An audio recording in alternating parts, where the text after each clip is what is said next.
We have a mission to unlock the dreams that football makes possible.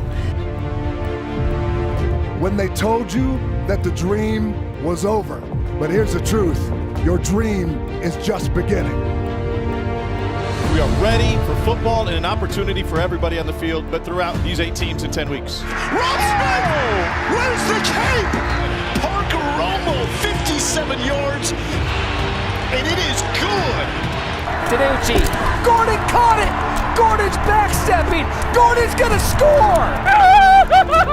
Abram Smith, how about it? Another huge run, and he's in the end zone! They feed off of the beer snake, we feed it off of the beer snake. Jordan Thomas just took advantage of his opportunity. I've been through a lot, man. I'm grateful for the opportunity. My oldest, he's 6, wanted me to really get back into playing. Dad, I want to watch you play again. It means a lot, so that's why you made the decision, brother.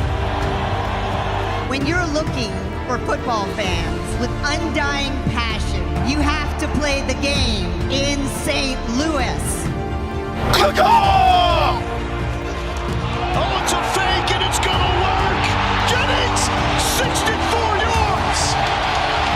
Shakur Pearson, touchdown Seattle! Silvers, they're gonna look for a double pass. Downfield, wide open, touchdown Houston! Win or go home, the playoffs are here. Wide open is Ethan Wolf. He's in, touchdown DC. And the defenders will play for an XFL championship. From 4-6 to XFL championship game, the Arlington Renegades have won the South Division. They have worked all season for this, and tonight a champion will be crowned. Here's Sal Cannella, first down and room to run, touchdown Arlington! Goes deep downfield and it is caught! Josh Hammond will take it 72 yards! Luis Perez finds his receiver on the crossing route and roam for Brown. He is in again! The Arlington Renegades are XFL champions. This is the goal at hand. This was the goal when I first signed up to play in the XFL. What a game, what a season, what a league.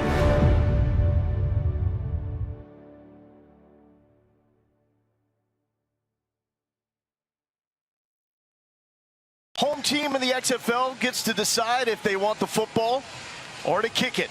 June Jones, offensive coordinator for Seattle, he wants the football. So we talked a lot about the new kickoff rules in the XFL.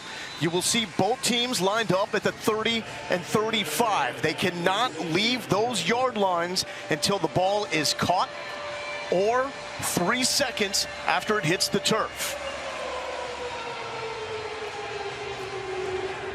Jalen Red back to return from the 5, and here we go. Red hits his own man and is brought down at the 15. Now it's time for the Seattle offense. Run and shoot legend June Jones calling plays. He wants more deep shots from We're in red. Danucci. We're in red. Trips right. 81 X and Z 9 divide. Trips right. 81 X and Z 9 divide. Here we go. Trips right. Trips right. Trips right. 81 X and Z 9 divide. On 2, ready.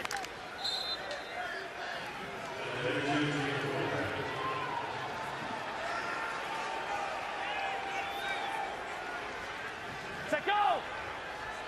You set the safety and you got it. Danucci taking a deep shot. Receiver picks it up late and cannot make the grab. But that is the type of communication we're going to hear throughout the course of the game. Trio right, 51 flow, X crack, Reno to H. Trio right, 51 flow, X crack, Reno to H. 51 flow, Reno to H. 51 flow, Reno to H. On 2, ready. Flow, flow.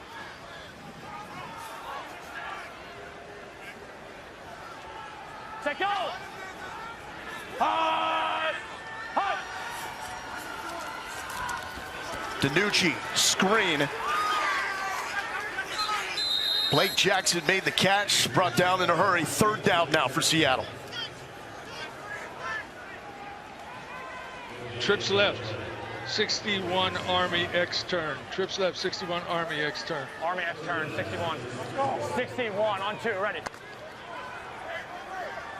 Here we go, here we go, here Bottom we go. of the screen, that's going to be Josh Gordon, former All-Pro in the NFL. Set, go! Hot! Hot!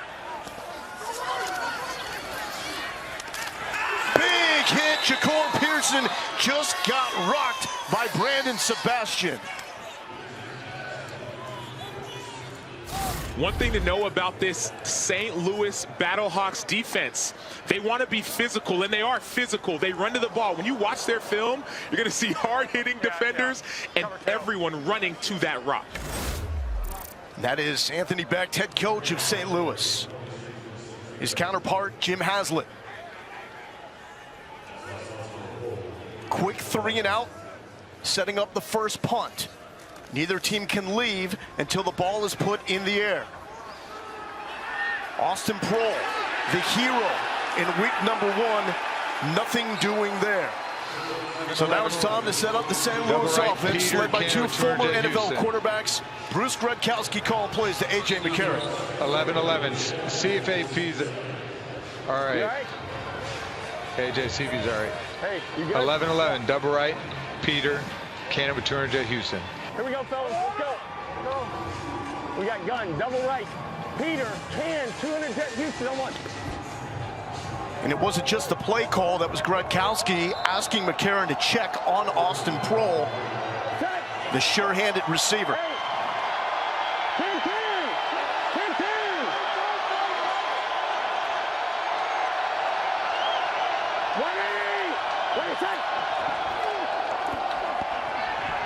Trying to get McCarron into a rhythm early. That is not going to get it done as Elijah Ponder comes up with a sack.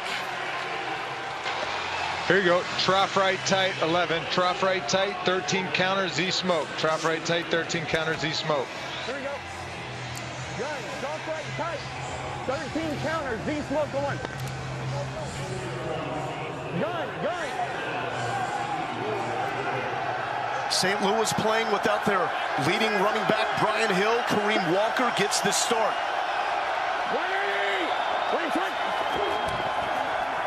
And there is Walker. Not much real estate to work with.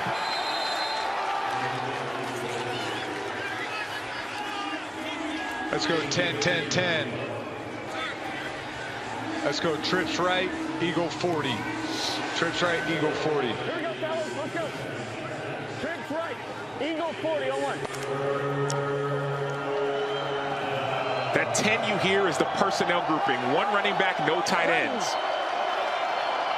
Set. 180. Wait, set. 3rd and 15. St. Louis will play it safe. And there are 4 orange jerseys corralling at the football. Bryce Thompson, Trey Walker with the stops. Last week, we saw this St. Louis Battlehawks offense come off to a slow start. We saw a few sacks in this game given up by the offensive line and by A.J. McCarron. Hopefully, they can get in a quicker rhythm this week and not have to wait until the last 90 seconds of the game. Sterling Hoffrichter will punt. The electric Ja'Cour Pearson, back deep. Booming punt. Pearson from the 15. A little juke to the outside. A little burst. And he's brought down shy of the 30. When you hear pistol, that means that running back is right behind the quarterback. Hot! Hot! To the run game. A nice little jump cut. And Morgan Ellison, positive yards. Here's Donnie Abraham, former All-Pro cornerback, DC for St. Louis. Go flex 52, flex 52. 60, 60, 60.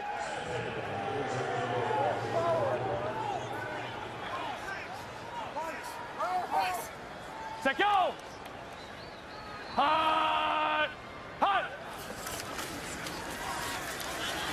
DiNucci steps up. He's going to use the legs. First down yardage. Smartly slides down.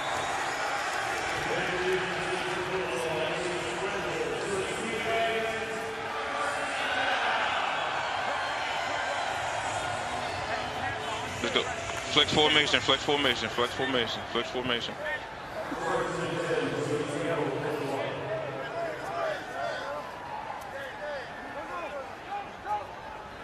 Set, go! Hot! Hot! Back to the run game. Right side, shedding initial contact is Morgan Ellison. Ellison 3 carries for 17 yards in week number 1.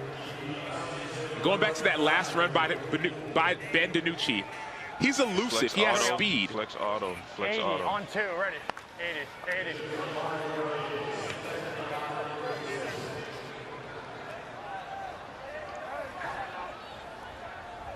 Here we go. Set, go! Hot! Hot! Deep drop for DiNucci. Over the middle and complete to Blake Jackson, the former D3 national champ quarterback. Let's go, let's go! Let's go, hold on there, let's go! You probably got 2 in a row, let's go! Here we go. Watch this cat out here. So Becht giving his defense a heads up. There's probably a 4th down call coming. Here we go, here we go. If there's no conversion here. Set, go! Hot! Hot! DiNucci flushed. Once again, the legs. And the second time he's converted with the wheels. We saw this in week 1. Ben DiNucci's in the red zone using his legs to make plays. He's going to do this all game long if you don't have an eye on him. What needs to happen is that 4-man rush needs to rush as 1 unit. Hum to trio right, 60 Georgia special X dig. 60 on 2, ready. Here we go, here we go, here we go, here we go. Play, play. Set, go! Hot! Hot! Locked in right side, but that is tipped and broken up by Lakel London, who was one of the defensive stars in week 1. You're good, you're good.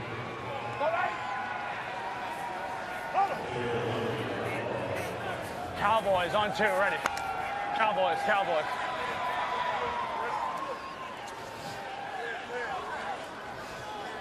Widen out a little, widen out a little. Set, go! Hot! Hot! Ellison hit immediately, spins out.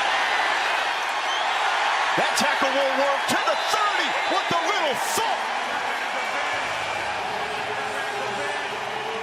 Talking that mess too, Sam. And talking before the snap, I love Ben DiNucci telling Ellison, hey, widen out a little. For this drop play, I need you just a little bit wider so that you're going to come straight downhill. You can run downhill with force. That's the audio we get. You don't get another lead. Let's go, let's go, let's go. 590. Set, go! Hot! Hot! Brendan Knox down in a tailback, zip pass, and that's complete to Damian Willis, former star from Troy.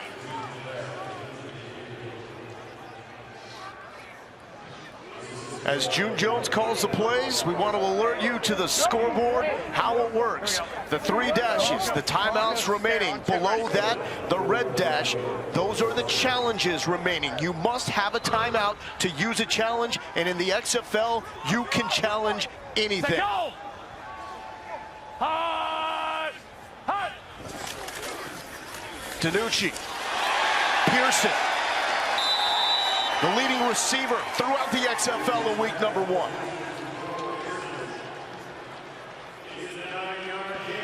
Trips left, Dallas. Trips left, Dallas. Everybody run off, second level. On 2, ready. Come on, being off, what he said.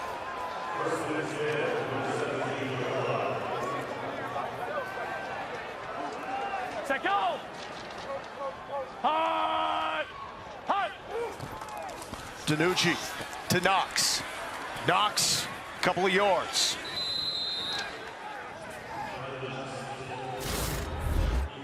Single high. Let's go!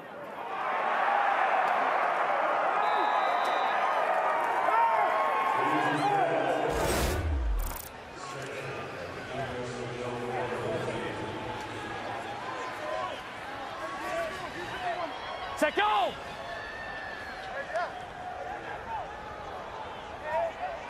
Hut! Hut!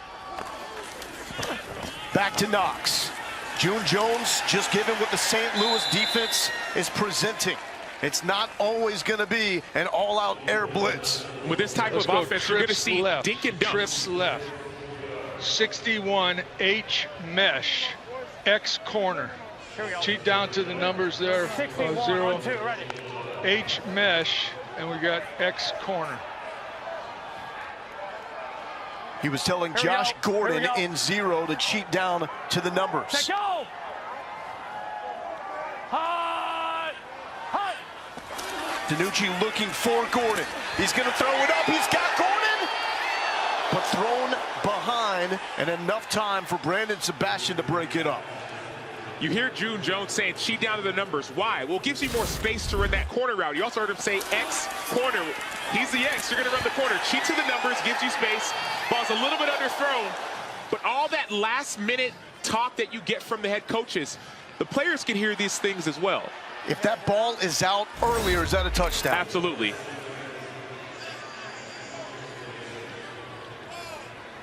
So 13th play of the drive will result in a 29-yard field goal attempt. And it is good by Dominic Eberle. So the Sea Dragons striking first.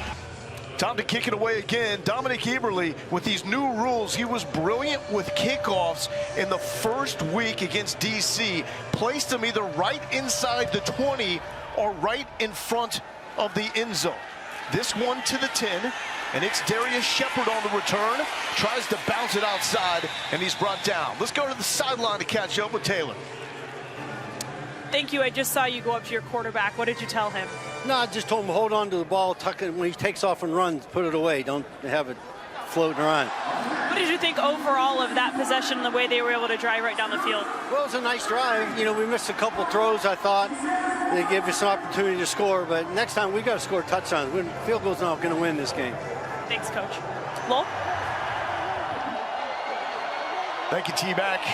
A.J. McCarron back at it after a 3-and-out. To Walker, and Walker is stuffed by Austin Fallu.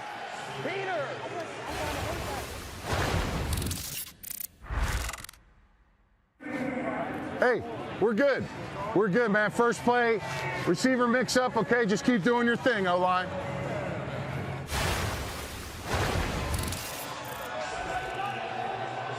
We won't hear a lot from Anthony Becht. He likes to let his coaches coach. You will primarily hear him when it comes to clock management. McCarron with his first completion, and that's the go-to receiver, Marcel Aitman, 10. his former Gin right teammate open, with the 200 Raiders. jet Y slant F Bragg. Gin right open, 200 jet Y slant F Bragg. Get on the ball, let's go. Gin right open, 200 jet Y slant F Bragg. Gin right open, 200 jet, Y slant, Bragg, on one, right? Yeah, slant.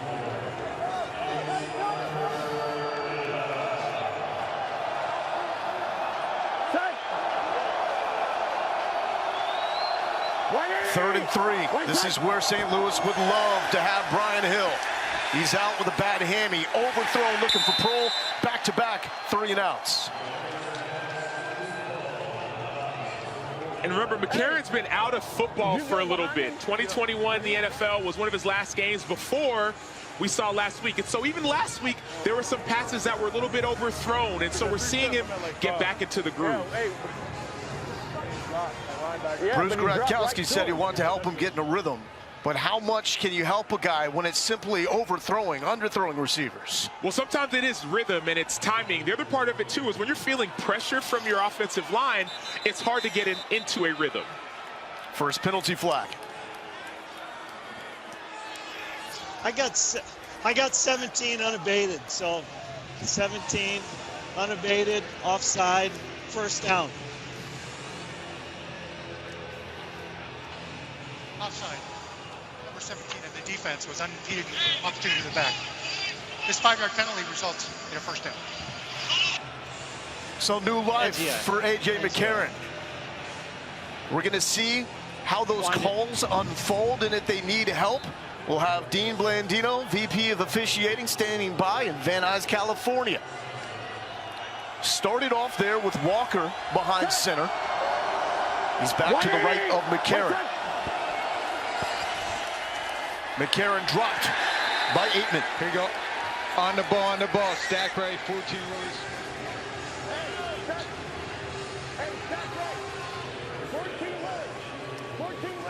Oh, over four. 180.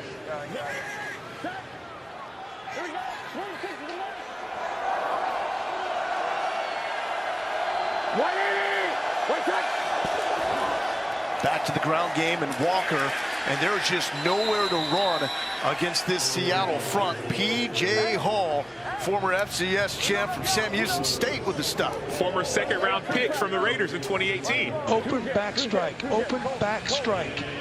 Open back strike. Open back strike. So you're likely to see a linebacker coming. Open strike.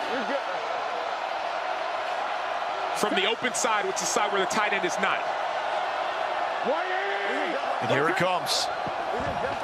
McCarron sees it, but backside pressure, he does not. Sharif Miller, the second sack for the Seattle D. So sometimes there's pressure and there's simulated pressure. You're going to see Sharif Miller simply just win one-on-one. We see the pressure from the right side, but Miller just runs around the edge, and then he wins one-on-one. When you're a pass rusher, when you're an outside linebacker, you have to be able to win when you're not doubled. Of course, double teams, you try to win those too, but if you can't win one-on-one, you can't be out there. Pressure on the punt, nearly blocked, and this is going to be short. Pearson saying, get out of the way. Decent field position here for the Sea Dragons. Welcome back to Seattle, Ricky Prohl. DiNucci back at it. Pearson's wide open. Pearson's got the sideline. He's got some get up. Case in point, 54 yards. Get off the field. What? 3. Left hash. Or right hash. Right hash.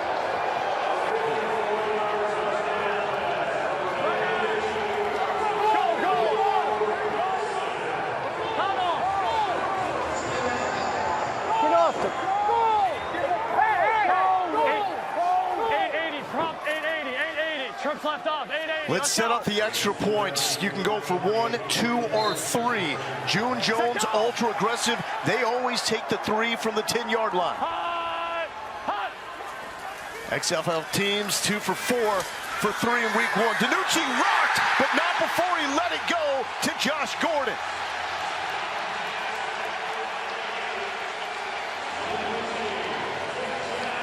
Those were back-to-back outstanding plays, starting off with the touchdown. You saw that motion. That motion affects the defense, and all of a sudden you see Ja'Cour Pearson who runs a 4-2. He ran a 4-2. Get the touchdown. And then Josh Gordon doing what Josh Gordon does. See that motion by the running back? All of a sudden, Ja'Cour Pearson becomes number 3, and that affects Mike Rose, number 27. He has to slide over and push over. Well, that motion affects it. And then Ja'Cour Pearson, who is a speedster, ran a 4-2, played at Ole Miss. And then the conversion, Josh Gordon on this route, corner route, Ben DiNucci gets the protection that he needs. Josh Gordon, There you got it. all he wanted to do was play ball. Go. Now he's back. Touchdown. Boy, hey, we're going for 3. We're going for 3. We're going for 3. Stay out there. We're going for 3. Hey, get off the field. I love it. Touchdown. When he got the ball, he knew it. And Pearson really has been the breakout star of the entire XFL. He was a relative unknown coming into this season. He was. He had 12 catches last week. You think on a team with Josh Gordon, you're thinking he's going to get all the targets. Well, we heard from their head coach, we heard that Josh Gordon was getting double teamed. And then so you have to find someone else to make plays, and that's what Ja'Cour Pearson was able to do. Taylor. Thank you. Ja'Cour Pearson, you said touchdown right after you caught the ball. How did you know you were getting into the end zone on that one? I just seen green grass, and I had to go score for my team. But just chill, though. Y'all ain't seen nothing yet. Chill. You've taken the XFL by storm last week and this week. What is it about your skill set that you feel like has exceeded in this league so far? Oh no, I just want to win. I just want to win. That's it. That's it. Just for all the underdogs out there. We finna win. Pull back to you. How can you not love that? Pearson leading XFL receivers in week 1 in targets, catches, and yards. And another incompletion there by McCarron. Double right. 2 jet off. Anytime you get 50 out.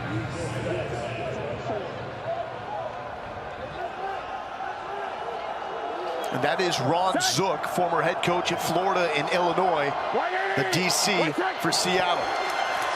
McCarron, quick toss to Shepard. Shepard with a solid game. 3rd and 1. Hey, flipper.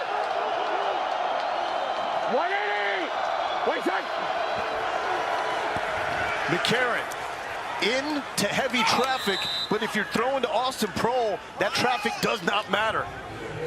19 Wanda, Cannon with 200 jet Houston.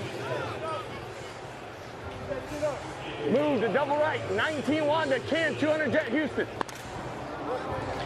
Does McCarron look like he's finding some rhythm? He does. We hear that. Cannon, you're going to see it here. Then he's going to make a check based off what the defense shows. We're good. He says we're good.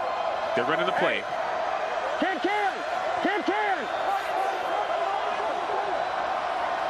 180. Wait, check. Quick check down to his running back, Mateo Durant, former single-season rushing leader at Duke. We got 10 on the field. Oh my God. 12 counter plus 1, right? That was the 3rd down where they had 10 guys on the field. And you see why he's frustrated, because last week there was a play they had 12 on the field. That's what flipped the momentum to have them lose that game. 180. What's that? Quick pitch, Gary Jennings got the corner, got the 1st down. The former West Virginia Mountaineer moving the sticks. 12. Let's go. Move to double right. 19 Wanda, Cannon with 200 jet Houston. Okay, move to double right. 19 Wanda, Can 200 jet Houston. Hey. Here we go. Clock. Let's go. Move. Leave it on. Set. 180. Wait, set. Durant, the slasher. That's a thud. 10. Trips right tight, Tex. 51 Y stick, X looky. Trips right tight, Tex. Hey, trips right tight, Tex. 51 Y stick, X looky at 1, right?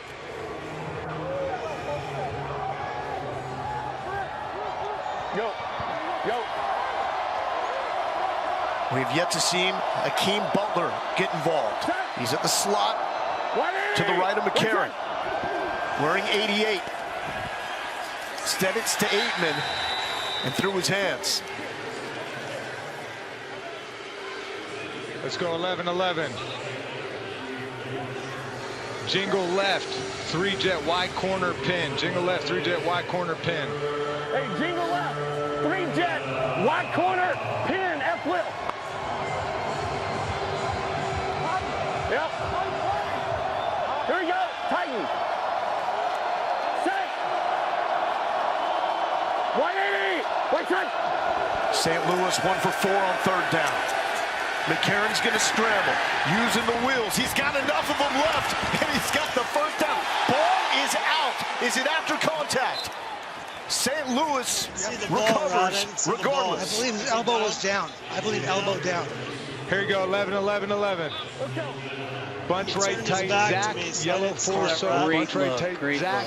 Where's the spot? Yellow 4-so. Perfect. That's perfect. Good spot. Right knee is down. Cart has a great look. 1st down. Set. So on the fly, Dean Blandino says perfect job. Wait, set. Tough call to make in real time. Durant hit immediately. He's dropped. No gain. 10. And Dean Blandino, so before that, so you heard Jim Haslett tell his quarterback, Ben DiNucci, hey, keep that ball tight. Well, now you see the ball wasn't tight. Now, Dean Blandino is in the XFL Command Center in California. He's watching all these games. Before a play can get snapped, he can call it in and make a change. Dean, what'd you see there? Second down. Yeah, we were looking to see when the ball came out. Obviously, looking fumbled down by contact. Right knee was down. We had a great look on the cart cam. We were able to confirm the ruling. I mean, Karen hit as he throws, complete to Stephen Mitchell, another flag. Let's run and stop the clock. What's the result of the play? 5-yard gain. Completion. Okay, we're gonna half the distance roughing the passer, number 92, correct? You lost 5 seconds on the clock. Personal foul. Roughing the passer, 92 the defense. This penalty will be enforced half the distance from the end of the play. An automatic first down. You could put 9-12 on the clock. 9-12 on the clock. 9-12. Please reset the game clock to 9 minutes, 12 seconds. 9-1-2. Come on now. Chris, you'll mark off all fouls. Yeah. See why he's got to play. Dean, what did you see on that call? Yeah, referee called a blow to the head. It was the right hand, forcible contact to the head neck area. We're looking at that as well and able to confirm that there was contact. Durant through the middle, physical run to the 6-yard line, brought down by Antoine Brooks. Here we go. Now before that, on the end of the fumble play, we also saw a face mask that was not called. That is a play that can be challenged if you want an extra 15 yards. And so could that blow to the head. If there was a roughing the passer that you think was unnecessary or incorrectly called, you could use that challenge and correct the call. 8-man in motion. And it goes back to Durant, and Durant pushing his way to the shadow of the goal line. If we can go back to Dean quickly. Dean, on that blow to the head, does it have to be forcible, or what if it's incidental? Has to be forcible, absolutely. And when we're looking at that, if you run it in slow motion, it's always going to look less than forcible. You got to run it at full speed. Durant, some force. Did he get in? No, the spot is just shy inside the 1-yard line.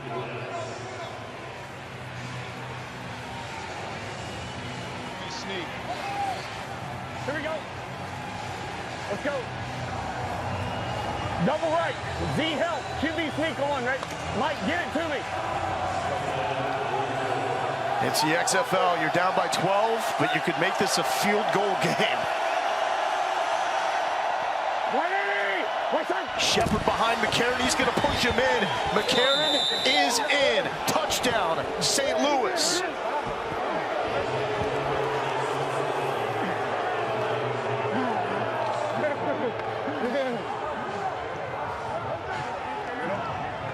I love that. 2 points.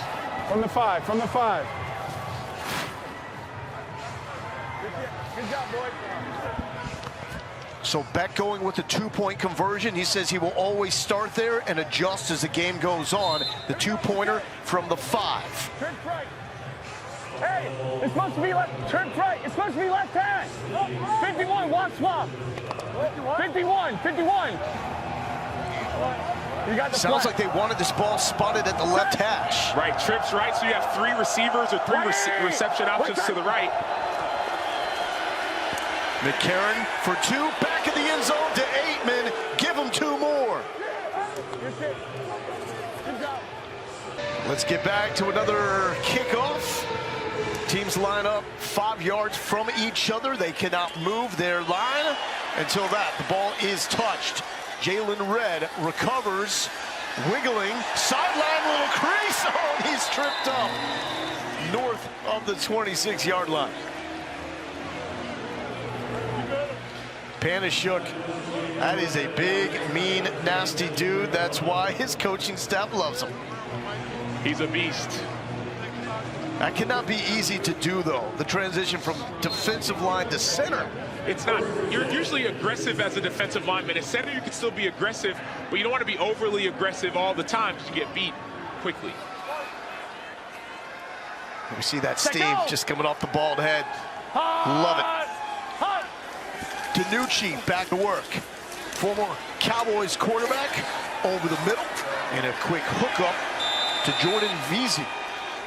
Excuse me, to his tight end, Charlie Tamapia.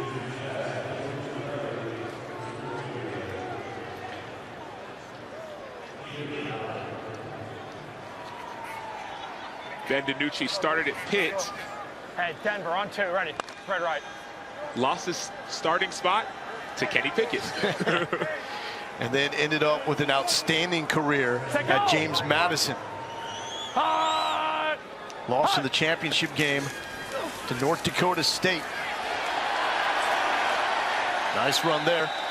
Brendan Knox.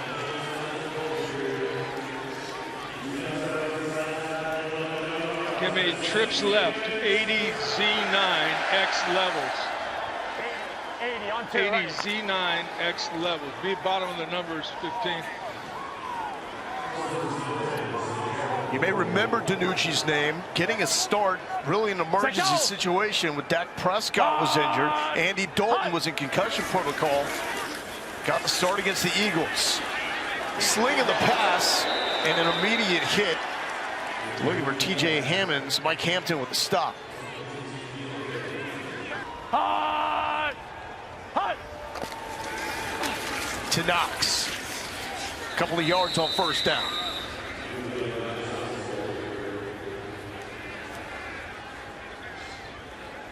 So, betting is part of what we do here in the XFL. These are the odds to win the championship. It is the Renegades in Arlington, led by Bob Stoops, as a favorite. The Houston Roughnecks and Wade Phillips, they started down on the list. They've rocketed up to number 2 on that favorite list. Set go! Hot! Hot! DiNucci flushed. Eludes pressure. Loaded up and going. Pearson. I mean, the dude's not that big.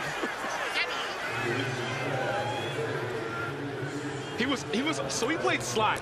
Jacour Pearson played slot at Western Kentucky, transferred to Ole Miss, then he played outside receiver. We talked about it, he's not the biggest guy, but wherever he lines up on the field, he's going to find a way to make a play.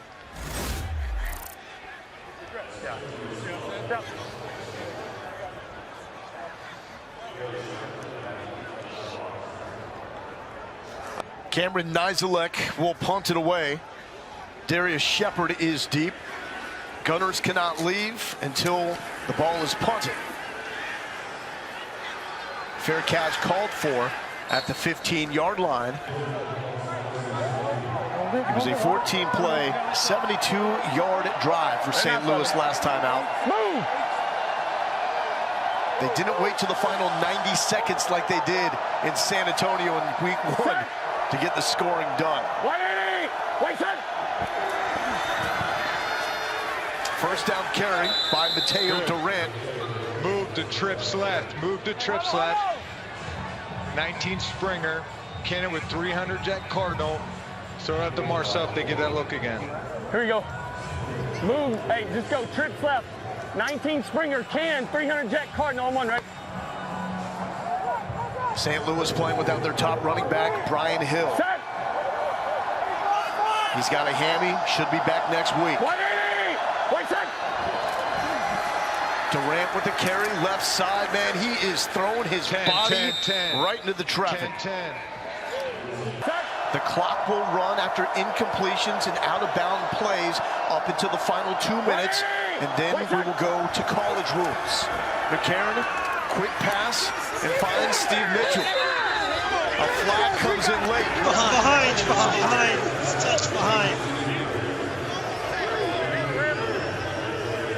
Got a face mask defense on my fight.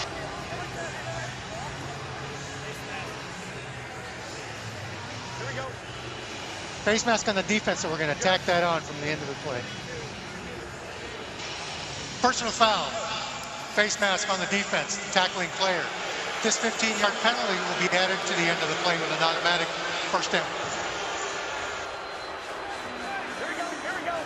Maybe missed the first one, got the second one there. Number on that.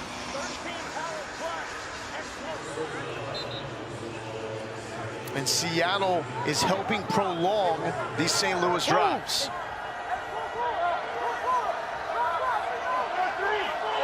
Two tight end look for the Battlehawks. Back to the run game. Solid on first down. Taylor. Well, Seattle playing without inside linebacker Jordan Evans. He came out on their last defensive series. I am told he is questionable. He is dealing with a groin injury. And that is a huge blow. That's the defensive captain, man that played 63 games in the NFL, but tore his ACL in 2021 and hasn't played in the NFL since. How does the timing work in the final 2 minutes of a half? Yeah, in the last 2 minutes, after incomplete passes and a runner going out of bounds, the clock will stop and then it will start on the next snap. We also added the college first down rule, so if the runner makes the line of gain in the field of play, the clock will stop and then wind on the ready for play. And Dean, what's the reasoning behind that set of rules? Yeah, I think we've got the clock running outside of 2 minutes. We wanted to compress this 2 minute window, have more opportunities for teams to conserve time, comeback period, things like that, give them an opportunity to get back in the game. We saw St. Louis last week with a big comeback, and that's what we're looking for. Yeah, that's what you guys are trying to foster. We definitely saw that throughout the league in week number 1. So St. Louis with 3 timeouts and their challenge. Seattle identical there.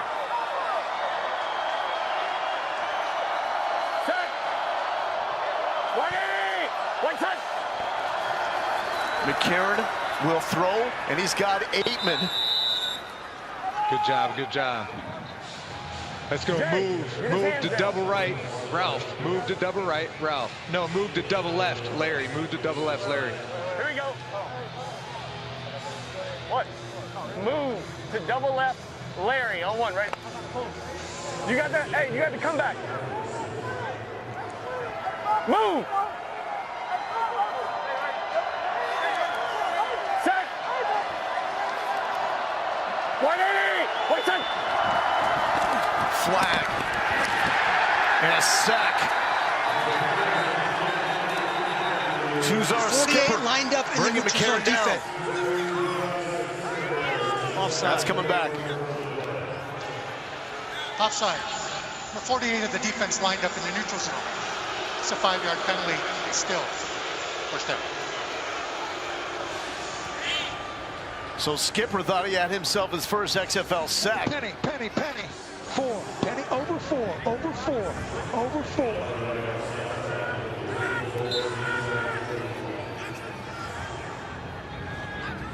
Cross right tight. Yellow 4, X Omaha 1, right? If you're a fan of college football, you just hear that voice and you go, that's Ron Zook. 180! Wait, set! McCarron back to Aitman. That's been the go-to connection. Fucking snaps up here! Sub in there, right? Yeah, I change. No. Over 4. Over 4. Over 4. Double left, deep tap, 300 jet, Y stick, F stick on, right? Y hit. Hey, go! Aitman now at the top of the screen. 180! Wait, set! McCarron to Durant inside the 25. Give me sub. Plenty of time. Trips right, Purdue. Trips right, Purdue. Hey, go 3 jet. Yeah, sorry. 3 jet, Purdue. Set! 180! Wait, set! McCarron taking a shot for the end zone, one-on-one coverage, and a late break by Bryce Thompson to break it up.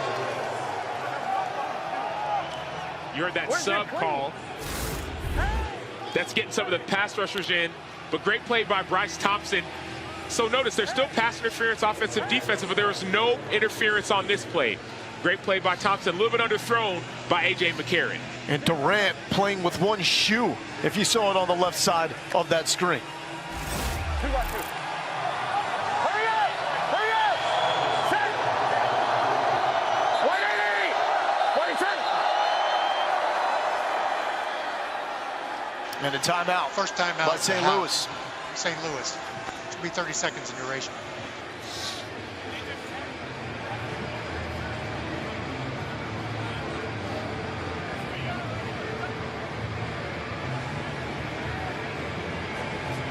You have to have a timeout remaining to use that challenge all play. And so it's good to use them, but you have to have one timeout in order to use that challenge. And Beck told us before the game, that's a rule that makes him nervous. He doesn't really know how to use that yet.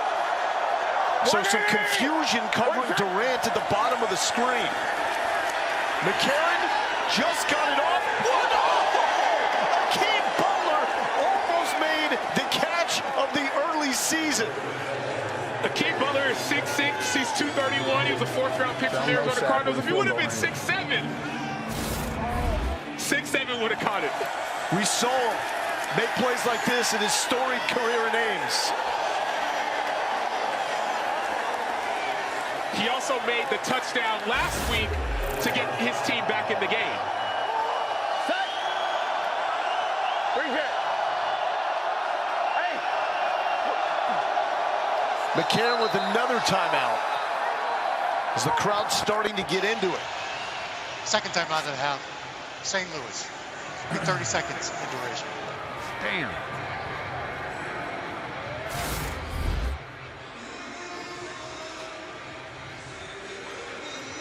Almost there, Sam. And this team is full.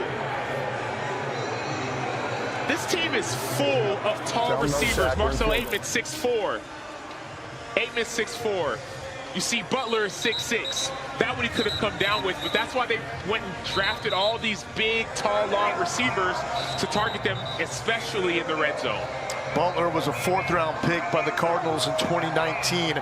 Only played in 2 games in his NFL career. Bad break as he broke his hand in his rookie year. That derailed him. Green jet, Utah, X-hand signal. Green jet.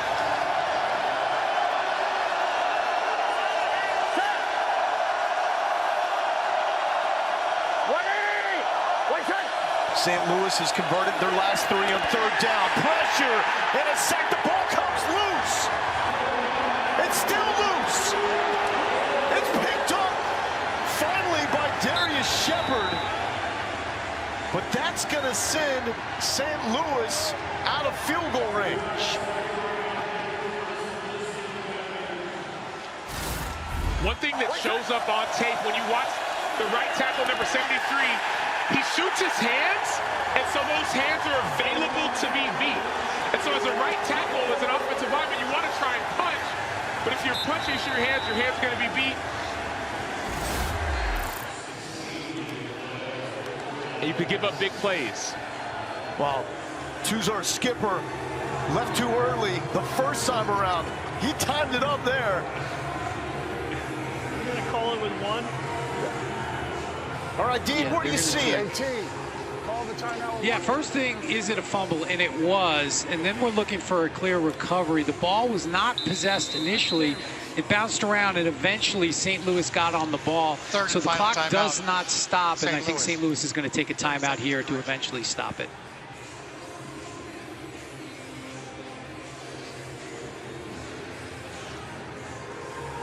And so similar to the NFL, you have your 3 timeouts in the first half and 3 timeouts in the second half. But that one challenge that you can challenge all, that does not carry over. It's 1 in the first half. Use it, you don't get another one. Second half and also overtime. 1.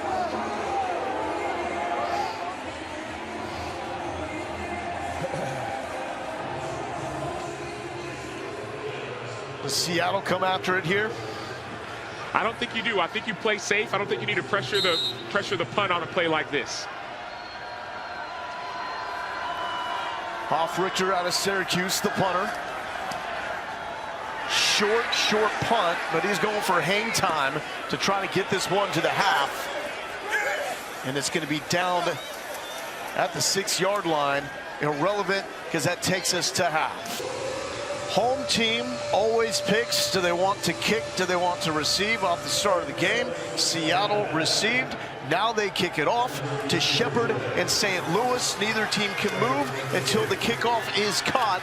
And Shepherd is caught quickly with authority by Clarence Hicks. Fitz.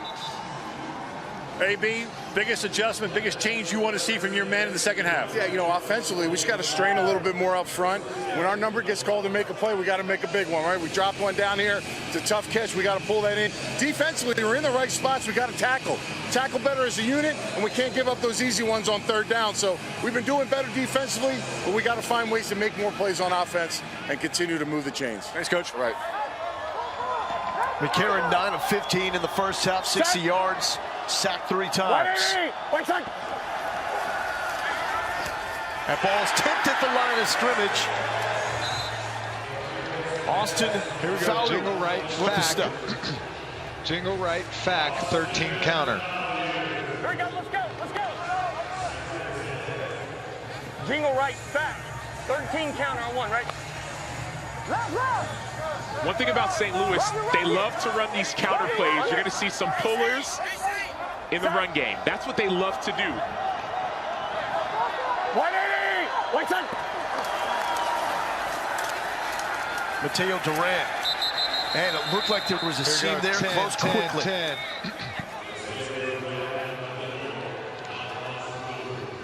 Let's go double right. No, double left, 3-jet junior. Double left, 3-jet junior. Here we go. Double left. 3-jet junior. Soko. No mistakes. Set. 180. Wait. McCarron, Hakeem Butler. And Butler fighting hard for that catch. It's going to be short. What do you do here? Is it too early? It's too early, but the tough part about that is you heard A.J. McCarron talk about the sticks. What does that mean? That's the first down line. And so when you run that route, you have to run it past the first down line. That when you come back to the ball, you're not about 6 inches off or a yard short like you saw with Butler.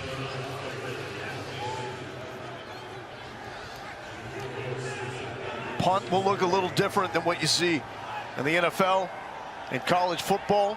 The Gunners cannot leave until the ball is kicked. And we've got a timeout by St. Louis or a flag on the back end. Let's check in with Taylor. Prior to the expiration of the clock. Here with Coach Haslett. Coach, you had a strong message for your defense at the half. What did you think of what they just did right there? Well, we'll see. We're not done yet. It's still 4th on. So, but you know, it's a good start. But we were in disarray for about 2 series. We can't be that way. Appreciate your time. Lowell? Disarray, what did that look like to you, Sam? Well, what we saw in week 1, their defense played a lot better. And this time you're seeing missed assignments. You heard him say stupid, missed calls.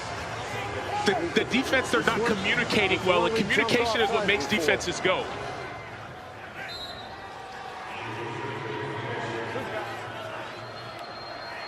Hoff-Richter, former Ray Guy finalist, boots it away.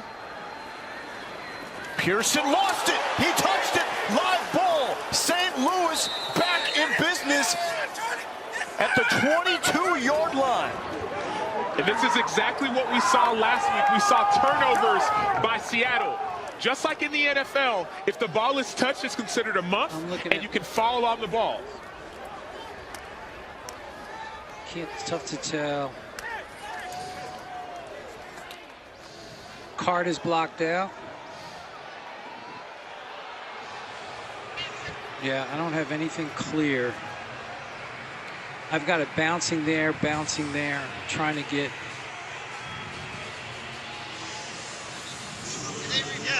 Francisco, we're looking at it. Just hold it up. I don't see anything else. Yeah, Dean's looking at it. We're holding it up. This way. All right, we're gonna clear it. We don't have anything clear to show whether he touched it or not. We got to stay with the ruling on the field. The call's gonna stand, Coach. The call's gonna stand. They don't have anything definitive to overrule. Let's go. Let's go. Just couldn't tell. They don't have anything definitive to overrule it, so don't change. Cole, let's go, Cole. Let's go, Cole. Dean, how were you able to go through the footage that quickly until there was nothing else to see? Yeah, we've got a couple of presets, so we know based on where the play takes place, we know which angles to look at initially. And we had 3 or 4 good looks, and we just couldn't tell if the ball actually touched him, so we got to go back to the ruling on the field. Dean, if they were to challenge that, let's say they were to use one of their coaches' challenges, is there a different angle that you could have used with more time? No, we have access. What's great is we have access to all of the cameras, so we can go through them. So if Seattle had challenged, they would lose the challenge. So it's a good decision by Coach Haslett not to do that. Go, Jake. 3-yard carry by McCarron on first down. 180. What's that? Shepard in motion. McCarron back to Shepard. Shepard trying to dance his way free. He's not going to be able to do that.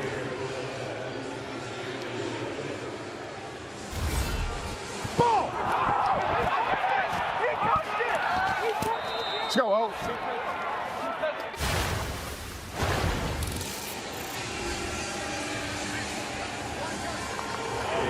I love the excitability of the coaches on the sideline. And I love the reality of Jim Haslett. When he was getting interviewed by Taylor, he said, hey, it's not over yet. Special teams is considered a defensive play. That was a turnover. 3rd and long for McCarron. And that's to Butler, but that will be well short of the first down. Hey, you got to dry your face, baby.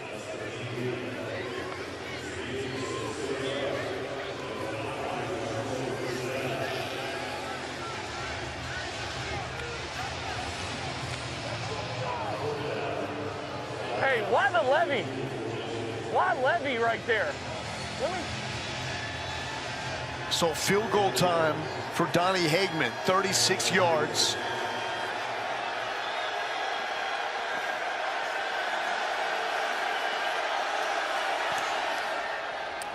And the San Diego State Aztec, no good. A 12-8 lead for Seattle. Let's throw it down to Taylor. Here with Chris Payton-Jones, CPJ, as you told me he likes to be called, but playing for something much bigger than himself today. What's going through your mind? It's a lot. I'm trying not to get emotional, but my dad passed away this morning. My mom told me the news. She told me not even come home. She said just play the game. That's what he would want. So I'm out here just, with a heavy heart, trying to give him the best effort I can to make sure we come out with a win. And just go back and just, deal with it that way. What do you think your dad would say the fact that you are playing right now? He'll be happy. I mean, I know he's looking down, he's smiling that I'm out here, I'm still playing. This what made him happy. Me playing, so I'm out here playing. You've been through adversity before with some injuries, losing your grandfather. How has the game of football helped you get through these times? It's helped me get through a lot. Just being around the game, knowing different things don't go as planned. Football prepares me for things off the field. So, just going through different things, it's hard, but at the same time, I've been through harder things. I lost my grandpa, lost my grandma. Those were tough losses, but I'm still here, still playing, and I know they're proud of me. I know they're looking down on me. So, it don't get no better than that. Well, thank you for sharing your journey with us. Guys? In our thoughts and prayers with CPJ and his family. Meanwhile, on the field, ball is out. Recovery is made by Kevin Atkins. St. Louis in great field position. I'm not trying to get the football back from big number 90 right now. And he's big number 90 for a reason. This dude is great. He's a technician. You watch him, hands are unbelievable. He shoots through his hips. And then when you play sound football, you find your way around the ball. He's standing, his eyes are open, and he falls on the rock. This is not like the college game in that you can get up and run it, but a big man, stay down. So St. Louis has caught some breaks, but they still only have One offensive score. Trying to change that. Here's a shot. Streaking down the sideline, but broken up. Looking for Gary Jennings, and it's CPJ. That's Let's for go. Pops 11, right there. 11, 11. Double right. Sam, are you kidding me? When we talk about football being this safe haven, you can wonder, how can someone, he lost his granddad in 2018, lost his grandma, got tore his meniscus during the combine, loses his dad today. How can someone play a game today? But football, sometimes it's this sanctuary. You forget about everything else, and you play a game that you love. And you just want it that bad. Here's Kareem Walker. Nothing going.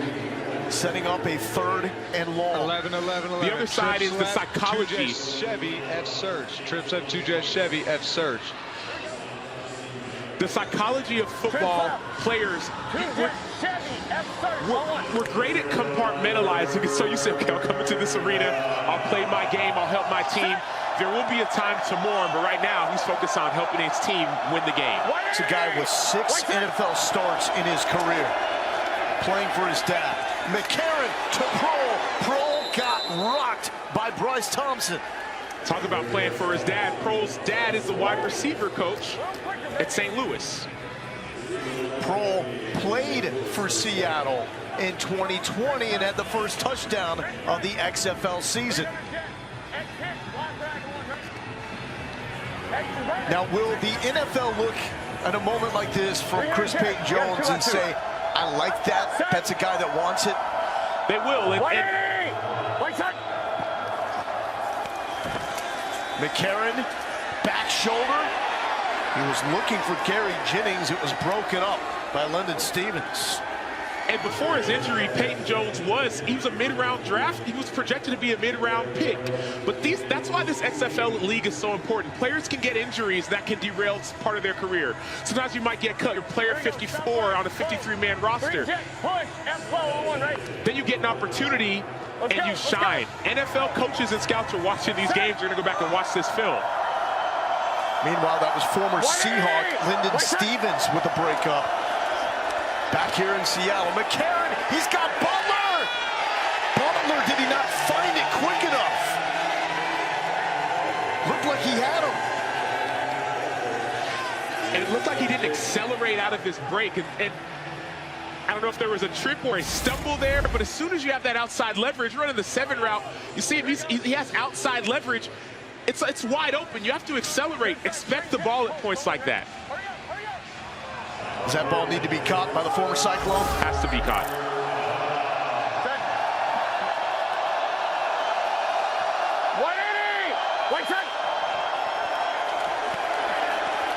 McCarron, check down. And that's well short. Emmanuel Smith, check that with the stop. We heard Anthony Beck say yesterday, hey, a lot of our players want to run certain plays. Well, you have to make the play for me to call it. And then last thing, you hear that base call. Base, that's for field goal block. Remember we heard from Jim Haslett, we're missing formations. Now Hagman's looking at the clock.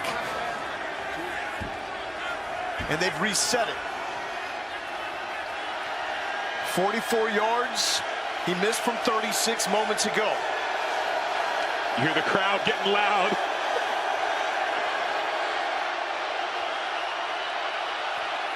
To make it a one-point game. And we got a one-point game. But you think about, you say, okay, he would have wanted me to play. And now you want to go and play your best for your dad, for your family, for everyone watching. That was a great play and a great game so far by CPJ. We've got a great overall matchup here, 12-11. Setting up for some late game drama with 6.5 minutes left to play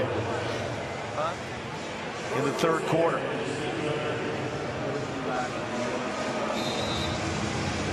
That's the Seahawks legend right there, Ricky Prohl, receivers coach. Father of Austin. They shared a great moment last week as Austin Prohl caught the game-winning touchdown. Here's Ben DiNucci, former Cowboys quarterback. A little check down to Morgan Ellison. Oh, Ellison hit the brakes.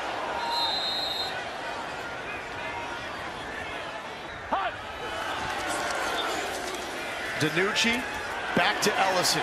Ellison, big physical receiver out of the backfield. Out of Southeast Louisiana. They call him Juice.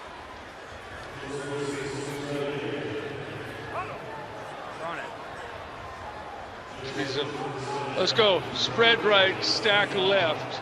Denver. Here we go. Spread right, stack left. Denver. Let's go. 1 yard here. Let's go. June Jones is saying this ain't Hawaii anymore. Former head coach of Hawaii, SMU, and the Atlanta Falcons. Back to the ground. Ellison, first down.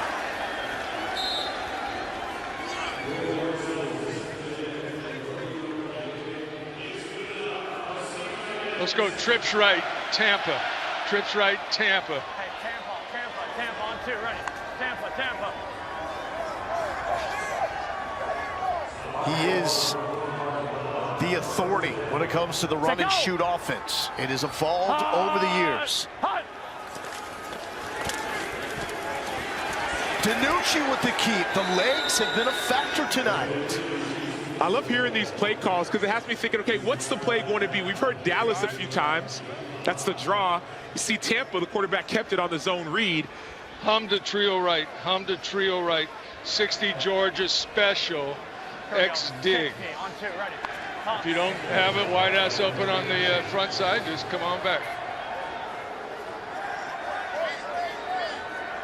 Even specific directions on what to do post snap. Looking right side. Here's Pearson. It will set up a 3rd and short.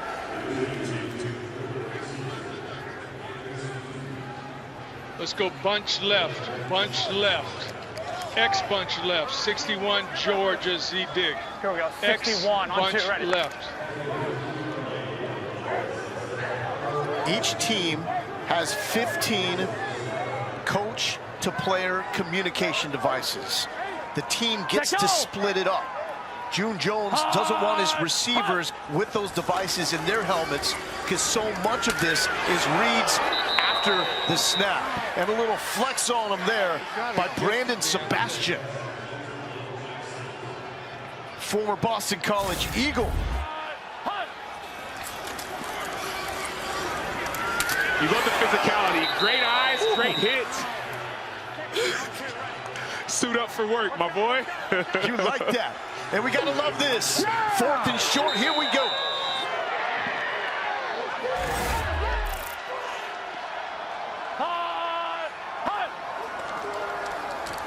Here comes the blitz. DiNucci feels it, stays up. Can he get the edge? He does. DiNucci with the first down scramble. So Ben DiNucci, he had over 400 rushing yards in college as a senior, over 500 as a junior. He uses his legs, not just in the passing game, but also when he scrambles. We saw him scramble to the left, scramble to the left, scramble to the left in week 1. Every time that B gap opens, we call it the honey hole. That's what you swing, that was quarterbacks go up into to escape and run. DiNucci, why not? It's worked so far. Shedding tackles, tiptoeing on the sideline and getting close to the sticks. So now you see why the Cowboys drafted him in the 2020 draft. You see him, he started on Sunday Night Football. Let's go spread right. This offense great is using your legs. Denver stare D's. Spread right. Denver stare on 2, Denver ready. stare D's.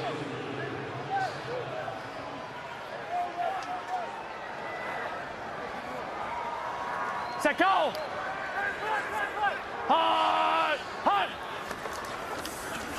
Ellison on the ground. St. Louis trying to strip that one free. It's first down yardage for Juice. Well, they're saying the ball is out. St. Louis is saying we got it. The ball was out. Nate Maters comes up with it. Progress. Dean. Still in progress.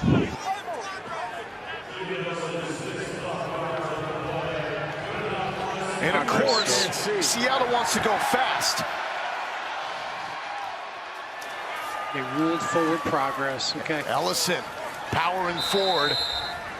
6 yards on first down. So that's a time where you could challenge that play. You'd have to call timeout and then go and challenge it in order to review it. The timeout wasn't called. The play was run. Hey, 80 on 2, ready. 80. Replay, check it out. So I'm thinking about Check it out, guys. See what you can find here. See what you can find.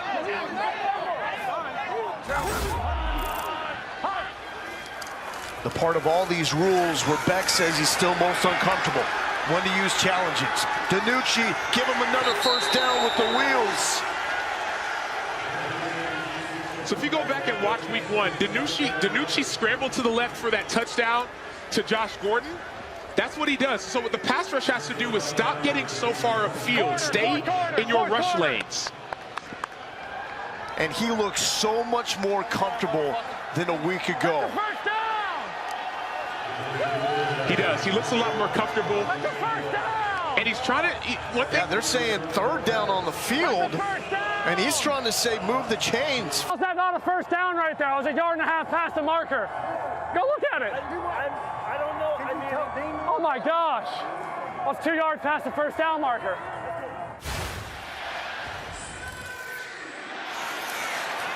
DiNucci pleading his case that he picked up the first down by 1.5 yards, and it sure looks like he did. It does look like he did. It does look like he was in front, and that's the critical play. Third and short. That's a first down, whole different set of circumstances. If you don't get this third down, you don't get the next one. Oh, this is quarterback sneak all the way. Let's go. Oh, bad snap. Did the ball come out? St. Louis is saying we got it.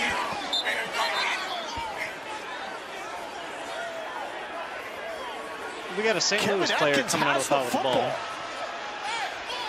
He's running the other way. Defense has the ball. Kevin Atkins, Are we ruling in his a fumble? mind, has scored a touchdown. DiNucci doesn't have it. Who ended up with the ball? Okay, so you're telling me we're ruling there was a fumble recovered by the defense. I didn't have the quarterback. That's the ruling, Dean. contact Fumble by the recovered by the defense. Okay, we're looking at it.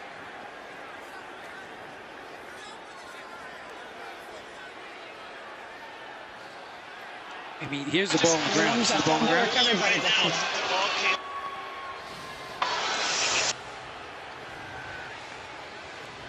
Yep, and we've got St. Louis coming out of the pile with the football. And I've got the quarterback without the ball. I'm going to take one more look at here at Skycam.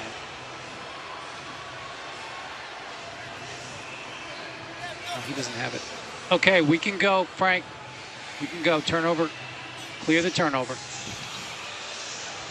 Ruling on the field stands.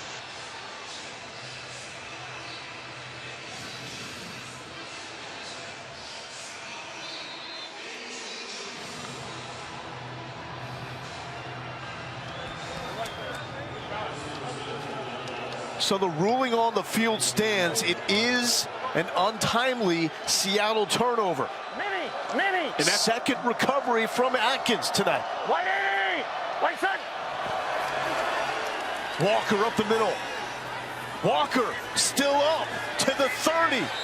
He refuses to go down first down carry. We asked. Oh my God.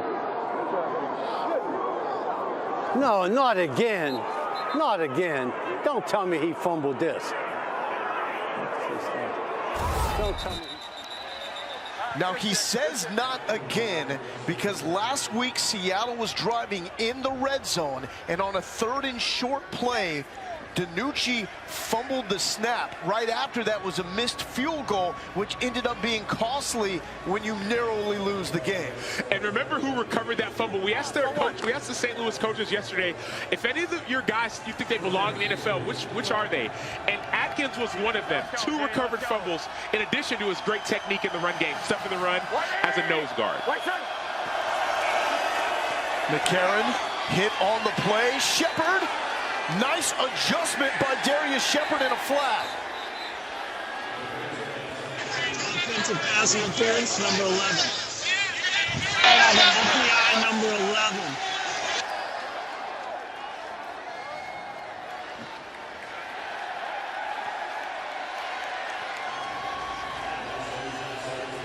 So we did not hear that call. What was he doing, blocking downfield? Pass interference on Darius Shepard. Fitz.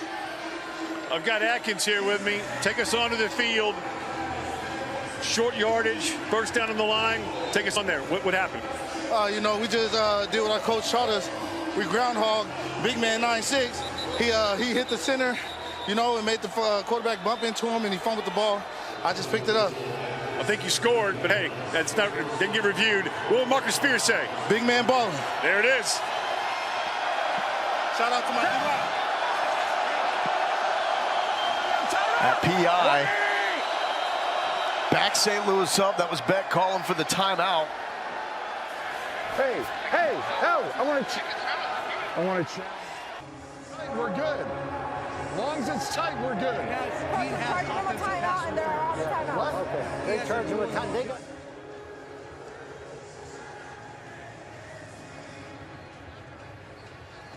So St. Louis is going to lose another time. We do see an extension of the arms. Welcome back to Seattle. Let's go to Van Nuys to check in with Dean Blandino, VP of Officiating. Was that offensive pass interference, was that a challenge? It was a challenge. So the call on the field was offensive pass interference, and St. Louis did challenge, saying it wasn't. We looked at it. There was an extension. That's what the officials are looking for, extended arms. There was some contact. The arms did extend. We just didn't feel it was enough to overturn. And Dean, this is one of those things, you can't do this in the NFL. You can't do this in college football. Correct. Yeah, we have an extra layer in place. And look, if the evidence is clear, the video's there that it wasn't a foul, we can change it. Awesome, Dean. Thank you so much. So what happens is Anthony Beck, he challenges, he calls timeout, he challenges, he loses that timeout, and it's still that 15-yard penalty for offensive pass interference. But that's a play you can't review in other leagues. A pass interference, a penalty. And this is the play that Bill Belichick has been vying for the NFL to add. He's been talking to the competition committee, saying, can we add this challenge? Now we're seeing it in the XFL. So no challenges left from St. Louis. Quick pass to Shepard, who was called for the PI. He gets it to the 20. Sam, what do you think? Take a look at this play. So when it comes to the rule, all you're looking for is an extended arm by the receiver. There is an extended arm. And so that extension equals offensive pass interference. If there would not have been that arm extension, then you could have overturned the call. But when the referee throws the flag, and all he's throwing is based off of that extension. McCarron backed up, screen to Walker. Walker takes it to the 30, so just short of the original line of scrimmage. Let's go bunch right, 3-jet. Cook. Bunch right, 3-jet, F Cook. Here we go. Bunch right. Bunch right. 3-jet, Obama on one, right? Hey, go F middle. Former NFL quarterback Bruce Gradkowski, the OC for St. Louis.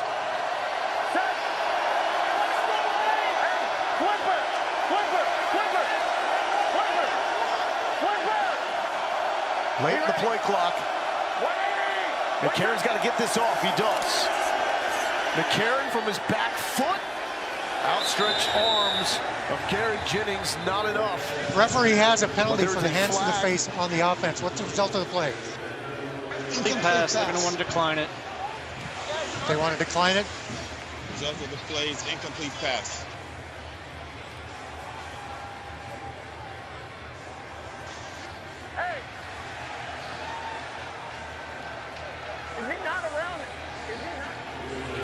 A whine coming out of this, Francisco. Wind it. Not working, but illegal hands to the face on the offense.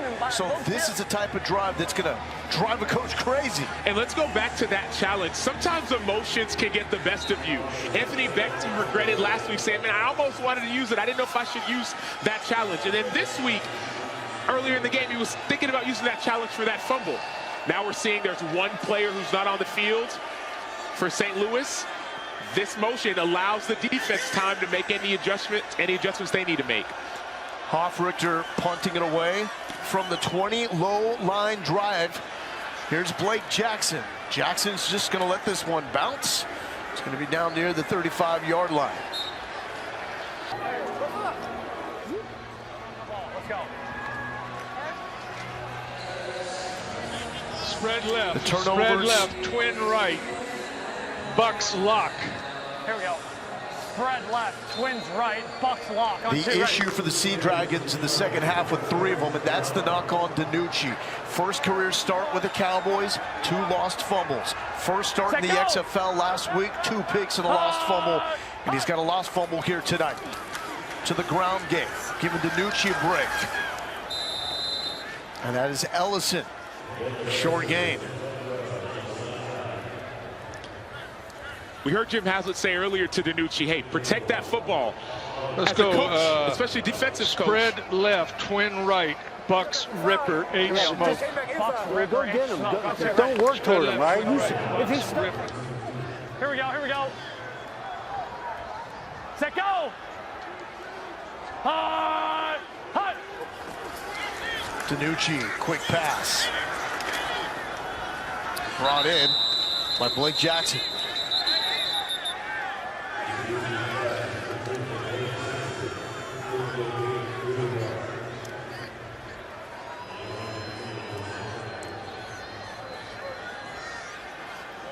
So 23. Shade 52 lurk stay.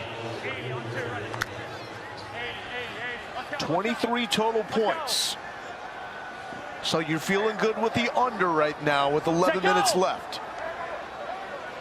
But a lot of time, Sam. 3rd and 5. DiNucci out of the hands of Blake Jackson. Would have been short of the first down even if you made the catch. Keep coming, 80.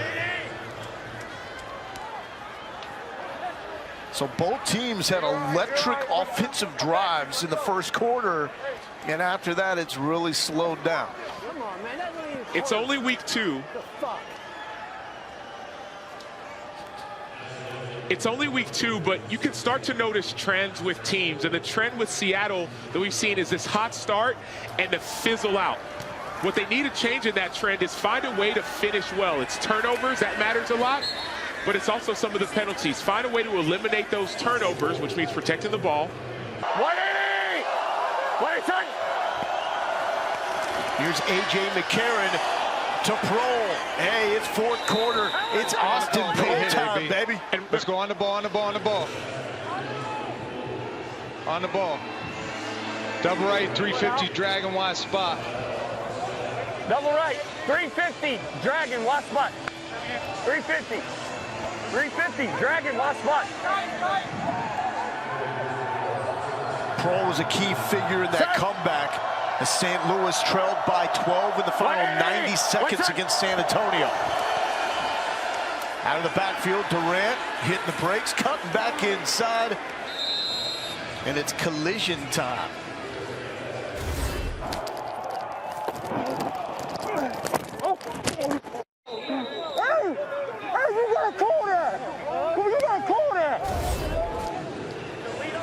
Hey, Sam, that's one thing they're not calling early in the XFL. I'd say I haven't seen a lot of these late hit calls. That was a hit out of bounds, and it wasn't called. Set! 180! Wait, son! McCarron to Durant. Durant spinning On the right ball, at on the the ball, on the sticks. ball. It looks like he's going to have the Let's first go down. trough left. Trips left, 200 jet. X hitch. Right foot true. Y Right foot brag. true. Trips left, 200 jet, X hitch, Y brag. Right foot true. Right foot true. Yes. Set! McCarron with a 17-game NFL career. 2-2 as a starter. Quick pass to Hakeem Butler, former teammate with the Raiders. They're about to see some defense with the Roughnecks and Tim Ward and Anthony Harris on the outside. You know it. McCarron, he's got a man, Durant. It was over his fingertips. Quinterio Cole in coverage.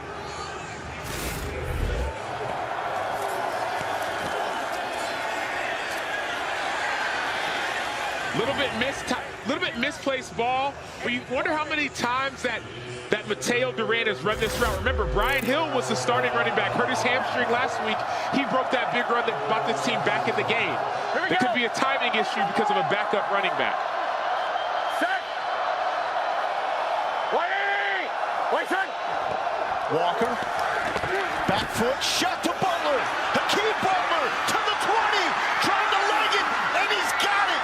St. Louis has taken the lead. Hakeem Butler with late game magic. Hey, two. Hey, clock's going, AJ. Clock's going, AJ. Clock's going. 2. Where you want it? Where you want it?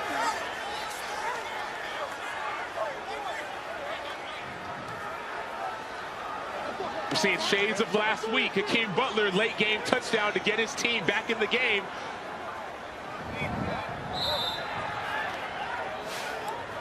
The former Iowa State Cyclone had that first touchdown of the comeback. He's had a couple of drops tonight. Redemption. 2-point conversion here from the 5. 180! To make it a 7-point game, going back to Butler. Butler cannot make the catch. All right, break it down, Sam. So Hakeem Butler, we're going to see him on this touchdown. It's a 44-yard reception. Notice he's lined up a little bit wider. He's 6'6", he's tall. The safety has to stay inside leverage. Once he gets cut across his face, it's hard to make this play. And then that stiff arm is what leaves the rest for history. And so, sees Hakeem Butler, 4th-round pick. Oh, God. Damage done by Trey Walker. This is why Hakeem Butler was drafted in the 4th round by the Cardinals in 2019. Plays like that. Injuries can mess up your trajectory, but plays like this can bring you back into the fold. And late in the games, we start to see that NFL pedigree, the national champion pedigree by McCarron.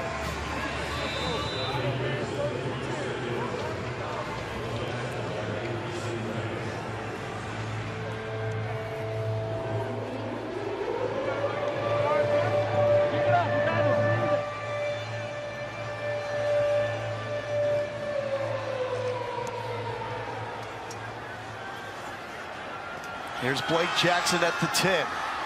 On the catch. Both teams starting the pursuit of the football. You see on the scoreboard. Trips left. 561 Houston mesh. You don't have a clear look over here. Get to the Trips left. 561 mesh Houston on 2. Ready? Yes. We got the total at 38 points. The over's starting to feel a little bit better. Seattle favored by 4. Now down by 5. DiNucci steps up. Confident throw over the middle to the former Troy standout Damian Willis. Fitz. Hakeem, walk us through that play. Walk us through that touchdown. Coach Bruce gave us a good call, and they gave us the coverage that we like, so touchdown. Simple as that, boys. There you go. To the point. That dude was an all-out beast in his career at Iowa State. DiNucci's going to use the legs again, wait until the last moment to commit. It takes it to the 35.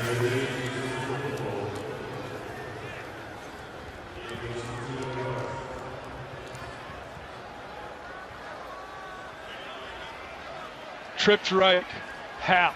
Trips right, Hap. Flip 51, Z go. Here we go, flip 51 on 2, ready. Flip 51. Seattle Sea Dragons only 2 of 8 on 3rd down. Set, go! Pearson has been quiet in the second half.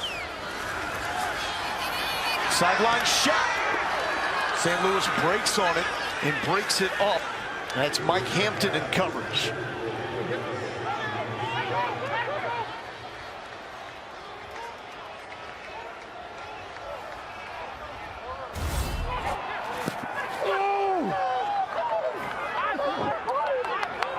Hey, get ready, get ready, get ready, get ready. 4th and 1. Gutsy call here by June Jones and Jim Haslett. Set, go!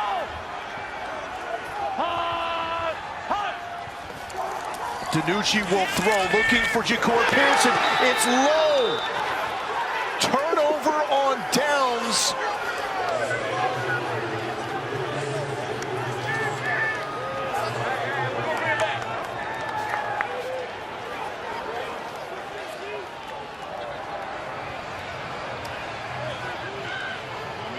run the ball? And did you hear that? DiNucci said, can we not run the ball? Well, you wonder it's third. You wonder why do you take a deep pass on 3rd and 1? Well, you take that because you're going to go for it on 4th. That's it, boy! Let's go! Yes! Yes, sir! Yes, sir! But if you remember about that running clock in the XFL, the clock would run. It's worth the risk. Carry here to Durant. Now the counter would be, can we not run the ball? They ran the ball at the 1-yard line late against DC, and DiNucci fumbled the football. And trips left Mickey cold. Trips left Mickey cold. And they ran a quarterback sneak earlier on 3rd or 4th and 1 and on a fumble. Trips left. Mickey cold on 1, right? Yes.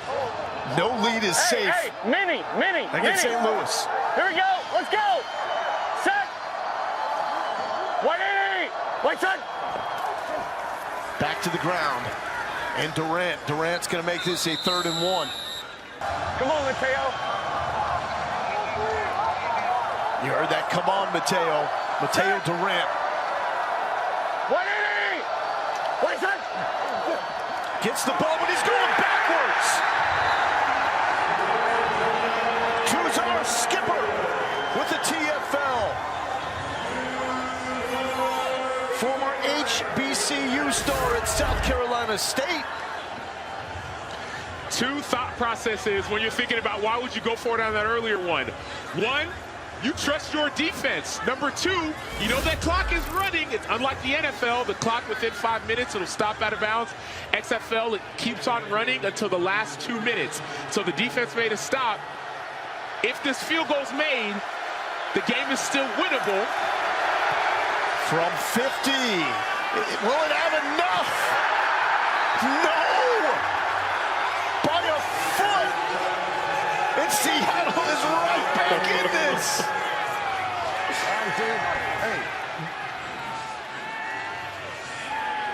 Drama, action, intrigue. And let me correct myself with Skipper out of Toledo.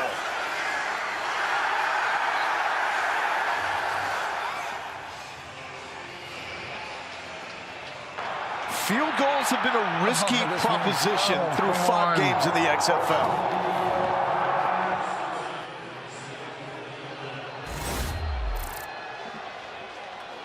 DiNucci has a shot. What does he do with it? 3 minutes left. He's got Josh Gordon. Gordon to the 40. Slips the tackle. Down to the 26-yard line. Waiting for the former All-Pro to break out, and he just did. 34 yards. Josh Gordon led the NFL in receiving in 2013. He set records, a 4-game record for most receiving yards in that same year. An All-Pro. He's had his ups and downs. He's happy to be back playing football. Set go! Hot! To the ground game. Ellison to the 22.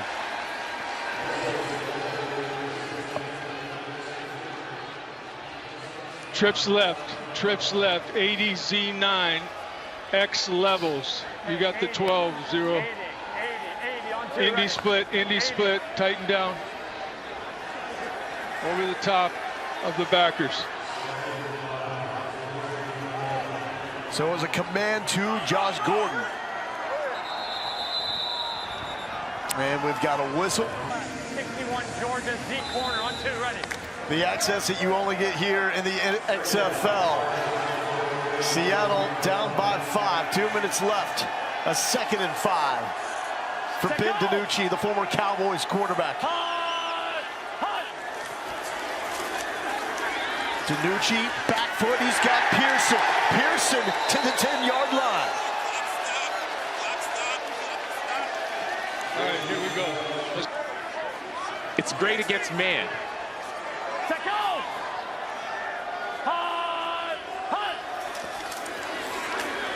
DiNucci left side. Oh, Ja'Cour Pearson tried to make an amazing catch. Pindaluka with a breakup.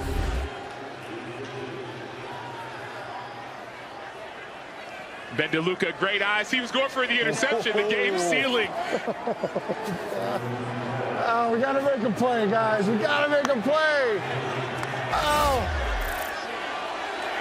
Is a breakup not a play? He wanted the pick six? He wanted the pick six. He wants to score on defense. Let's go. Let's go.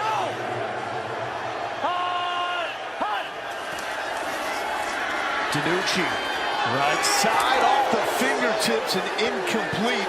Looking for Jordan Veazey.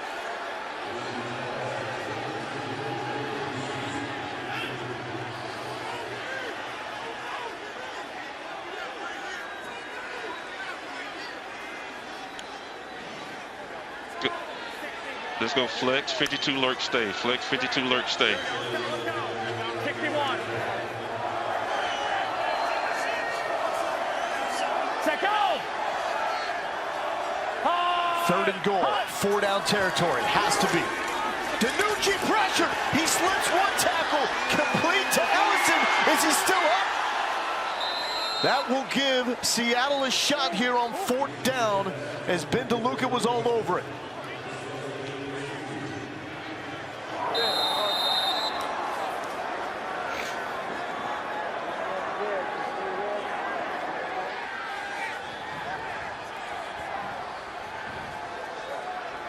You want to guess who was in the backfield making that play for St. Louis?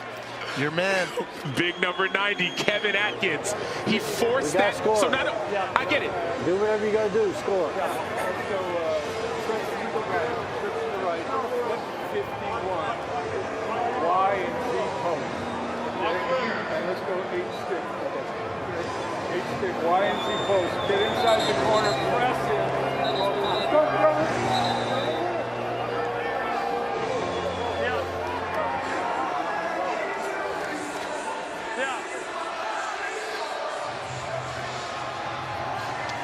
Flip 51, flip 51, flip 51. Run it, go route. Flip 51, flip 51.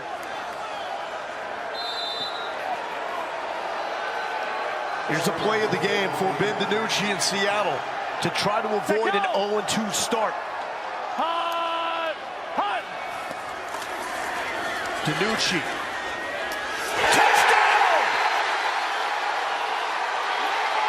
Jordan Veazey, the Cal Golden Bear, has done it.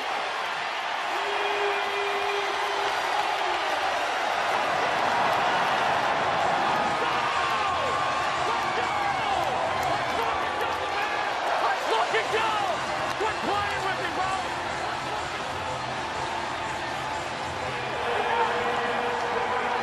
Over 2!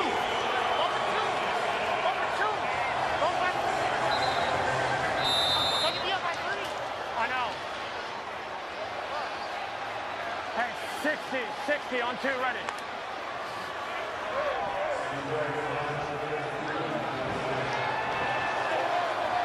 Seattle 3-point conversion for a push with the total.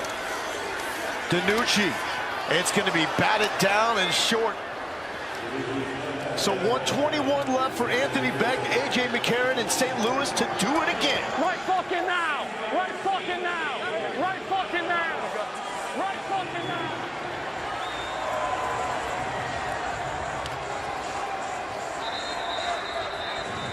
Fuck that shit! Gutsy throw here, and a great catch by Jordan Veazey. And they ran this same play, you heard it, that Y and that Z post. It puts the defenders in conflict. You have 2 posts coming across the middle, and then a perfectly placed ball. Oh, quit playing with me, bro! Go for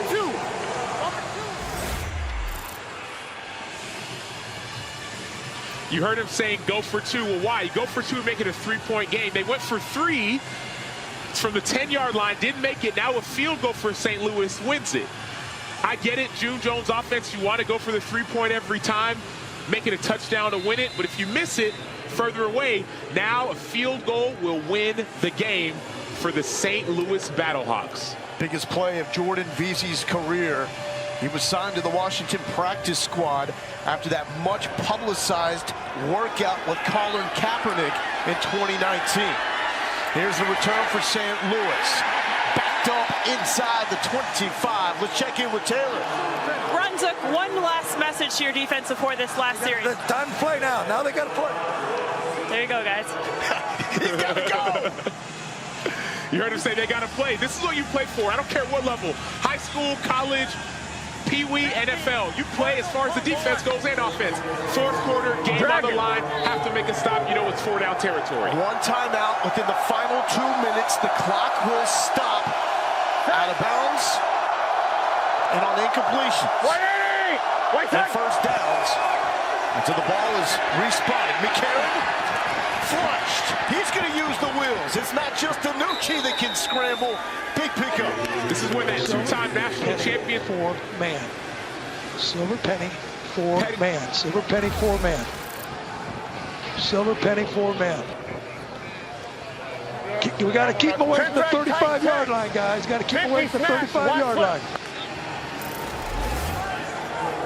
And the significance of the 35. A field goal wins it. 35-yard line. That puts you at about a 52-yard field goal. A field goal wins. Keep them out of the 35. You're protecting the 35-yard line. McCarron trying to avoid this sack. He does it again. Directing traffic. And again, it's McCarron with the scramble. Getting closer to midfield. Good job, AJ.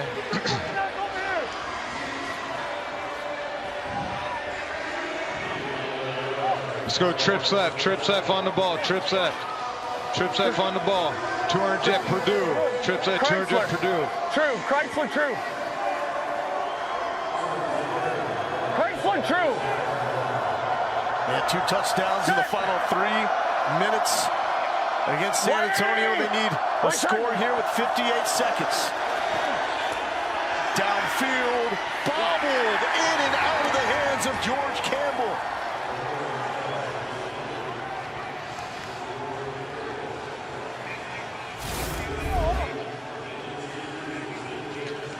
You talk about keeping away from that 35. You catch that, you're right in that same area. But not to worry. A.J. McCarron has been here before. Back-to-back national championships. He won it 3 times. 1 year he didn't play as a redshirt freshman. And then last week, brought his team back from down 12 points with 90 seconds left. Critical times, he has the experience. McCarron back to him. This time complete. George Campbell. Former Mountaineer. Trips right.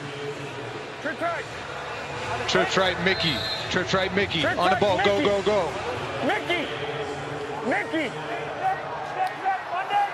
Seattle trying to protect the 35. On the quick. Coming up on 30 seconds left. To Walker. Walker's got the 40. Walker's got the 35. Trips right. Trips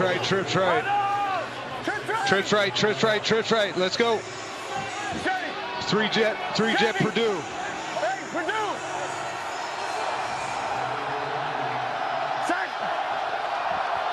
Second and 3 from McCarron. Taking a shot to Pro. Overthrew him. So 7 seconds. You got a timeout. It's 3rd down. Let's go, Gin left tight. Gin left tout. Tie. 50 Haas. 51 Haas. F. Juke. Gin left top, tie. 51 Haas, Juke. Go, get lined up, Hakeem. Go, Kareem, go. AP, now. 180. What's that? McCarron. First down. Welcome back to Seattle, Austin Prohl.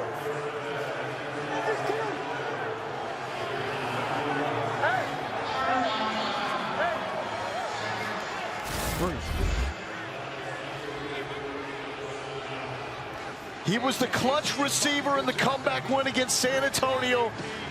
Back in the city where his pops was a star and doing it again.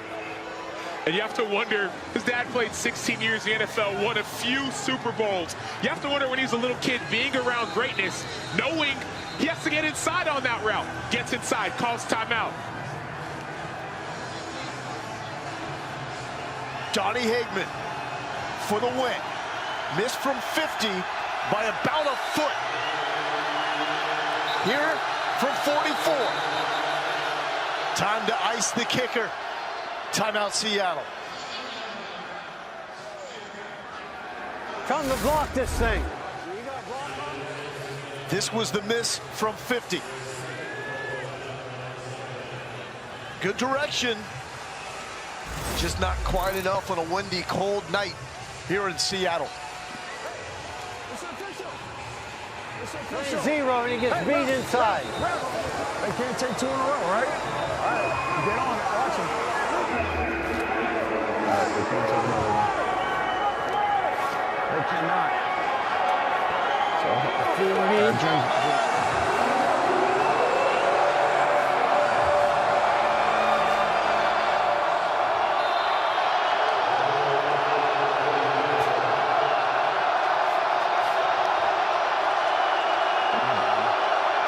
Hageman for the win. Hageman got the win. St. Louis back-to-back comeback thrillers.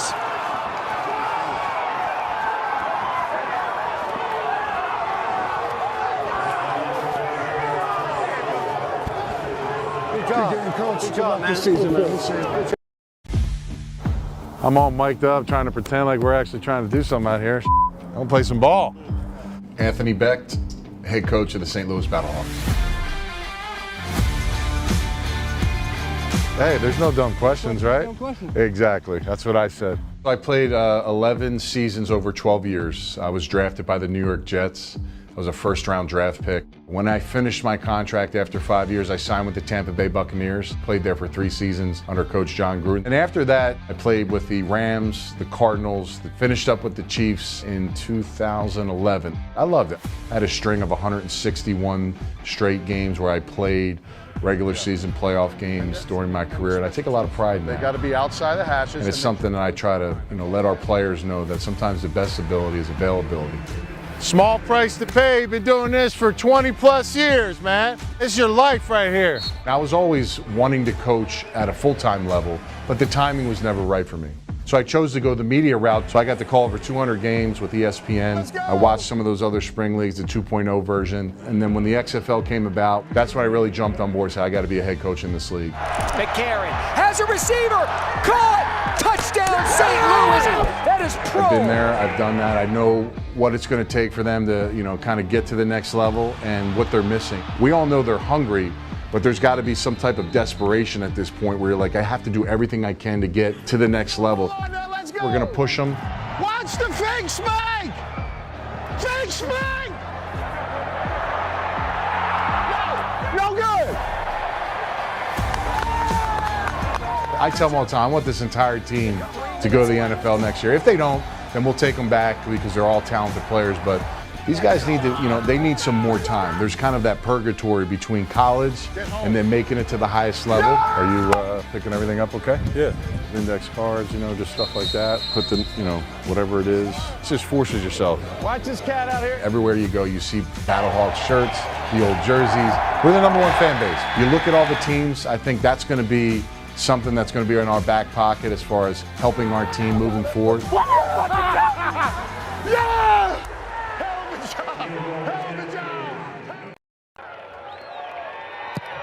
Dallas boots things away. It is inside the 20. It is returnable. So here goes Lee. Both teams are off. Lee trying to find a seam over the left side. Still on his feet.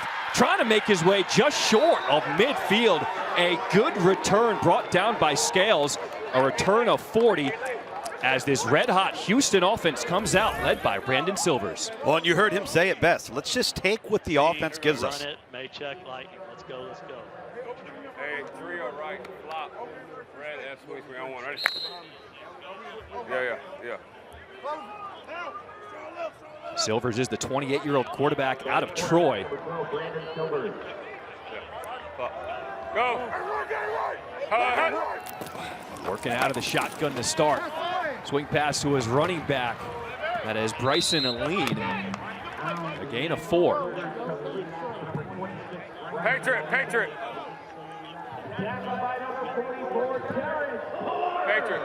Hey, trips left up, blue, blast on, ready? He's got such a calm, soothing He voice. does, yeah.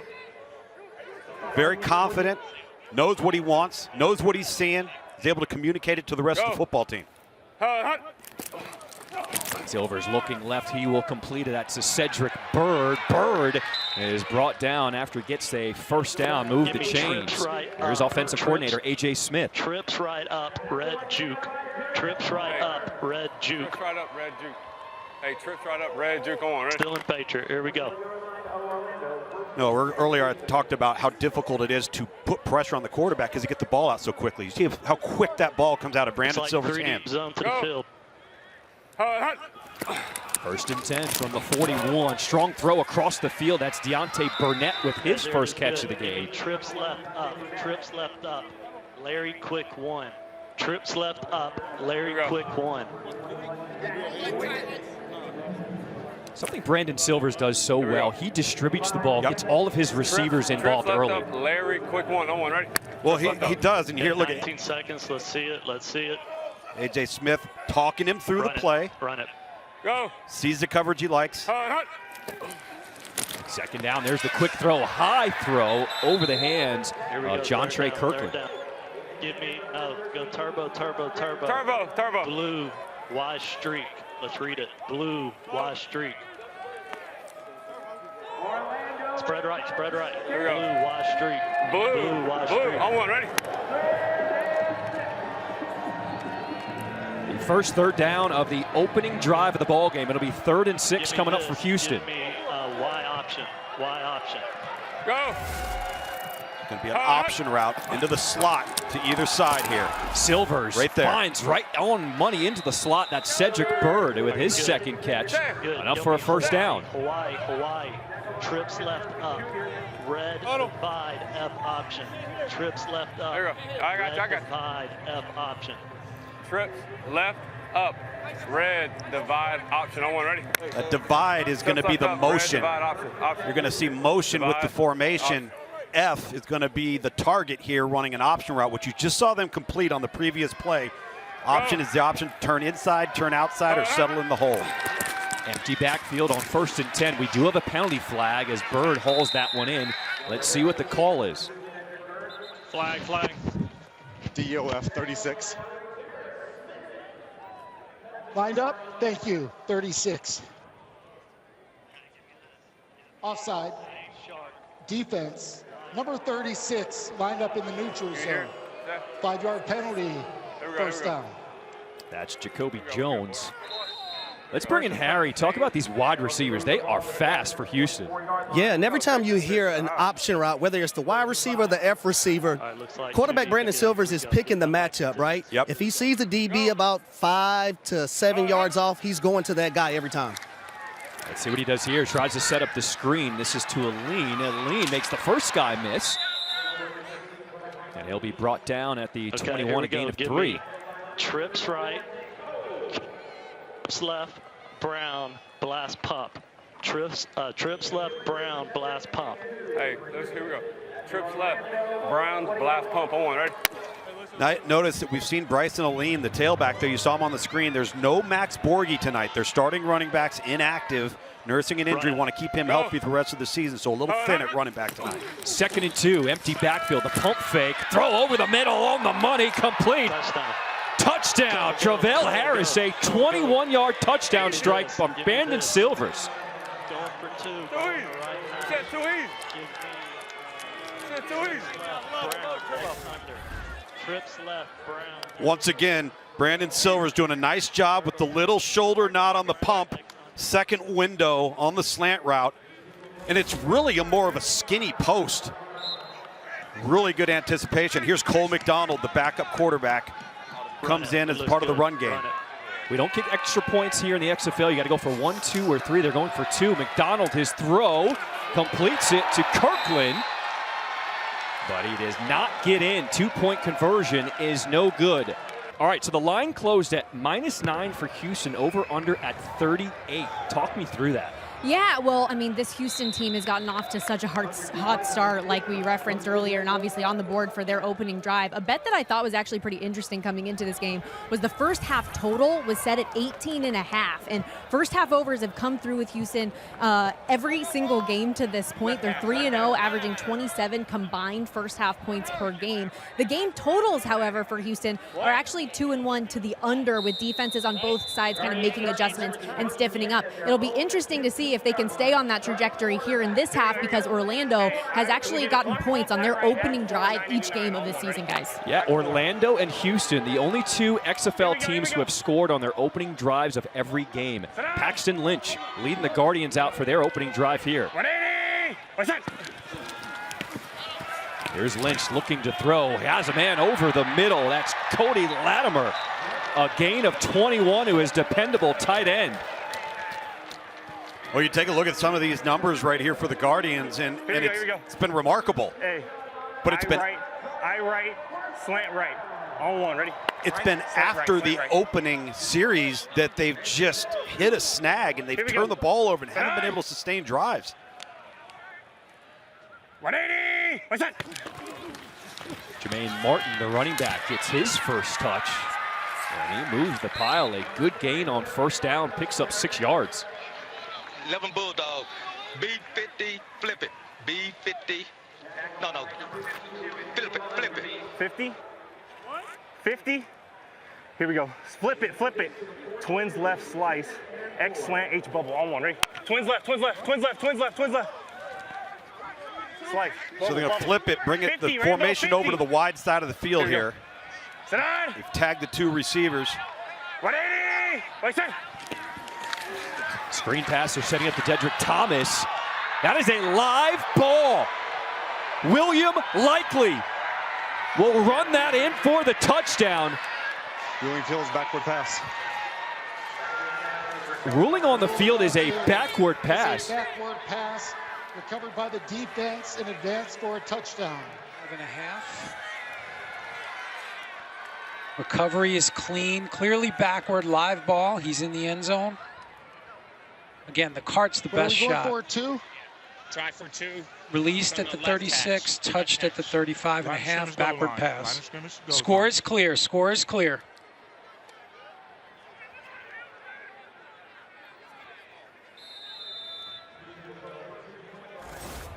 So it is confirmed, a touchdown scored by William Likely on defense. And Houston's going to go for 2 points from the 5-yard line. Yeah, clearly a lateral there and a backwards throw on the swing pass. Terrell Buckley doesn't like it. Yes, that it was a forward pass. He wants to challenge that it was a forward pass. Okay, Coach, the ruling on the field was a backward pass, and you would like to challenge that it was forward? Yes. Okay. Yes. That's one of the other unique rules here in the XFL. Each team gets one challenge. Orlando is challenging the ruling on the field of a backward pass. Reggie, I'm with you. He's challenging it. Sir Dean. Yeah, I'm with you. We're on the cart. It's clear. The ball was released at the 36. That's right. And it was touched. It was touched at the 35.5. It's clearly backward. Point of release to where it was first touched. And we've got Houston recovering it. No issues. So the ruling on the field is confirmed. Orlando loses the challenge and the timeout. Thank you. And this is a fairly easy one for Dean and the crew back in the command center. The ruling on the field is confirmed as a backward pass. Orlando loses their challenge and has been charged with their first timeout. And this is where the assistant coaches, particularly upstairs in the booth, have got to communicate to their head coach, hey coach, don't use the challenge here. It's too close. The call was correct, and that should not have been a challenge for Orlando's coaching staff. Dejon Lee in the backfield with Brandon Silvers. Silvers scanning, throws back of the end zone. He's got Kirkland. 2-point conversion is good.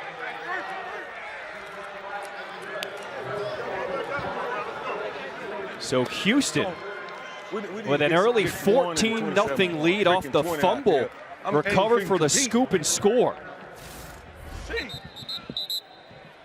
All right, you take a look. Here's this where, now look where the ball ends up going over in here and where it catches. And as Dean mentioned, right there at about the 35.5-yard line, that's a clear backwards pass. It's a good call by the officials on the field and from Dean Blandino.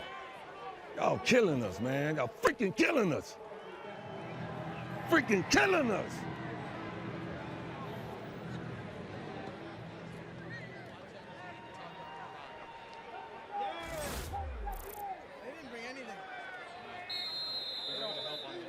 So Houston, one of the hottest teams in the XFL with a good start, 14-0. Justin Rogers trying to get something started for the Guardians. He'll be stopped shy of the 30. A gain of 21 on the return. So Paxton Lynch and the offense will come back out. Well, we've referenced they're now -6 in turnover margin. All right, turnover on the first series offensively. Here we go. Huddle back here, And I think this team's got to line up and run the football. That is one of the strengths of this offense. Lead draw right, double right motion, lead draw right. On one ready. I'm in the gun. Here we go. Sit on! Logan Carter, the tight end, in motion. Handoff goes to Martin, and Houston was ready. This is the approach. 11. B49, B49. This is the approach right now for Orlando. Tank right, gone right, 7H Dragster. On one, ready. You saw the draw. You saw the swing pass attempt. They're trying to neutralize that speed off the edge from the defensive front of Houston, who leads the league in sacks and tackles for loss. 180. What's that? 2nd and 9. Lynch, good protection, decides to step up himself. Oh, you hear that hitting, and here comes the penalty flag.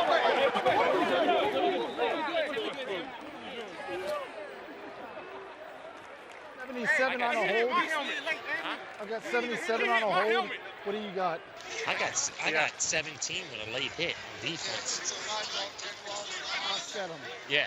All right, so live ball holding by number 77, dead ball UNR by 17. Gotcha. Yeah, 17.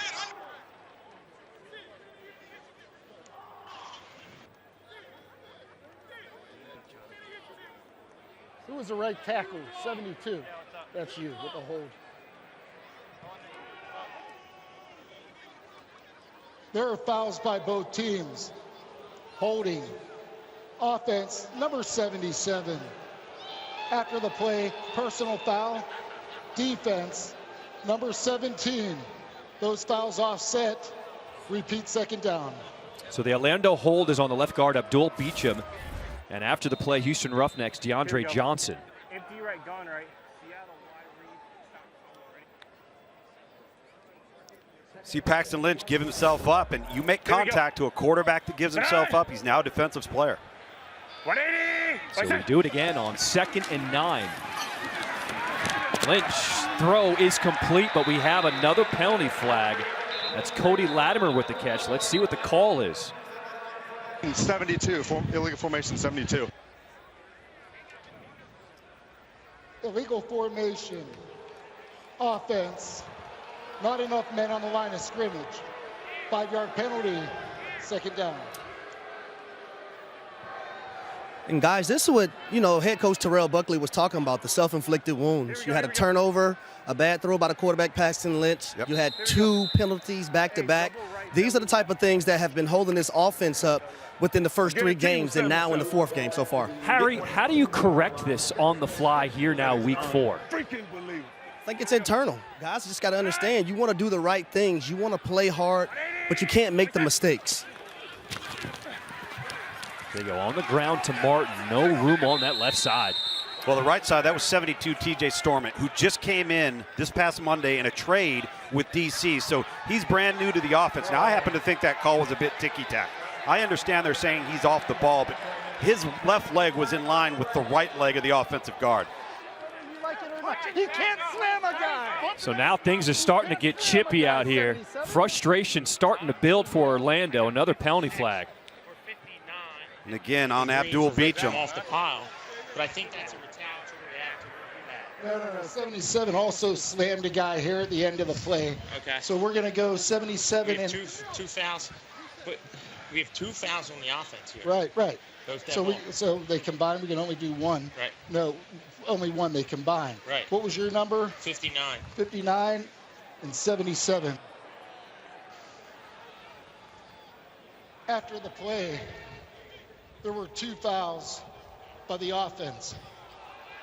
Personal foul, unnecessary roughness. Offense, number 77 is declined.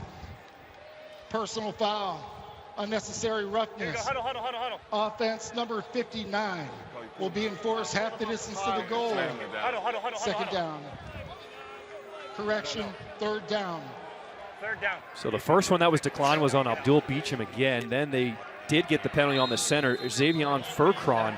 That is penalties on 3 straight plays for Orlando. Drag, H screen right, on 1, ready?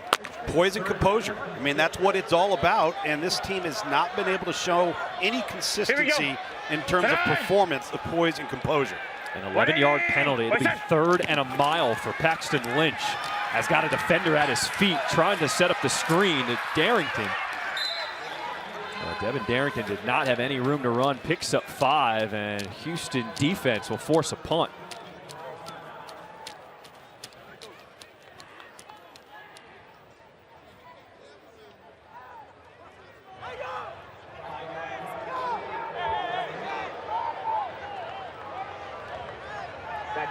So Mac Brown is on to punt things away for the Guardians. William Likely, who had that scoop and score for Houston, is on to return the punt.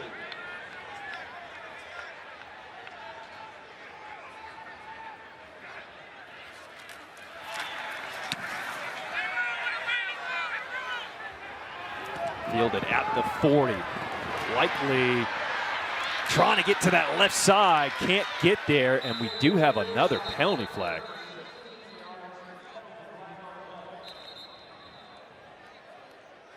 It's going to be an illegal block in the back here.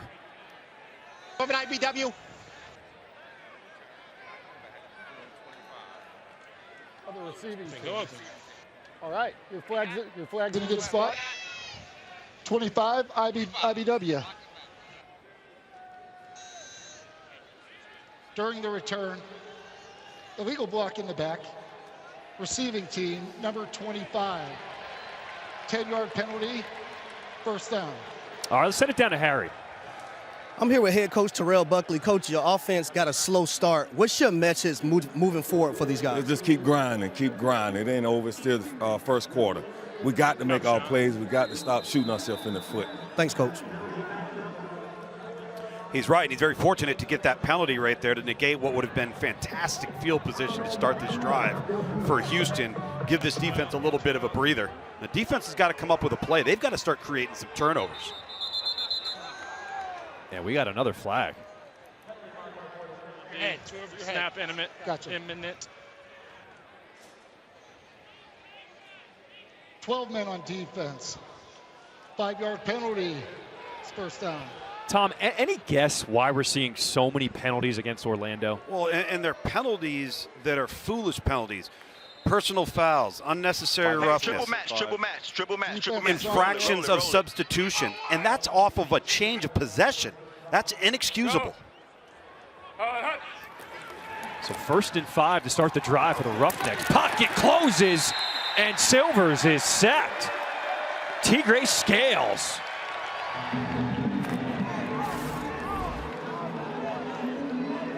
See Orlando right here. They're just sitting and working in zone coverage, and you see Brandon Silvers, the quarterback. When he pumps once and he doesn't get that ball out on time, that opens the front door for Orlando's pass rush. Tony Carter, the defensive coordinator, referenced that in their first game, the 2 interceptions Silvers threw were versus change and zone defense. Silvers on the crossing route, completes that one to Terrell Harris. Harris will pick up 4, brings up 3rd down. Right, purple. Spread right, purple. Let's go, purple. Spread right, purple. Spread right, purple. Blizzard one hole. Blizzard one hole. Blizzard one hole. You hear that term purple, it's going to be a freeze count.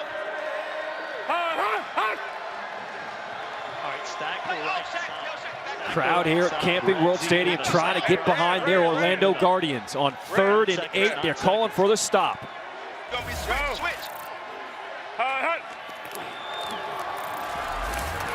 Silvers completes, and they got the favorable spot. Deontay Burnett just does have enough for the first down. Here we go. Shaquille Wiggins was right there on the tackle. We in road runner. Watch the ball. Watch the ball. Line up. Get lined up. Tony Carter, the defensive coordinator, he's not aware they've got the first down here. Patriot, trips left up. Trips left up. Larry quick one. Trips left up. Larry quick one. Triple match check. Trips left up. Larry quick one. Hey, alert the shots. Alert the shots. 11 alert seconds. The shots. 11 alert seconds. The shots. Here we go. Here we go. Play it. Play it. Match. Match. Double team the middle guy right there. Oh, one hole. One hole. One hole. Empty backfield. There's the screen. They set it up for Kirkland. And Kirkland will pick up 7 on first down. Go turbo, turbo, turbo. Red F block, Mike Leach. Red F block, Mike Leach. Triple match check. This should work. Here we go. Here we go. Shaq, get in. F block, Mike Leach. On one, ready?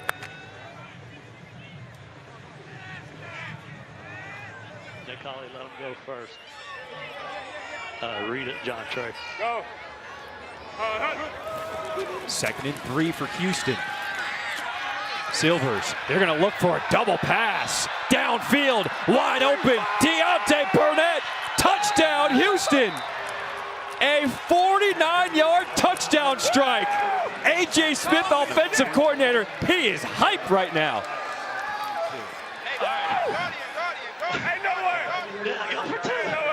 Yes, high sideline, high sideline. They're going for 1, 2, or 3. Going for 2 here, and we're going to get back to what is a unique rule in the XFL, the double forward pass. We just saw Houston execute it perfectly.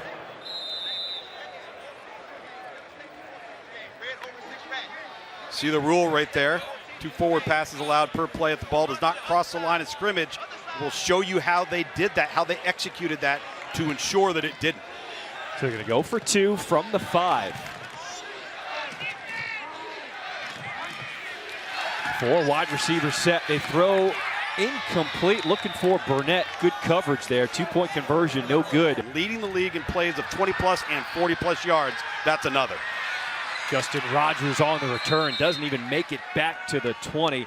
Let's send it down to Stormy with the receiver with the hot arm. John Trey, we had the little creativity there with the double pass, and who better than the high school quarterback? But everybody over here is talking about the ball fluttering. You're going to put up with this? Hey, it was a wobbler. I can say that. It was a wobbler, but they're not going to say it was a wobbler in the newspaper. It was a touchdown pass. How much fun is it that you have an offensive coordinator that lets you air it out like that? Oh, it was fun. That play called was Mike Leach. Love that. Mike Leach. And by the way, fellas, that over 18.5 for the first half. It's over. We got there. Stormy making people money. Oh, monster hit. Eli Rogers upended. But he shows how he held on to the ball. Picked up 19. That was A.J. Hendy with the stop. Well, John Trey Kirkland, the high school quarterback. Hey, I right fly. What? I right fly, act 4 switch, Z choice, on one, ready? Was a return man, was a receiver, was also a quarterback. Started a game for LSU in a bowl game, so he's been back there before. A.J. Smith doing a great job utilizing his skill set as the offensive coordinator at Houston. Paxton Lynch is now under center. Play action. He'll dump it off to his running back. Good run after the catch for Dedrick Thomas, and he has a first down. Personnel, 11 personnel. B56, B56. B56, 11 Bulldogs. Hey, bunch left, gone right, China, X rub, on one, ready? Hear that term rub, if you were on defense, you'd call that a pick. But see, as an offensive guy, rubs are legal, picks are illegal. 180! Wait a second. On 1st and 10, Lynch. And Thomas. Incomplete. That was the rub. The X came inside, kind of rubbed off the defender with the hope of breaking the back loose. All right, what's the difference between a rub and a pick? How do you get away with it? Here we go. Hey, double right motion, lead draw right. Double To right get motion, away lead with draw it, right. On one, ready? the receiver Double right has to motion, lead show draw his right. numbers to the quarterback. Under, So under, it under. looks like he's expecting a pass. He Yeah. can rub elbows, he can rub Here we go, here we go. shoulders, but if you run into him like you're blocking him, you're going to get called for a pick. Come on, in the backfield, in the back. Here you go. 180. Right side. Second down handoff is to Jermaine Martin. Nice spin move. Brought down at his ankles, picks up 8. Gonna be a long day, 5-2. That was Emmanuel Ellerby there on the stop. Twins right, scat right, 525. I'm sorry, twins right, scat right, Y option 5. Here you go. Twins right, scat right, Y option 5. On one, ready. Now, I think Orlando's got 2 plays here. Given the circumstance, we've heard the Y option. All right, so your tight end's going to have an option to the top of the screen right here. Should be in there. 3rd and 2. And he's got it. Pressured. And he won't get away. C.J. Brewer and Trevon Mason double teaming on the sack. Loss of 6. I just don't know what took Paxton Lynch over to the left. And then he holds on to the ball too long, and he has the Y option right to his right there. Hit him. And he's got a touchdown. Now it takes you out of that potential 4-down opportunity. Terrell Buckley once again not happy with this offense and their lack of ability to be consistent and move the football.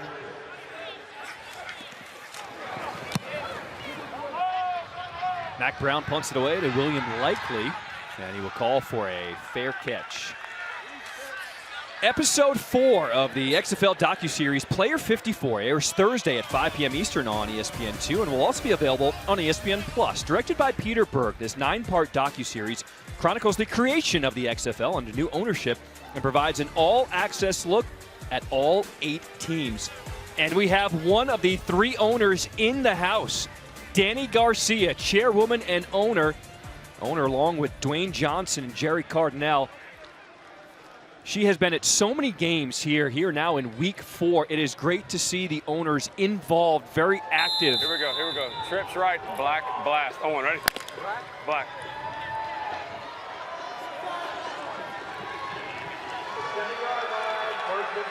Go! Houston gets the ball back on 1st down, completes that one to Bird, ducks under 1 tackle and is brought down. A lot of work, but no gain. All right, give me this. Tight. Blue F swing, X Nebraska, H shift. Tight. Blue F swing, X Nebraska, H shift. Nebraska on one, ready? H shift, Travell, H shift. Nebraska. Scoot it just a little bit, John Trey. Cover 2, watch for the backside center cut. It looks like it's going to rotate. 9 seconds. Go! Little nugget there for Brandon Silver late. Silver, that's to Lee. And Lee is brought down again for no gain. That might be the last play here in this 1st quarter. They're just sitting right there. Yeah, they just... 3rd and 10 for Brandon Silvers, and we have a penalty flag. Dumps it down to Lee. He is short of the 1st down. Let's see what the call is. Spot Marcus. 79. Gotcha. Illegal formation offense. Not enough men on the line of scrimmage. Half the distance to the goal. It's 3rd down. Wait a minute. Whoa! What? So the live line has been declined. Easy. 23.5. Whoa. Which means Houston has to win by 24 points or more. They're already up 20-0 here in the 2nd quarter. You know, we talked to A.J. Smith this week about Houston's success, offensive coordinator for the Roughnecks, and he said one of the biggest reasons we drafted guys that had already played under my system. So we kind of had a head start going into week 1. The illegal formation by the offense has been declined. 4th down. I don't like this call. This is twice we've seen this call in this game, called on an offensive tackle. Once for Orlando, now for Houston. That offensive tackle is clearly on the line of scrimmage. I'm not understanding what the officials are seeing right there. But you're right. As far as the personnel, how this thing was built, there's 7 players on this defense that played for Brian Porter, the defensive coordinator, somewhere in college. So a lot of familiarity with the skill set that these players bring. Grace Porter punched that one away. Justin Rogers Fields dancing around, and he's going to be stopped. Harry, what does Orlando do to change things up? Well, they have decided to make a quarterback change. It will be quarterback DeAndre Francois coming in right now. Paxton Lynch will not be in the game at the moment. And I understand why the change is being made. You had that last third down for this team. The wide option was wide open. He tried to go backside. You had the missed throw that led to a touchdown. So now Orlando's trying to get some momentum. Yeah, I like it, Harry. I think it's a good move. They need a spark. That last play was on the quarterback. They clearly would have had a first down. Let's see what DeAndre Francois can bring to the game. Can Francois be the spark? Quarterback keeper. He does get to the corner, and on first down gets a good pickup. I love that play call too, because now it's put Houston defensively on notice that you're going to have to contend with quarterback run. You're going to attempt to run the football here. I just like the message that sends, forces Houston to have to play 11 on 11 instead of 11 on 10. Many people know the name DeAndre Francois from his time at Florida State. There he is handing off to Darrington. And for Francois, this opportunity means a lot for him. He is a local kid from Orlando. He wants to represent his city. Flank left, belly right. Flank left, belly right. Flank left, belly right. Wig lock. Sandwell wig lock. This is also an opportunity for Francois to show people how much he's matured. Yep. It's third and 1. Remember, he was the quarterback of that Florida State team, got hurt in the game in the opener against Alabama in a top 10 matchup. Things just never recovered from that point on for him. On 3rd and 1. Darrington has the first down. Good. Let's go. 12 Logan. B57, B57. First 3 drives for Orlando didn't do anything. That was Paxton Lynch, so now they've made the change to Francois. You're hearing some of these numbers from Robert Ford, B57, C56. Those are actual numbers and letters that are on the wristband that he's looking down at. Then he'll call it, and the rest of the offense can see it as well. Francois escapes from the pocket, still looking downfield, throwing it away out of bounds. Tough when you're flushed, excuse me, John, when you're flushed to the left. 11 personnel. And the half field read is all to the right. B4, 4, double right, belly left. Double right, belly left. G-Bio. Every time I look at Orlando breaking huddle, it seems like a personnel miscommunication. Yeah. Guys trying to figure out who's supposed to be on, who's supposed to be off. Yeah, you just can't have that. It just takes away from the efficiency and momentum. We should have a run here. That's it.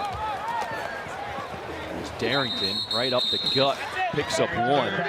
It's Trent Harris, the linebacker, on the stop. 11, 12 speed, 12 speed. Trent Harris, one of the stars of this team. B62. Defensively, 4.5 sacks on the season, 6 tackles for loss coming into the game. Dime, double mug, read 1. Dime, double mug, read 1. 1 pill. Tell them the pill. Double mug. You see the linebackers call that mugging up into the gaps there, and then they're going to back away here and go into cover 1 defensively for Houston. 3rd and 9 for Orlando. Pressure backside. What a throw by Francois. Can I go back in? Cody Latimer, the tight end, reels it in. Picks up 19. He's made his hay across the middle of the field on the seam route. This is a fantastic throw. This is one of those throws that has to be made between 17 and 22 yards. Fits in a window between the linebacker and safety level. Now you got something cooking. Sean Davis on the coverage, number 23 there for Houston. Cody Latimer is a former NFL wide receiver. He's now at tight end, and he is a matchup nightmare for defenses. On 1st and 10. Darrington didn't have much. Good. Still got positive yardage, picked up 3. I'm listening to you. Raleigh Tejada on the stop. Okay.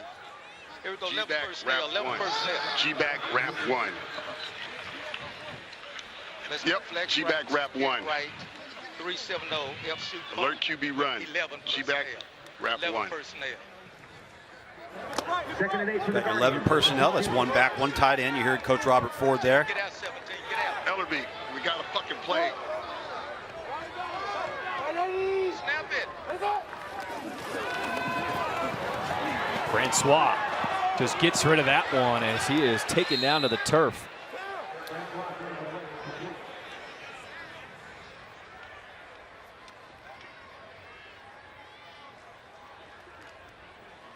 Robert Ford, offensive coordinator. Brian Stewart, defensive coordinator. 11 Bulldog. 11 Bulldog. Yep, Empty dime, right, gone spinner, right, bio. double smash, Alert wide empty, read. dime, spinner, Empty bio. right, gone right. In the game, it's Smash, empty, wide read. it's empty, And hurry. It's empty. It's Hurry. empty. Quarterback can run. Hurry, you got 8 Quarterback seconds, can 6 run. seconds. Quarterback can You got run. 6 seconds. Quarterback can run. Orlando's a perfect 2 for 2 on 3rd downs this drive. Francois looking end zone. Incomplete. Lance Moore was double covered in the end zone.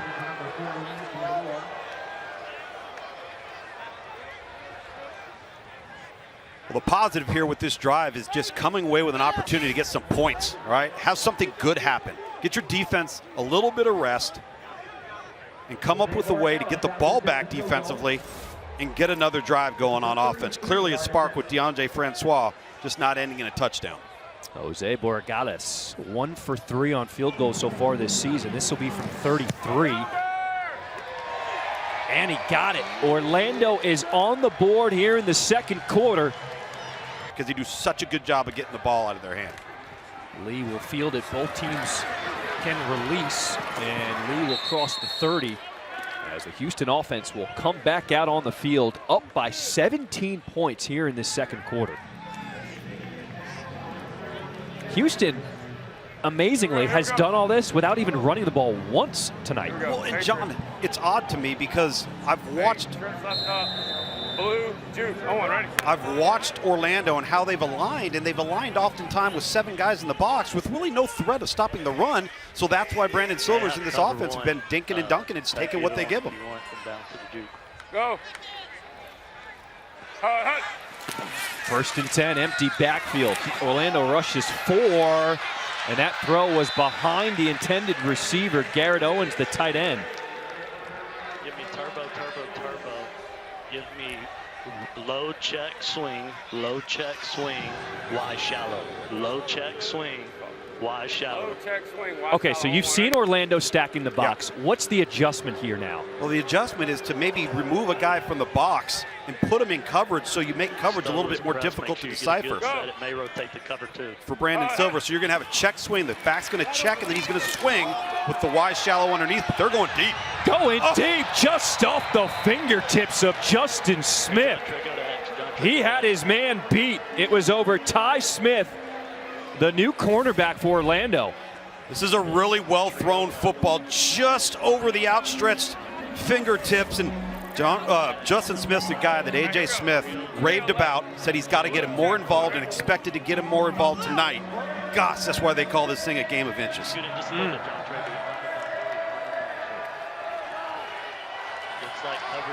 So Houston just misses a big play. It brings up 3rd and 10. Silvers, the dump down. And a lean is stopped short. Terrence Plummer there, good tackle, a gain of 4. So now right there, they had fewer men in the box, more people in coverage, and forced the check down. If you're Orlando on defense, you'll take check downs all day long. You come up and make the tackle, but don't give up the downfield explosive throws that we've seen tonight. Look at that. We got a little life on the sideline now for Orlando after making that stop. What do we say? You came away with points. That's a positive, even though it wasn't a touchdown. Now you need your defense to make a stop, and they do. Porter with the punt. Rogers will field from the 16. Straight up the middle. Ooh, brought down hard at the 30. Back-to-back 3-and-out stops for the defense. We do have another penalty. I got used to helmet for 47. I got him lowering his helmet. Good job, fellas. Good job. Good job. Hey, good job. Good job. Yeah. All right. All right. We're gonna. All right. All right, that's fine. There is no foul for a late hit for unnecessary roughness. 1st and 10.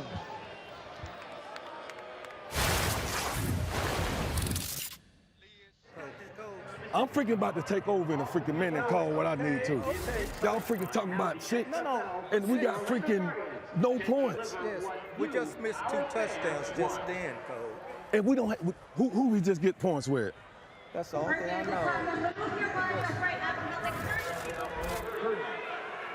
Tom, what do you make of that? That is a disagreement amongst 2 coaches, and one of them is the law of the land. Paxton Lynch is back in, and Paxton Lynch is taking a seat. The rolling on the field is the quarterback's forward progress was stopped at 2nd down. Emmanuel Ellerby and Trent Harris there on the sack.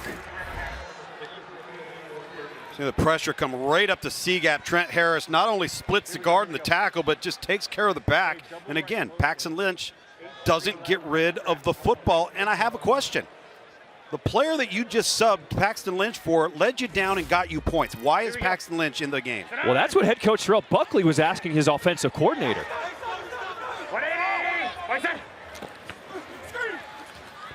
Lynch got to get rid of it, and he just throws it into the turf, but we do have a penalty.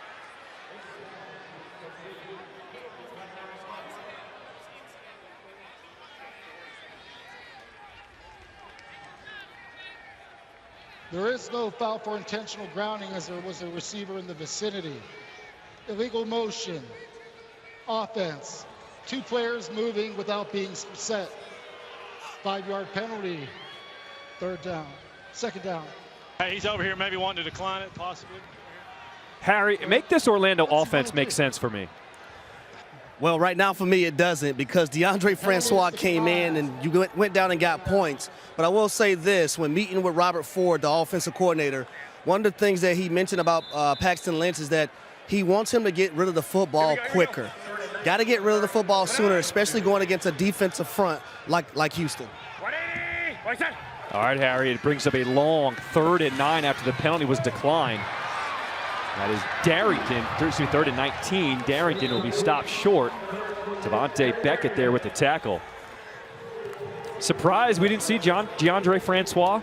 I'm stunned. I mean, I don't understand what the line of thinking is there, especially when it comes to the getting the ball out of your hand part. At least DeAndre Francois did that. He minimized negative plays as a result and actually moved the football down the field.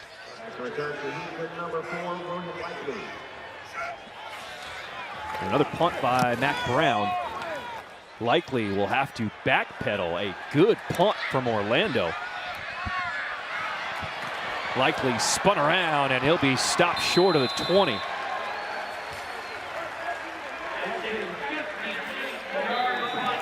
Paxton Lynch taking a look at what happened on that last drive. Houston up by 17 here in the 2nd quarter.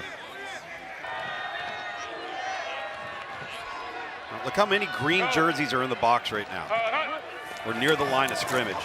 They rush 4. Silvers. Throw is complete to Nick Holly. And Holly will pick up 13 for the 1st down as Washington another tackle. Swing, Z slide. Trips right, rock check, swing, Z slide. Rock check, swing, Z slide. See, hey, AJ, rock check, swing, on one, right? AJ Smith knows that when he's got man coverage, it's like taking candy from a baby. He's just going to play pitch and catch, throw to the open guy. Off, so read it here. Read it. Go. Silvers all kinds of time. Goes right back to Holly, and Holly a nice run after the catch. He's got another 1st down. Let's go spread right, spread right, spread right, and let's go blue Z14, Z14, red check, Z14. Hey, red check, 14, on one, ready? Tom, in the open, we talked about how Orlando made some changes on defense. They had their top cornerback come back, C.J. Holmes. Ty Smith, another cornerback, came back. It's not seeming to make a difference right now on defense for Orlando. It hasn't so far yet. Another quick throw back. This is Justin Smith. Oh, hard hitting out there. Picks up 7. Hard hitting, but 2 initial missed tackles on previous plays. If they throw it underneath, Orlando, you have to be able to tackle. You see this right here. They're going to work the outside right there. Make that tackle.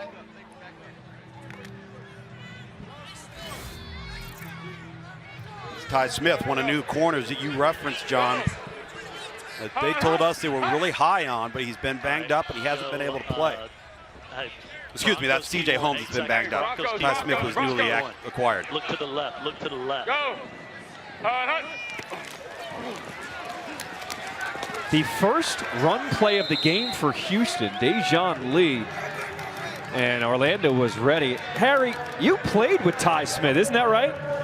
Yeah, me and Ty Smith were teammates with the Tennessee Titans. He's a corner that's long, rangy, probably better in press coverage because he has those long arms, can be physical with the wide receiver. So looking forward the rest of this game and seeing what he's able to do out here. Hey, Harry, are you a little bit surprised that they're playing as much man-to-man coverage and giving Houston these easy reads like we've seen so far?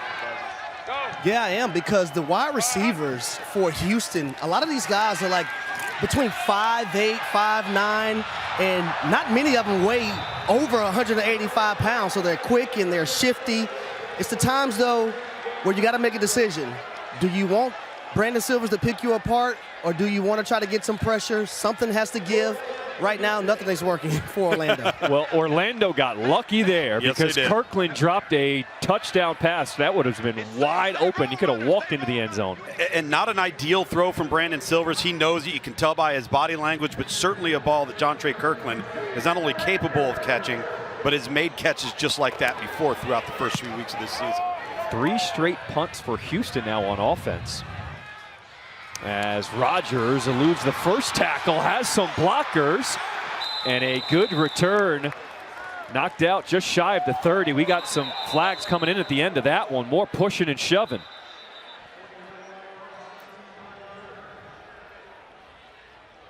How many flags have we seen today? Way too many. 29. Especially if you're wearing green, because a lot of them have been Let's make sure they're separated. lack of composure type of Are they penalties. separated? We're good. Choice penalties. Dean is 29, correct? What do you have? They hit a 9. Yeah, unnecessary. Good call. 9 of the kicking team. Number 9, is that what we got? Receiving team. So we're going to go back 15 from the dead ball spot. Number 9. Number 9. 15, number 9. We're at the 29. We are at the 15 29. dead ball spot. We're at the 29. After the play, personal foul, unnecessary roughness, receiving team number 9. 15-yard penalty from the dead ball spot. First down. So that'll be against Orlando again. That's Gerald Willis. Again, some of these penalties, you know, it's one thing when you're having a hustle penalty, a penalty in the act of playing hard, getting to the football, and okay, yeah, you screwed it up. All right. Double right motion, lead draw right. All on, ready. But these are focus penalties. These are decision penalties that you just cannot have if you're going to be a successful football team. Paxton Lynch back in at quarterback for Orlando. Quick throw sets up the screen. His receiver Lance Lenore. You know, shout out these fans in Orlando because they have stuck by their home team. They have. It's been tough at times, tons of penalties, but they are still here trying to support the Guardians. A good crowd on hand here at Camping World Stadium. And we love fans here in the XFL. They love their teams. If you have not been to an XFL game, you got to come on out. Make the drive, get on a plane. This is good football. Martin straight ahead, the first down, picks up 4. If I was Orlando on offense, the moment I get a first down, I'm going up tempo. I'm getting to the line of scrimmage, I'm making a call, and I'm snapping the play. We have hit the 2-minute warning. 2 minutes to play here in this first half. Lynch looking downfield. He's got his dependable tight end, Cody Latimer. I mean, you can just find him every time. He is going to catch it. Yeah, he works the zone really, really well. Gone right. Gone right. Gone right. Here we go. Here we go. Here we go. Hey, Gabby, son. Lynch pressured from the backside, and they get him. Jumped offside that time. Hurry up, get Tim Ward brought him down from behind. Here we go. Here we go. Big 89, all 6'6" of him. You see him standing up, dips the shoulder. And just a really good, first and foremost, jump off of the football. He beat the left tackle, Brett Boyko, who's just in his second week on the offensive line for Orlando. 2nd and 14, slinging it. Charleston Rambo stretches forward. That ball came out. It's a fumble. Houston has recovered it. Sean Davis comes away with it for the Roughnecks.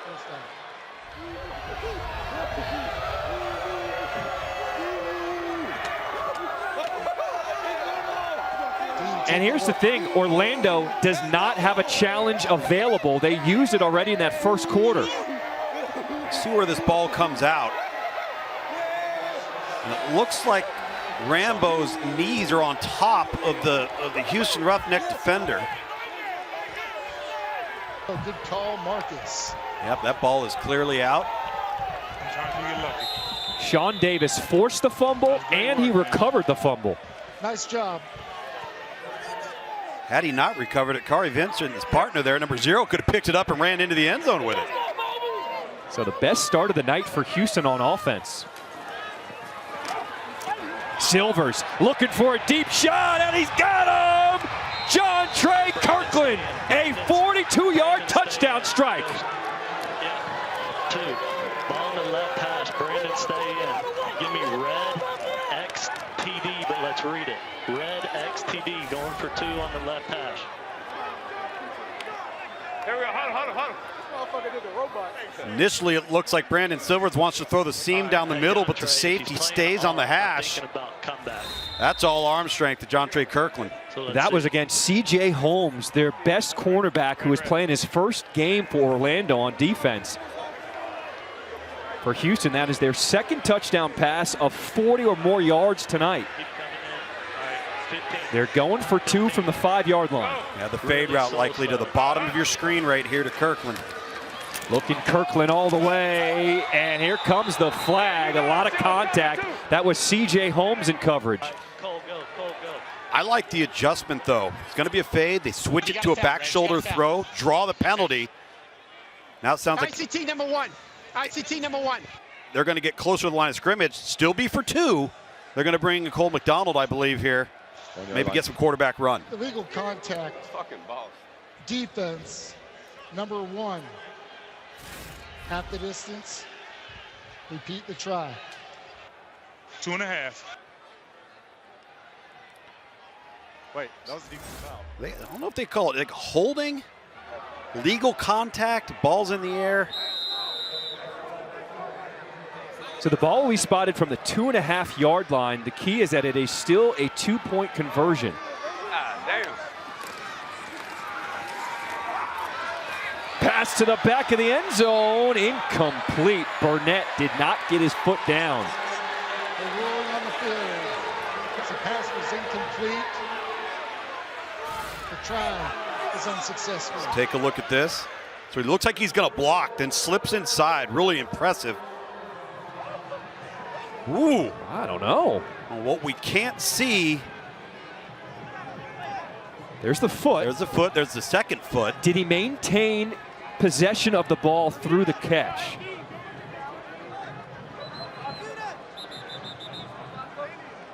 This may be a better look. Can we bring in Dean Blandino in the command center? Dean, what do you see? Yeah, so we were looking at the feet, but also the receivers going to the ground, and we had a great look. The near handheld showed the ball came loose when the receiver hit the ground, so he didn't complete the process of the catch. It's a good call for incomplete. All right, Dean, appreciate that. Thank you so much. On top of it. I love having Dean on the broadcast. He just clears everything up right away. And he's got all the great angles, can take a look at it from a variety of aspects. I still am a little bit confused why, and I know they want to give the illusion that they could run the football with the quarterback with Cole McDonald, but every time they've brought him in the game tonight, he's throwing the football, which is exactly what their starter's done so well. So the ball did not make it past the 20 through in the air. That's going to be a major infraction. The ball is going to come out to the plus 45-yard line.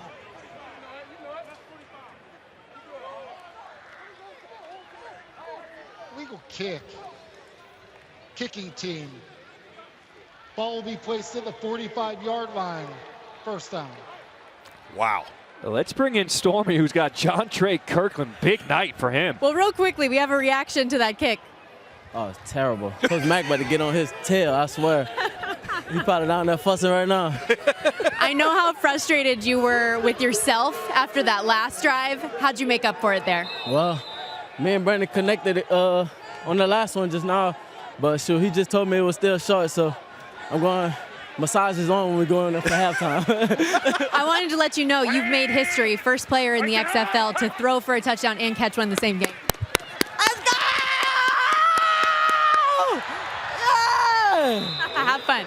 That's great. I love it. I love it. Wait, Stormy. Hold on. We got to follow up. Yes, can we John? ask him about that robot celebration? Where did that come from? Oh, yes. Okay. So last time you scored a touchdown, we know you were flying and then you were swimming to surfing. Today it's the robot. What was the inspiration? Oh, my Uncle Reggie. Back at home. Shout out Uncle Reggie. I did it. Orlando's got an answer. Jalen Smith, a 31-yard touchdown strike from Paxton Lynch.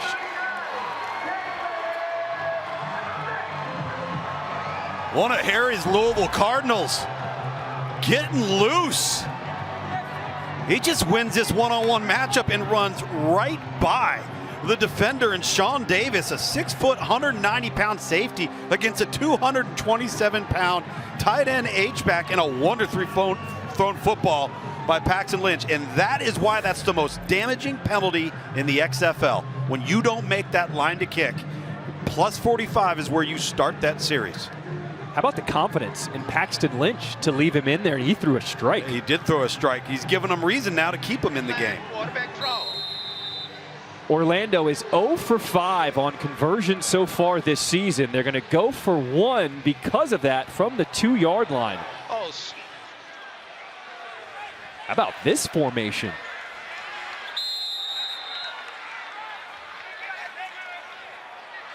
Terrell Buckley calls timeout here. They've got to get this right. Calls their second timeout of the half. Let's go Gator. 30 seconds in length. So Orlando has not converted a try. You like this going for 1? Yes, I like it going for 1. It gives them more run-pass options and not so one-dimensional. And let's not forget, coming out of the locker room, they get the ball first. So you got to have something positive happen, get to the double digits and 10 points, and then come out of the locker room with some confidence and some energy with the ball first and drive it down and score a touchdown. And I think that's smart on Terrell Buckley right there to take that timeout, rethink it, and say, let's make sure we've got some options here that give us the best chance to convert this point after. We've seen 2 touchdowns in the last 29 seconds. So Francois is now in at quarterback, going for the 1-point conversion from the 2-yard line. Could be quarterback draw right here. Francois looking to throw, pressured in his face. That is complete. Charleston Rambo held on. The 1-point conversion is good. Harry. I'm right here with the touchdown maker, Jalen Smith. Louisville, baby, Louisville product. Let everybody know what happened on that play. Yes, sir. So, I mean, it was man coverage across the board. We've been getting a lot of man coverage today. And, we called a man beater. Coach called a play that we knew it was going to be a play that would win. And I just did the rest. Well, little do people know, you used to be a wide receiver. Now you're a tight end. Deceptive speed? You can say that. They always tell me I had sneaky speed even at receiver. So Pax threw me a great ball. We made a great connection. And I'm going to try to do that a little bit more in the second half. Thank you, my man. Go U of L. Yes, sir. Go Cards. You're shameless, Harry. Loving You're shameless. That tight end duo of Cody Latimer and Jalen Smith, they can be a problem. When they're flexed out and they're detached from the line of scrimmage and you get a safety or a linebacker matched up against them, it's a mismatch. I mean, they've got to continue to take advantage of those two guys out of the slot. Borregales, the kick is away. Lee returns it. And he is spun down. Marked down at the 29, a 20-yard kick return. 33 seconds to work with. Houston has all 3 timeouts. What do you expect to see from the Roughnecks here? I think they'll be aggressive. I don't think they're going to change what they are, who they are. They're going to come after Orlando, force Orlando to make a play and get off the field. And I'm completely wrong in that sense. This does surprise me, though. I got to be honest with you. Coach, there was a lot of echoes in the locker room. Have some pride. You mentioned you're down, but you're not out of it. What's the plan for the second half? Fight. We're out here to compete, right? We got to eliminate the mistakes. We had 2 turnovers and too many penalties. Who are you going with at quarterback, Paxton Lynch or DeAndre Francois? We're going to start out the same with Lynch and see what happens. All right, thanks, Coach. All right, you see the kickoff, new rules here in the XFL. You got to get the kick within the 20 and the end zone, and then when they catch it, both teams can release. Orlando will start with the ball here to start this third quarter. I'd love to bring in Harry and get a player's perspective. Harry, you played in the NFL for so many years. As a player's perspective, you find yourself down at the half. What are you doing in the locker room to reset and get ready for this third quarter? Well, first things first, you want to clear your mind. But understand that it's a 60-minute game. And just because you're down doesn't mean you're out of it, right? I think offensively for Orlando right now, somebody outside of Cody Lattimore has to make a play. And it's nothing saying that these guys can't make the play, but just go out there and make it. Good stuff, Harry. Let's see what Orlando does here. Their first drive in the third quarter. Lynch keeps it himself. Quarterback keeper, no gain.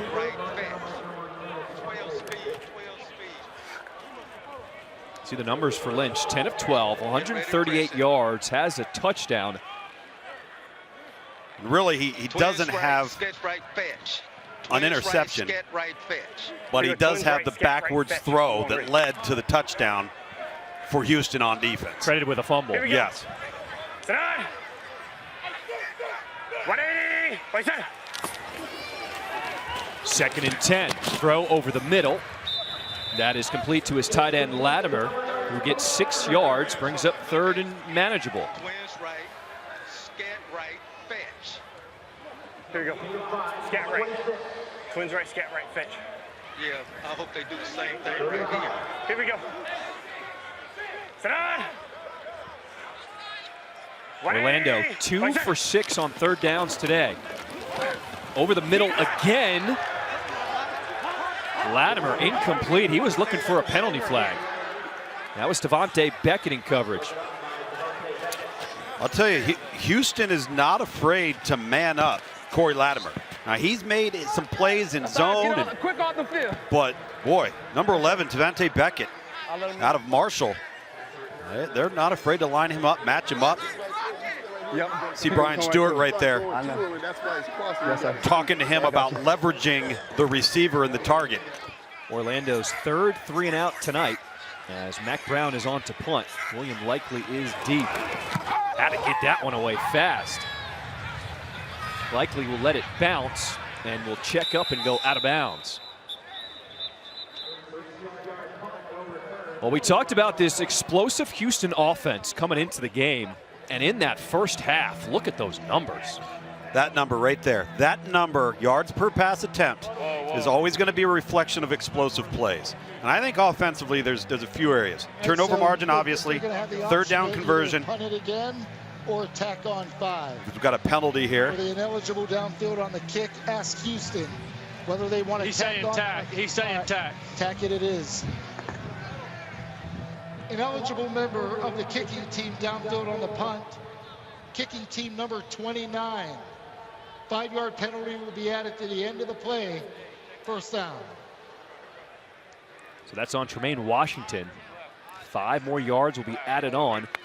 Try to block your ass off if he's too deep. And another penalty for this Orlando Guardians football team. Okay, we got it. Run it. Go. Silvers, the screen to Bird. And you heard offensive coordinator A.J. Smith said, we got it, just go. Yep. Patriot, red, key one, pump. Patriot, red, key one, pump. Hey, Patriot. Okay, huddle them up. Huddle. Brandon, huddle them up. Get in the huddle, receivers. They're here. All right, so listen. So that's Orlando's Tremaine Washington, the man down. And good to see him get back to his feet. Hey, let's go. Yeah, we talk about the XFL and the culture that is building in the XFL, and one of the reasons for that is because you've got to stutter. They have the hub. Go post. Okay.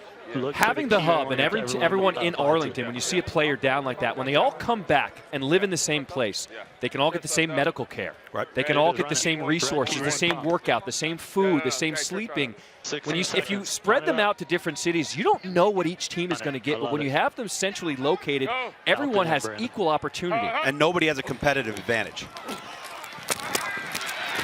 There's a sack by the Orlando defense. Jacoby Jones, Stanley Mapunga, both in there on the sack. Turbo. You'll see this come off of the left side of your screen, and you've got 2-on-1. Try to get there late with 55. Alex Bolette, the center. And what a huge play defensively, a negative play, putting Houston in a very rare position, and that's 3rd and long. Get back now. Murph, get your ass out here. 3rd and 13. Lee is brought down, and he'll be short, a gain of 8. It's like we talked about in the second quarter. Force the underneath throw, come up and make the tackle. Make Houston earn it. It's exactly what they did right there. Helped out by the sack, creating a 3rd and long. All right, Orlando, what do you have offensively? That'll be the 3rd 3-and-out for this Houston offense. As Porter is on to punt this one away. Rogers set to field at the 11. And not much there on the return. Overbetters are absolutely loving life that they're entering the second half with a total of 38 and 36 points already scored. But as far as the live line goes right now, Houston started this thing a 9-point favorite, now 16.5 as Orlando connects with a big play. Charleston Rambo, no one's gonna get him. An 81-yard touchdown bomb from Paxton Lynch. Would you look at that? Here comes Orlando.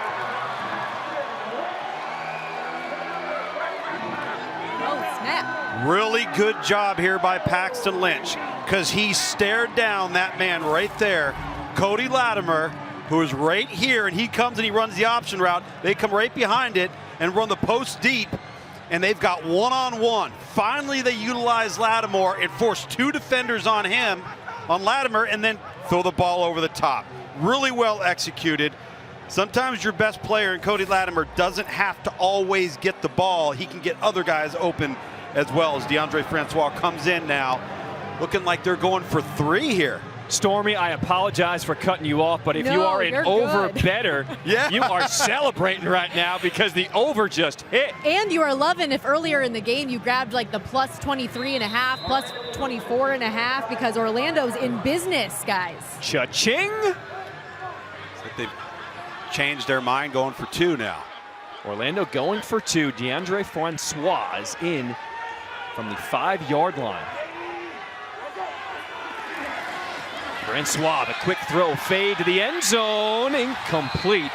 That was a jump ball for Latimer. Sean Davis was in coverage. Number 4.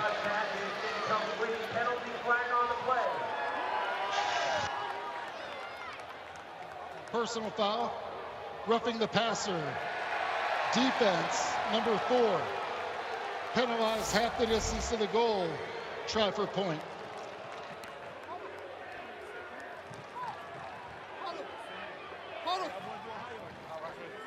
That was William Likely. Ooh, you see the hands to the face. That's where they got Likely coming off the edge as a free rusher there. If this ball could have been thrown out just further to the right and high, I think Latimer comes down with it. So now they go to the 2.5-yard line. Still a 2-point conversion try. Francois, keeper, and he can't get in. Mosley and Johnson were there on the stop for Houston. Harry. I'm with quarterback Paxton Lynch. You got quarters coverage. You had the post. What was going through your mind? Yeah, pre-snap, we called a run play tagged with an alert to beat quarters because we've seen they've been lined up to our formation with quarters when we get in that 3-by-1 set. As soon as they lined up in quarters, alerted it. Just waited for the safety to drive on the dig and hit the post behind them. You faced some early adversity, but you was able to come back, throw 2 touchdown passes. How does that feel? It feels great, man. I just want to come out here and win and help my team win. So that's all that's on my mind right now. Thanks, bud. Yep. Nice stuff, Harry. When he says quarters, essentially what he's saying is that every defender on the defensive back end is responsible for a quarter of the field. So essentially 4 vertical guys going, but one of those safeties jumped Latimer underneath, and you get the one-on-one to the outside. Really well executed. Perfect play versus a perfect coverage and a terrific throw. Both teams will line up 5 yards apart. They will release once this kickoff is touched. And there they go. Lee has some blockers. Tripped up at the 20 and then pounded down. We do have a flag far side of the field. Reg, I got a foul. Reg, I got a foul. All right. Hey. Holding. 47. Where's your flag? Beyond the end of the run. All right. So we're going to go from end of the run. What was the number? 47. During the return. Holding.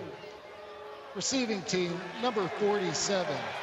10-yard penalty from the end of the run. First down. Chauncey Rivers, former Mississippi State Bulldog, and now this Orlando Guardians defense coming off of a touchdown. He's got this Houston offense backed up. X not going, ready? Blue. And you've been loving how this Orlando defense has been playing, keeping the Guardians in the game. As long as they don't give up explosive plays, they're just fine. Let's go. Silvers to throw. Missed tackles again as Bird gets a few more yards after that catch. Blue juke. Trips left up. Blue juke. Hey, DP.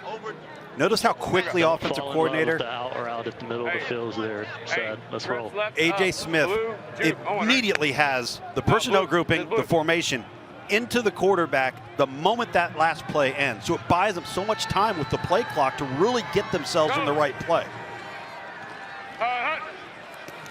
2nd and 4. Silvers all kinds of time. Unloads one downfield, but it pops loose. Garrett Owens, the tight end, couldn't hold on to it. Go turbo. How does AJ Smith have the play so quickly? How does he know what to call immediately? Spread right purple. I think a lot of it has to do with down and distance. He knows exactly what they are, and then depending on what the outcome, what he's got to go to next. Positive outcome, he knows this. Negative outcome, he knows this. And he has it laid out in front of him. And I think a lot of it's just instincts, too. Okay, give me blue Y streak, H option. Blue Y streak, H option. Orlando crowd starting to make some noise on 3rd and 4. Big hit. Ball pops loose. Harris couldn't hold on to it. Matt Elam laying the hammer. Trying to hit that option route to Harris, and 22, the former first-round draft choice of the Baltimore Ravens. Matt Elam, bam. Great timing of contact and ball placement. And once again, not only does Orlando force a punt, but they should get tremendous field position here. Hey, man. This shit real. 4th 3 and out for this Houston offense. Porter's punt. Caught by Rodgers, and he is immediately dropped. Another penalty flag.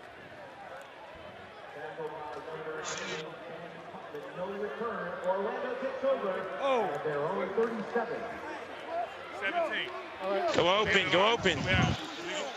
Okay, legal formation. Gotcha. Not more than 4, less than 7 on the line. He wants to re-kick. All right, re-kick, 5 yards, re-kick. Illegal formation. Kicking team, less than 7 on the line of scrimmage. 5-yard penalty, penalized from the previous spot. Repeat, 4th down. It's the third alignment call we've seen in this game, which these teams now, 4 weeks in, He was in the backfield at the snap, 17. should be past this now. You know, these are. They jumped offside. Coach Phelps. He's arguing the other way around. These types of things you understand in week 1, maybe week 2, not in week 4. Okay.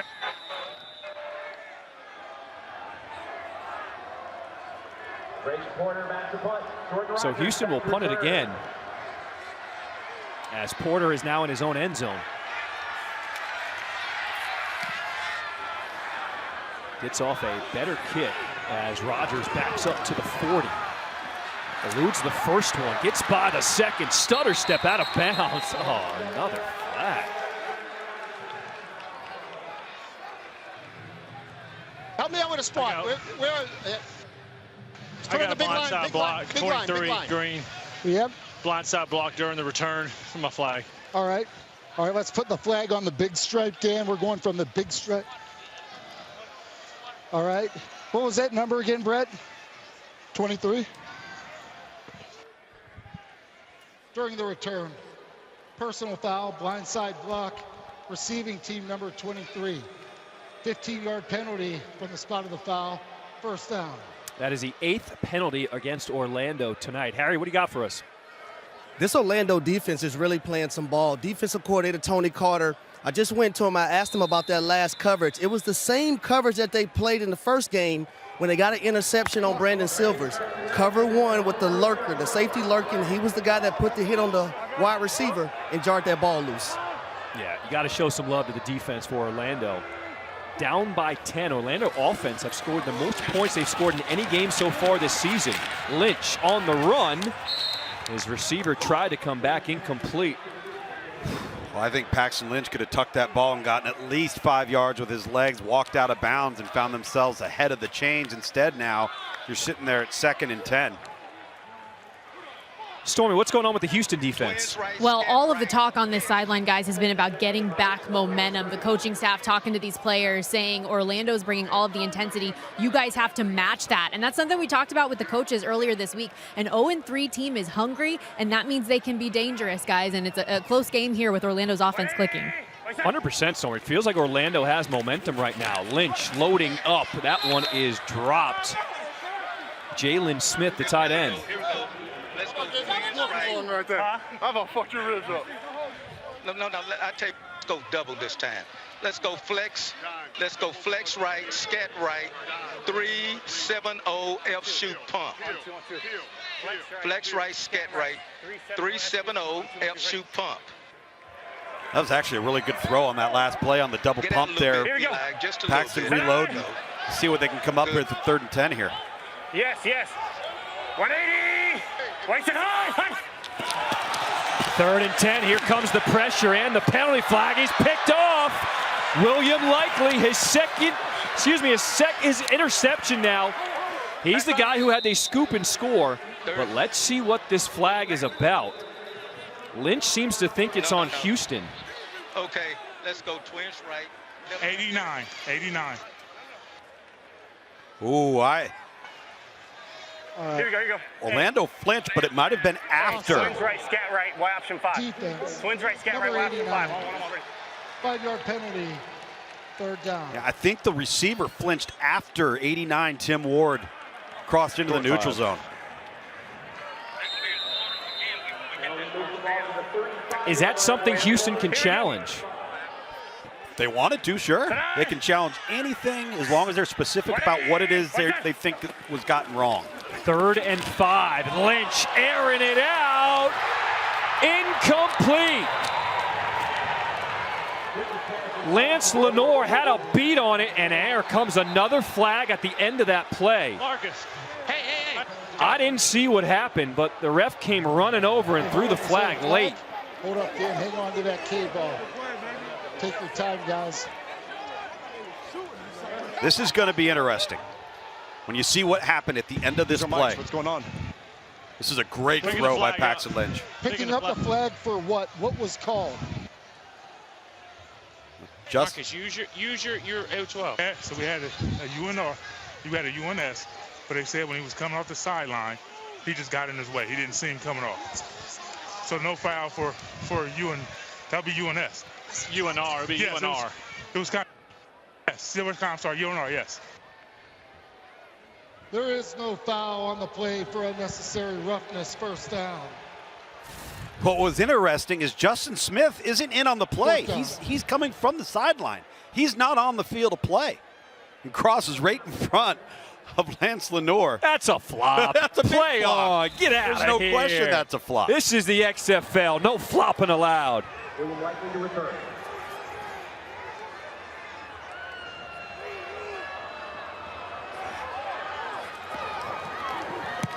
Mac Brown.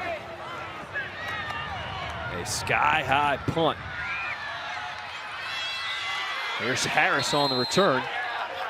And Houston's offense will come back out on the field. Plenty of XFL action here to start week 4. Brandon Silvers in at quarterback. He has done an outstanding job for the Roughnecks this season. They hand it off to Bryson Aline. That is Houston's first rush for positive yards tonight. Here we go, hold on. Really just what? 2 or 3 rushes total, 3 now. But a lot of that's predicated by numbers. Show something different on the back end. Show Tampa. Go. Hey, check. Eagle protect. Easy. Philly. Hey, Philly. Go. Hunt. 2nd and 9. Handoff is to Aline. Okay, good. That's a prime example of what I'm talking about with numbers. A.J. Smith, you heard him check it late because he saw that they have 5 men in the box. Right. Broncos stare. Wide pig. Trips right. Broncos stare. Wide pig off the Z side. Hey, what the fuck? Hey, kick the damn ball. 17 seconds go. Broncos stare. Houston on 3rd downs. They started the night perfect 2 for 2, and ever since they're 0 for 5. Good read off the RPO. They need to pick up 5 yards here on 3rd down. They go back to the ground with Aline. Somehow scoots through. It looked like he had been stopped, but he picked up 7. Yep, that's their RPO game. You heard A.J. Smith state that. Good job, Bryce. Aline, he's so diminutive in stature. You see the balance and the agility. Over. I'm sorry. He's slippery in the hole. Terrence Plummer had a chance to get him short of that 1st down. Here we go. Give me this. 5 minutes to play here in this 3rd quarter. Your option route to the slot receiver right there. He throws it and completes it to Cedric Bird, picks up 5 yards. So every single time you hear A.J. Smith. Trips left, Lion. Trips left, Lion. Here we go. You see him Hey, watch Orlando align into zone coverage. Hey, Lion. His check is to the option route underneath. Hey, let's go. Get set and go. Here we go. Go. Hunt. 2nd and 5. Delayed handoff. Goes to Aline. Look at this speed burst. Excuse me, that is Lee. Dejon Lee. Show me those burners. Picking up 26. Trips left. Just counting the numbers in the box. Look at that. 5 guys in the box. Let's hand it off. We've got a hat for a hat. Brown. Simple math, my friends. Scoot in, Nick. Give me a money. Give me a money. If you don't get the eyes compressed. Hunt. They go back to Bird. Bird eludes the first one, gets out of bounds. Give me this. Give me trips right. See? Lion. There's 4 right there, and then there's 5. You got 5 offensive linemen to block it. All right, we're going to check. We're going to run. You got 2 plays built in. if they have more people in the box, we're going to throw it to the perimeter like they did on this next play out into the flat. Go. Lee in the backfield. They give it to him on 2nd and 5. Lowers his shoulder. The little guy at 5'6". How is he delivering the blow? Let's go. 1, 2, 3, 4, 5, and a 6 is lurking. All right, he's kind of hanging back, so they decide to go with it. And the guy that's not blocked is the guy that makes the initial contact, but it's also 5-6 yards downfield all the time. So they're relying on the back to deal with the unblocked defender. Stay outside, Mike. Stay outside. Houston on this drive, 5 rushes for almost 50 yards. 1st and 10. They're throwing end zone. Incomplete. But the flags rain down. 2 fouls. Check your flags. Looking for Nick Holley. It was Mike Lee, the man in coverage. Could be 2 separate actions. Turn to Mike's. You're exactly right. DPI number 13. In the end zone, coming to the 1. Pass interference. Defense, number 13. The foul occurred in the end zone, and by rule, the ball will be placed at the 1-yard line, 1st and goal. Really could have been 2 fouls there. Could have been defensive holding initially early on in the route, and then it ended up being with the left arm around the waist on Mike Lee, who's played really good football for this Orlando defense. Did he save a touchdown, though? Yeah, probably did. Guy would have had to gone up and get it in a contested matchup, but potentially. First trip to the red zone for Houston at the 1. Handoff is to Lee. He is in there.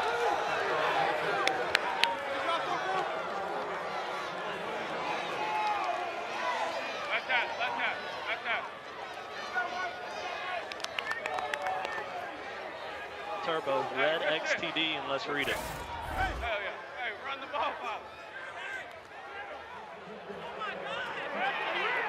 Yes. 1st down on the 1. 1st down on the 1. And that set up this 1-yard touchdown run by Dejon Lee. And Houston will go for 2 from the 5. Go. To the bottom of your screen down here. Silver's looking that way. Guess what? We got some penalty flags. Number 20 in the end zone. It's Balin Buchanan, number 20 for Orlando. Yes, sir. Where we step from the 5. Yes, going to the 2.5. In the end zone. Pass interference. Defense, number 20. The ball will be placed at the 1-yard line. Try for point. You hear Brandon Silver or A.J. Smith, the offensive coordinator, mention XTD. Essentially, they're telling the X receiver based on the coverage, he's either going to have a fade. And watch for the orbit. Maybe a back shoulder throw or a slant. That time the coverage dictated the slant. Cole McDonald in at quarterback, keeps it, and he did not get in. Mike Lee, the good stop at the goal line. 2-point conversion, no good. Don't forget, more football coming up next on FX. Ben DiNucci leads the XFL in passing yards and touchdowns, the slinger for the Seattle Sea Dragons. He'll be in action next against San Antonio, coming up after this one. You know, Seattle's had a bit of the turnover bug as well. They've been explosive on offense. They've played good enough on defense. They've got a lot of NFL experience on that team under Jim Haslett. They've just done a little bit of what Orlando's done, just not to the extent Orlando's done it. I think Seattle might be one of those teams as the season unfolds, gets better and better and better under offensive coordinator June Jones. You know they're going to be explosive in that area. What you think of that drive for Houston? 8 plays, 71 yards, just under 5 minutes. They rushed it 6 times for almost 50 yards. Because Orlando told them to. I mean, at the end of the day, we always talk about taking what the defense gives us, right? Well, that time they gave you the run game. Dan Williams will receive the punt for Orlando. Williams changes direction and will be chopped down. And another flag.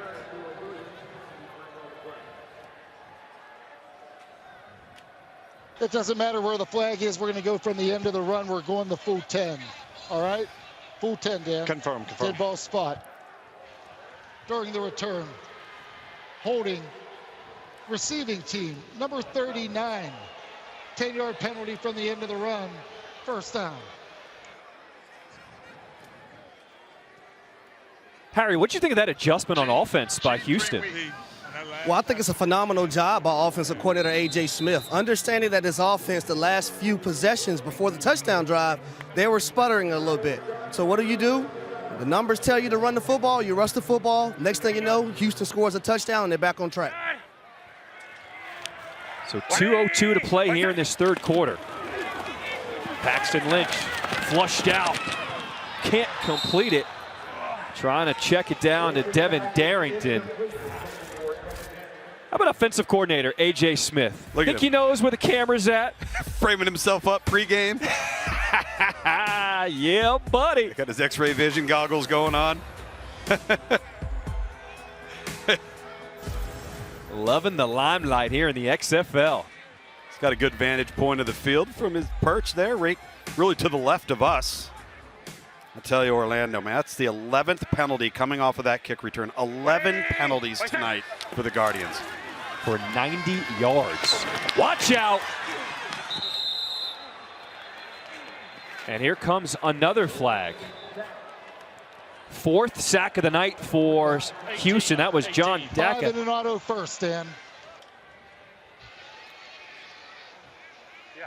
Holding.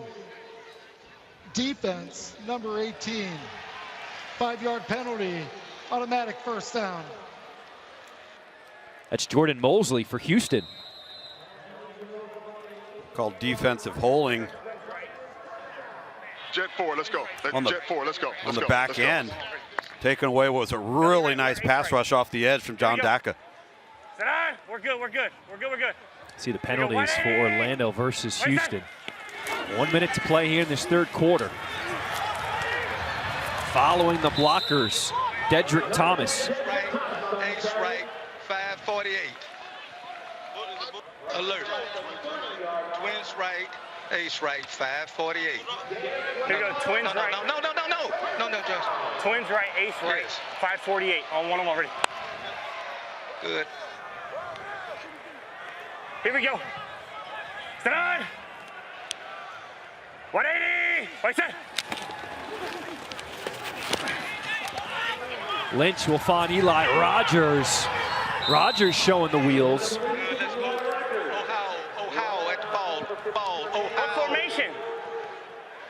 Outside of the final 2 minutes, the clock will continue to run. Ace right. Double right, ace right. Here we go. Let's go. Stand on. 180. Right set. Lynch scanning. He'll find Thomas.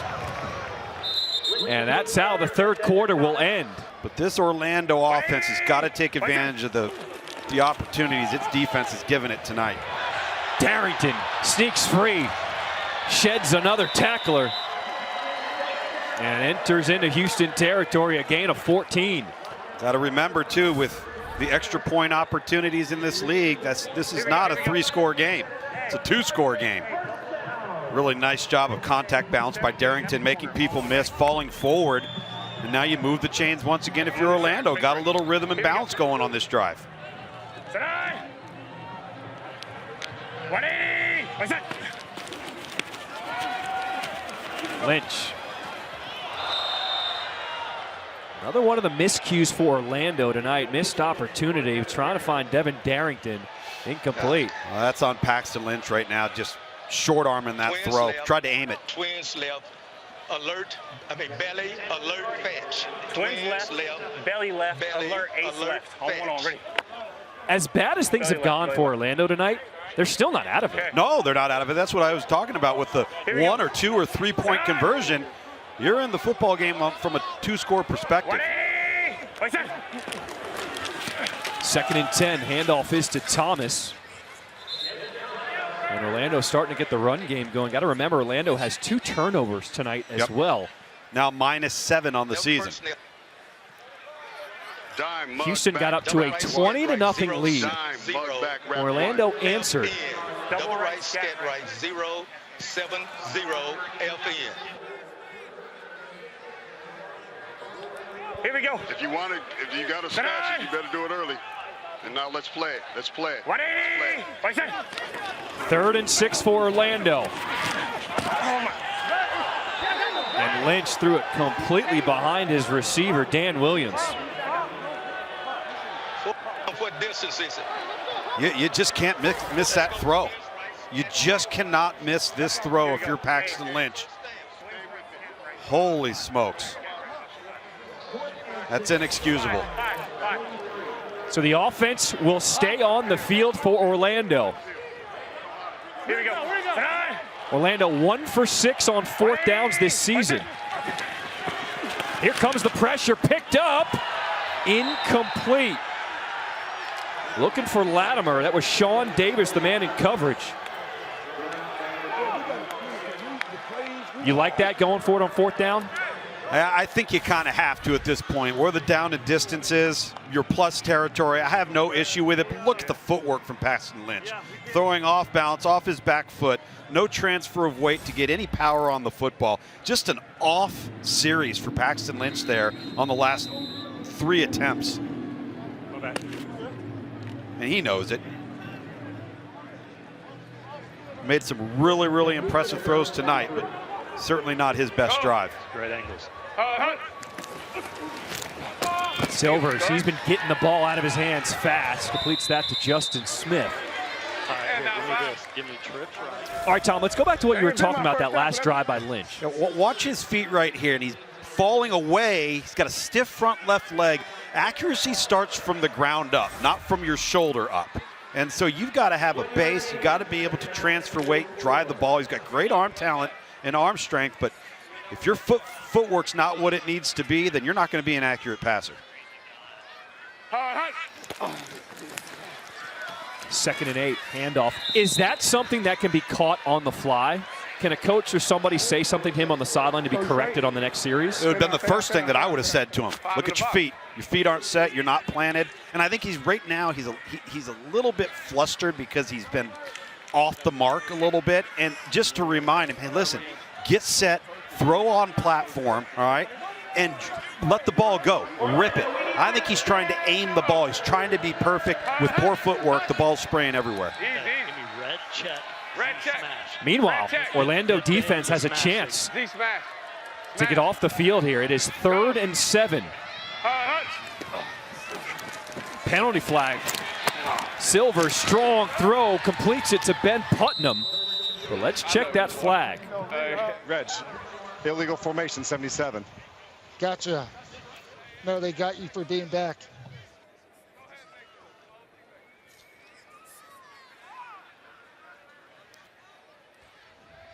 Illegal formation.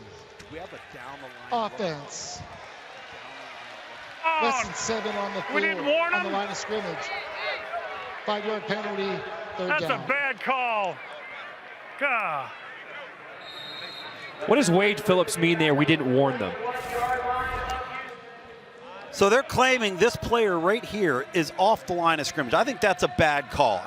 His foot right in here is in line with the right foot of the offensive guard. This is the 3rd time they've called this. I'd like to get Dean Blandino's thoughts on this because we've seen it 3 times tonight. I agree with Wade Phillips. Dean, what's your take on this?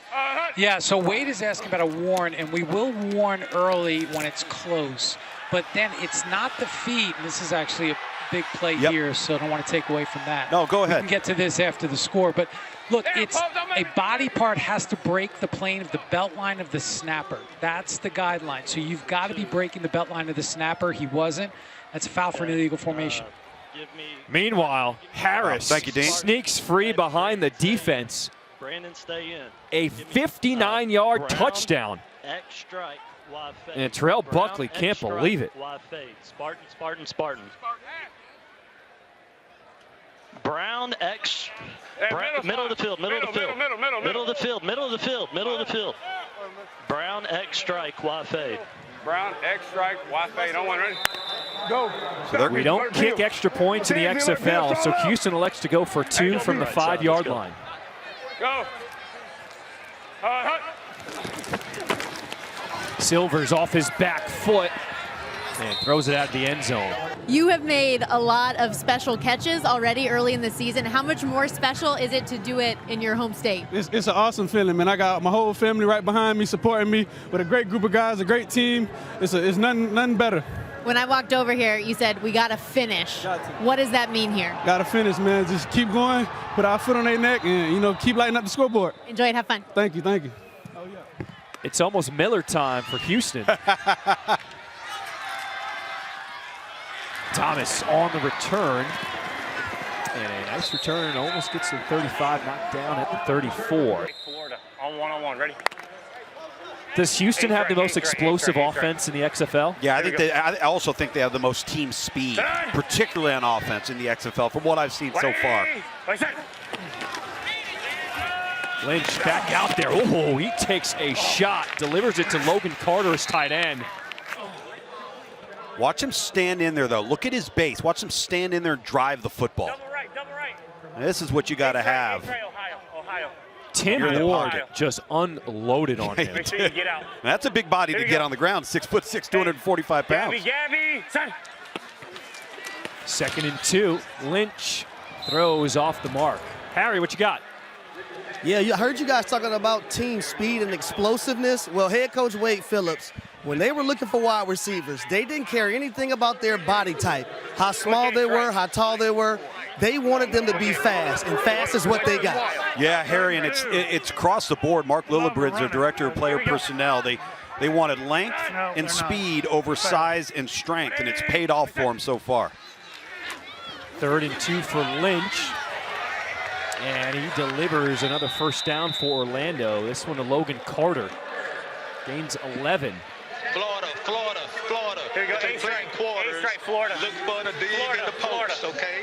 If they play quarters, look down here with the dig and the post. Here we go. Gabby, no big deal. Lynch looking for the dig and the post. But right now, he's going to be looking at some turf. Trent Harris with the sack. Houston did a really nice job there. They started off pre-snap in what was a quarters look, which is what Robert Ford was hoping to see, and then they transitioned into a one-high look. Paxton Lynch holds onto the football. Walls start closing in. That's a good coverage sack. It's also good pressure up front. Lynch gets rid of this one, and that's incomplete. Eli Rogers couldn't hold on to it. Here we go. Huddle. It's a really well-thrown ball right there from Paxton Lynch. On two. Eli Rogers normally sure-handed. Here we go. Ace right, Florida. We thought we might see DeAndre Francois at some point. He's only been in there for one drive in that first half. They scored a field goal in the one drive he was out there at quarterback. Yep. Quarters. It's one high. 180. Wait. They got movement. False start. Offense, number 72. 5-yard penalty. 3rd down. It's the right tackle, TJ Storman again. Smash. Double smash. Double. Smash. Go double. Ace right. Smash. Ace right on two. 13 penalties tonight. Many of them silly pre-snap penalties as well, or foolish personal fouls. 180. Wait, 3rd and 16. Lynch throws it short. Lance Lenore trying to get to the marker, but just can't get there. A few yards short. Here we go. Let's go. Offense stays on the field for Orlando. Let's go. Quick eights. Quincy, Ohio. Quick eights. Here we go. Quincy, Quick eights right. Ohio. Quick eights right. So we're going to get Quincy. Ohio 0 for out. So we're probably going to have 2 out routes on the inside receivers. Here we go. Gabby. 4th and 2. Lynch batted at the line, catches it. And a turnover on downs. Houston looking to close things out here in this 4th quarter.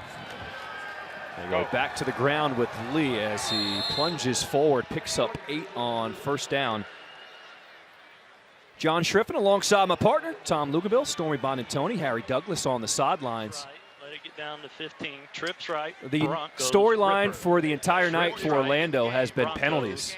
Harry talked about it in the open. He said they needed to clean things up here to get it going here. Tom, I mean, when you go from week to week, what can you do after tonight to clean up the penalties? Fundamentals, focus, discipline, and repetition. During the week, something as simple as saying, we're going to have a hard count period, and we're going to challenge everybody on our team. Can you hold your water? Sure you let it go to 10 can seconds. we blare music? All of those sorts of things. But it's got to come down to the little details. All right, so let's go. Trips right. Trips left. Broncos. Read the end. Trips left. Broncos. So you got to be willing to focus on the little things, because the little things will take care of all of the big things in the end. 8 seconds. You're good now. Play clock winding down. It's at 3, a 1st and 10. A quarterback keeper. Silvers. Excuse me, that's Cole McDonald. Yep, McDonald getting out of bound. A 20-yard game. I'm like, Silvers can't move like that. Well, remember when I told you, they like to bring him in there for the does a really good job just reading the defensive end off the edge. He crashes down with the running back. Denver Lizard. It's exactly what you want. Tell Ben to widen. Well, they kept throwing it with McDonald when he came in on the extra points. This time they decided to run it. For Houston, that was their second rush tonight of 20 or more yards. They haven't had many, but they've made them count. 7 seconds. Up to 79 rush yards on the night. Play clock. They get it off. Swing pass. And Nick Colley is tripped up. Gain of 4. I want you to read that now. Okay? Harry, you talked about it in the open. Orlando now has 12 penalties for 95 yards. What do the players have to say to each other after tonight? You got to have a players-only meeting, and it has to stop. For a lot of these guys, right, you're trying to get back to the National Football League. Well, one thing I know about the National Football League is that you can't have the self-inflicted wounds, and no coaches are going to put you out there on the football field when you're costing your team because of penalties. So if these guys have dreams of getting back to that level or getting to that level, it has to get cleaned up. And that's a good point. I think we think of you've got to put big plays on tape to get back to the NFL. But there's also little things. You got to put consistency on tape. That's the thing. Every coach is looking for consistency of performance across a period of time. Trips right, Broncos key too. That's my bad, Holly. And then if you pull it, it's a read now. No automatic throws. You go. So this is This is the same play for Cole McDonald here. They're going to read the end. He'll either give it or he'll keep it. He decides to keep it on 3rd and 2. And he'll be stopped short of the end zone, marked down at the 3, picks up 11. Give me regular. Strong left. Good call there. Really good Broncos call. punch. Strong left, Broncos over punch. 6 rat. That's a split second decision. What is he looking for? Well, number one, he wants to see if that end man on the line of scrimmage is unblocked, does he turn his shoulders or does he stay square? If you see his numbers, you can see both of his numbers, you're going to give. If he turns his shoulders and gets down the line, you're going to keep.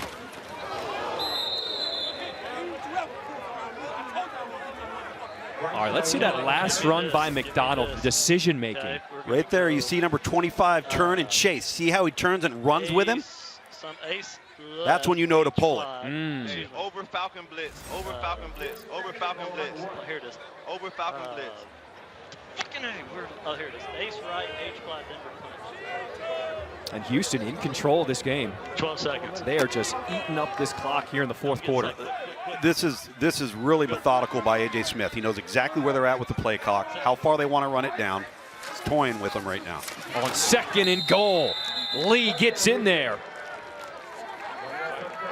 Y'all want to try 3 or y'all want to try 3? Wade Phillips says, why not go for 3? Well, let's see. I mean, get some in there. Work some plays. You're going to go for 2 here. But 2. I think with their style of offense, with as well as they throw the football.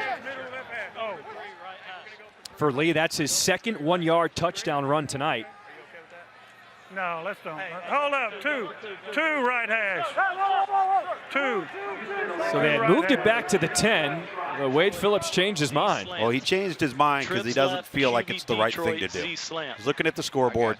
There's no need to do that. That's fine. Hey, over 6 rat. Why not just go for one then? Scoot out just a little bit more, Justin. I think it's because this is their mode of operation. Every single time tonight, they've lined up and gone for 2. All right, you can read this. You got the box. McDonald. A wobbler, and a penalty flag comes in at the end of that play.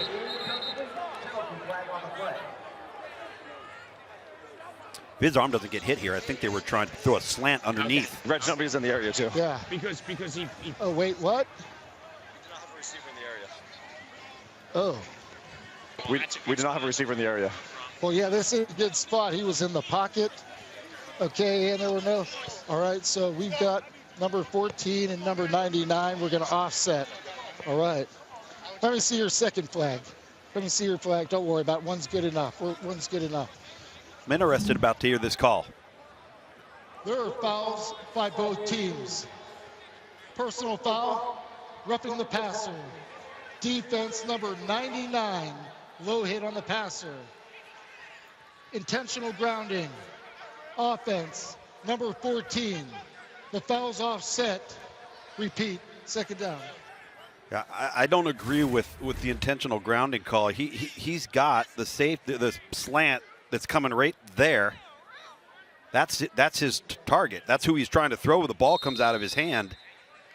I know where the ball ended up, but he was clearly trying to make an attempt to throw the slant route.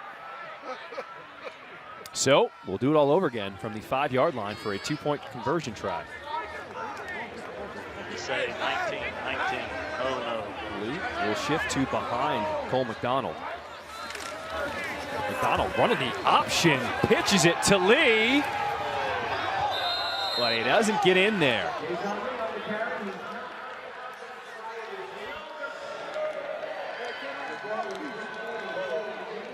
In the first half, it was all the air attack from Houston. Orlando D shifted, changed things up, and then so did Houston in the second half. They did a good job of saying, you know what, these guys are playing us a little bit different. All right, they're concerned now about giving up the explosive play. So let's run it.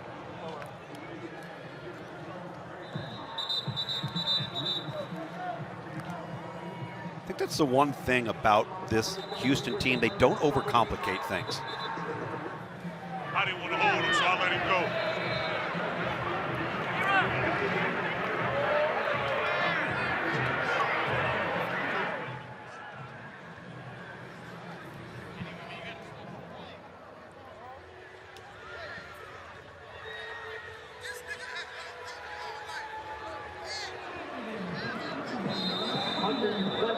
.340 to play here in this fourth quarter. The start of week 4 of the XFL as Houston is looking to go to 4-0. Thomas will slide down at the 25-yard line. Episode 4 of the XFL docuseries Player 54 airs Thursday at 5 p.m. Eastern on ESPN2 and will also be available on ESPN+. It's directed by Peter Berg. This 9-part docuseries chronicles the creation of the XFL under new ownership and provides an all-access look at all 8 teams. I have loved watching the first 3 episodes, especially on Vegas Vipers tight end Sean Price. He's an Ocala police officer, but the police department let him leave to play in the XFL and said, we'll hold your spot for you. Go live out your dream. Absolutely. You can watch it on Player 54 as Darrington. All right, before the kick, you were talking about Houston and how they simplify things. Stormy, Brandon Silvers, he really knows how to simplify things. Absolutely, and his offensive coordinator, A.J. Smith, told us that's something that he really loves about his quarterback because other guys can kind of psych themselves out over complicating the position, and you ask a player why he made a decision on a certain throw, and he'll give you every single detail of the coverage, and Brandon understands the game to that level, but he'll just tell you, well, he was open, so that's why I threw it there. I love it. 64. Ball start. Offense. Number 64. 5-yard penalty. Second down. Do officials ever need an ice bath after the game? Ice their arm? Ice the elbow a little bit. Here we go. A little flinch there at the left guard spot. 13 penalties for 100 yards on Orlando tonight. Here you go. Side. 20. Right set.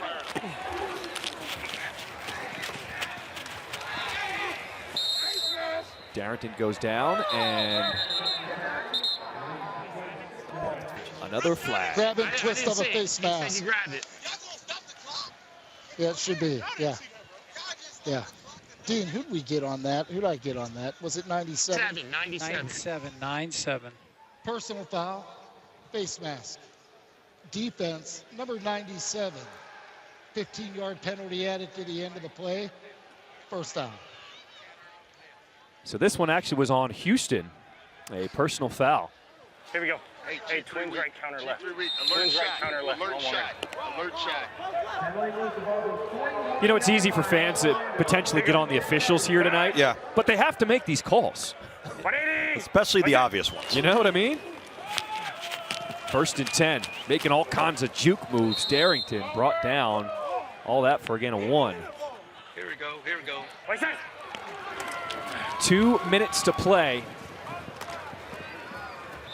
Stormy, anything you're noticing in the game coming up after us on FX betting-wise? Yes, sir. So San Antonio, 4.5-point underdog in that game, and I kind of lean taking the points here. Yes, Seattle, as you guys referenced, one of the most prolific offenses in the XFL. They move the ball better than anyone, an XFL best 383 yards per game. But here's the problem. They're also -7 in turnover margin, the worst by far holding on to the football. Ben DiNucci had a pick and 2 fumbles last week alone. San Antonio, one of the better defenses. I think they can keep it close, guys. So Stormy's best bet is what now? +4.5 with San Antonio. That's the way I'm leaning in this one. There we go. Stormy said it. You got to lock it in. Good job, Marcus. That's the first time. We're going to wind it up. Showing you, she mentioned Ben DiNucci with the interception, the 2 fumbles, and they won. On the, I mean, they won. Hello, Stormy. Hello. I didn't know the red light was on. That's fun. What? The red light? What's the red light? Oh, the red light that says, Stormy, you're on the camera. Didn't see that. Didn't see that. That's but the look. It is all access, you know. That's the look Stormy gets you when you question her picks. Just go with it. Yeah, don't make me give you the evil eye, Tom. Final minute of play here in Orlando. So we got San Antonio and Seattle coming up next here on FX here to start off week 4. And then tomorrow, we got another doubleheader. Arlington at St. Louis. Tom, that is the home opener for St. Louis. There are over 30,000 fans expected to pack the house in St. Louis. And then Vegas at DC. We know what DC is all about. Yeah, there's no question. So DC, St. Louis, 2 great home field advantages in the XFL thus far. Final seconds here in Orlando. That's Darrington up the middle. Wade Phillips. Houston Roughnecks will stay perfect. They move to 4-0, one of the 2 remaining unbeaten teams in the XFL with a 44-16 win over Orlando here to start week 4. My name is Sean Price, tight end from Ocala, Florida. Come on. You look good, Six. Six, you look good, Brody. You've never complimented Six before. I'm on camera. All right, cool.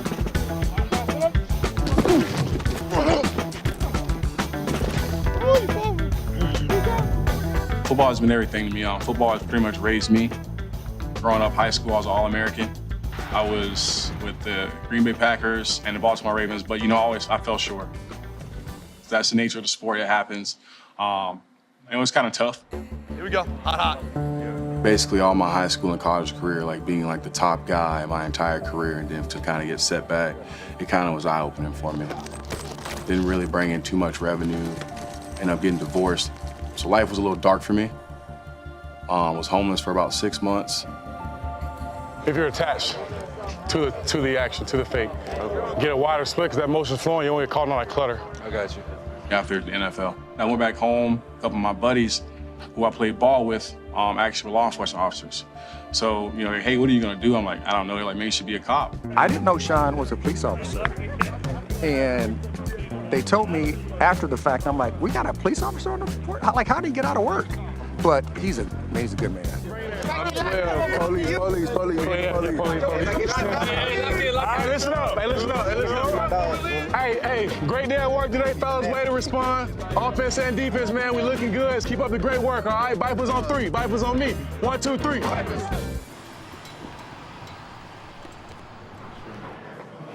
I am starved, though. I didn't eat since this morning, bro. Since becoming a cop, I've learned that you meet everybody on their worst day, right? Every time you go to call, somebody's at their worst moment, and it's up to you to make that day not their worst day anymore. I'll tell you one craziest story. It's my craziest cop story. So it was like a signal 13 that came over the radio, which is like a suspicious person. So the guy just wouldn't give his ID. He gave us like 4 false names. So at that point, like red flags were up, right? Like, so we ended up putting him in handcuffs. He's like, can you at least call my wife? I want to talk to my wife. And I'm like, yeah, let's talk to your wife. So I'm sitting there letting him talk to his wife for like 5-10 minutes. Like he's just going on. Hey, I can't do this anymore. I'm not gonna do it. I'm like, man, you're gonna be all right, buddy. Like it's gonna be okay. Like, I'm about to do it. I'm like, what are you talking about? She's like, I'm strapped. So I immediately like hop out of my car, like hang up, throw my phone, hop out of the car, and I pull my firearm out. This man somehow, he had a Diamondback firearm pointed like this at the back of my seat. So I'm like, drop the gun. He was like, he was so calm about it. He was like, if I wanted to kill you, you've been dead already. That's crazy. He was like, the only reason I didn't kill you is because you showed me respect. Bro, like. Yeah. It's crazy. That's crazy. Is that a call at 6 with you? Bro, like. That night really just taught me, like, how important it is just to be a good person, bro. Mm-hmm. So I got a kid. Yeah.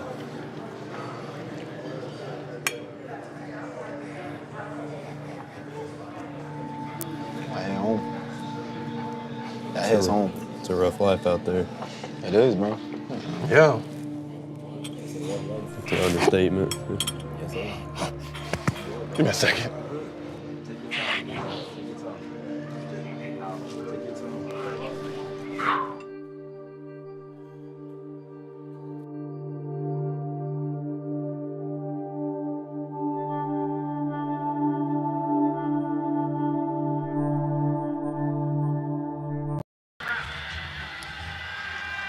Fred Brown is back for San Antonio, fields it inside the 10. And Brown is off working right up the middle and will be upended shy of the 30. So Kurt Benkert was chilling on the beach 10 days ago with his family. Now he's San Antonio hope for the playoffs. Jimmy Johnson spent this week catering the offense to him. Hey, let's start fast now. Let's start fast, though. Hey, one play at a time. One play at a time. Let's start fast. Confident. What we got?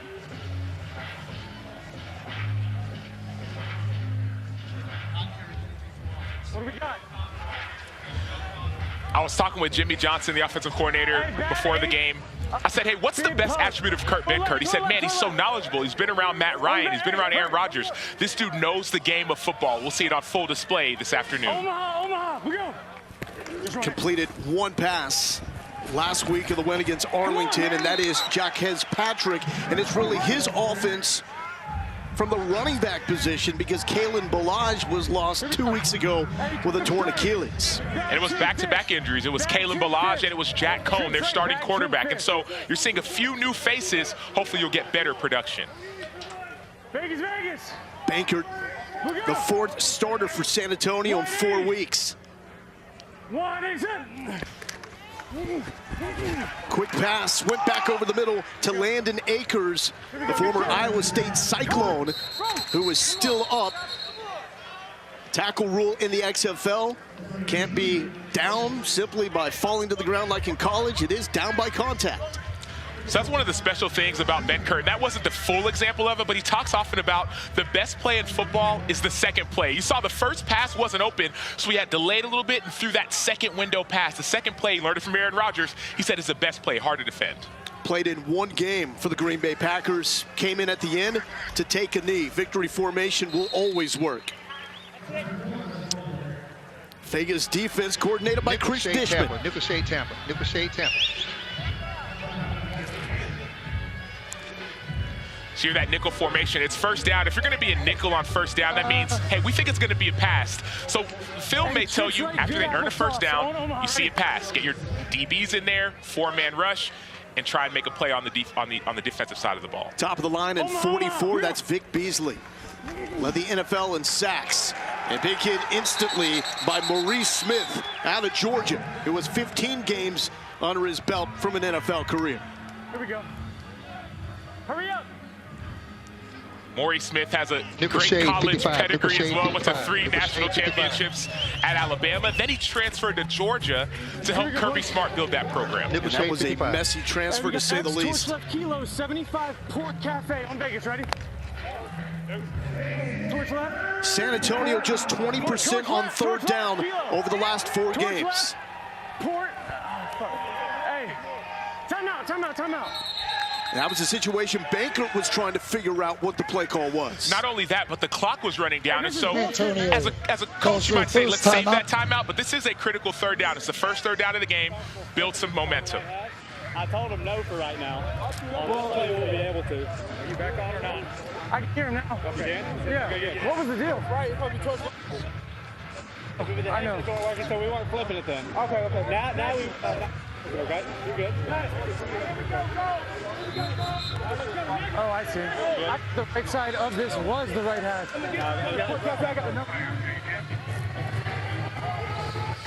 So this is about the third or fourth different offensive approach that San Antonio has had this season. They want to ground and pound with Patrick and Balaj. Balaj is now out.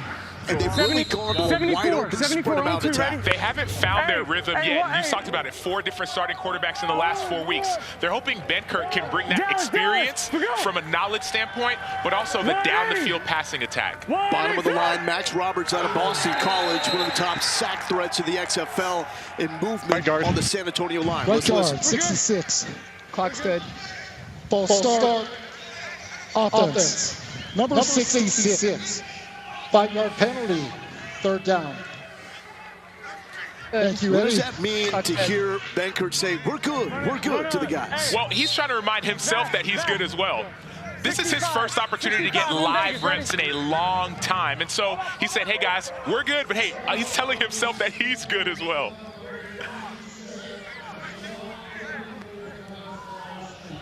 And nerves are a real thing, especially no matter if you're a quarterback, a defensive back.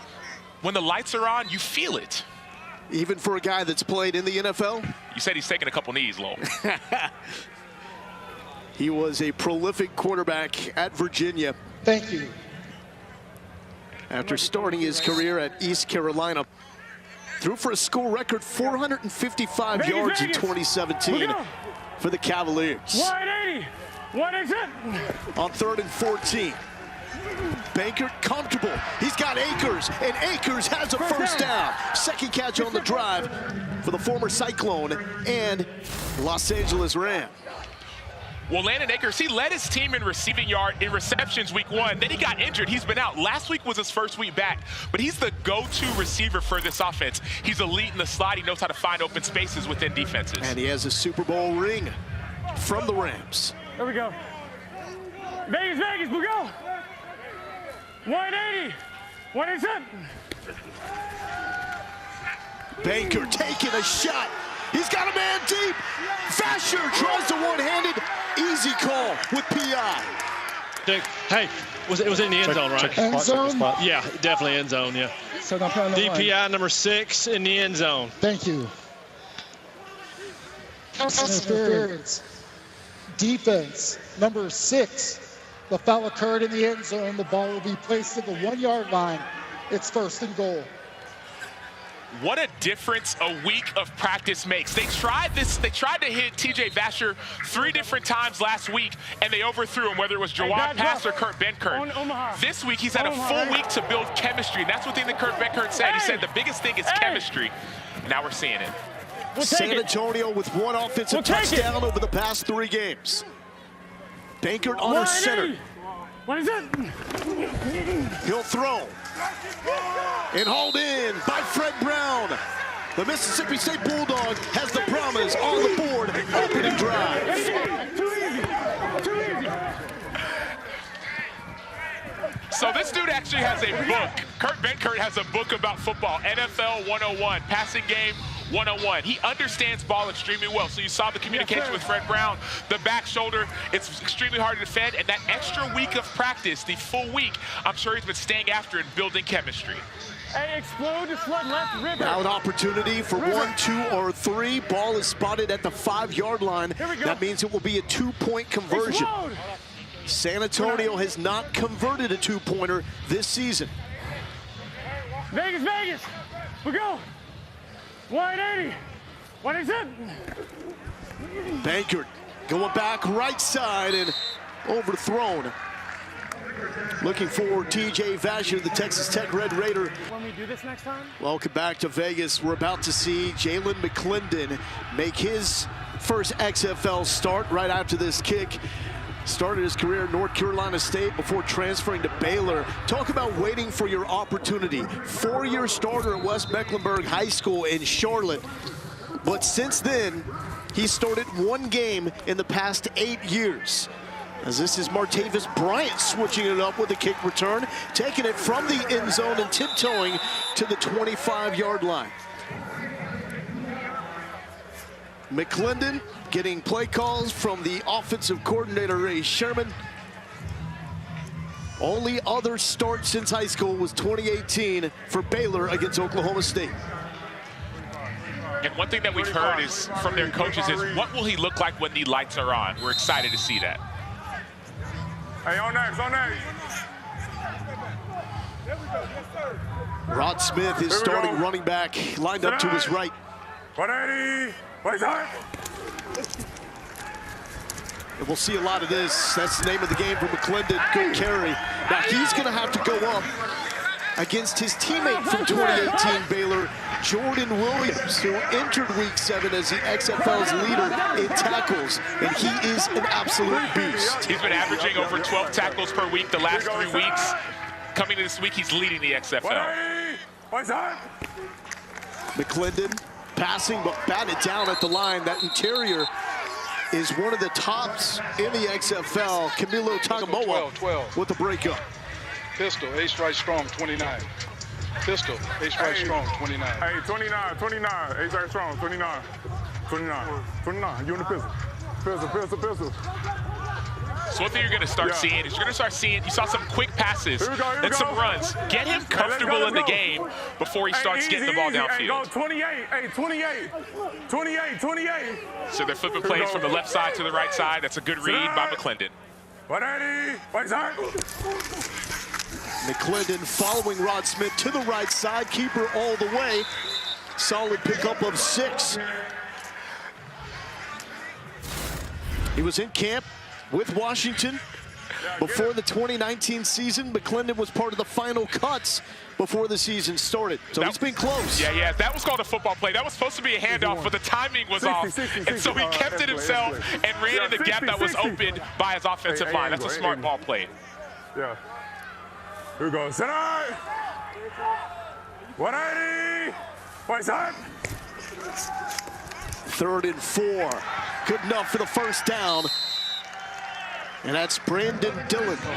Brandon Dillon, former 1A star in Indiana, NAIA All-American, and played in the NFL after that. That's coming from nothing. Started from the bottom. Now we're here. 26 base. And it's an all Baylor backfield right now with Jalen McClendon and John Lovett. 180. Right side. A little RPO over the middle through the hands of Dillon. How do you know what your quarterback is comfortable with when you haven't seen it live? Let's go trips left, 25 block.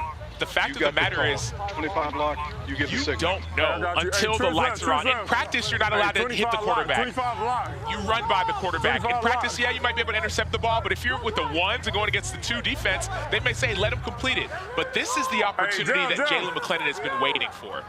Here you go. Center. 180. Right side. Quick pass, and that was jumped by Terrell Bonds. The corners, Bonds and Luke Barku are standouts. Okay, wide short, even right, 60 wide cross swing. Wide short, even right, 60 wide cross swing. Hey, 60. Hey, 60. Even right, walk across, swing. Even right, walk across. Swing, you got to swing. I'll just say this now, Lowell. They may not want to run that last play again because Terrell Bonds will take it to the house. He's thinking pick six for a ball-hawking San Antonio defense. And it was nearly picked off, but somehow Jeff Bedett comes down with it. The Oklahoma star moved the chains. Huge first down for McClendon. So Jeff Bedett 2 weeks ago, he had 5 catches for 80 yards and 2 touchdowns. He talked about all he wants to be able to do is to stay healthy. He knows if he's healthy, he'll be able to make explosive plays for his team. And so you saw this, the focus, the concentration. Cam Kelly almost picked it off, but he stayed his eyes on the ball, and he's continuing to stay open for his not young quarterback, but his inexperienced quarterback. Hey, get to it, get to it, get to it. Get to it, 239. Well, he looks comfortable. We can say that, Sam. McClendon felt pressure. It's out. He lost the handle, but it is fortunately recovered by Quintarius Eatman, the right tackle. Disaster avoided. That's what you got to do. You have to be able to protect your quarterback by any means necessary. Sometimes that means making the hard catches. Other times it looks like recovering the ball that's out on the ground. Keep his confidence up. And that is Delonte Scott, 45 in yellow, forced a fumble last week. That's what Jim Herman preaches every Thursday. Turnover Thursday, as they call it. They just want 2. He said, give me 1 in the first half, 1 in the second half. We'll win most of our games. Of course, they'll take more. 180. What's up? Another quick pass. No one's there. And it's Sean Price taking it all the way to the end zone. San Antonio fought the law, and the law won. Sean Price, the former police officer from Ocala, with 6. I'm not going to say it, but I'm going to say it. Did you see that stiff arm gutted foot on 8? So, I mean, like, I get it, like, former police officer, all the things. This dude's had an incredible story. But this is ball right here. Look at it. He finds Cam Kelly. He puts his hand in his face and says, hey, get down on the ground. I'm going to go score a touchdown. That's pristine. Drug right, 51 right. And Vegas will line up for 2, where they are 3 of 12 on the season. Chance to take the lead. 180. What time? And they do. On the money to Cam Sutton. A league of opportunity. McClendon has made the most of his in his first drive. There's nothing like the XFL that Ward has in his room in San Antonio. This is what Ace of Spades is all about. Attitude, communication, effort. You know those 3 according to Hines Ward's head coach in high school, and you will be an elite player and person. And none of those take talent. It doesn't take talent to have a great attitude about how you affect things or have great communication as a football player or even as a human. He's talking about being in the elevator, talking to people. Just get used to that. Outside of football, communicate. And then effort in everything you do. None of that takes talent. Effort and talent, when it comes together, you got something to work with. Jordan Williams has embraced that message. Standout for the San Antonio defense. Meanwhile, Vegas special teams using that momentum from the opening drive, pinning San Antonio at the 10-yard line. 180. Second drive for Banker.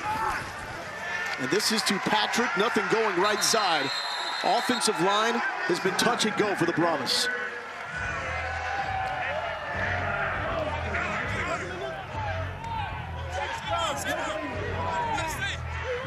Seven up, fake good frog, F slide goes.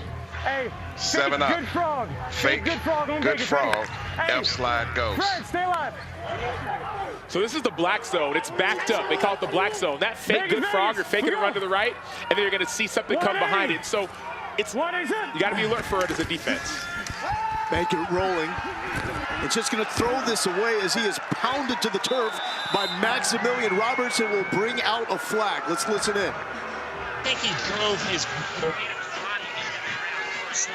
for the same You like RPS. It? But you don't feel it was later and then you thought it was that second act? I think it was the second act of driving me into the ground. Okay, what was the number? 23. 23, yeah, or RPS. To the one we had yesterday, right? This personal foul, passer, defense, number 23. 15-yard penalty. Automatic, first down. So San Antonio will take the yards, but the bigger concern is Bankert is coming off hurt. What do you think of the play initially, Sam? So I see where they're calling. They're calling that Maximilian Roberts drove him into the ground. It wasn't a late hit, but that driving to the ground is not allowed. And when it comes to roughing the passer, it's deemed excessive. So Jawan Pass, who started last week, is now in at quarterback. Jack Cohen is not available with an ankle injury, and Reed Sinnott is out with a broken foot. So it looks like Rod Woodson is having a conversation about potentially challenging this play. As we know, in the XFL, teams are allowed to challenge anything that's called or not called. Called a foul by the umpire because of the second act. He thought he was driven. He thought he was driven. His whole body weight. I hear that, Coach. I hear that at that point. However, he's a passer. He's still. I hear what you're saying. We're not talking about a late hit or a two-set knockdown. We're talking about the act of when he was being tackled. The umpire felt that he was driven into the ground. Now, if you want to call timeout for the purposes of reviewing that, we can have team check it out. Pocket, do you still get that same protection? Well, when it comes to secondary pass, so Coach, okay, all right. Because that doesn't make sense because he's a runner. Right now, Woodson's just we call this timeout. Do you not want to challenge? No, I'm not going to. All right, we're just going to leave it as a timeout. Okay. So they're charging timeout. Vegas is charging Vegas calls their first timeout of the half. It's 30 seconds in length.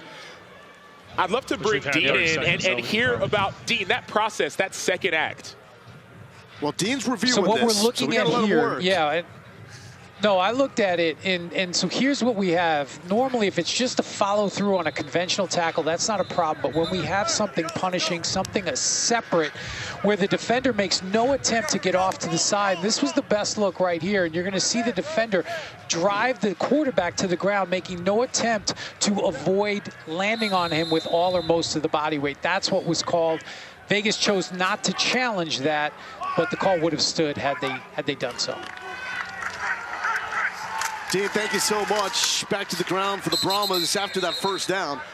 And Dean, if I can, why was Vegas charged a timeout at that moment? Well, they called timeout, and then there was a discussion with the referee, Reggie Smith, as to what the call was. Coach was considering it, but at that point, we can't delay the game and not charge them a timeout. You either have to challenge it, or we're going to charge you a timeout. Thank you, Dean.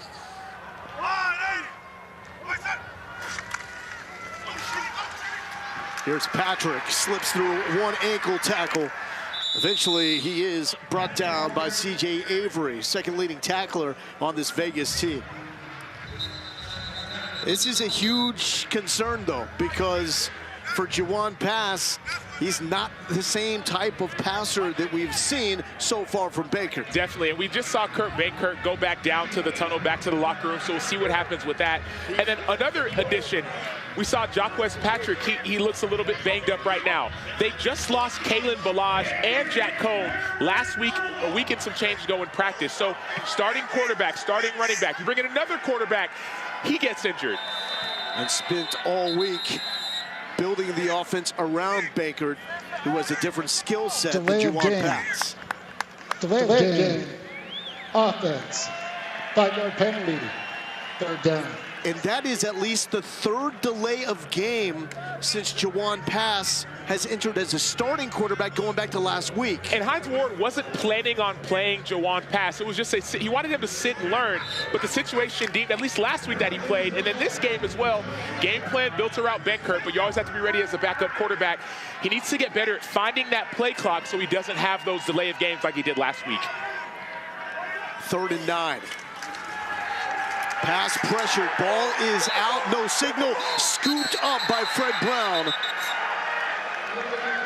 This quarterback with control of the ball made an incomplete pass. So incomplete pass.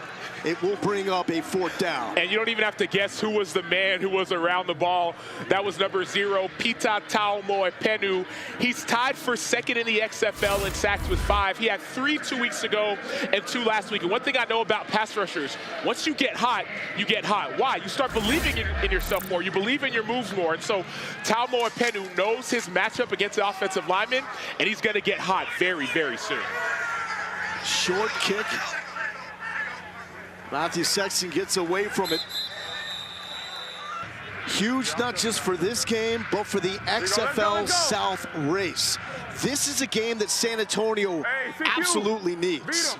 And it's huge for his family as well. His wife, Sam, his daughter, Scout, they agreed to have him come out and play. But with playing in games, there can be that opportunity for injury. And so we're hoping he's okay. First down carry for Rod Smith. Let's listen in to McClendon. When they squeeze scrape, no, they're going to call crash, meaning the end going to squeeze and the back is going to go out. So I can yell it out for y'all, too, if y'all want me to. What's he talking about there, Sam? That's brilliant. So what's happening is when they do the zone read, the defensive end either has the quarterback or have the dive. When they say crash, crash, that means the defensive end has the dive. Well, he's hearing that. Rod Smith, tough physical runner out of Ohio State. 55 games in the NFL. Most of his snaps in his career coming on special teams. And going back to that point, as he hears that, he's going to be alert. Okay, I know that the defensive end is not on me, so I'll have a one-on-one on the linebacker, or I can give it if I hear they're not going to scrape to go get the tackle. Tonight, 180, right side. Back to Smith, breaks the 50. So, Sam, what do you think is happening on the San Antonio sideline right now as we see Jim Herman call the plays, but offensively, what's going on knowing that you got to set up for Jawan Pass? Well, I was excited. Laser tray. I was excited. If I'm San Antonio, I'm saying, man, first drive touchdown. Our offense has been lagging. We finally have our quarterback. Now he's injured. The defense has to get back to that mindset of let's get a stop and score on defense. Lovett, the running back. And Lovett is brought down by Delonte Scott and Deshaun Downey. San Antonio, the #1 scoring defense in the XFL, holding opponents to under 15 a game. Rush one spy. Rush one spy. Get those guys rushing now. Rush one spy. So they ran this play last week, rush one spot, 4 defensive linemen, go rush the quarterback. And usually it'll be 21, Sean Williams, maybe it'll be 15. Here we go. Jordan Williams spying on the quarterback. They know McClendon can run. It's 3rd down. Get closer, and if you see an opportunity, go get him. McClendon to throw, spot on. First down to Bedett. His 2nd catch of the afternoon. I've been so impressed by what we've seen from Jalen McClendon, both in the passing game and using his legs. This does not look like a quarterback whose last start was in 2018. What this looks like is a quarterback who has taken every single mental rep. I was watching him last week on the sideline evaluating plays, talking to his coaches. This dude has been taking it seriously, and his opportunity is finally presenting itself. Doesn't look like a guy that's starting his 2nd game since graduating high school. As Vegas continues to pound up the middle, 3 yards on the carry by John Lovett.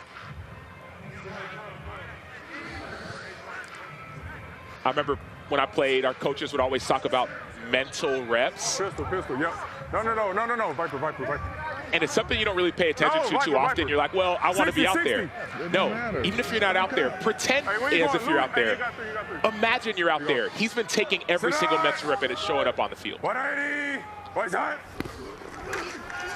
McClendon comfortable, putting some air under it, looking sideline. Intended target was Sinque Sweeting. Let's go 11. Coming down to the end of the first quarter. To even trade Luis Perez, the quarterback that has started the lone win for the Vegas Vipers this year. Throwing on the run to Sexton. Sideline, full head of steam inside the 20. It's just a feel, Lowell. You saw, we call it the B-gap honey hole. He just goes up that B-gap. Aaron Rodgers does this better than anyone. Goes in the B-gap and escapes, not to run, but to pass. Hey, 24 read. 24 read. 24, you blocking. Trio left. You over there. 24 read.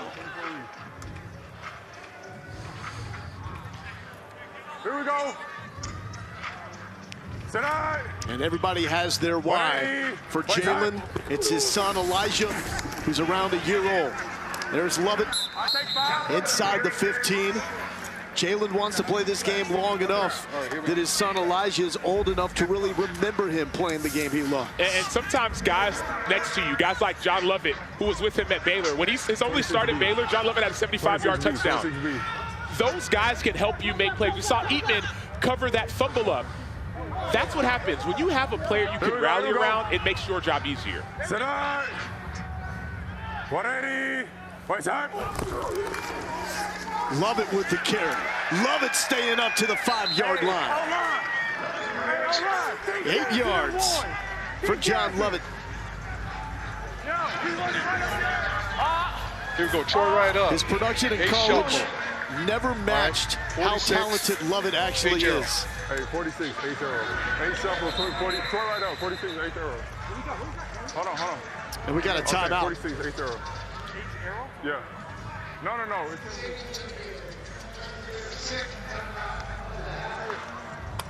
So San Antonio Coach Eager, with one timeout left. Yeah, you just saying this like my spot, like this my end read. If the end crash, I got you. All right.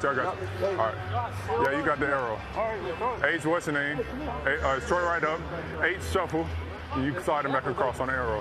Slide him back across? Yes, like to the right. 46?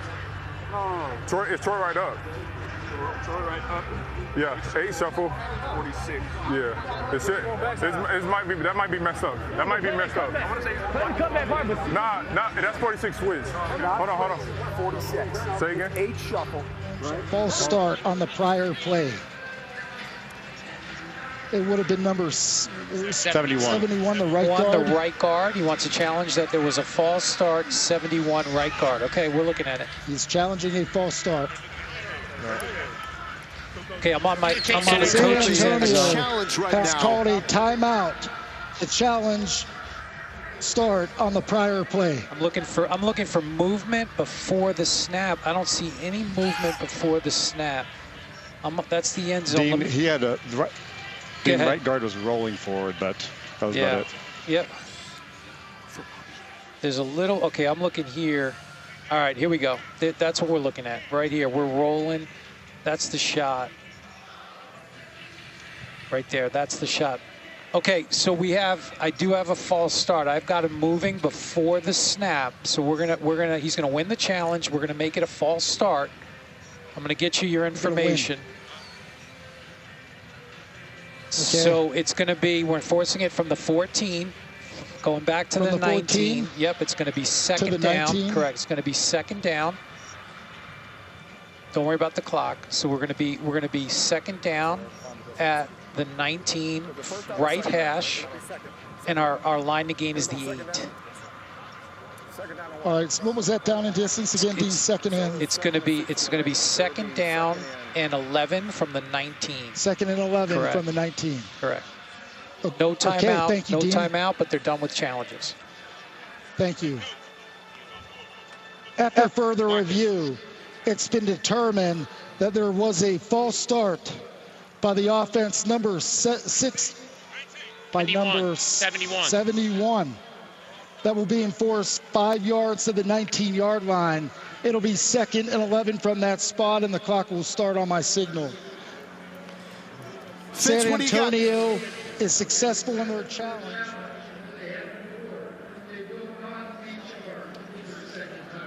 Low and Sam, that was the former Steeler great linebacker Joey Porter, who told his old teammate Hines Ward, challenge that. They won it. There you go. The man knows a little bit about watching offensive line. And I'm sitting up in the booth saying, that's a false start, that's a false start. But you're saying, why would you challenge a false start? Well, in the red zone, points are a premium. Second and 11, as opposed to what was a first down or close to it, can keep you in a one-score game. And again, a play like that cannot be challenged in the NFL. But did San Antonio false start 77, 42 give those yards back? No, it's going to be against 42 Vegas here. Didn't make it in, so 77. Going to the 24. False start. Offense, number 77. The defender did not come into the neutral zone. 5-yard penalty. He wasn't, he fell sideways.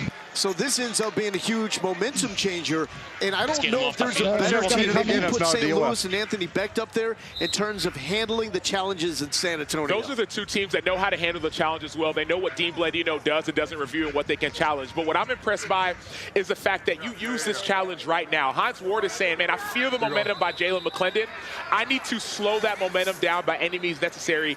Keep this from being a touchdown, maybe a field goal, or maybe even worse, no points. Now, when we talk about the magnitude of this game for San Antonio, they need a win to move back into a tie with Arlington.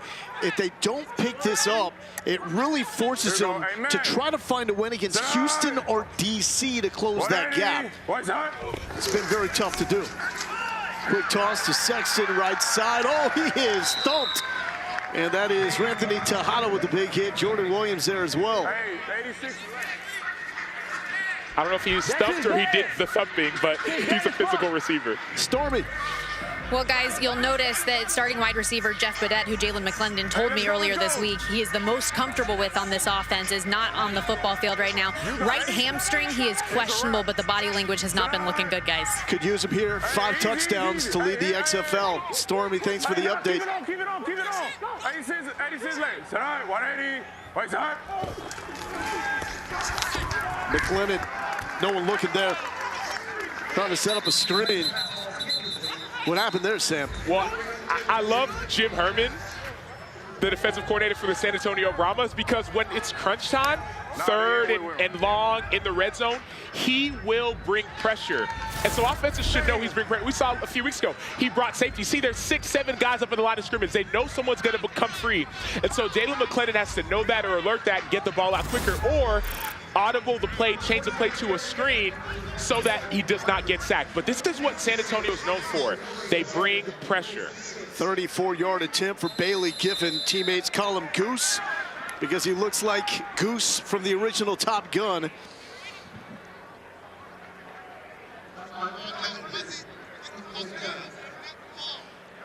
It's interesting how he even got into kicking in the first place. He was a pitcher, and he hurt his arm his junior year in high school, and all of a sudden he was out with friends at a thing with family, and he couldn't throw the ball anymore, so he decided to kick it. All of a sudden he realized the newfound love. And continued to play baseball the beginning of his college career before having an outstanding finish at Lamar. San Antonio wants another false start. No flag, and this is up and good. 39 yards and in for Bailey Giffen. Toughness of Kurt Bankert making his XFL starting debut. We saw him driven down hard by Max Robert, a play that drew a foul and immediately sent him to the locker room to get checked out. Here's Brown with the return. Brown, one man to beat. Brown looking for the lone kick return touchdown this season in the XFL, and he has done it. Fred Brown, 96 yards to the house in Vegas. The one thing that Hines Ward said, he said, I want us to be the best special teams unit in the NFL. You guys want to go make it in the XFL. You guys want to go make it to the NFL, you need to be great on special teams. We saw that, I mean, that was a great play design as well. You saw a trap play, a double trap on the front line. See, look on the left side. You see those two guys come side to side, and Fred Brown finds the hole. San Antonio has been at the top of the XFL in most categories, but that play design, they're not just dropping back regularly and blocking. They're adding a few wrinkles to keep the kickoff team on their toes, and they know when they get the opportunity, they make the most of it. And you give Bankert a little bit more time. Here he is lined up for the two-point conversion. San Antonio didn't get it the first time through. Bankert is back, takes another shot. Vasher was confused. And so we'll stay at a 12-11 lead for San Antonio. The total, 38.5. The over looking strong. He's gone! He's gone! Yes, sir! Yeah. Yep. Go! Yeah! Yeah! No flags! No flags! No flags! Hey, that's that's overcome with joy right there for Hines Ward. There's no better feeling for a coach, sure, but no better feeling for the guys on the front line of that kickoff team. When you're blocking, I love it. When you're blocking for your returner and you know you have a chance, sometimes it just takes one block. You go back, you watch the film, you say, man, if I would have made my block, we would have scored. Well, everyone made their block, and they scored. And being around Hines Ward enough, we know that's not excitement for himself. That's excitement for his team and the individual with opportunity like Fred Brown. That's all he's taught about. When we meet with him, that's all he talks about. He wants to give his players opportunities. Says a lot of these guys could be in the NFL. I want at least 10% of my roster back in the NFL by the time this is all said and done. He knows that special teams is a huge part of it. That's why NFL coaches are going to watch this and say, man, maybe that guy needs to be on my roster. Sweeting, does he have a response from the 5? Good start to the run, hit hard and brought down by Parker Romo, the kicker. Get some, Parker Romo. And we see Brad Wing, he's on the sideline, the punter, he's running on the field because those specialists, they stay together. Parker Romo might have, well, maybe not saved a touchdown, but saved an even bigger return from Q Sweeting, who has returned one back in college at Slippery Rock for a touchdown. Stormy, how we looking? Well, Fitzy is shaking in his boots over there since he took the under, and we've already got 23 points scored. But just FYI, the first half total in this game was 18.5, so some people have already cashed tickets on that over. Wow. I'm going to tell y'all right now, it's going to be over. These quarterbacks are playing too good for it not to go over that total. The live total, 50.5 now, fellas. Wow, looking for big points. These two new quarterbacks because of throws like that. McClendon spot on to the former Packer, Geronimo Allison. Here's Fitz. Fred, take us onto the field, man. When your blockers up front open a hole like that as a returner, what do you see? What's that like? Man, I didn't see nothing but green grass and the kicker. I know I just had to beat the kicker. You know, this return for me being long overdue. I've been having some good ones the past 2 or 3 weeks. Just ready to hit one. Guys up front did their job, blocked for me. I just did the best I could do. What kind of grief would you take if the kicker got you? Man, he got me 2 weeks ago, 3 weeks ago in Seattle. I told my mom that can't never happen again. So this week, I try to put it on, put that speed on. Hopefully I got a 21, 22. So we'll see when we come in this week. Thank you, Fred. By the way, at 21, 22, that's the GPS miles per hour these guys wear. I think it chart how fast they're running from Stark Vegas to Las Vegas. Yes, heck of a return. Thank you. Man, so Fred Brown booking it. Meanwhile, Mike Tuvernoff down hurt on the field for San Antonio. Well, you mentioned that San Antonio is so good in so many different areas. The offense, that's the last thing they're looking to click. And they finally are getting a click with Ben Kurt, but the special teams can lead to points as well. That's what we're seeing. Now all they're waiting for is a defensive score. And that is through the hands of Martavis Bryant.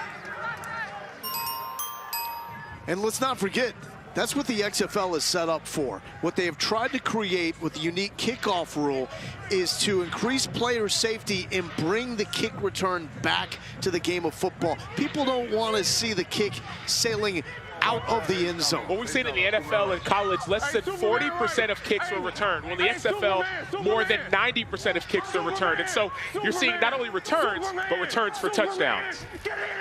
McClendon trying to get his offense lined up with time winding down, 2 on the clock.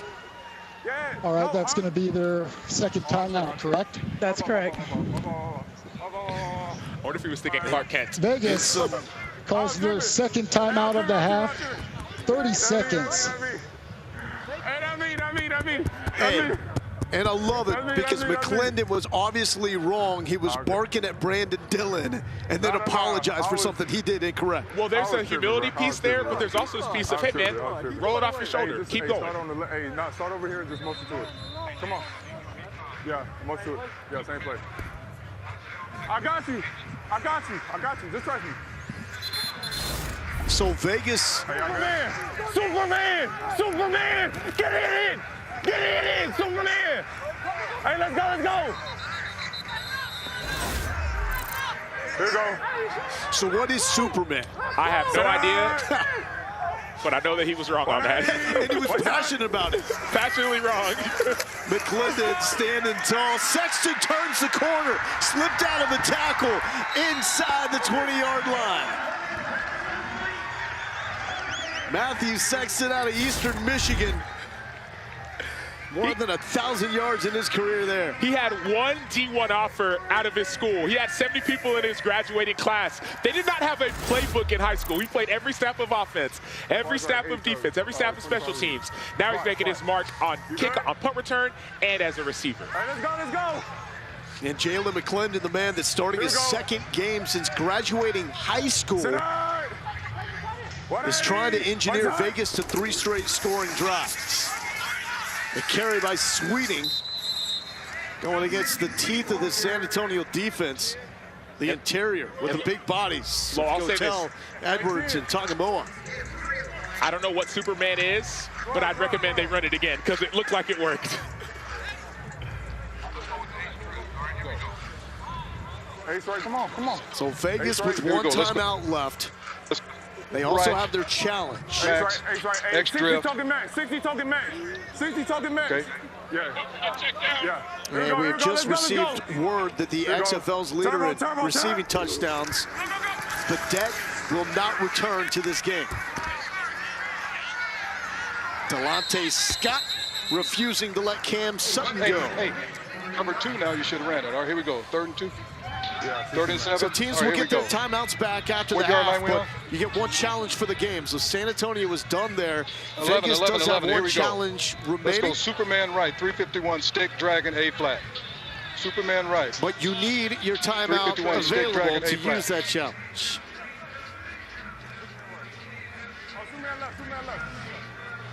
Oh, hey, 350. Well, we're going Superman left. We're doing Superman. Yeah, 350. I'm excited to see what Superman is because he was passionate about it, but McClendon was. Superman in this case is Rod Smith. Rod Smith! Where's the cape? Are you kidding me? Clark Kent, Rod Smith, Superman, they're all the same dude. So one thing that Rod Smith said at the beginning of the season, he said, what do you want to be known for? He said, I want to be known for my versatility, not just as a runner, but as a receiver. But I did not realize he meant as a runner, as a receiver, as a hurdler, as a superhero. Like, this is the XFL. Have some fun in the moment. Sports Center top 10, and we figured out Superman wasn't a play call, it was a person. If this is what you do after you get the ball. It was Rod Smith the whole time. Oh, what if they decide to play him? No matter what, you have to hurdle. 2-point conversion from the 5. Vegas trying to add to the lead. And through the hands of Cam Sutton or Sean Price. Oh, hold up. We got it. 3 RPS. What was the result of the play? We're going to go half the distance to the goal and force repeat the try. Personal foul, roughing the passer. Defense, number 3, will be penalized half the distance to the goal. Attempt to try. So even though the ball moves up, it still is a 2-point conversion. Once you declare what you are going for, after a penalty, whether that moves you back or closer to the end zone, that point amount is still in play. You see 1-point conversions from the 2-yard line, 2-point conversions from the 5, 3-point from the 10. Penalty still for 2. 180. Right side. Brian Burt, the running back. McClendon will throw, and throwing a great idea here as it's Sean Price finding the end zone for the second time. Thank you very much. This time for the 2-point conversion. 7-point lead for Vegas. Hey, I gotta say this. Now the trade of Luis Perez starts to make more sense because Rod Woodson obviously saw something in Jalen McClendon. Well, Arlington had been reaching out about quarterbacks. They wanted to try and make a trade. The one person that Rod Woodson would not trade was Jalen McClendon. Why? Because he knew about the potential. He had seen it all season long in practice, but he had never got the opportunity. Dwayne Johnson had always talked about the XFL is where dreams meet opportunity. His dream is meeting the opportunity, and it's shining. He is shining on a national stage. Stormy. Rod Smith getting all the love down here. Our play-by-play play-by-play man very astutely said Superman's not a play, it's a person. Can you take us through what just happened? Oh man, well they bring out the blitz and we was able to see it and execute. So score, touchdown. It's always good when you get in the end zone. The energy on this sideline is palpable. How much fun are you guys having right now? Oh man, the sun out, man. We in Vegas, man. Last home game, crowd is beautiful. We trying to put 4 quarters together, man. You know what I'm saying? It's a real good team. The record don't show it, but we starting to put it all together right now. We out here playing football. Keep going. Appreciate it. Stormy, thank you so much. And here's Jalen McClendon after it went down with Smith in the end zone.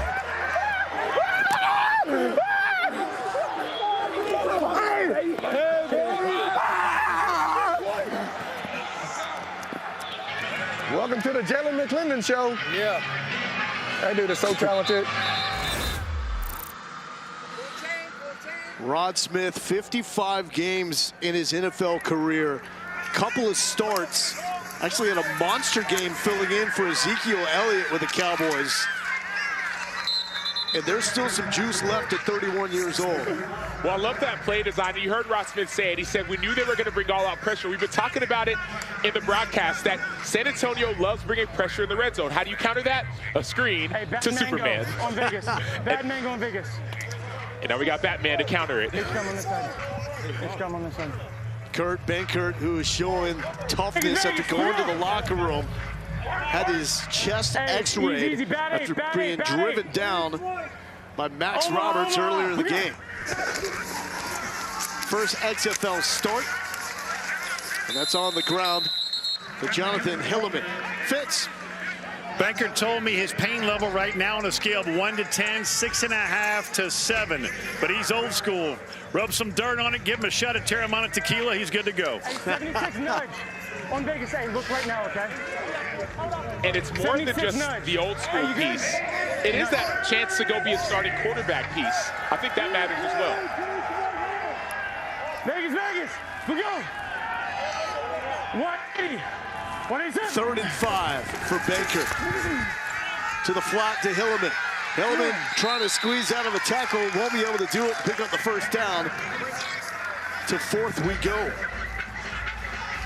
What was the highest you played through? Pain tolerance scale of 1 to 10. What are we talking about here? That 6.5 is real. We talk about that 1 to 10. I mean, people play with 8s and 9s, but 6.5 is serious pain. He may be even giving that an under because you want to be out there. You don't want to say I'm a 10. Oh, let's double check. No, coach, I want to play. This is my chance. This is my shot. I'm going to play through a 6.5, 7.5, 8.5, as long as I get on the field. Brad Wing to punt, leads the XFL in punt average. The Aussie with the big leg on full display here. Sexton backed up to the 25. Sexton weaving, but brought down by Jack Kerner. A little excerpt of player 54 coming up at the half. Jalen McClendon back to work. Rod Smith brought down in the open field by Luke Barku, who's been one of the breakout stars. We really documented that one-on-one, shutting down Josh Gordon. You expect him to get a call from the NFL? I do. He held Josh Gordon to 2 catches for 12 yards in the first half of that game against Seattle a few weeks back, and he's consistently played at a high level. And then player 54, we get to learn the backstories of all these players. Luke Barku, standout at San Diego State, undrafted, played in the NFL, said friends and family treated him like he was a first-round pick. Over time, he's had to learn to say no. So he's bettered himself away from the field through this process as he starts getting mixed in with Geronimo Allison. So Barku and Allison go at it, and we got a flag. Well, his first matchup, you talk about the NFL experience. Barku's first start in the NFL. Oh, thanks, Eddie. He was covering Jarvis Landry. He was essentially shadowing him the whole game. So he knows what it's like to go against NFL talent. And did Barku just bait Allison into the penalty? Now that we've gotten that all settled, what do you have? Yeah, 19 black. Wouldn't let go. So a personal foul? All right, so we're gonna go personal foul, black. All right, the down's going to count. Okay, so it's 3rd down. It's gonna be 3rd down, 19 black. All right. Correct. Here, whoa. Here we go. Guys, I gotta make an announcement. Move. Here we go, 21, Dano.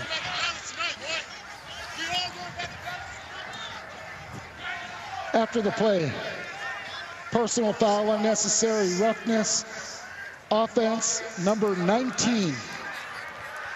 15-yard penalty from the dead ball spot. It's 3rd down. So Barku set him up. Allison with a personal foul, moving back 15. The great thing about this league is that everyone's on the exact same playing field. They're all making it right about the same amount of money, so I don't care about your contract. I want to see your play on this field. It's a big one, though, to make it 3rd and 26 for McClendon. Former Baylor Bear to Price. That's not going to be close to enough. So there's still a lot of time for Bankert and San Antonio. They'll get the ball back with about 3.5 minutes until the break. Under 2 with the XFL rules. It moves to the college style with timing. So up to this point, every ball out of bounds. Once the ball is respotted, the clock continues to run. After incomplete passes, the ball, once it's spotted, clock will continue to run. 2 minutes, though, it's like the rules on the college level. Michael Carrizosa will punt it away to Terrell Bonds. Clean punt. Want to keep this in the field of play. We'll avoid the ball coming out to 35. Bonds ain't gonna matter, gets it past the 35 with a solid return of 11. Behind DC for Silvers, been a rough past couple of games as the Roughnecks have lost 2 straight. They still are in control of the South, and that's where San Antonio comes into play. San Antonio needs a win here to move into a tie with Arlington at 3-4. And with those 2 teams, if San Antonio wins this game, likely could come down to identical records, wins against the same teams, so a 4th tiebreaker, which would be scoring, defense, and offense rank. It's going to be wild, Sam. Bankert using the athleticism. Pancake block on the right side. Alize Mack, welcome back home to the Las Vegas native. Let's go Detroit 6. Kurt talked about it, the best play in football, second play. The second play, you saw him scramble, throw it back across the field, but he kept the play alive. We've got 2 Las Vegas legends sharing the field today. It's not late, and it's not out of the play. I'm looking at, does he drive a shoulder or forearm into his into his head neck area? So that's what they're looking at. And we are 30 to the field. Yep, I'm looking at it. Yep. So we got spotter here. Yeah, so it's during the play. It's not late. Rod Woolton is challenging. Okay, so personal foul at the end of the last play called against Vegas. It's not late. It's not out of the play. He doesn't drive a shoulder or forearm. It's not flagrant. The ruling on the field will stand. We don't have a personal foul. Okay, Dean just said that they took a look at the play. It's not terribly behind the play. The action doesn't rise to the level. Well, I hear what you're saying, Coach, and that's unfortunate. Unfortunately, Dean's got the advantage of all angles in the all-22. I hear you, Coach. I hear you, Coach. Reggie, we are ready to play. We're ready to play here, so we can talk after the game with Coach. Coach, we can talk. J77 has been warned. After further review, the ruling on the field stands as called. There is no foul for a personal foul as challenged. Las Vegas has lost their challenge and are charged with their second timeout. Correction. Third and final timeout of the half. Dean, can you clarify what Rod Woodson was looking at there? He was challenging. There was some action behind the play where the San Antonio offensive lineman made contact with number 44 on the defense who was on the ground, but it wasn't flagrant. He just kind of landed on him, and I didn't think it was enough for a personal foul. Thank you, Dean. Bankert, play action. Wants the big one. Picked off. And up and running is Deontay Anderson. The Houston Cougar shaking his way back to the 20. That is how you high point a football. I mean, if your uncle is Greg Cadillac Anderson, you better have some ups. And that was Phi Slamma Jamma-esque. So Deontay Anderson was one of the top safeties coming out of high school. His nickname was D-Train, not because he was so physical in football, but when he was 7 years old, they gave him that nickname and it stuck with him. He's a physical hitter, but he high pointed the football. The ball almost floated up a little bit, and then notice him trying to get the yards after the catch. Could have stayed in the end zone, but he trusted his athleticism. Great play by D-Train. And that is first interception of the season for Deontay Anderson. Grew up in Houston, played at U of H. I mean, with that family, you're Houston Cougar royalty, making his mark in Vegas. And now 144, but no timeouts left for the Vipers. That one thrown behind Cam Sutton. All right, here we go. Let's go. Superman right, 89 missile. Superman right, 89 missile. Hey, Superman, hey, 89 missile, 89 missile, 89 missile. Superman right, 89 missile. Superman right, 89 missile.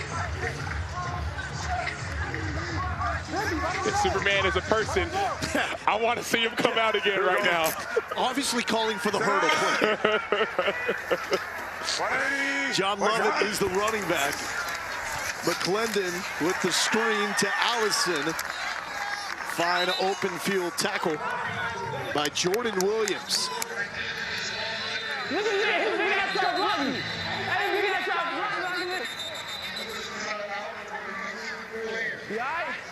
He got physically.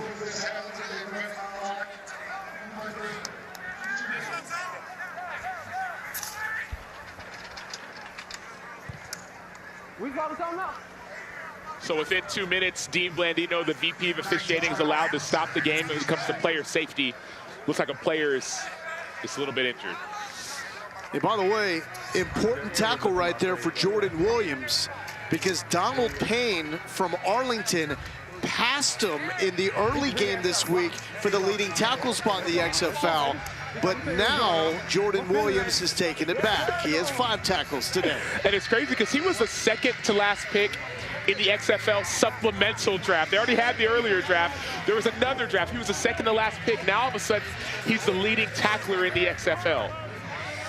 And another Baylor Bear, former teammate in 2018 of Jalen McClendon, who really has become the story of this game, a spark to the Vegas offense. Yeah, it's almost like we're watching a star being born. That's what's so impressive about this not only this drive, this entire half from Jalen McClendon.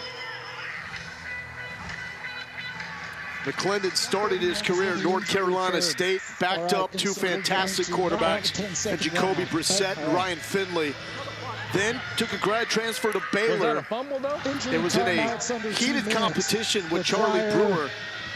You know, an excess timeout. Las Vegas will be charged with a 10-second runoff. San Antonio has declined the 10-second runoff option. The injury occurred with 1 minute, 31 seconds on the clock. Will the clock operator please reset that time? And the clock will start on the snap. Thank you. So I like this. No Vegas timeouts. This is a sign that Hines Ward, by declining the 10-second runoff, is thinking, get the ball back and score.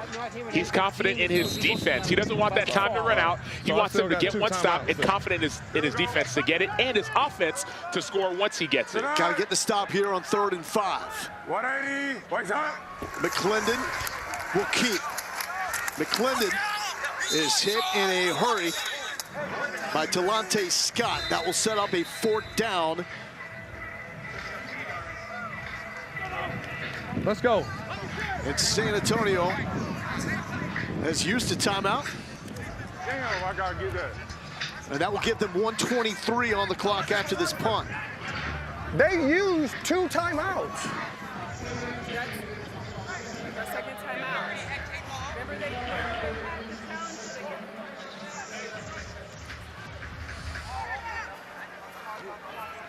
So Rod Woodson is thinking that San Antonio had used all their timeouts. They still got 1 in the back pocket.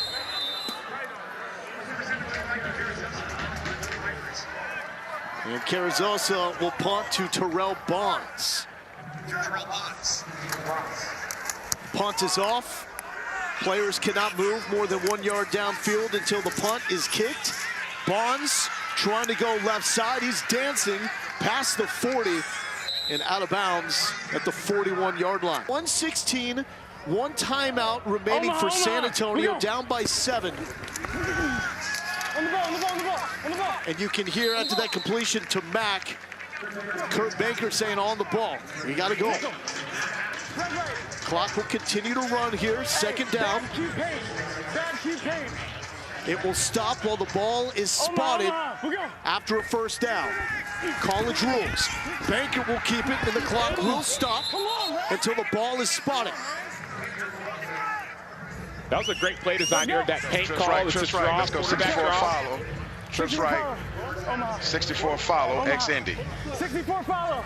Keep in mind, John Parker Romo with the longest field goal of the XFL this season at 57 yards. We saw that in Seattle. Sideline and through the hands of TJ Vasher. It looked like Vasher got a window for a brief moment.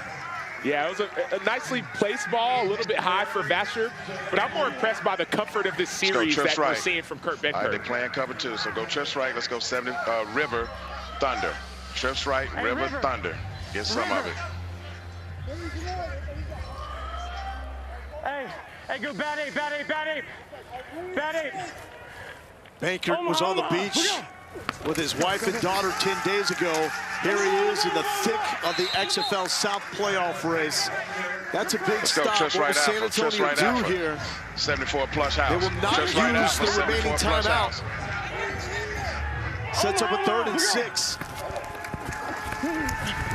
Bankert flush, looks to his left, has room, and that will be out of bounds, intended to Fred Brown. So 4th and 6, 14 seconds left, you got a timeout.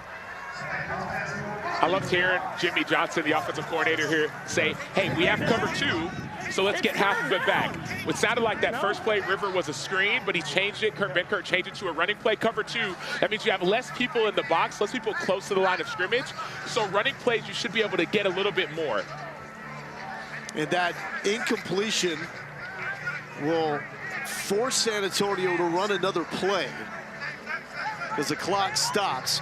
This is where it becomes very delicate for Brad Wing. If the punt goes into the end zone or out of bounds inside the 35, the ball will come out to the 35-yard line.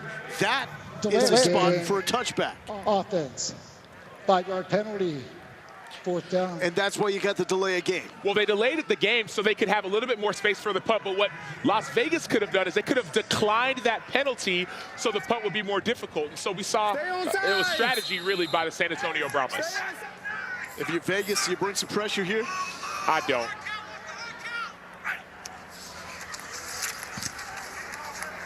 Wing with the boomer. Let's see if this ball checks up. No, into the end zone. So Vegas will have the ball at the 35-yard line. There is a flag down at the 45. Come on. I got a takedown. Takedown 48 during the kick. Takedown.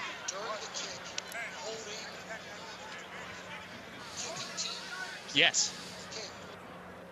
No, not kicking team, receiving team. Okay, so during the kick, holding by the receiving team, number 48. Correct. So it'll be enforced from the end of the kick.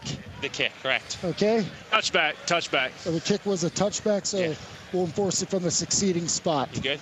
Yep. During the kick, holding. Receiving team, number 48, will be enforced at the succeeding spot, 1st down. So you would imagine here that the play call in from Vegas is a simple one, and Ray Sherman wants a knee. Yeah, I'm thinking you take a knee, you go into halftime with this lead, go into halftime with a semblance of momentum, knowing you had a good stop. It's their ball. That's okay. So Vegas, a surprise favorite at 2.5 points, considering they traded their starter quarterback that was the guy for the past 3 weeks before this game. Let's go. Hey, let's go, boys. Hey, we not expecting nothing extraordinary out of nobody. Just do your job extraordinary well. Yes, sir. Let's do that. Well, we know the urgency is there for Hines Ward, former Steelers, receiving great. A loss against Vegas would make it an extremely uphill climb to the playoffs for the Brahmas. Bryant brought down in a hurry.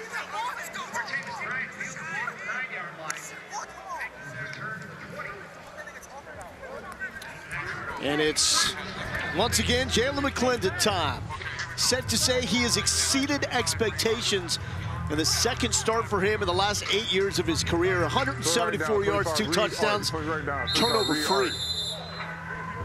Rod Woodson said it earlier. Welcome to the Jalen McClendon Show. Here we go. Sit down. 180. Place high. McClendon with the key. A little option look off that as well as McClendon. Big dude keeps it moving. 6'5", 215. That's a man back there for the Vipers. I love it. So you heard the arc call. So that tight end's going to arc. Number 45, Delonte Scott. It's hard as a defensive end because you're taught to hit that guy, but when he avoids you, it puts you in a tough position. Do you hit him? Do you try and get the quarterback? What I've been taught is, hey, try to get a piece of him, and then someone else will get that QB. And these are looks and calls by Ray Sherman we did not see with Luis Perez at quarterback. 180. Place high. And there is Smith. Smith hurdling, knocking people over. That's what he does. Jack Kerner got the worst of that. So at kick, the total was 38.5 at the end of the first. Went up to 46.5, and now in the start of the second half, 51.5. We got 31 total points on the board right now. Here we go. Sit down. 180. John Lovett, the running back. And he gets the carry. Lovett with 6 yards on first down. See all those extra yards that Rod Smith or John Lovett are getting? It may not be spoken, but you're trying to help your quarterback get more comfortable. So you lean a little bit more. You try and get a couple extra yards. Here we go. So now, set. McClendon, look to throw. Skirt through traffic. We do have a flag back behind the Vegas line. It's going to be a hold. Hey, I will ask, since it's beyond if your flag's in a good spot.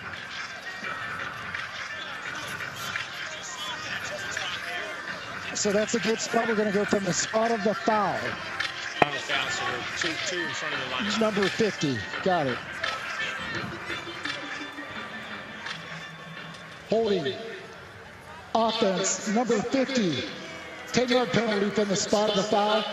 Second down. And that is a big one on Tony Adams. From a second and short to a second and long. Remember, for Vegas, this has been problematic the second half. They've been outscored by 48 points after halftime. That's the worst in the league. 180. Place high. McClendon, quick strike to Sexton. Sexton slips a tackle, going sideline, still in. There's a late flag as Sexton takes this one. Those numbers, you blocked them in the back. The San Antonio territory. Push them in the back. Right here now. No. Whoever it was, he just knocked the guy in the back behind the plate. Hold on. Hey, Reg, he's on D. I hear you. It's not a block in the back. It's a personal foul. I've got a personal foul on number 15. End of the run, tack it on. Personal foul. Personal foul, unnecessary roughness. Defense, number 15. 15-yard penalty added to the end of the run. First down. Well, George Williams obviously does not agree with the call. Well, the tough part about this, he said, man, I missed the tackle. He's trying to go make a tackle, and you think that Matthew Sexton's going to cut inside, and you're putting your head down. You don't see what you hit, and that's when they call the personal foul. So by the letter of the law, you could call that. But from his perspective, he's trying to go tackle the ball carrier. You cut outside instead of in. He's trying to blow that play up. Dean, what did you think? You know, it was interesting because you could make the point that he was trying to make the tackle. What the official saw is he took a beat at that opponent, wasn't trying to make the tackle, and just made forcible contact. Meanwhile, Geronimo Allison back shoulder. That is an elite throw by McClendon. Yeah, and he had some forcible contact on that pass. McClendon understands football, and he understands leverage. And so he sees the leverage of Barku, and he says, I'm going to throw this back shoulder to Geronimo Allison, who's played in the NFL for years, played for the Packers, caught balls from Aaron Rodgers. And now he's just driving this ball, driving this team calm, cool, and collected. And this is what we wanted to see. You saw the first half. What happens in the second half on the first series? Twin read.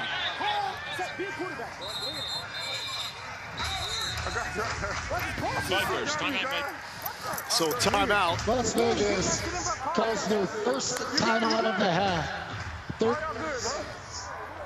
Now, with that controversial call, that is something that Hines Ward could have challenged, but used his challenge successfully, for that matter, in the first half. Yeah, he could have challenged it. And I'd love to hear Dean's perspective, because my point is, as a defender, I'm saying I'm going to make the tackle. So I get what the ref sees, but can you see what I see? I'm going full speed. I'm going to make a tackle. Why would I just run into a guy as opposed to make the tackle on a guy?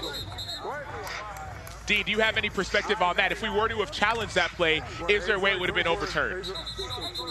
No, there's no way it would have been overturned because, again, I don't know what's in the player's head. All I can see is what I'm looking at on the video, and he did basically make forcible contact with a player who was engaged in a block, and it wasn't him trying to get to the ball carrier. That's what the officials called, and I didn't see anything to overturn that. So really, intent is almost not a factor in that situation. And that is the great thing about the replays. It's not a matter of opinion. It's a matter of fact and a matter of the letter of the law. What are the rules? And if you disobey the rule, there is a penalty for it. Vegas. This would be a big blow to San Antonio's chances. Batted down. Delonte Scott in your face in a flag. A flag at the feet of Terrell Barnes. Marcus, I got a flag for two. Do you have anything on that? Do you have him now? I had him. You got anything? Tip ball. Yeah, the ball was tipped. The ball was tipped. We've got nothing. All right. What were you calling, Ryan? DPI. Ryan. All right. DPI. The ball was tipped. We have no foul. There is no foul on the play. The pass was tipped. And you saw Jordan Williams, he was pointing that way. He's pointing and pointing. He says, hey, man, watch the slant. So ball tip, no DPI. But Jordan Williams was ready if that ball would have been a slant because the big split by the receiver, he would have been able to either deflect that himself or maybe intercept it.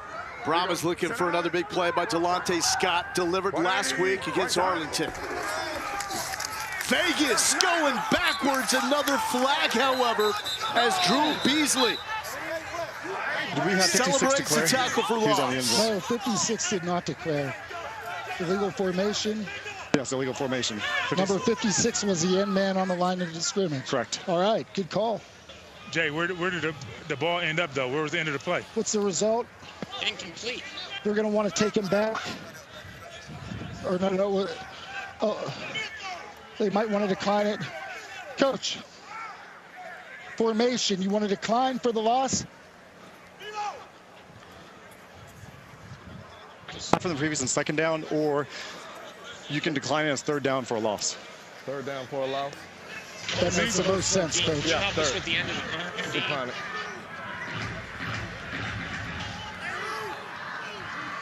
Illegal formation. Offense, number 56 was uncovered and did not declare. The penalty is declined. Third down. Fitz, how about that nickname we got for Drew Beasley a few weeks ago?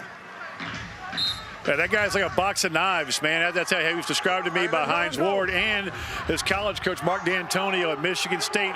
He was a walk-on at State, had several MAC scholarships, decided to walk on, betted himself. The rest is history. Glennon over the middle. Vegas looking for the score, but Cam Sutton is upended at the 1-yard line. You saw Jordan Williams again in on that tackle. Here we go, fourth down. Vegas, what do you do? Y up on I know we still have a lot of time left. Y up, K on, 24 Thunder. Tight right, Y up, but that K play on, 24 call Thunder. by Ray Sherman could be the most important call of this game. Yeah, to you. I love that. You heard it? You handing it? Yes, I'm handing it off to you. Love it, the running back. Love it. Trying to get the edge. Love it, has it. Delivering the haymaker here in Vegas.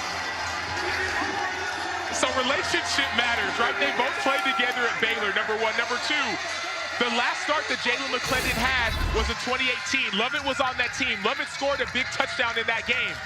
There could have been no communication, but we talked about it. The communication on this ball. Yes, I'm going to hand the ball off to you. You do the rest. And we saw John Lovett do the rest with his quarterback, Jaylon McClendon. So it will now be a one-point conversion, which will still keep the under in play, but barely. 61.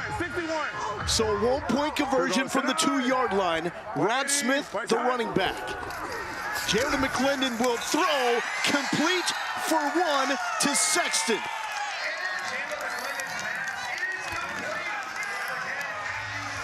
(26-12) back here in Las Vegas, and who better to speak with after another Jaylon McClendon touchdown drive than his mother, Tasha McClendon, who you came out here and surprised him pregame today. Yes, so it was just kind of last minute, and excited to be here, excited to see him play, and excited to see him do so well today. Yes, he has been performing. What's that been like for you to watch him finally get this opportunity to start and live out his dream at the professional level? It has totally just been overwhelming to see him live out his dream and to just be able to have the opportunity to showcase his ability. So I'm very excited for him. You were talking to me a little bit about his journey and how much he's overcome to get to this point. I would love the folks at home to know a little bit more about Jaylon. Well, you know, he's had his obstacles along his career, but, you know, this opportunity has been presented to him, and I think he's just really trying to make the best out of it. What was his reaction when he saw you pregame? Just a huge hug. He's a big hugger. Thank you so much for joining us, and go Jaylon. Awesome. Thank you. Go Vipers. Well, Stormy, fantastic job. That's Kurt Bankert setting up Dion Yelder, and this is awesome. There's nothing like watching your children do great things. We're both dads. That's what it is about. That's life right there. There's nothing better than a mom knowing about her son's abilities and then watching him get, as she said, the opportunity. She's seen it, now he gets it, and I'm loving it. Here's Jaquez Patrick. Oh, big physical run by Patrick.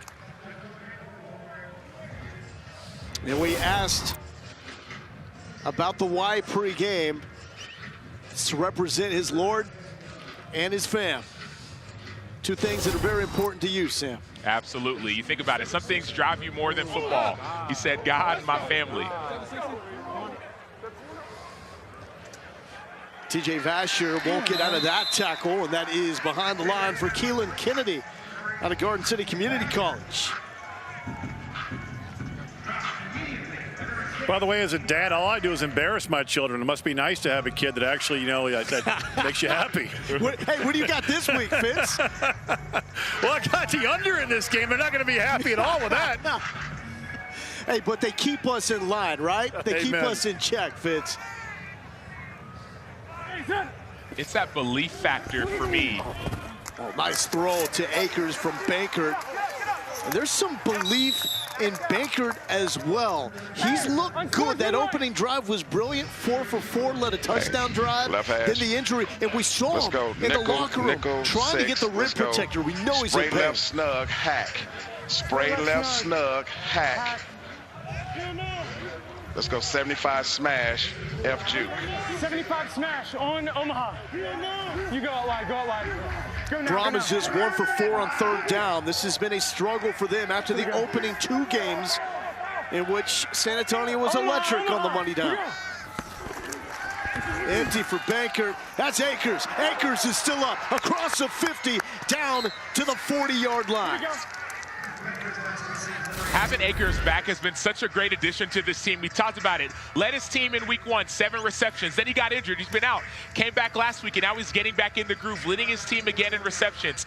In the slot, he is a weapon. Hard to cover for linebackers. They're also hard to cover if you're a corner. And some guys take a little longer to develop. Akers caught 1 touchdown in his Iowa State career. It was on senior day. Saving the best for last.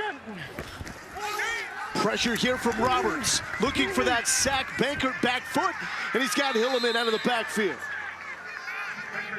That's a heady play. We talked about it before, that second play. Notice he's going hard back on the ball right now. Mayday. Stay right there. Going fast. He was telling TJ Vasher, get off the field. New personnel package. As bottom of the screen, Emmanuel Butler's trying to get lined up. Patrick. Up the middle. It's going to set up a 3rd and 1. Other guys have a more difficult road, like Jaquez Patrick. So much was expected from him. He was a number 3 ranked running back in the class, coming out of high school. Trips. Good Tyson. And the ESPN rankings, but spent most of his Florida State career as a backup. In 2018, he was undrafted. Said that was the hardest moment of his life because for the first time, he was the kid that wasn't good enough. But now he's back with opportunity. Stood up by the Vegas defense, right into the teeth. DJ Calhoun is there. Lowell, I have really 2 questions. Who is this team? Because we covered Vegas last week. We did not see this defense, nor did we see this offense. The second question is answered at quarterback Jalen McClendon. But the first one, this is a different Vegas Vipers team than we saw last week. Last 4th down we saw, Vegas scored a touchdown. Vegas. Here's San Antonio on a 4th and 1. 180. They gotta have it. Back to Patrick, and again. No, he slipped out of 1. To the 30, it's going to be close. I think he's got it. That is all effort by Jaquez Patrick. Move those chains. They had him locked down in the backfield. You see a missed tackle, a spin move, and then he's looking at the line of scrimmage, line of gain. Notice he doesn't go down. He stretches after the spin and gets a first down. Complete effort play. We talked about it. Effort, communication, attitude. Those things matter. Diamond formation for San Antonio. They motion out of it with Mack. Bankert checked down to Hilliman. Hilliman got a block by Yelder. Lower those shoulder pads. Solid gain of 4.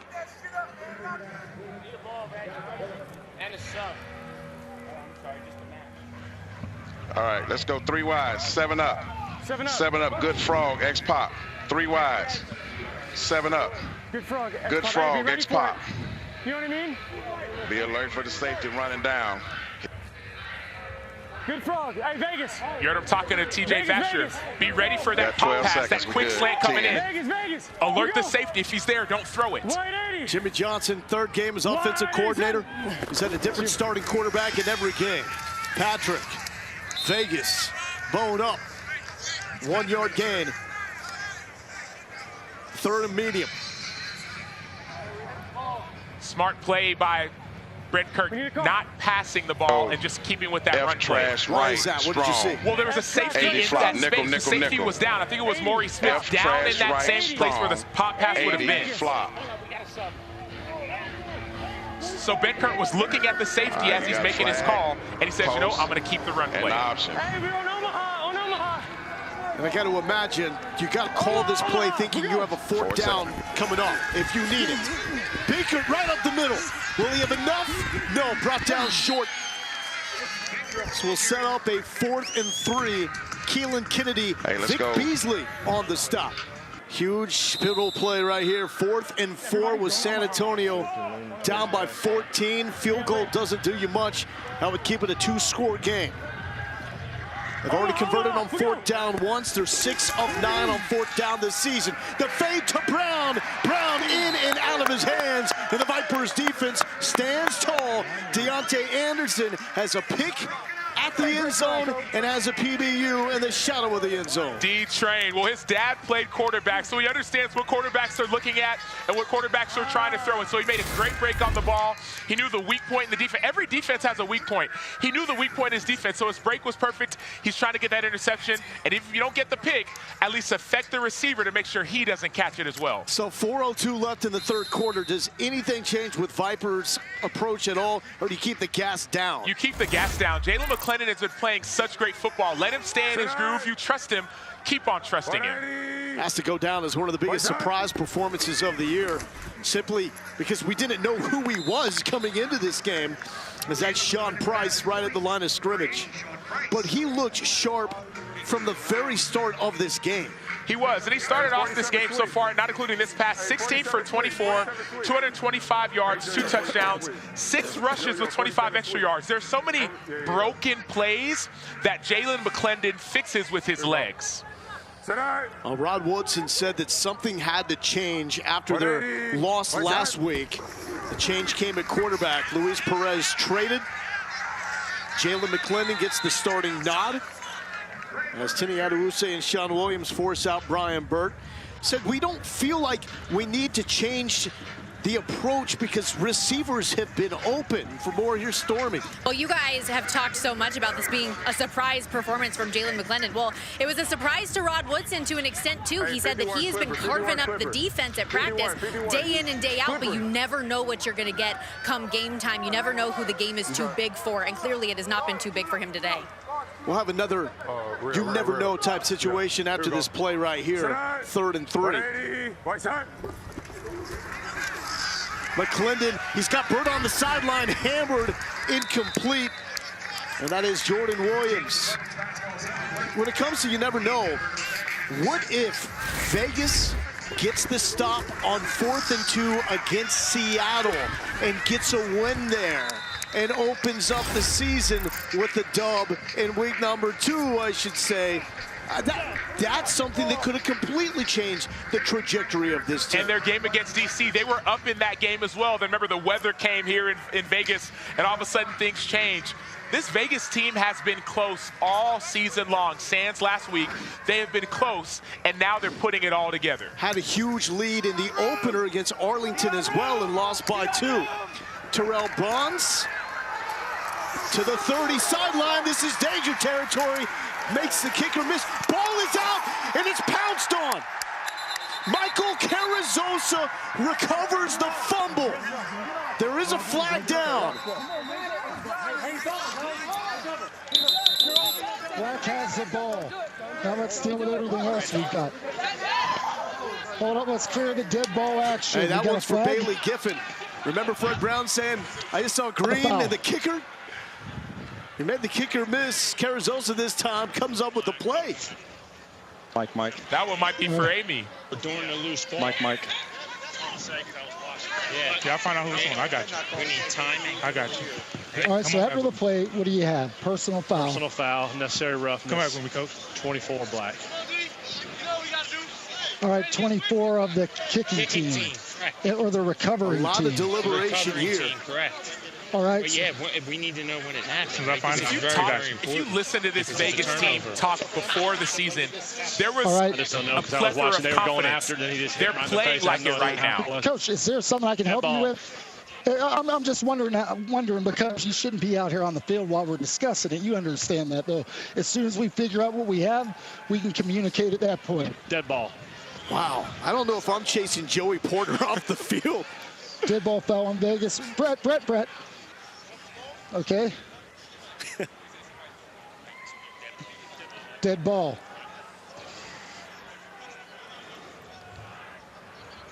From the plus 48. The plus 48 we're going to enforce. Vegas is going to keep the ball. All right. The result of the play is a fumble in a recovery by Vegas. After the play, personal foul, unnecessary roughness by the recovering team. The penalty will be 15 yards from the dead ball spot. Vegas keeps the ball, 1st and 10. Michael Carrizosa coming up with it.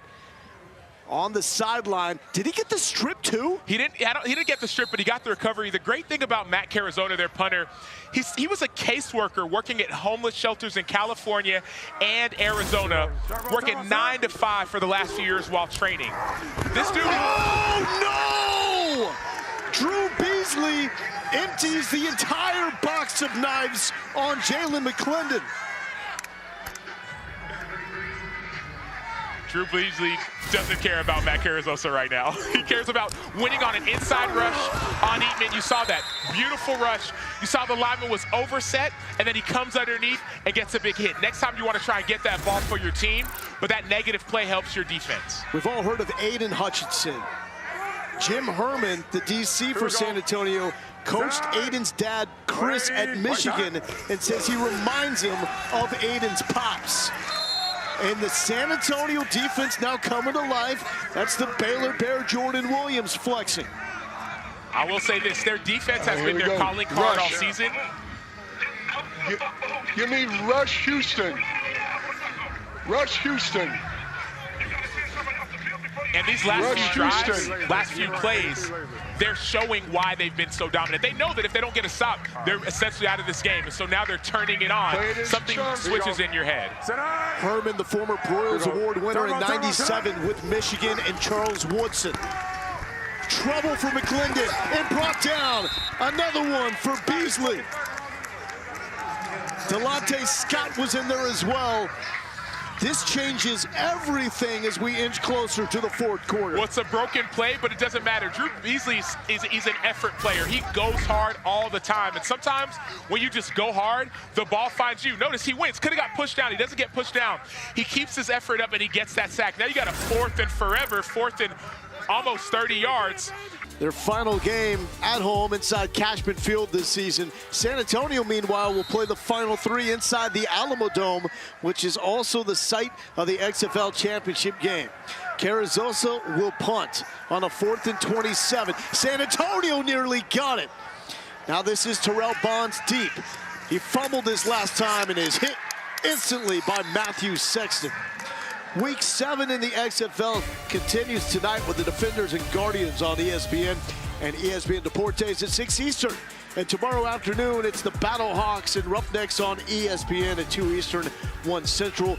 Every game is also available on ESPN+. Derek King, the Houston Cougar, Miami Hurricane, trying to keep DC perfect against Orlando. They've been close, but have not found the win column thus yet. But watching Vegas, a team that has struggled, playing inspired football here, has to let Orlando believe. Hilliman brought down by Keelan Kennedy. Let's set the stage here. Just getting into the fourth quarter, this is a close to a must-win game for San Antonio. They're a half game back of Arlington, who lost yesterday. A win for the Brahmas would move them into a tie for second in the South. Top 2 teams get in. Baker drops the snap, going backwards. He loses it. Out of bounds. And that was Marin Evans with the pursuit and stop. Near disaster for the Brahmas. This linebacker core for the Vegas Vipers has been outstanding. Notice Evans, he sees the quarterback escape the pocket, doesn't waste a second, goes for the upfield shoulder, and doesn't allow himself to get juked. Number 13. We have a flag as well. Correct, it is more than 10. Intentional grounding. Offense, number 13. The ball will be placed at the spot of the foul. Loss of down. 3rd down. So I guess it's a win in that San Antonio didn't lose possession of the football. And the ball went out of bounds, so as a defender, you're saying, man, I wish you would have stayed. I could have got the sack, but the effect is the same. 3rd and extra long. If San Antonio drops this, they need to find a way to make up a game in the final 3 of the season on Arlington, which would likely mean finding a win against Houston and DC, the top 2 teams in the league. Hilliman, minimal yardage, 4th and forever, and San Antonio will punt it away. Vegas with the win, they stay alive. It's a long shot in the north because it's loaded with maybe the 3 best teams in the league, at least 3 of the best 4 with Houston. And we're talking DC, St. Louis, in Seattle. And this is the time of the game where you're happy that in the fourth quarter, in those last few minutes, the clock changes, and so you might get some. Nearly blocked by Vegas. This is a boomer by the Aussie. Will it go into the end zone? That's the problem with a punt of that distance. Got an epic championship coming up Sunday. A women's championship coming down to LSU and Iowa. Caitlin Clark, unbelievable. Kim Mulkey getting the Tigers into the championship game in season number 2. That's unheard of. You can also watch it with Sue Bird and Diana Taurasi, 3:30 Eastern time on ESPN2 and ESPN+. It's going to be a classic championship game. The women's game exploding. Great to see. Great performance here by Jalen McClendon, making his XFL starting debut and playing debut, as Rod Smith has been the bread and butter in the backfield, 5 yards on first down. Vegas playing to avoid elimination. Season on the line. Rod Woodson looking for a spark, and he got it with a man out of Baylor and Jalen McClendon. Troy right off, 25 read spot, out of pistol. Troy right off, 25 read spot. Yeah, 25 read. The live line is Vegas now a 13.5-point favorite. Hey, you got it. They opened at a 2.5-point favorite. One score, and the over hits.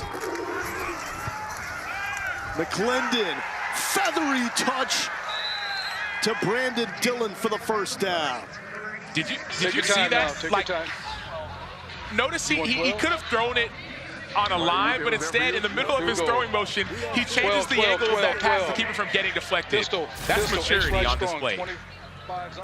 Notice this, he kind of like double clinches, and he gets it over the outstretched defender. And so that's a play you don't see people who are making their second start make. That's called football IQ.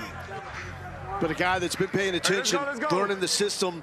This week, the system catered to him and his skill sets. The legs have been impressive as well.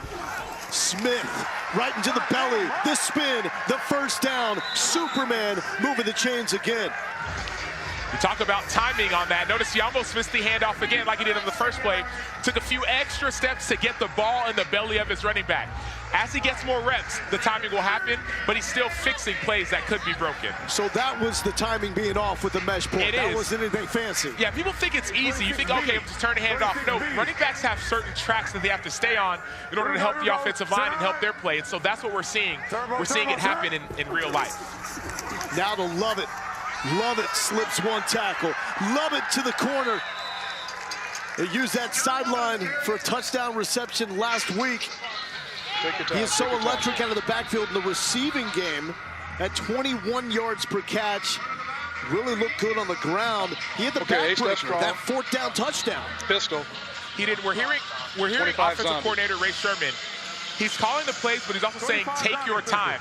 He understands that in the fourth quarter timing rules, it's just like everything else. The clock runs until the last 2 minutes, but he's telling his quarterback, hey, I know you can handle this. Run the plays, but take your time. Love it. Brought down by Jordan Williams.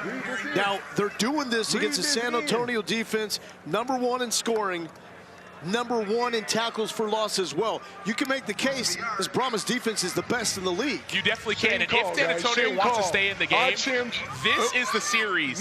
More specifically, this may be the play to get a stop. Third Apache down. Zero train. Apache Zero train. 51 glance. So many pivotal plays. The most impressive, Rod Smith with the hurdle touchdown.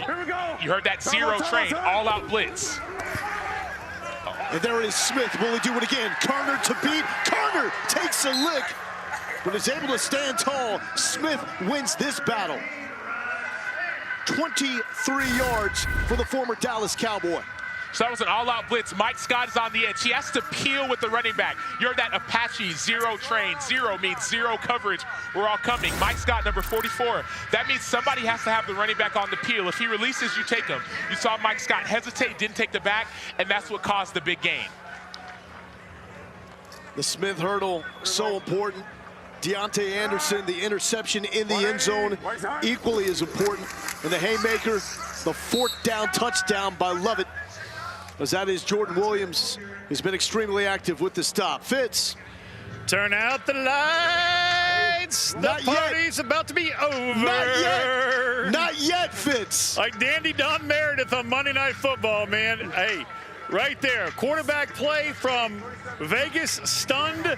San Antonio's defense didn't show up. Fitz, I'm ripping this bad boy up in a second. You're still alive. You gotta believe, man. You can only believe so much, guys. There's been at least 7 points scored in every quarter of this game, and they're right on the doorstep. It's Stormy speaking reality. McClendon. Y'all, Stormy, fourth and third. Stormy and Fitz, y'all seem more frustrated about the over than you do about the actual game. Is there something I need to know, Fitz or Stormy? Listen, we have priorities. Listen. Well, Vegas, remember, the over has hit in all but one game. San Antonio, the under in all but one game. Fitz, you've been on fire this season, Fitz. There's no shame. There's a whole contingent of people that are probably more frustrated right now than expected. McClendon feeling pressure, screen, and a fine open field tackle by the Iowa Hawkeye, Jack Herter. All right. Can we just get the camera on Fitz right here for this field goal? Can we have the Fitz cam? Hey, Fitz, I'm ready to tear it up. Fitz, play-by-play. You've got this call. You've got this call, okay? I hate you right now. You know that, don't you? I love you, though. It's a 34-yarder. Take us through it, Fitz. Yeah, he told me before kick he's good inside 55, so this is money. The execution. Is that one right? Oh, we are alive, ladies and gentlemen. We are not tearing this ticket up just yet, kids. Here we go. Come on with it. But we have the under in this game. We got it at 39 last night at Caesars, 38.5 at kick. Also, like DC, the over 45, Houston over 44.5. Let's try and cash a ticket. I just want to get. I don't want to ride with Sacho to the airport. I want to drop him off and then go back to the book and take a ticket to the window. Hey, man, you're killing it. Up more than $85 so far this season. Good work there.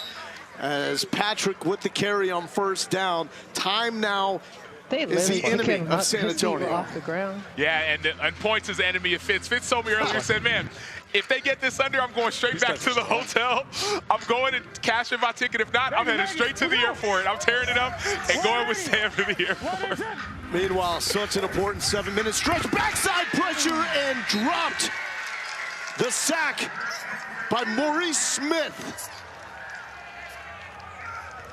Timing is everything. Maurice Smith, he creeps down and he has the blitz off the edge. Banker doesn't see it. One thing that Maurice said before the season, he said, I want to be the best safety in the XFL. Well, he was injured. Last week was his first week back. Now you're seeing the defense come together because of his leadership, his accountability, and his effort. First Vegas sack of the afternoon, 3rd and 19 for Kurt Banker, who was on the beach with his wife and daughter 10 days ago when he got a call from San Antonio saying, we need help. That's out of the reach of Patrick. Flag is down. On your left. Hold up. Let's slow down, guys. Everybody, slow down. Everybody, slow down. Late hit on 48. Unnecessary roughness.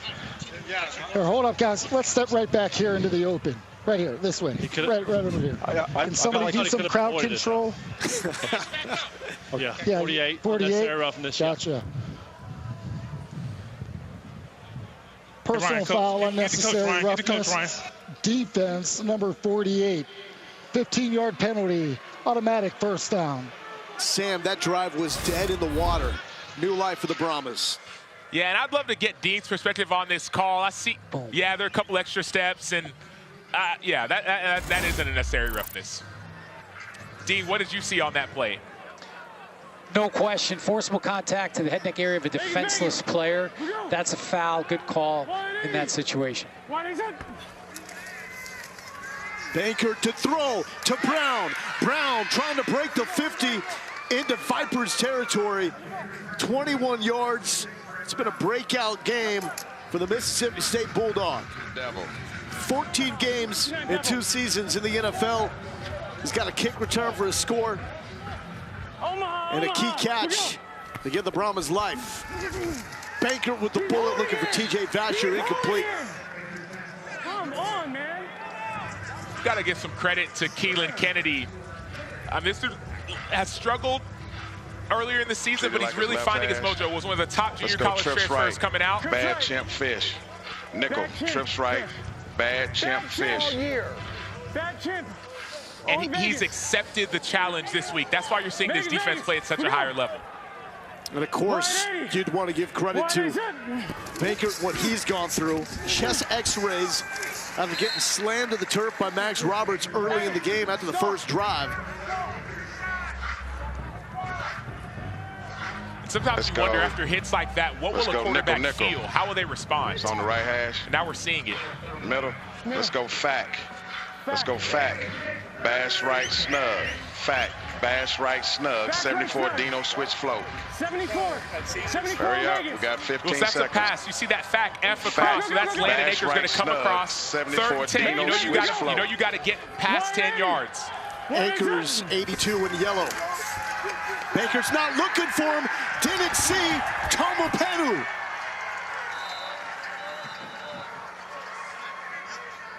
Rolling on the field is an empty hand fumble by the quarterback, recovered by Vegas. First down. Now what this means is Pita Tomopenu moves into the XFL lead with Trent Harris for sacks. And that's 6 sacks in the last 3 games. Pita Taumoi-Penu. This is what he did in his high school state championship.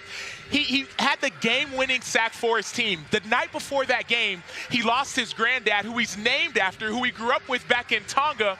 He lost his granddad, Pita, and all of a sudden he went out and had a great game, decided to go to Utah, 21.5 sacks there. Now 6 sacks in the last 3 games, leads the XFL. Pita Taumoi-Penu coming in with the dip, sack, forced fumble. Grew up on his grandfather's fruit farm, picking fruit and playing basically any sport but football. He was a cricket and rugby player. Yeah, and he actually thought that his granddad and his mom were his mom and dad. He moved to Tonga at 3 months old. And then when he was there, his granddad continued to tell him, one day, you're going to go back to your country and you're going to play sports. You're going to be great. And he's like, no, granddad, I want to stay with you. His granddad was the biggest fruit farmer in the village, would feed everyone in the village. He said, no, son, one day you're going to go and make memories for back in your country. Didn't even know the names of the positions when he started playing before his senior year of high school. And he also was bullied when he was first starting his high school career because he was a kid from another country that didn't speak great English, that tried to fit in, learned the game of football. But you know, football in the United States, most of these kids are playing from the time they're 6, 7 years old. He was the newcomer and ended up showing everybody. And it's not just language, it's culture too. He didn't move until right before his senior year. That's when he first moved back to America. So he grew up in Tonga. He said he has over 200 cousins. Family is everything. So you come to a different culture, a new language, a new team, a new sport, a new life, and now he's making memories in the NFL and the XFL. He was a 6th-round pick by the San Francisco 49ers. And that race for the title of Sack Crown, that's a big deal. Big deal for Tomopenu. We asked him about his why, and Peter told us before the start of this game, the reason why he plays. To know all of you guys more as players, as people, and what motivates you. So in 1 or 2 words, could you write down what your why is in playing football?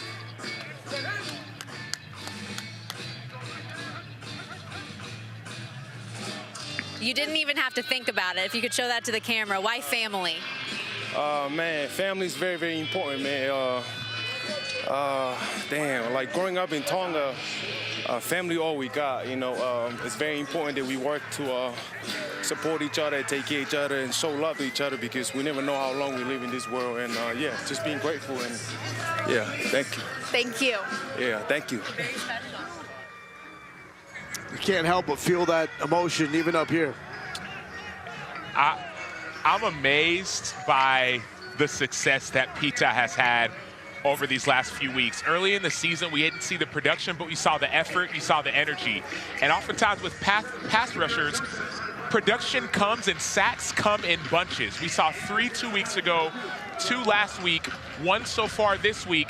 He did it in Utah, 21.5. He had some time at the San Francisco 49ers, and now he's going to continue that. Now he's the XFL sack leader.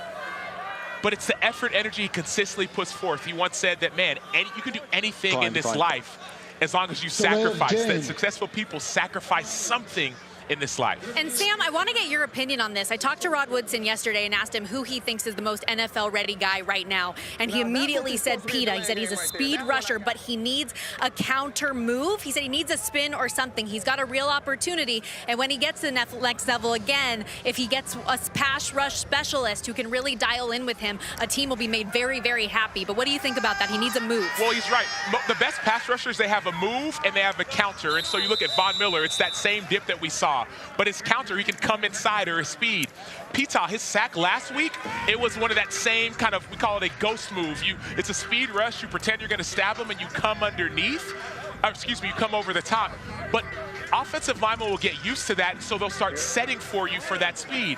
So he needs a counter, whether it's a spin move, whether it's 3 steps up and come underneath. He needs some kind of move to offset the people who know that, hey, man, this guy's a speed rusher. Von Miller would be a great guy for him to watch. Coming up on the final 2 minutes here in Vegas. Final home game for the Vipers, trying to go out with style. Throwing on the run to Patrick. Patrick stays up. Now we'll get out of bounds. Let's go nickel 6. Nickel 6. 2:01. Let's go. Nickel 6. Let's go. So we're double getting left, close to that 2-minute snug. warning. Double left, close, snug. 2 minutes remaining. Kurt Bankert to Alize Mack. Wrapped up. Open field excellence by Keelan Kennedy. That will keep the clock running. So it looks like it's a first down. So fourth quarter timing rules, last 2 minutes. The clock runs when that ball is now set. The chains have moved. Desperation for Bankert. Incomplete to Alize Mack.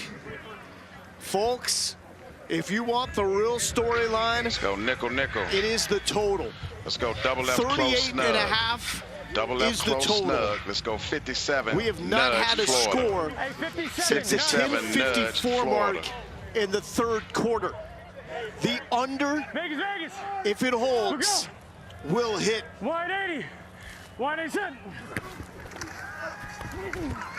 Bullet pass to Akers. He's had a solid day to the 30-yard line. Fitz, how you feeling in the final? We don't talk about these things at these times. You know, it's like talking to a pitcher who's got a no-hitter or a perfect game going. Fitz, We're not talking about it. Move on. You brought it up. You brought it up. You took out the ticket. Guys, we have a saying in the betting community. It's not under till it's over. Let him have a breath. Thank you, Stormy. Thank you. The Vegas native off the top rope. And Vegas with another sack. If that's credited in any way to Talopanu, more than four he in the backfield. becomes 77 the was in the XFL backfield. sack leader. 77, not enough on the line of scrimmage. But we do have a penalty. Repeat it one more time. They're going to want to decline. Yeah, most likely. They're going to want to decline this. They want to decline. Not enough men on the line of scrimmage. Offense. The penalty is decline. Second down. You got a timeout. Brahma's calling the timeout after that, but how about it? Talopanu is now the sack leader in the XFL. Trent Harris, he's got his game coming up on Sunday. Tim Ward, his teammate, is in the race. Delonte Scott moved within a half a sack of the lead. He's missed 2 games for San Antonio this year. The 2 sacks that Talmo Apenu had last week, they sealed the game essentially. And he's doing it again, sealing the game for his team. By the way, San Antonio did not call a timeout. More edge pressure. Patrick met with a thud. And another flag as Maurice Smith was in with Steven Roberts. I think he flopped. Dude, 2-6. So we told you before the start of the broadcast last week, that's my Vegas opinion. probably isn't in the mix that's up to you. to make a run in the North, but we said they would absolutely be a factor in the race in the North and South, and this is why. There's talent on this roster. After the play, personal foul, unnecessary roughness, defense, number 26, 15-yard penalty, automatic first down. And early in the season, the first 3 games, they were up at halftime. And we've seen them play DC tough twice. DC is the best team record-wise in the league. And so this team has been waiting for a spark. I think they found it with their corners playing better and also with Jalen McClendon taking the helm. Still wonder if you're San Antonio, would it be different if Benkert was not hurt, didn't go to the locker room to get an x-ray on his chest? He has not played this game nearly 100% since the opening drive. And his first XFL start, another flag, shovel pass, and Fred Brown makes a reception. Easy. We got a foul. We got a foul. 66. I will say this, Lowell. It's not over till it's over. It'll be over in Underworld, but also in this world, too. You got XFL rules where you can get a score. You can go for a three-point play if you want, and then a fourth and forever. Hands to the face, offense number 66. 10-yard penalty, first down. Oh, that is a step in the right direction for the under as San Antonio moves back after that penalty. And this is a huge blow for San Antonio because most of the most likely scenarios for them to make the playoffs revolved around wins against Orlando and Vegas, the teams with a combined single win coming into this week.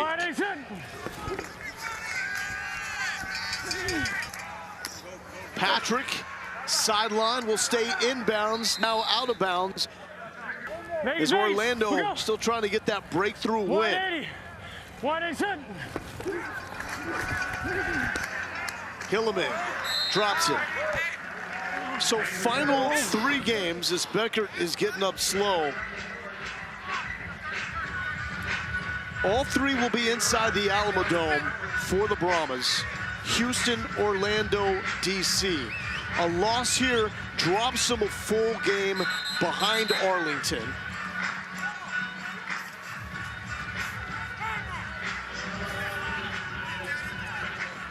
Well, guys, Kurt Benkert told me in the second quarter after he got belted in the chest in the first that his pain level is around a 6.5 to 7, and he just got hit again right there. You see him holding his chest with his right hand.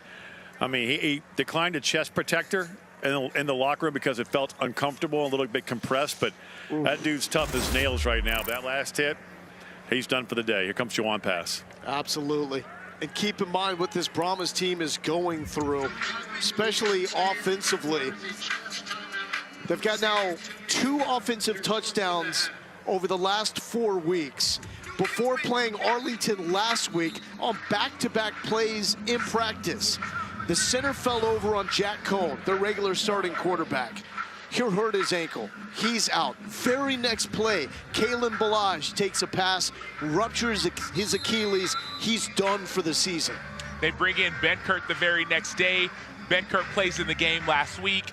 And then now this is tough to see a guy who's been helping his team to be going out in that manner. 3rd and 8, Juwan Pass enters. He was a starter last week.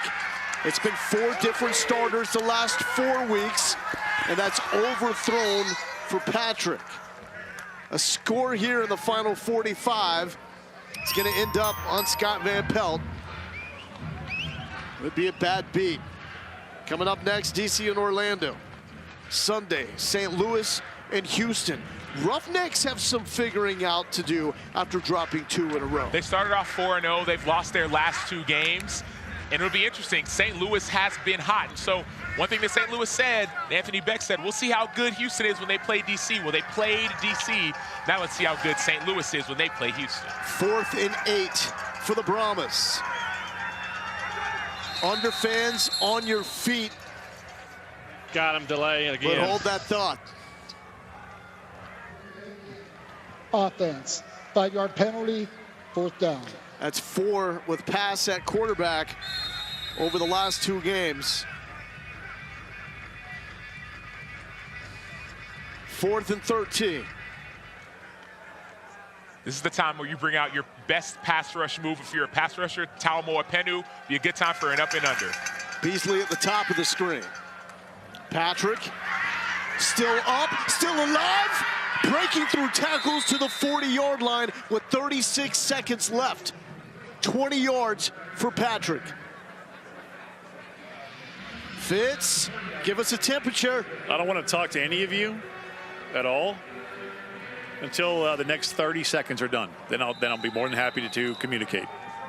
So we will communicate to America on your behalf. Fitz took the under coming into this game adamant about it. And hey, you got to believe because it's still in play with 38 total points on the board. Lowell, when you grow up in a third-bed horse farm in Folsom, Louisiana, I asked my mom when I was about 8 or 9 years old, why do you race horses? And her response was, money won is twice as sweet as money earned. So, hey. There you go. That's why we have the under in this game of 39. That's why we're sweating bullets right now, even though it's not going to pay for a college tuition. Hey, you look like Carlton Fisk on that missed field goal there, waving that ball outside of the uprights. Fitz, what would your mom say about money lost? Like, I get the money won. What about money lost? What is that? What's it saying? We never really got to that point, Acho. There we go. Didn't ask that question. She's watching right now, so she might text you. 30 seconds left. Vegas looking for their second win of the season. Trying to stave off elimination. Juwan pass, lost it, got it back, drops, and tick, tick, tick. Brahmas with 1 timeout left. And they will call it with 19 seconds on the clock. Want to give a shout out to the amazing people here in Las Vegas at Cashman Field. This will be the final home game of the season for Vegas. We're playing in an old minor league baseball stadium. There are a lot of challenges that go in to playing football anytime that you're in a baseball stadium. And the folks here at Vegas with the XFL, our ESPN crew, have done a phenomenal job making Cashman Field an appropriate home for XFL football. And win, lose, and draw, we've seen these fans come out and support their team. Even last week after a loss, they stayed and the players stayed. Remember, the players are all based in Arlington from all these teams. They stayed and signed autographs for every single fan. Looks like it's going to be a win this game, and I expect more fans to be staying and waiting and signing as they build this team, the Vegas Vipers. 21 seconds for Juwan pass, no timeouts. Overthrows Jaquez Patrick. Nickel. And for Vegas, they show they're a threat now. Let's go, empty rights. Last 3 on the road, Alabama. St. Louis, Houston, Seattle. Specifically, the St. Louis and Seattle matchups, they could be the determining factor in who's the #2 team in the North behind DC. They got their quarterback, we know that. Brilliant performance by Jalen McClendon out of Baylor.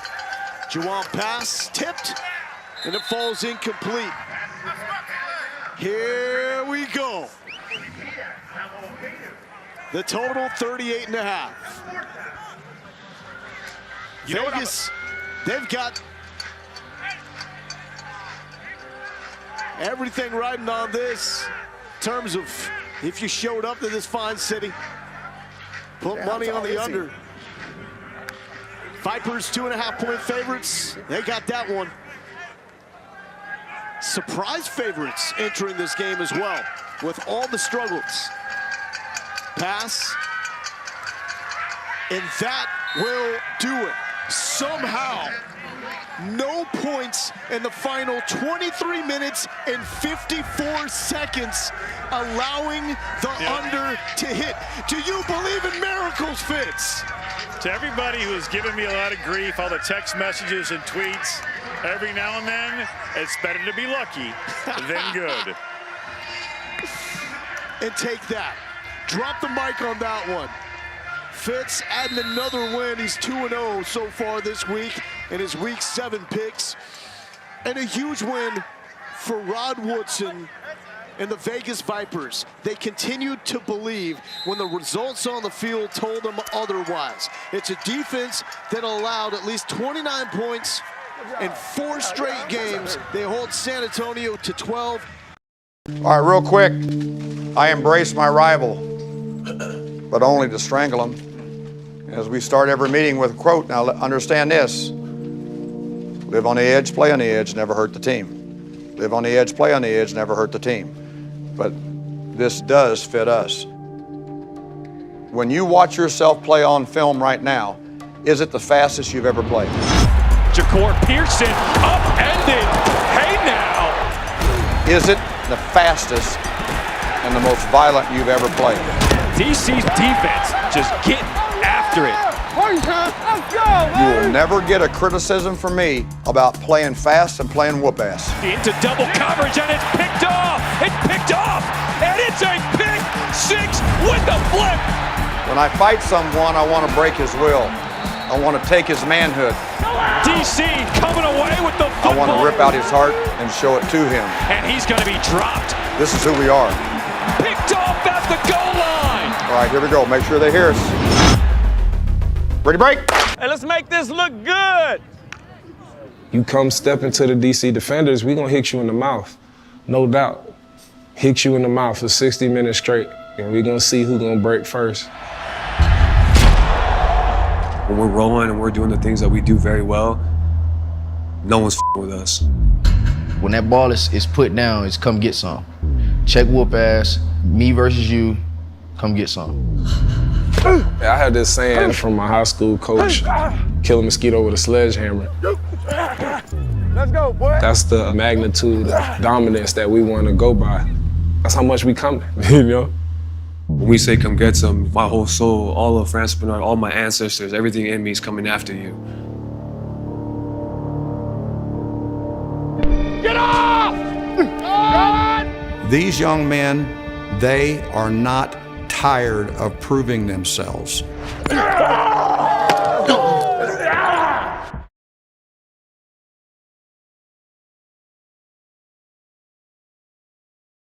With this Arlington defense, these are close scores have been very close. Matt McCrane gets the party started. The ball will go into the end zone. And Arlington. Free kick into the end zone. Landed in the field of play. This is a minor touchback. Ball will be placed 15-yard line. Arlington will come out greeted by the boos. Luis Perez making his second start for Arlington. Yeah, he's really, really efficient. I think he's given them stability at the position. He made a deep throw last week versus Orlando that should have been caught, and it could have really broken open the game offensively for Arlington. So hopefully he'll bring some poise, some presence, and some balance to this offense in what is already a strong run game. Luis Perez started this season with the Vegas Vipers. He was traded midway through the season. He got his first start last week in the win at Orlando.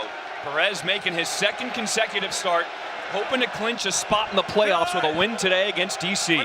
First play on offense for Arlington. Perez looking to throw, moving on the run, pressured. What a diving catch made by Ronell Hall. That's a first down, a gain of 12.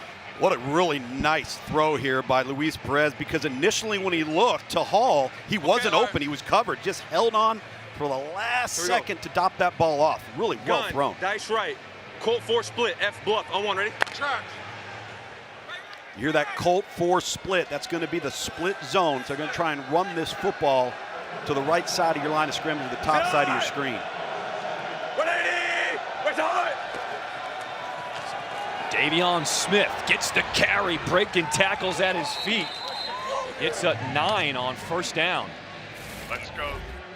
See the split. You see the H-back come over. He seals off the backside defender there, number 5, Reggie Northrup.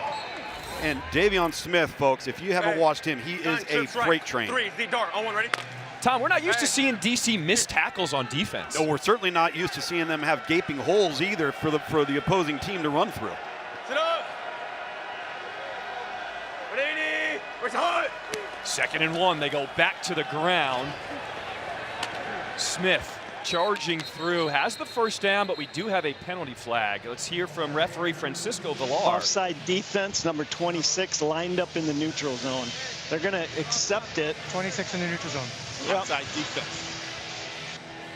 Offside. Denver. 26 of the defense lined up in the neutral zone. It's a 5-yard penalty that results in a first down. That's DeJuan Neal. When you see Coach Hayes there, the offensive coordinator, play caller. Pistol, dice right. 15 keep keeper right. Halfback lion, F slide. On one, ready? It's incredible to see Luis Perez just in command of this offense. Just his 3rd week with the team, 2nd week playing. 180! Where's the hut? First and 10, play action, here comes the blitz, they set up the screen.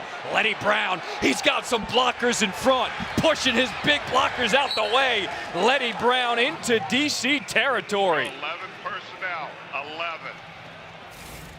Really set up nicely off of a token fake in the backfield.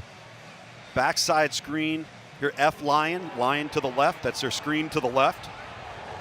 Well executed and a nice drive here from Arlington. Got to show some love to the offensive line. Brian Folkerts, he was the lead blocker on that line, getting out in front. Bob Stoops is liking it. How about this opening drive from Arlington? Having their way. First and 10, Perez looking to throw. He's got plenty of time. Will dump it down as the penalty flag comes in. Brown is eventually tackled by Francis Bernard, but let's see what this penalty is. I have a face mask, defense number 36. We're going to go half the distance from the end of the play. Personal foul, face mask, for 36 to the defense. This 15-yard penalty will be added half the distance from the end of the play. That's DJ Swearinger, newly acquired by the Defenders on defense. Spent some time in the National Football League, former South Carolina Gamecock. Let's go 12 personnel. 12. 12 personnel. Luis Perez. First 6 weeks he was with Vegas. Where's everybody at? Then he was traded to Arlington. Hey, ball security, here we go. Hey, gun. Hey, be alert for drip. Gun, trim right, Z short, Casper, steer 4 split. I'm on ready. Gotta go. Gotta go. Hurry up, guys. Let's go. 4 split. Sit up! 180! What's on? Arlington first and goal from the 9. Handed it off to Brown.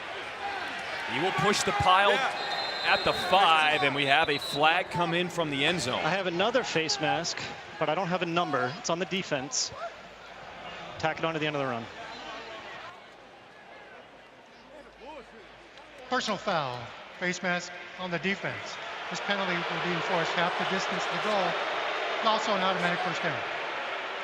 That's the 3rd penalty against DC this drive. Yeah, and the second face mask penalty, which is a reflection of a lack of discipline. You might be reaching, you might be lunging. You're probably not doing a nice job over as far as a form tackler, and you're going to see it right there. Very, very good call by the officiating crew here. And again, hidden yardage chunks that are continuing this Arlington drive. Now you got first and goal. Kelly Bryant in at quarterback for Arlington. This is his first action for Arlington. He will hand it off, and Brown is going to be stopped short. He'll be stopped at the 1-yard line. Elephant. Let's go sink right, V left. So Kelly Bryant was in there for 1 play. Luis Perez comes back in at quarterback. Bryant, the former Clemson and Missouri quarterback.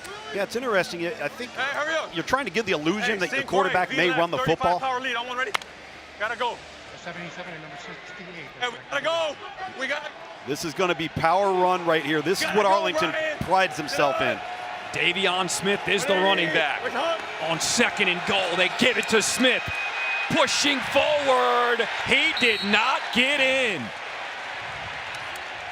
Karan Reed with the stop for DC.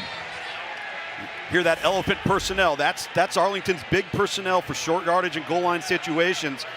And DC doing a nice job playing off of blocks at the point of attack. Yes. Tom, how about the start to this game? You can tell there's so much on the line for both teams. Oh, there's no question. There's money on the line. First 3rd down of the drive as Audi Field gets loud. Smith, the running back again on 3rd and goal. Play action, Perez throwing end zone. He didn't get in again. Sean Byer stopped at the goal line. What a tackle by Francis Bernard. That's all Francis Bernard does for this DC defense. He just makes plays. He's in the right place at the right time. Look at how he times this. Look at where the ball is versus where his body is. Now there's a receiver that's open in the end zone on the backside. Luis Perez doesn't see him because his read was to the right. Oh, let's go. 4th down, offense stays on the field on 4th and goal. Perez rolling out to the right, keeps it himself. We do have a flag. They're killing it. No, it's he's leaning forward. That's what they're going to call right here. False start. Here. 88 of the offense. A 5-yard penalty, and it is still 4th down. That was Sean Byer, the tight end. So with that penalty, it'll back him up, and the offense comes off the field. Here comes the field goal team. See, you can't afford to get on the road versus a team in D.C. that is so explosive on offense, is capable of scoring points, have an opening drive like that was so productive, and come away with a field goal attempt. So frustrating for Bob Stoops and his staff right now on that Arlington sideline. Taylor Russolino, a 23-yard field goal attempt, and Arlington is on the board first, a 3-0 lead here in this first quarter. So DC set to receive. Russolino will kick it away. Once it is caught, both teams can release. There they go. Puka Williams set to return up the middle, making a cut, stutter steps, and he'll be dropped at the 29-yard line. Bring him out, bring him out. DC defenders offense coming out, led by Jordan Ta'amu. Here we go, here we go. Hey, flex right queen, 23, wide shoot. I'm on, ready. 23 Y shoot. So what they're going to try and do is a little backfield action. They could give it, but then they may pull it, throw the little Y leaking out on the shoot route in the flat. Here we go, here we go. Ready, ready. Sanko. First play on offense. They are throwing out of the backfield. Ethan Wolf, the tight end. What a weapon he has been for DC. Flex left, Queen. Dropped at the 45, a gain of 16. Left, Queen, Liz. Queen. Right to left. Okay, DC, a little tempo on their first offensive drive. Ta'amu, play fake, looking to throw again. This one on the money to Chris Blair. Harry talked about Chris Blair, how he has emerged this season, picks up 19. Yeah, and I tell you, they're going fast, they're up-tempo, but everybody's focused so much on stopping DC's run that you start loading the box, and there's a lot of one-on-one opportunities for Jordan Ta'amu. 4 wide out of the shotgun for Ta'amu on 1st and 10. They hand this off to Abram Smith, spinning, can't get out of the grasp of the defender. That was Darnell Sankey and Will Clark there on the stop, a gain of 5. This is just a simple curl route, Harry. I think what's great about it is he comes back to Jordan Ta'amu. 2nd and 5, play action. Josh Hammond, he's got a space on the right side, eventually brought down by Joe Powell. But this DC offense is moving, a gain of 22. There's a lot of eye candy with this offense, a lot of backfield action. They're going to throw it downfield. They're going to throw the bubble screen. The receivers are as good of blockers as they are pass catchers as a group. And if you can't block in this offense, you're going to have real limitations when you get the ball thrown behind the line of scrimmage. Play action, completing it back to Hammond, stretching! Touchdown, DC defenders! A 9-yard touchdown grab by Josh Hammond, and DC takes the lead. That didn't take long. What an answer from the home team here. Hammond's just going to settle into the soft zone. Watch him find the open area, run away from coverage. Don't run to get coverage, taking advantage of that Arlington zone defense, and Jordan Ta'amu just doing a really nice job playing pitch and catch. Will Hill had a chance to make the stop at the goal line. He just couldn't get it done. Hammond running over him. DC now going for the 2-point conversion. We don't kick extra points in the XFL. They will try for the 2 from the 5-yard line. Hammond, the man in motion. Ta'amu, empty backfield, scanning, throwing, overthrows his receiver. Was looking for Lucky Jackson. Good job. Yeah. Huh? I thought you could have banged it. Okay. They came out after 4 plays. Yes. Harry, you talked about the explosive receivers for DC. How about that opening drive on offense?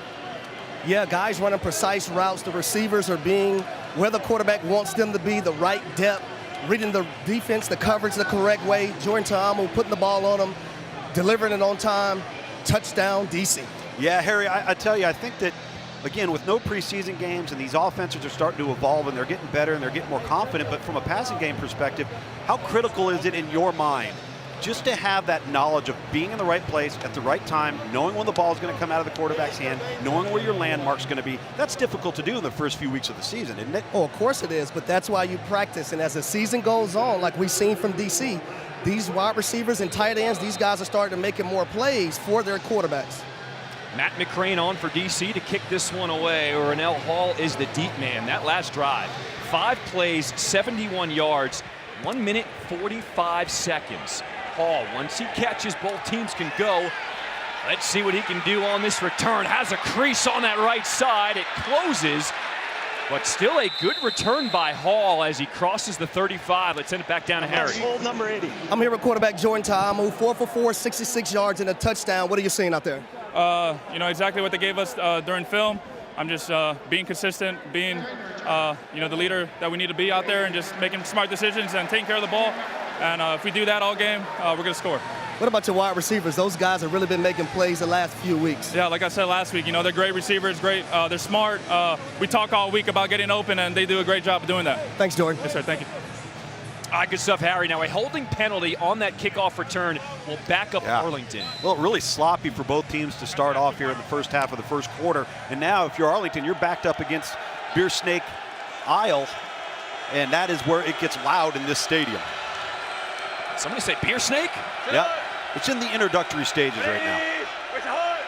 1st and 10. Perez looking to throw. Tyler Vaughn slips, but he makes the catch for a gain of 5. Triple left, Blaze 2. Gun triple left, Blaze 2. Gun triple left, Blaze 2. Get him up there, go on. On the ball. Perez has started this game a perfect 5 for 5 throwing. Sit up. Looking at 0. 180. Where's your He's bailed. Davion Smith with the carry, finds the hole, good patience, and he has enough for a first down. Let's go 12 personnel. Gun, or wristband 23. Wristband 23. All right, you see that wristband 23. So now everybody's just going to look down at their wristband except for the offensive line. Left. Z yo-yo. Pony 3, white cell, X dagger. I want ready. If they go no huddle, they want to stay spread out. No signals, nothing necessary. Davion Smith, the running back for Arlington, coming off the field there. Like a lower body injury. Too high. Ronell Hall is the man in motion. Perez pressured, and he just has to dump it. Running back screen. Hey, running back right there. That was DeJuan Neal, DJ Swearinger bearing down. See the corner blitz unblocked to the right. They're trying to set up the screen to the left. Offensively, Letty Brown, 26, the intended target. DC all over it. That was the first incomplete pass for either team today. Sit up. 180. Where's your heart? Letty Brown in the backfield. Perez throwing quickly. He finds Vaughns again, gets past the first tackler, shoved out of bounds after he picks up the first down. Gain of 12. Nice and easy pitch and catch. A little 5-yard speed cut out, make the first defender miss. And what you're seeing from DC defensively is single high, right? Crowding the line of scrimmage so that Luis Perez for Arlington knows he's got one-on-one to the outside and pick his side of the field. Can't tell who the injured player is, but DC does have a player down. That's DeJuan Neal. Ooh. That would be a huge loss for the defenders' defense. So timeout on the field. We will step aside as well. First quarter here in DC, the defenders with a 6-3 lead over Arlington. Perez trying to set up the screen. This is Hall. Oh, what a hit. Spun down, but he pops back up, a gain of 7. Trent 2, on the ball. How about that block, though, by Arcanado, number 19 on the perimeter. Really well done from Arlington. Gotta go. Arlington now using some tempo on offense. Daytona, sit up. 2nd and 3. Perez, the back shoulder throw out of bounds, was looking for the tight end, Nate Becker. Arlington had such success. Let's go. Gun double right, 200 Jet Y, Ohio, Aspen. Here we go. Hey, double right, 200 jet. What? Did you hear Luis Perez say, yeah, I should have handed that one off? He knew he had an option there to either hand it off or throw it, and he made the wrong decision. Raven, here we go. Bravo. 3rd and 3 for Arlington. Perez throwing it up and overthrows Brandon Arconado. Kentrell Bryce was with him step for step. So after a good opening drive for Arlington, they're forced to punt things away here on 4th down. Uh-oh, the beer snake. Oh, there it is. We under have it construction. in its infancy, just getting started. I'm really surprised Arlington has not gotten back to running the football. They were so effective in the first series, going right down the field on DC. I think they've got to get back to that. Use the passing game as a complement. So Marquette King. God damn it! Fucking waste of fucking timeout! Stand right here. Who we got out here? DC not happy about that timeout. Week 9 in the XFL wraps up next right here on ESPN with a big one between the Sea Dragons and the Battlehawks. They are separated by just 1 game in the north. Coverage begins at 3 Eastern, noon Pacific, also available on ESPN+. Here, Greg Williams there, none too happy with them not being able to get the right personnel on the field in the kicking game. And he's right. You know, game management's so critical. When and how you have your timeouts, when to utilize them. You can't burn a timeout there by not having your punt return ready. You see Greg Williams not happy, the defensive coordinator, because a lot of his guys are involved in the kicking game. They got to be on the field when they're supposed to be on the field. So after the DC timeout, Marquette King comes on to punt away for Arlington. Puka Williams, the deep man. But we got whistles blowing this thing dead and a penalty flag. Too many men on defense. Oh, boy. Results in a first down. No need a ball. way. I need a kicking ball. We need a regular Arlington ball. We got a substitution. Defense, 12 players in formation. This 5-yard penalty results in a first down.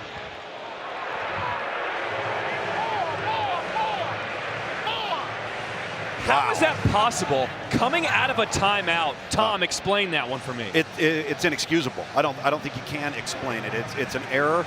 It's a management error on the sideline. You got to know your numbers. You got to have your guys paying attention. They got to be ready to go out. Right guys coming off the field. Right guys going on. And now you give this ball right back to Arlington. I want to see Arlington get back running the football. If they can run the football effectively, they're going to limit the possessions that DC is going to have on offense. We've seen careless penalties early on from this DC defense. New life for Arlington. 1st and 10. Perez, pocket collapses, will dump it off to his running back, Brown. He's double teamed and taken down. Stormy, what you got for us? Well, as for Arlington running the football, you would hope that Davion Smith would be able to get back out here. He is out of the tent dealing with the left ankle injury. He got it re-taped up while he was in there. And this is a guy who has had 5 rushing touchdowns the last 5 weeks. He's got 40 to 45 people in the stands cheering him on. So you know he's fighting that much more to be able to get back here in the game. Stormy, good stuff. And that's huge because Davion Smith, Tom, he's the big power back. Absolutely. He's the thing that makes this thing go. Brown picked up 9. They'll set up 2nd and 1. They give it back to Brown. He is met at the line of scrimmage. Stopped for no gain. Reggie Northrup with the stop. DC's just got more guys in the box than Arlington has to block them. They're trying to run duo, which means you're going to have 2 offensive linemen double teaming at the point of attack versus the 2 tackles. They've got 5 guys to block. There were 7 guys in the box for DC. You got to do the math on that one. Arlington is 0 for 2 on 3rd downs, and a new quarterback, Kelly Bryant, will come back in for Luis Perez on 3rd and 1. Bryant keeps it himself. The hole opens up.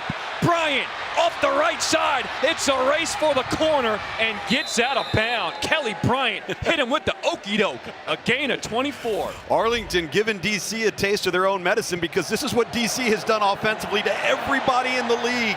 Nice little token fake on the pitch, sees it, he isolates the unblocked defender. See, that's the defender that's in a conflict of assignment. Where do I go? What do I do? They're not blocking me, but if I commit to the quarterback, he's going to pitch it. If I commit to the back, quarterback's going to keep it. You're at a standstill. Really well executed play there by Kelly Bryant. Lukes, that was the longest rush of the season for Arlington, 24 yards. Bryant stays in at quarterback. He will keep it himself again, running the option. And And that did not work. Ronnell Hall got blown up. No gain. Really nicely played on the perimeter there by Trevon Fuller, number 22, playing off the block to make that tackle. At least upend. Hall right here. Got your partner, Fidel Brown, number 6, in pursuit. So Bryant back to the sideline. Luis Perez back in at quarterback for the Renegades.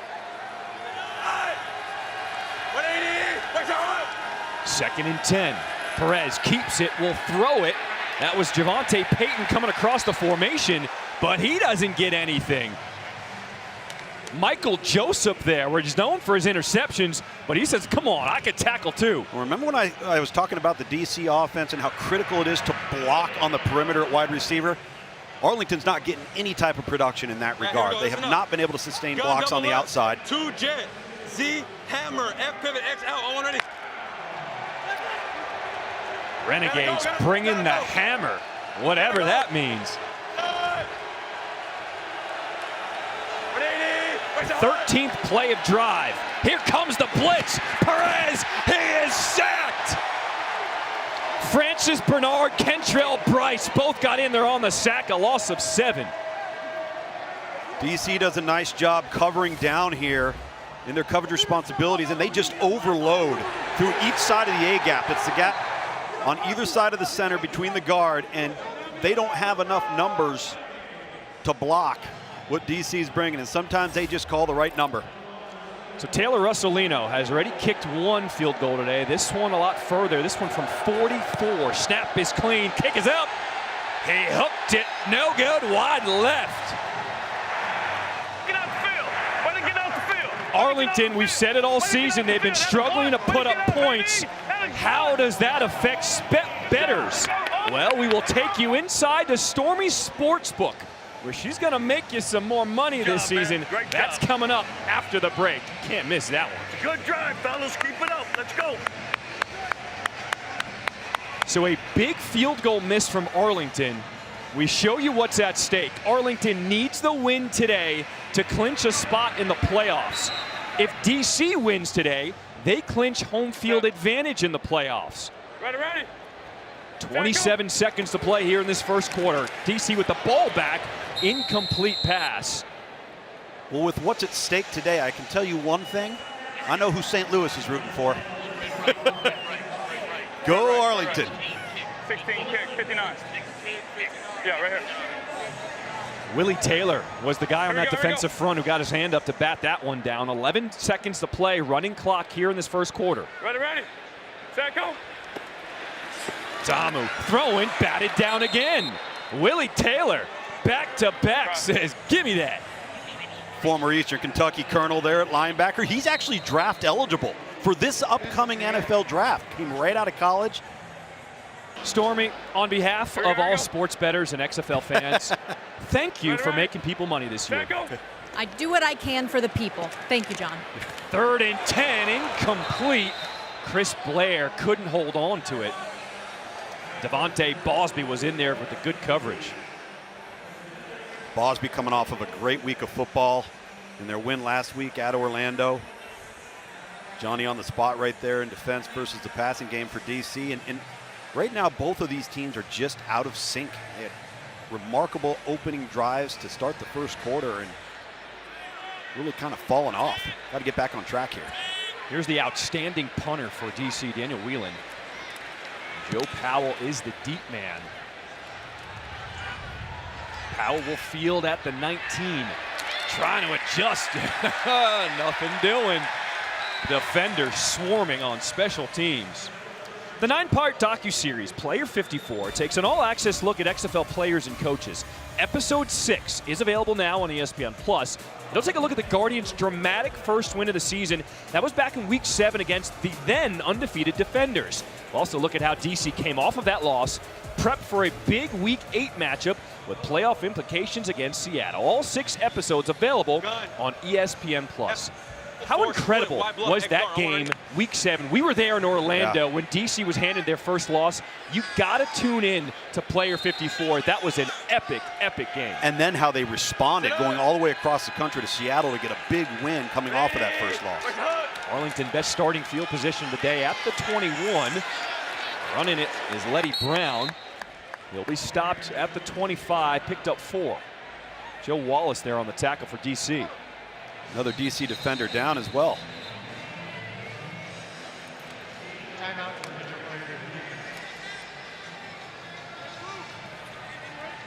That's Kentrell Bryce. An important part of that back end of the defense for DC down on the field right now.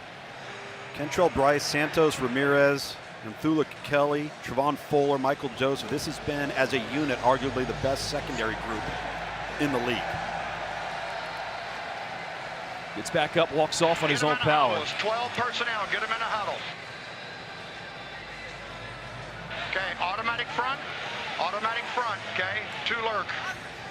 You hear him say 2 lurk. That's their version of cover 2, so you're gonna have 2 high safeties, and then what they're telling their corners to do is they're telling their corners to lurk. They wanna sink. Sometimes you hear cover 2 sink. Keeping your eyes forward, kind of bait the quarterback, and then you're gonna explode up if you have your run support to the perimeter. This looks like single high, but it's going to move into cover 2. A shift on that defensive front for DC. 2nd and 7. Perez slinging it over the middle. That's Nate Becker holding on as he was dropped yards short of the marker. Harry. I think what's unique about that 2 lurk coverage as well is that you now have a safety coming down in the middle of the football field trying to take away anything that the offense is trying to bring in that zone area. So that's another unique part about it as well. You'll see so much post-snap movement from DC on defense. And one of the things you'll also see is you're going to see the safety. Look how far back the safety is right there. I mean, he's close to 20 yards off the football, and then they're pressed across the board. Running it straight ahead. And Arlington does not have it. Can we measure that? Letty Brown, 4th down with Kelly Bryant in at quarterback. And another DC Defenders player down. That's Big Joe Wallace up front.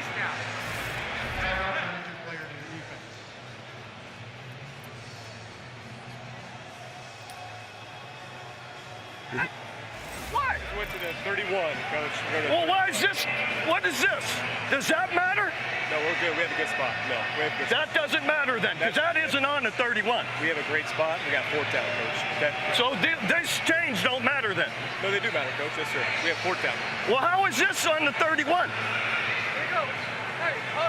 He's not wrong. All right, let's go. You got to punt it.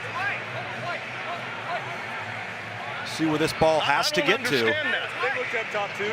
They looked up top. But how are the chains not equal to the line? They are. This is on that line?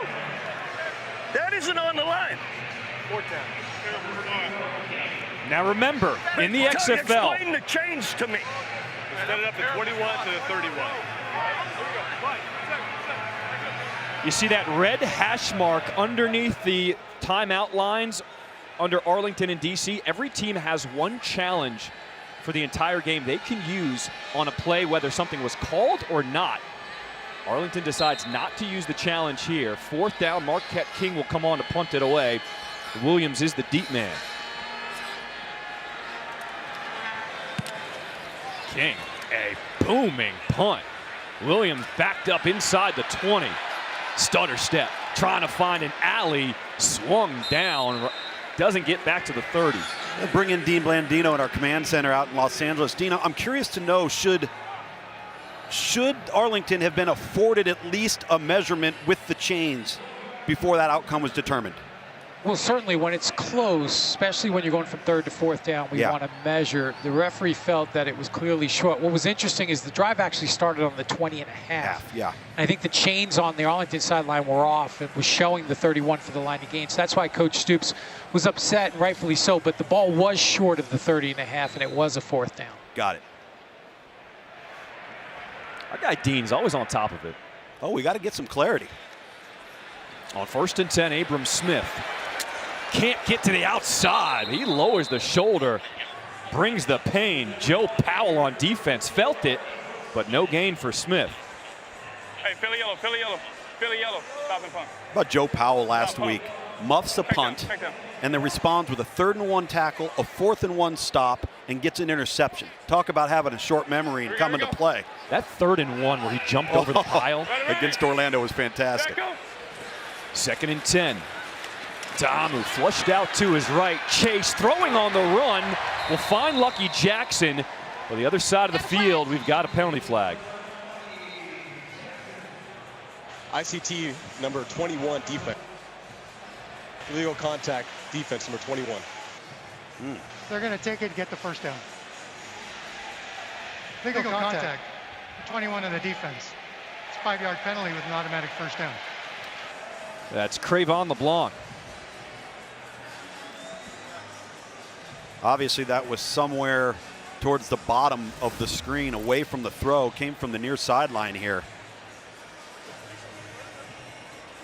Negating what was a very successful play by Jordan Tamu getting that ball out. They would have had about a yard to gain. Hey, left. Pack. Ralph. Pack Ralph.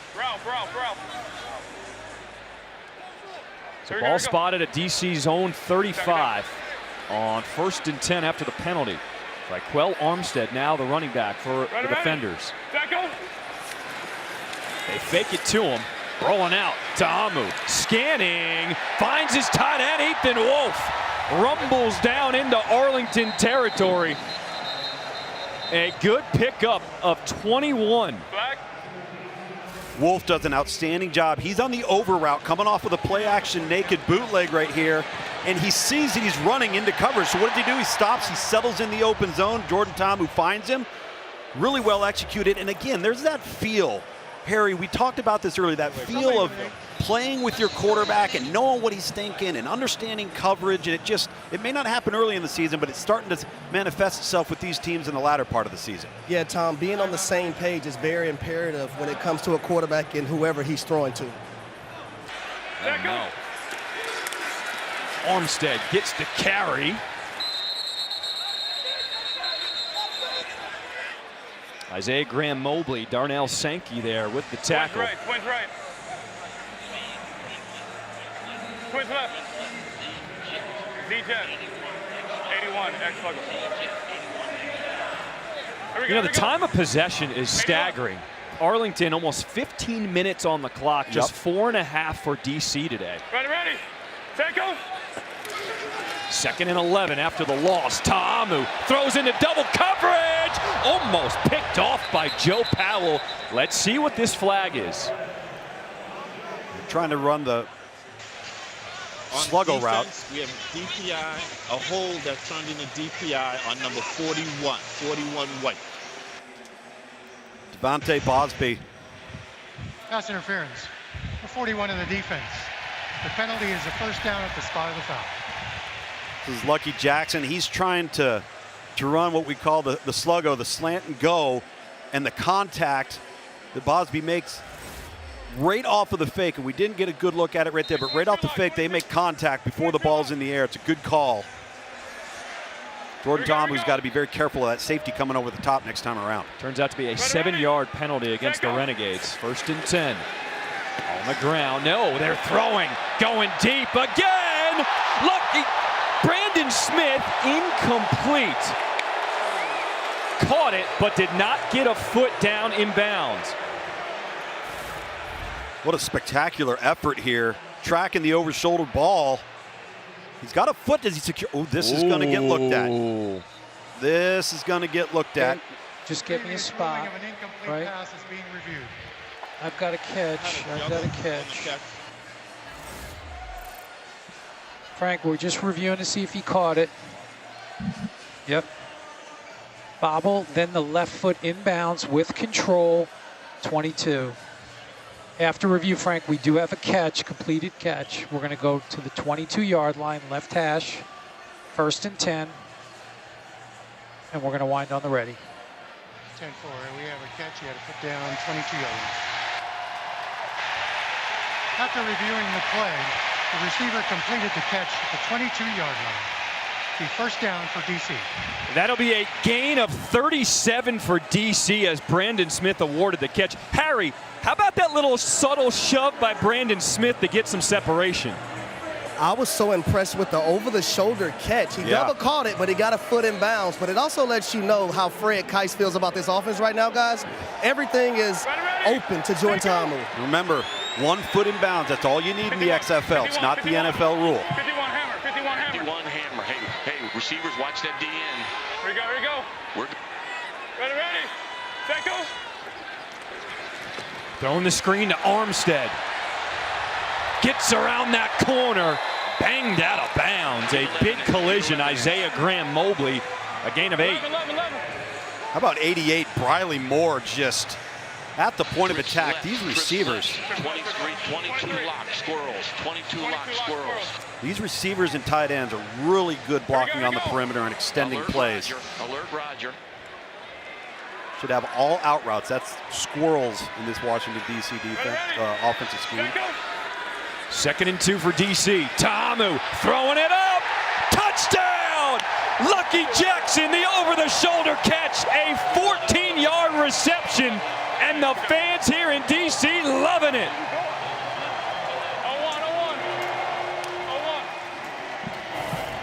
Press coverage on the outside, so you have an out route. It converts to a fade. That's your rule on the perimeter there. One-on-one and a wonderfully thrown football right in front of our guy, Harry Douglas, right there. And that's one thing about these wideouts. Harry, you talked about it, but man, do they focus well on the over-shoulder ball.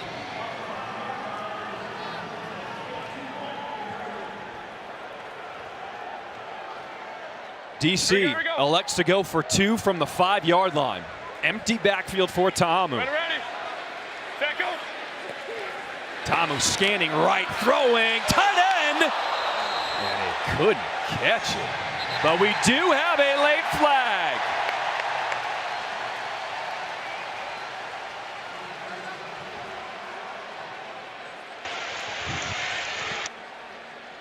Open mic. No foul on the play. No foul. Regular football play, no foul. Okay, no foul on the play. There is no foul on the play. The try is unsuccessful. Kickoff, 35-yard line. So Alex Ellis couldn't hold on to it. The 2-point conversion is no good. Let's take a look at this touchdown. Matt McCrane will boot it off to Rennell Hall. Both teams lined up 5 yards apart for safety, also to create some action. Once Hall catches it, there they go. This is so unique in the XFL as Hall will be stopped short of the 35. Let's send it down to Stormy with head coach Bob Stoops. Coach, in what ways has DC challenged your group most here in this half? Well, you know, they're such a great running team. We thought that was a big deal to stop, and they're making the plays in the passing game, and we're getting penalties. And then offensively, our 3rd and short, 4th and short, we've got to be better. You did change things up utilizing the 2-quarterback system today. How has that played out so far? Yeah, it's helped us a little bit. Obviously, Kelly Bryant gave us a big couple of runs, so hopefully it'll help us some more. Thanks, Coach. All right, Stormy, good stuff. Tom, we talked about it in the open. DC now has a very balanced offensive attack. Passing game has really come on. Play action. Perez sees the lane. It closes quick. And they're going to blow this one dead. Perez able to gain a yard. So you got 6 in the box. Flushing Luis Perez, who's not a runner. Eyes come down, is not able to see some things downfield. And that man right there, Bob Stoops, is correct. Too many penalties, no production in the short yardage game, and that's a staple of their offense. They want to run the ball. They should be powerful in 3rd and short, 4th and short. They got to come up with the routine plays and eliminate the penalties.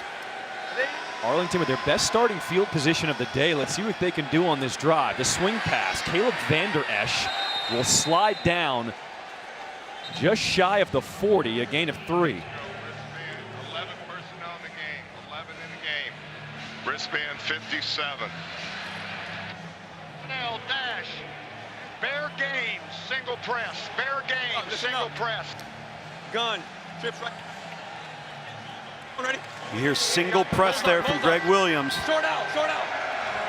Across the board, you're going to have one deep safety. Look at these guys all right there. That's your single press across the line. Arlington 1 for 5 on third downs. Perez, the crossing route, completes it. Lawan Winningham. He has enough for the first down after picking up 8. Michael Joseph there with the tackle. Really good call there. To run the crossing routes versus man coverage is a good offensive call for Arlington. DC did not get off the field. Quick pass, completes it to Van Der Esch. Perez knew it. That's why he had the quick play. Let's see this flag. They might have a choice here. It's 2nd and 2. Illegal substitution. 12 players on the defense. 5-yard penalty. Still first down. Yeah, they're playing in the CFL. That's the crossing route underneath. But this last throw, substitution, DC can't get off the field and get the right personnel on. That's the second time DC has had too many men on the field. Right. Blaze three. Normally a strong DC defense, but they've looked a little out of sync in this first half. And you heard Jonathan Hayes, Arlington's offensive coordinator, saying, run it, hurry up. They can't get off the field. So he knew there was something to take advantage of there. After the penalty, sets up 1st and 5 for the Renegades in DC territory. Perez throwing out of the slot. That's Sal Cannella. Sal was a focal point of this offense, just settling in there in the zone for the quick hitter, and really has disappeared a little bit the last couple of weeks. Hasn't been as big of the picture here for this offense.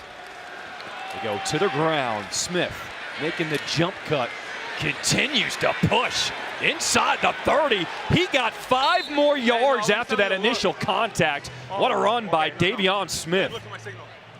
Stretch 2. Gotta go. Gotta go. Got the ball. That's time to do it. See DC trying to sub again on defense. Arlington hurrying up to the line of scrimmage. Daytona, sit up. 2nd and 1. Throwing, completing, Van Der Esch. Get off me! Touchdown, Arlington! A 25-yard touchdown connection. Caleb Van Der Esch. Okay, weight room. Again, these Arlington receivers just settling in the open void. You got zone, just settle in there, run away from coverage, find the open man just like Luis Perez did. And right now, DC's on their heels on defense. The tempo is eating them up. They've tried to sub and get other personnel on the field. It's caught them with 12 men on the field, so they've been penalized. They've got to settle down and just line up and play football. Caleb Van Der Esch just flexing on him out there. Arlington decides to go for 2 from the 5. Fumble the snap. Perez can't get it off.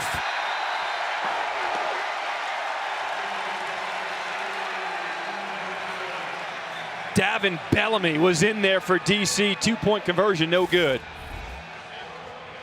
Luis Perez is still trying to make a couple of calls prior to the snap here, and he's surprised by this. Cameron Hunt, number 56, or actually that time with Folkers, 64. Just not on the same page that time with Luis Perez. You see Chuck Long there, former Heisman Trophy winner, talking to his quarterback. You didn't like that? Well, you didn't like the Duke. He was outside of him. What a drive by Perez. 4 for 4 on that last drive for 50 yards, capping it off with the touchdown. Could not get the 2-point conversion, but Arlington only down by 3. Well, yeah, and now they got a little bit of momentum, a little bit of confidence. Right now, as we mentioned, DC's reeling a little bit on defense in terms of their lack of production and execution.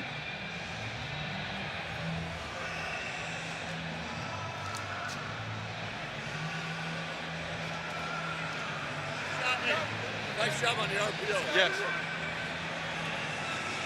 What a beautiful day here in DC. Almost 80 degrees, a slight breeze.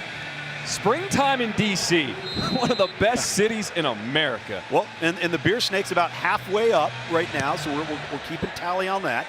Russolino kicks it away. Puka Williams. What can he put together on this kick return?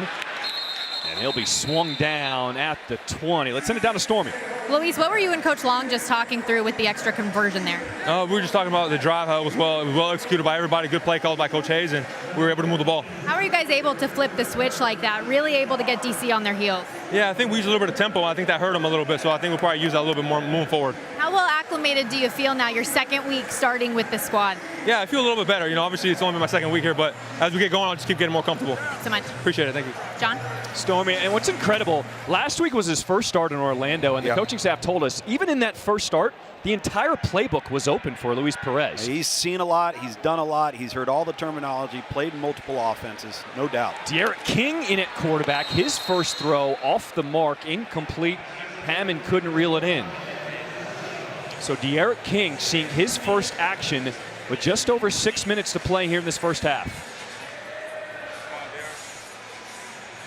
De'Aaron King known for his legs, but really he's been showing off his arm as the season has gone on. King looking to throw again. This time steps up in the pocket, sidestepping everybody, mashing buttons on the controller. De'Aaron King, how shifty is he? Picked up 8. Let's get 11 personnel in. Unbelievable. 11 personnel in. The live line, according to Caesars Sportsbook, DC minus 7.5, which means if you take that, DC would have to win by 8 or more to win that bet.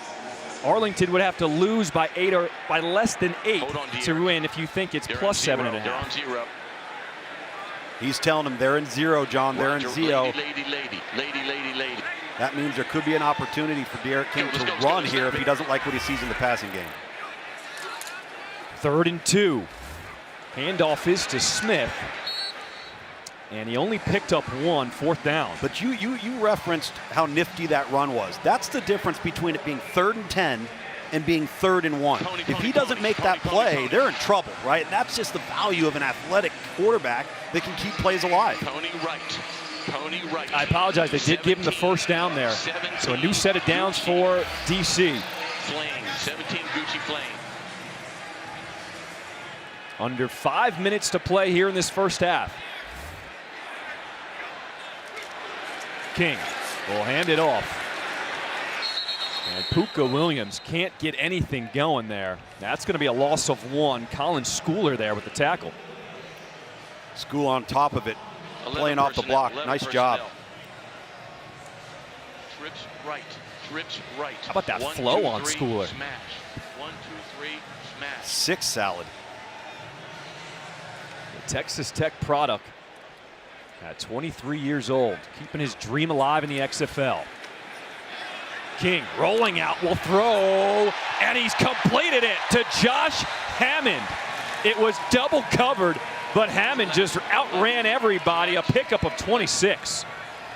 This is just what we call a flood, all right, or layered routes. Got underneath, middle, and deep. He hits the deep target to Josh Hammond. What a really good throw on the dead run from De'Aaron King.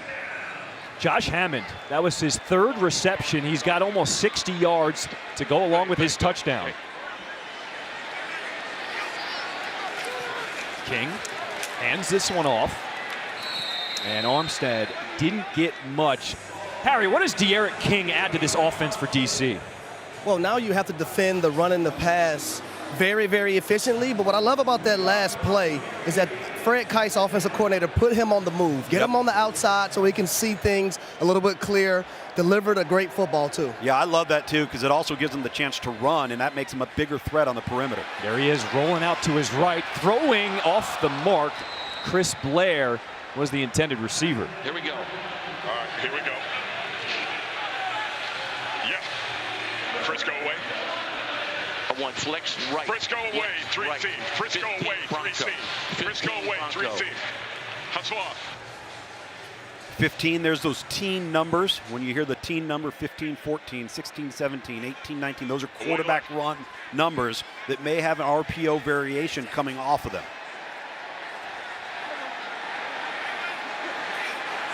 Third and 8 for the defenders. Pressure comes, getting rid of it. Chris Blair with the reception. Devontae Ballsby with the tackle. But man, De'Aaron King stood in the pocket, took a shot. Yep, this is what they call the Z glance. Just a simple slant route, but he stands in there, keeps his eyes downfield, delivers a strike under duress. That was Schooler again delivering the pressure for Arlington as we approach the 2-minute warning. Yeah, see if they can sneak another play in here before the 2-minute.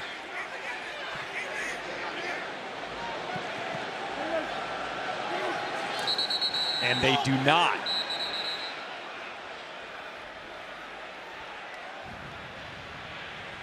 Prior to the snap, this is the 2-minute warning. Here's what's at stake. Arlington with a win today. They clinch a playoff spot. DC with a win. They clinch home field advantage. And you can tell Audi Field is a huge advantage. First and goal. Handoff. Abram Smith. Still trying to chug. He'll be stopped at the 5. At some point here, you know, with the 13 personnel, we just heard Fred Keiss mention that. 11 personnel. Now they're going to go back to 11. Left, bunch left.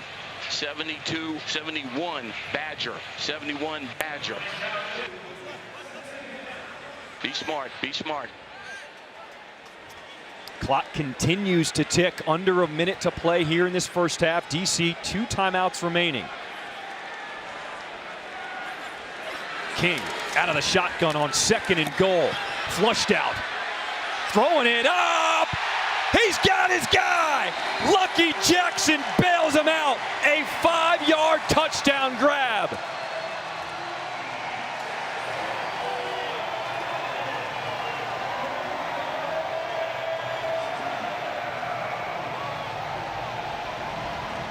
This is just a guy making a play in a sandlot, right? You go out and take the ball with your boys and you're throwing it around and somebody comes open late. Chuck it up. I know he's down there somewhere. What a nice driving. Good for D'Eriq King. Making some plays, making it difficult on Arlington on defense, and then showing you can throw the football effectively as we wait for them to go for 2 here. King, empty backfield, throwing it, a strike on the money. He finds Jazz Ferguson. The 2-point conversion is good, and DC up by 11. 46 seconds to play here in this first half. Man, it's been pitch and catch in the passing game, and these receivers. And Harry, I want to bring you in here too, because so much of understanding zone defense is understanding where the voids are, right? Where are the areas where we can settle in and not run to get covered? These receivers have a great feel for zone defense. I think it's another thing. You know, when you look at players and you look at drafting guys and having them on your team, it's those players being smart enough to understand what's going on the football field, Tom, at all times, right? Coverages, where to sit at in the zone coverage, how to run a route versus man coverage, how to get open. All those things are very important when you're looking at, you know, drafting these guys and having them on your team. And Tom, something we also talked about earlier, the time of possession difference. Arlington having almost a 10-minute advantage. Well, that last drive ate up almost 6 minutes on the clock. 11 plays, 77 yards. D'Eriq King getting it done. Well, and it just goes to show you how deceiving time of possession is if you have poor execution in the red area. You can maintain possession of the ball all you want, but if you miss a field goal or you don't get a touchdown, it doesn't matter. Hall will return this kick. And he will not get to the 30. Week 9 in the XFL, it wraps up next right here on ESPN. We got a big one. Sea Dragons, Battlehawks, separated just 1 game in the north. Our coverage begins at 3 p.m. Eastern, noon Pacific. Also available on ESPN+. Tom, you talked about the red zone efficiency. DC, 3 red zone trips, 3 touchdowns. There you go. And we know what the opposite has been for Arlington. It's had to settle for 2 field goal attempts, only made 1. And then finally we were able to get a drive, and it resulted in a touchdown on a series ago. 40 seconds to play in the half. Arlington, all 3 timeouts. Let's see what Luis Perez can do. He's got Letty Brown to his right in the backfield. Brown goes in motion. They set up the screen pass, and he slips down shy of the 35. A late flag now comes in. Oh, hang on. Number 80 offense, back towards the line of scrimmage. From your flag? Oh, end of the run. We're going to tack that on, right? Taking it back, taking it back. Oh, I'm sorry, offense. 15 yards, number 80. 80? Number 80. Right here. Yep. From the end of the run, because the foul was beyond.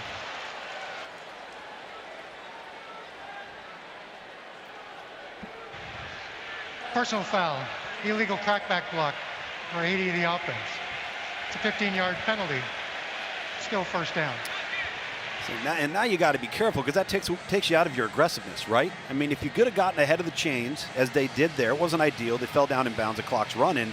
Then obviously you want to put the pedal to the floor. But now you got to be careful. As we mentioned, DC gets the ball coming out of the locker room. They just scored a touchdown on you. Don't make a bad situation worse here. Do you still stay aggressive if you're Arlington after that penalty from Sal Cannella? I just don't know if you do right here. There may be a lot of risk with that. Perez out of the shotgun. Throwing, he finds Sal Cannella. Just committed that penalty. Will get out of bounds. I gotta get it out, man. Hey.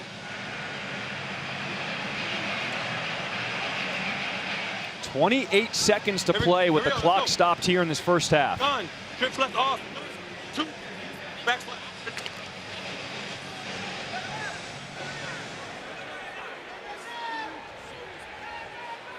Sit up. You see there, Arlington needs to get to the 40 for a first down. 2nd and 16. Perez, dump off again, running back Brown, lowers his shoulder, stays inbounds, the clock will run. And Arlington will use one of their 3 remaining timeouts. That's on Letty Brown. He's got to get out of bounds right there. I know you only got 20 seconds, but it's a wasted timeout right there because you didn't get yourself out of bounds. That man right there knows it. With 19 seconds and 2 timeouts, if they can pick up this first down, how many plays can they realistically pull off here? Depends on how quickly they get the ball out of their hand on this. Let's just say let's see what he says here. Single. Hey, listen up. Gun. Hey. Okay. Gun. Trips left off. Deep outs, back slacks on black. Ready? All right, you heard deep outs, right? So they're going to want to try to throw the ball to the outside on the deep out routes, meaning these receivers have got to get beyond the yellow line here on your screen. You got a high cover 1 safety in the back end right there. Arlington, 2 for 6 on 3rd downs today.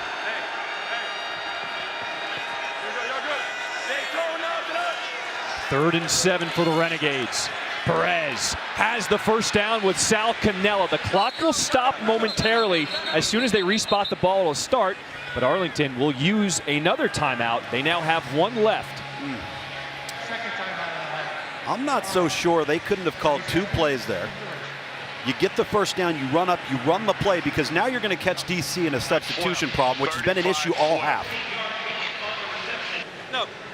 Gun. I think that tight end. X Reno, halfback wide on 1, ready? That timeout could have been held. Hey, man to man, we're like Get ready, poachers, flat foot and steal this. Because the clock does stop as they reset the chains for a first down, it gives you the opportunity to set up and spike the ball. Absolutely. Or set up and run a play. 1 timeout remaining for Arlington, 13 seconds to play in this first half. 1st and 10. Perez pressured, and he is dropped.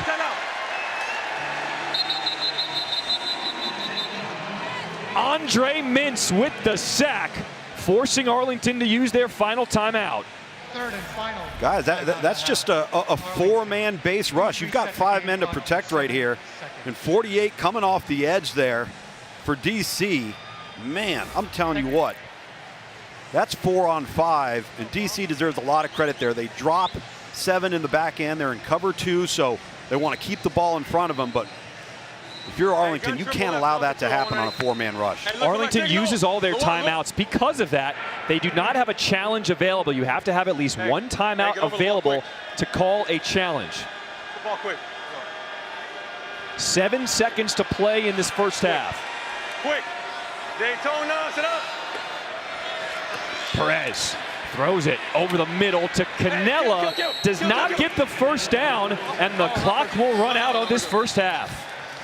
They've embraced the players, the new rules, the pace of play, and how much better the football's gotten throughout the course of the season. It's been so fun to watch materialize. Puka Williams on the return to start this 3rd quarter. Makes one dude miss. Gets taken down as he crosses the 25. So we talked about how important DC's last drive was to end the half with a touchdown, because they get the ball here, they can really get a huge lead. Both quarterbacks have been affected for the defenders. They have, and Jordan Ta'amu had a bit of a lull there in the 3rd and 4th series before Derek King came in. See if we can hear the call. 22 wide shoot. So essentially, to start off the first quarter and to start off the 3rd quarter, Fred Kais, the offensive coordinator, is going to run the same play. So again, we're going to have that token fake 22, that's an inside zone, and then the Y shoot's going to come out to the flat. Should be number 18 right here. Ready. Set, go. And hand it off to Abram Smith. There is no room up front. Maybe he gets one. Let's check in on the live line. The opening line closed at -10 for DC. It's now up to -13.5 according to Caesars Sportsbook. Man, that is a big line, man. I mean, what we've seen in the XFL, Yellow wander. what we've seen in the XFL are second half comebacks. We've seen games get closer, not widen in the second half. Ready. Set, go. 2nd and 10, Ta'amu. Throw in, finds his tight end, Briley Moore, had a defender draped all over him. Here we go. Right. Let's go. Right. Go Yellow. combo. Rocket. Robert. Yellow. Rocket. Go combo. Robert. Yellow rocket. Check down. Here we go. The chess match between offense and defense. Set, go. 3rd and 5 for the defenders. Ta'amu airing it out, incomplete. Chris Blair just got a hand on it. You're up, Scott. Come off, defense. We've talked about this Arlington defense all season long. They forced the 3 and out on the opening drive of this 3rd quarter. Absolutely huge. Take some momentum away from DC. Now offensively, Arlington. Let's see what you can put together here. Get some touchdowns on the board. Joe Powell receiving this booming punt from Whalen. Fields it inside his 10. Stutter stepping. Nothing happening. Dropped short of the 20. No, the guy was sitting out there. The NFL Draft is just 2 weeks away, April 27th, 28th, and the 29th. We'll have every single pick once again on ESPN, along with our usual expert analysis. Also available on NFL Network, and ABC's coverage will focus on the prospects' journey to the draft. All 3 days, also live on ESPN Deportes, ESPN Radio, and the ESPN app. And everybody's journey is different, right? From a guy that was maybe a 2-star player in high school that becomes a first-round draft choice. Fire, X4, someone ready? Gotta love those stories. Perez, that first half, 18 for 21 throwing, just under 200 yards, had 1 touchdown. He connected with 9 different receivers. They start this 3rd quarter on the ground. Davion Smith, nothing doing. Dropped for a loss. Off left, tread 3. Tread 3, on the ball, tread 3.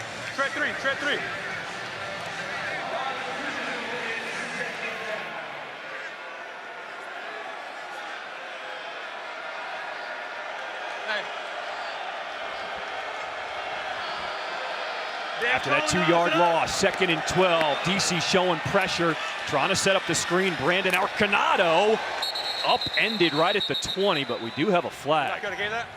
Yeah. Number 6, offsides was enforcement. What happened? They went cover 2. Offside. Number 6 was in the neutral zone at the snap. It's a 5-yard penalty still, 2nd down. Really good patience there from Luis Perez, because he kind of just held the count just a second and then went hard and then snapped it on 2, was able to draw Fidel Brown, number 6 there offsides. Tread 3.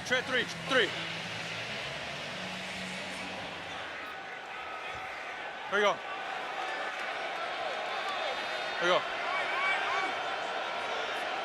Daytona, sit up.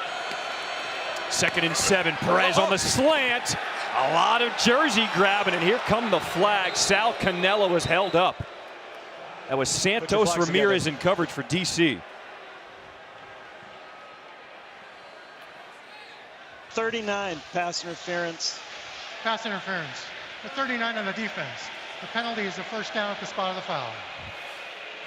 That's Santos Ramirez, the safety, but you're playing against a 6'5" target on the bottom. That's a difficult mismatch. He gets his hands on him, tugs on that left shoulder of Cannell, and that's a good call. That is the 8th penalty against DC, a total of 42 yards. Sit up. Where's Hood? 1st and 10 from the 26. Perez throwing all the way across the field, showing off that arm strength. Tyler Vaughns with the sidestep, picks up 14. Wait, did that ball come out? No. Don't even question no shit like that. No one touched it. I'm down. The ball coming loose. Result of play was a first down.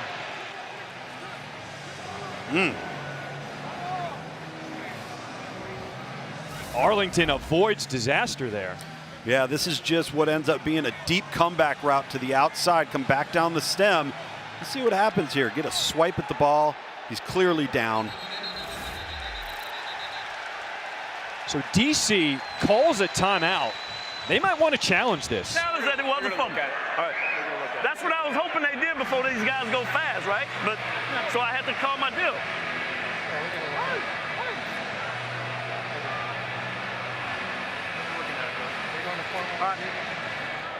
Yes, this is a formal review. Okay, so you hear the formal review. It's not a challenge. No, the ball's out before he's touched. That's what I'm just looking at. Right, he is not touched. The ball is out. But now this is what I'm looking at. Between his legs, no hands, but right there. See that? See the left hand? He's got it. Right. Yep. He's got the ball. Yeah, he lifts it. He's got control of it. See control? And as soon as he's touched, he's down. That's the look right there. Okay, Frank, after review, the ruling on the field does stand. He was touched and did have control of the ball. He was on the ground.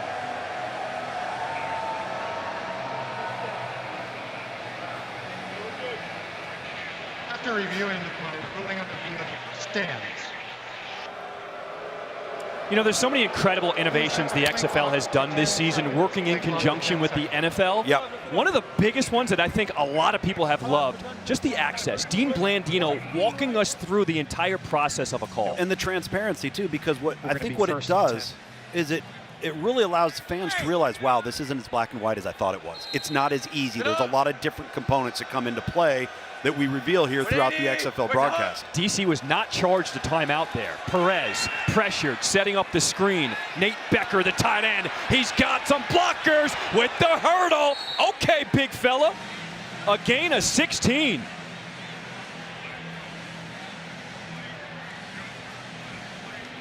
Hey, look for my signal. Blaze 2, Blaze 2. Blaze 2, Blaze 2. Nate Becker, nice job. He said, Lolo Jones, check this out. Really well executed play there from Arlington on the tight end screen. 1st and 10, Perez, the screen. Oh, hello, Michael Joseph just blowing it up, a loss of 2. Once again, poor execution on the perimeter from Arlington to block Mike Joseph, and he comes up, makes the play, clinic form tackle. But Rennell Hall, number 16, has to make that block. You have to maintain that block, give yourself a chance to get some yards. Instead, it's a -4 loss. Opening drive of this third quarter for the Arlington offense after DC went 3 and out. 2nd and 13. Trying to pound it on the ground, reversing course. Davion Smith, check out that ball protection. Michael Joseph. Get up, Smith. Bunch of dudes trying to rip it out. Eventually got a gain of 8. Davin Bellamy, number 17, right off the backside, right here, is going to try and rip through. I love the effort, but he doesn't secure the tackle, and that's just the strength of Davion Smith to secure the ball. 4 points of pressure. Crowd getting into it on 3rd and 5 for Arlington. Daytona, sit up. Perez, pressure, it's picked off! DC, DJ Swearinger, okay, get in there for that pick 6.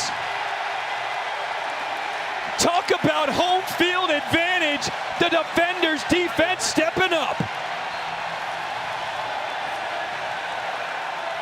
Have you noticed that it's always towards the end zone with the beer snake? Every single time that we've been here and they've had a scoop and score or an interception outside of one time, which was against Houston 3 or 4 weeks ago, it always goes into the most hostile area of the field. And you see Devon Bellamy right there, goes low on Luis Perez, who throws the ball woefully underthrown into the flat. A 62-yard pick six. DJ Swearinger. And you know, as soon as he crossed into the end zone, the lemons came raining down onto the field. Embrace the lemons, DC. Yeah, Luis Perez, just no juice on that throw, was flat-footed, was under duress, laid him behind to the flats, a bad recipe. Uh-oh, we have a lemon retrieval guy on the field. There we go.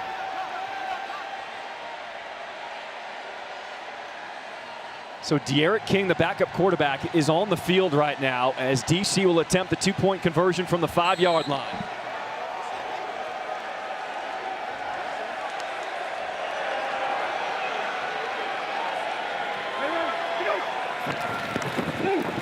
Keeping it. De'Aaron King trying to weave his way through that line. Here comes the push. He does not get in there. A little extracurricular. The 2-point conversion no good, but DC increases their lead. What a drive by the defenders. The pick six. Right here, look at Luis Perez. Look at his feet. He's just flat. He's falling back. No power. It's not your fault.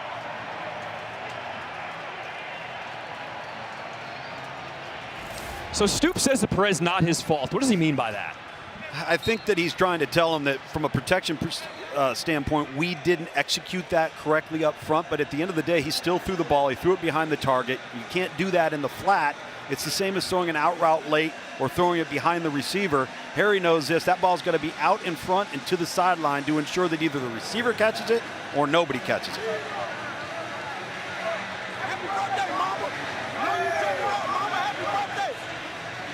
So Arlington will get the ball back after the pick six. McCrane walks off his steps, getting ready to kick it off. Both teams line up 5 yards apart.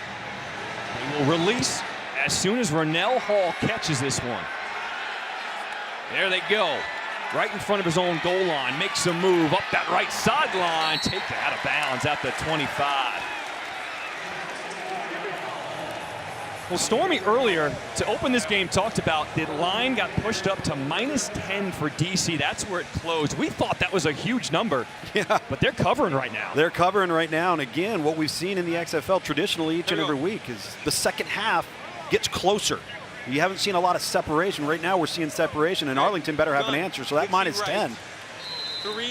Stormy, you notice anything on the betting front right now?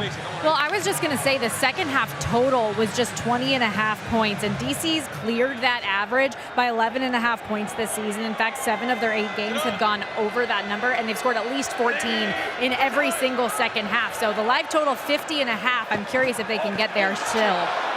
Another dangerous throw. That one's completed to Sal Cannella. Santos Ramirez looked like he could have had a pick six. Whoa. What a catch and focus by Cannella, because that was some tight coverage. Very fortunate for that ball to at least not be deflected. Luke, does this feel like danger territory for Arlington right now? Absolutely. They can't press. They got to play their game. We've got a lot of time here to go in the third quarter, but they got to get some big chunks of yardage to gain some momentum and confidence. 2nd and 3. They go to the ground. Letty Brown will push forward and has enough for a first down. Let's go gun triple right. Delta 3. All go. All right, so he's Delta 3 on the ball. On one, ready? They're going to go all Delta verticals. 3. Over the ball. You see a trip set, all verticals. Straight down the field. Ready? Where's the hut? Perez, let's see what he's got with his arm. Throwing it over the middle of Sal Cannella. Opened up. Tackled down by Monte Nicholson. Hey, referee is holding on number 70. Holding for 70 of the offense. A 10-yard penalty to still first down. That's the right guard, Mike Horton. See the left guard, excuse me, Mike Horton, number 70 right there, and that's a tackle. He gets the arms on the outside and drags the defender to the ground, and it negates what was a spectacular play, a play that would have got them out of the hole. And again, it's reflective of the self-inflicted wounds and the costly penalties that we've seen from Arlington all day today. It would have been a gain of 20 and a first down. Instead, it's now 1st and 20 for the Renegades. Just a killer. From their own 30, Perez faked the throw, now sets up the screen. Another dangerous throw. Francis Bernard almost had that one. You could hear Luis Perez as his arms in motion going, Levy, like talking to him, turn around. Tread three. Oh, boy, are they fortunate. Oh, and I think he thought Levy Brown was going to cross face. That's why he threw it in front of him. Very, very fortunate there. Daytona, sit up. 2nd and 20. Brown, nothing doing up front. DC's defense has a different intensity here in this second half. Let's go. Pay attention. 11 personnel, 40 flip. 2 bandits. Smoke the field. 40 flip. Smoke the field. 2 bandit. Gun trips right off. Nudge, 3-jet, deep outs, back slaps. I'm ready. They have a different intensity, but when you get behind the chains, that's when Greg Williams comes after you. He's going to press you. He's going to bring exotic stuff. He's going to get you uncomfortable. Now they just got to keep the ball in front of them. Play clock winding down. It's at 2. Gotta go. They get it off. 3rd and 18. Perez throwing incomplete. Michael Joseph on him like a blanket.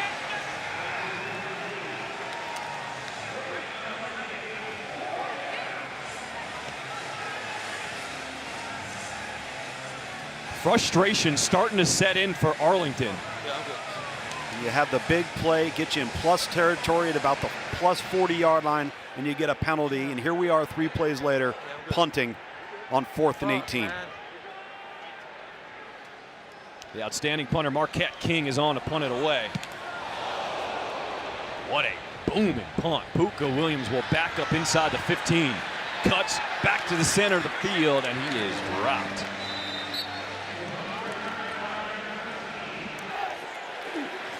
DC with the ball back. Jordan Ta'amu with a quarterback keeper.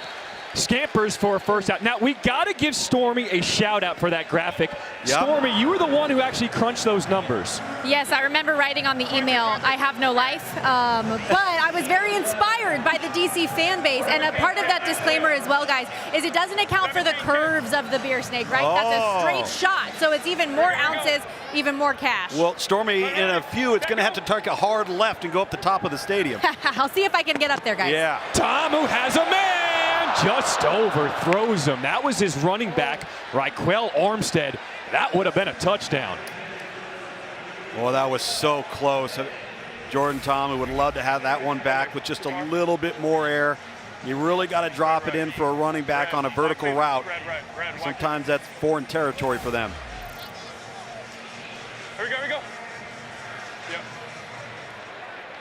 Here we go. Man, DC's looking for the dagger here in the 3rd quarter. Ta'amu with time. Outlet is his running back, Smith. Oh, here comes the pain.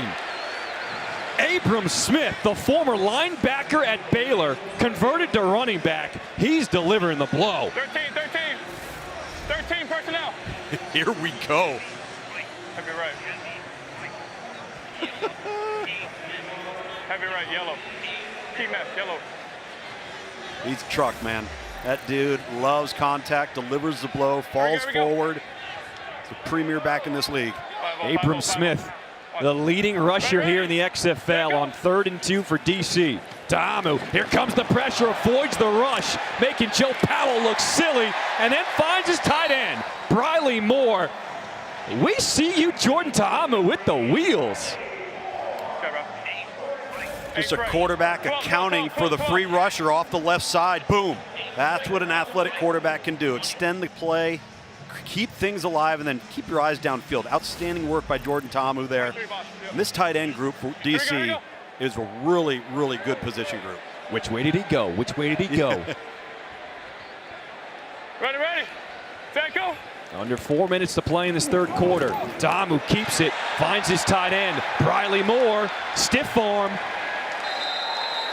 You can feel DC is just coming to life here in this third quarter. Yeah, this is that token fake and then flip it down to the tight end in the flat. That's their little H or Y shoot. And once again, these receivers, man, blocking on the perimeter as good as anybody in this league, if not better. Harry, how valuable have the tight ends been for DC? Swing pass, Abram Smith. He's got a lane. He'll be down just short of that first down. Harry. Hey, man, get that in front of me. So I'll tell you guys, they have a three-headed monster at the tight end position. Ethan Wolf, Briley Moore, Alex Ellis. They do a great job of utilizing all three of those tight ends and putting them in dynamic situations. They don't go to them often, but when they do, it's very valuable. Yeah, they love to get into 12 and 13 personnel and get them all on the field at the same time. 2nd and 2, Abram Smith continues to just punish the defense on the ground. Let's go back to one of those tight ends catching the touchdown from De'Aaron King. Yeah, this was what, 2-3 weeks ago in Orlando. Look at this catch. 1 foot again, inbounds in the XFL rules. That was Briley Moore. Yep. And the week before that, DC had played Houston, and Ellis caught his first touchdown in this stadium. I mean, that was just a silly throw. 1st and 10, Ta'amu showing he can move on the ground.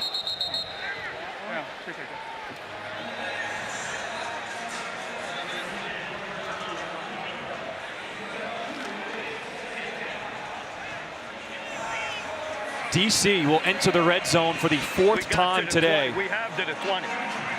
So far in the red zone, DC's a perfect 3 for 3, scoring a touchdown every time. Ready. Set, go. 2nd and 8, empty backfield. Ta'amu scanning, throwing right. Where's the ball? He caught his own deflection and ends up gaining 3 yards. Everybody looking around. It was the quarterback, Ta'amu, who got it back. Well, when you can't get to the level of the quarterback stop, get your hands up, maybe get a deflection, but this isn't what you anticipate happening. None of the offensive linemen know who has the ball, and again, he ends up gaining a few yards. Let's go. Man, when it's your day, it's your day. Ready. Armstead, the running back in the backfield on 3rd and 6. Yellow, Y under. Shoot. Ready. Set, go. The tight end's going to come under across the middle of the field. And it's picked off. Joe Powell has a convoy in front. Uh-oh, this could be a big one. Arlington looking for the pick 6. It's Joe Powell to the house, and a late flag is in. A late flag at the 15. Will that negate the touchdown? 29 on the intercepted team. That's your flag, illegal low black, number 29, return team. Oh. Intercepting team. Fucker knocked me down. During the return, personal foul, legal low block. For 29 of the intercepting team. This 15-yard penalty will be enforced from the spot of the foul. Be 1st and 10 for Arlington. Holy smokes. So you see Jordan Ta'amu isn't able to follow through as he's taking a shot, throws it right to Joe Powell. But let's see where this block occurs. Below the waist. Did he peel back on him? He just sat down. He just sat down. Is that something that can be challenged? Yeah, I'd love to bring Dean Blandino on this. Dean, what are you seeing there? Couple things. We were looking to see if it was an interception, if there was any contact with the DC player, which would put it down by contact. There wasn't, and then obviously we had the long return with the penalty. So the first thing was the interception. It looked like a hand was underneath, so we didn't have anything to change it. Well, how about the penalty, though, on the block? Did you see that as a legitimate call? Yeah, so what you're looking at a low block. Remember, after a change of possession, you can't go low below the waist. So that's what they called, and he did go low. You can see him right there drop and make contact below the waist. So even though he sat down, he was still low. Correct. Got it. All right. Luke's, it wasn't even necessary. It wasn't necessary. All he had to do was stand there. Good stuff, Dean. Thanks so much. Just when Arlington gets a break, what a killer. They can't get out of their own way. Holy smokes. Yep, sit up. 180. Where's the hunt? Perez out of the shotgun, 3-man rush, 2nd and 8. Completing that one to Winningham. And you can see DC just dropping back everybody in coverage. And I wouldn't, because what they've done is they've created chaos through 3 quarters here by pressuring the quarterback. 180. Where's the hunt? 1st and 10 from the 15. Smith. He gets a few on 1st down. Harry, as a receiver on a play like that, how do you recognize if you can or can't use that double move? Well, you got to understand, you can't trick your quarterback. Once you're committed to going away, that's the way the quarterback is anticipating you going, so you can't trick him in that situation. Got it.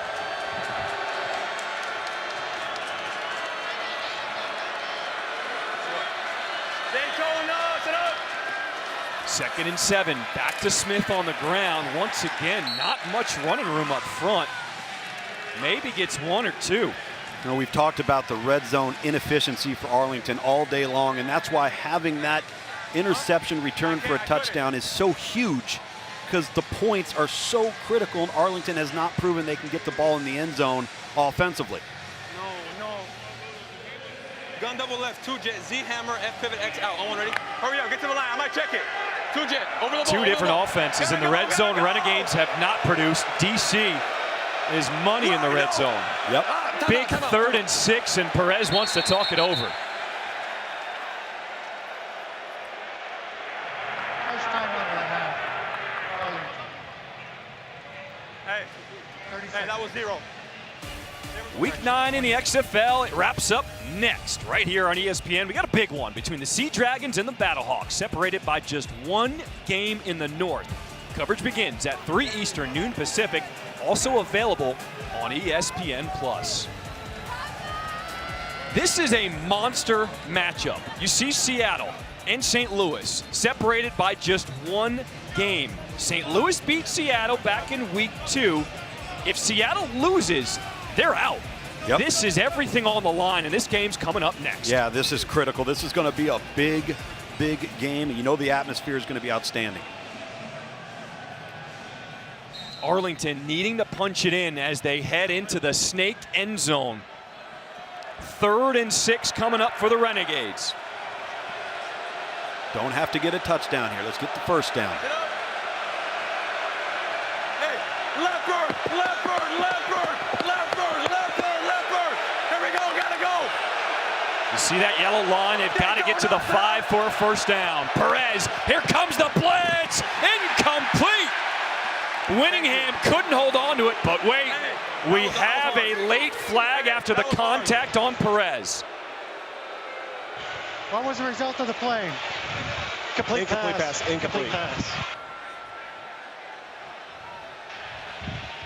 Personal foul. Roughing the passer. For 6 of the defense. This penalty will be enforced half the distance to the goal with automatic 1st down.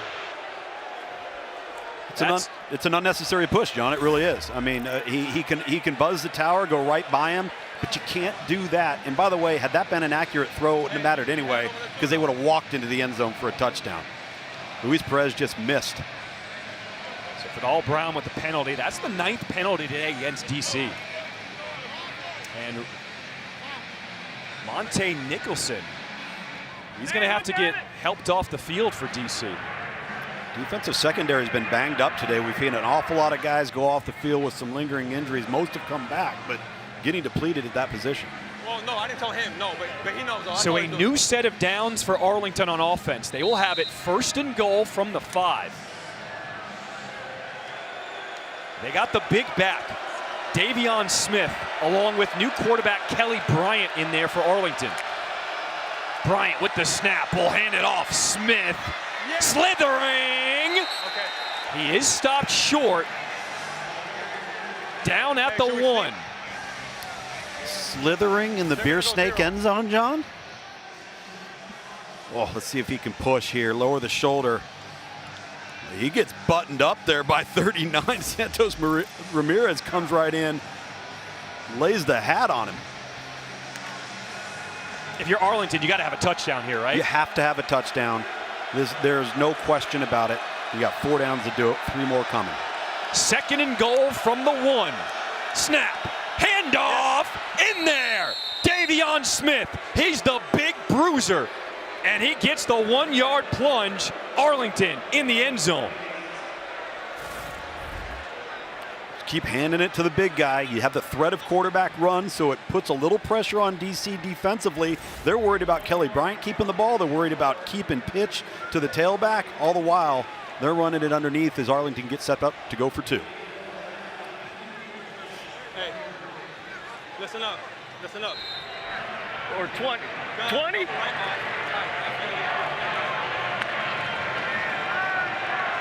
So Luis Perez is back on the field at quarterback for this 2-point conversion from the 2.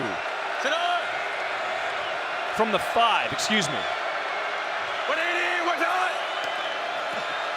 Handoff in the backfield, that's Peyton, and he's not gonna get in.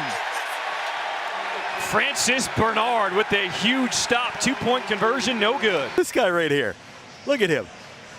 He just, he's got a thirsty snake. Salino with the kick. Puka Williams will be taken down at the 25. In a political town, I think we got a new party. The Lemon Party is gaining momentum here at Audi Field. Telling you, try to infringe on the beer snake rights, you're going to get lemons on the field. I mean, the people have spoken, John. A sellout crowd. Momentum is growing.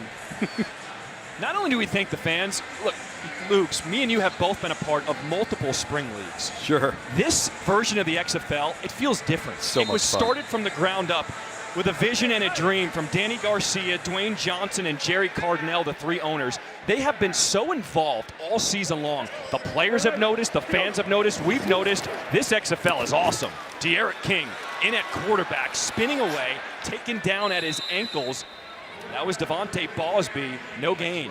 You know, when the players and the coaches know that there's an investment on behalf of the people calling the shots, and those people are showing up and they're visible and they're in places in person, it's a big deal, man. It carries a lot of weight. Tom, how about mid-season? We got on a call with Danny Garcia and Dwayne Johnson. They gave 30 minutes of their time to just tell us how appreciative they are, give us feedback. It was awesome seeing the owners involved. Why do you got so many quarterback runs? Week 9 in the XFL wraps up next right here on ESPN. We got a big one between the Sea Dragons and the Battlehawks, separated by 1 game in the north. Our coverage begins at 3 Eastern, noon Pacific, and is also available on ESPN+. I know they're really striving to break that 40K mark there in St. Louis, see if they can get up. Had 38K, had 35K. Great crowd there in St. Louis as well. See what they come up with today when they host Seattle. 3rd and 9. De'Aaron King, empty backfield. Looking to throw, launches. It's a wobbler. Who's got it? It looks like Arlington's picked it off, but we've got a flag. Result of the play is an incomplete pass. We have holding on defense, number 21. Holding on defense, number 21. We got a flag. You have a flag also, Karina? We're good here. Crank out the holding, previous spot.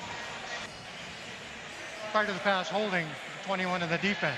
5-yard penalty, automatic first down. He intercepted this ball, though, John.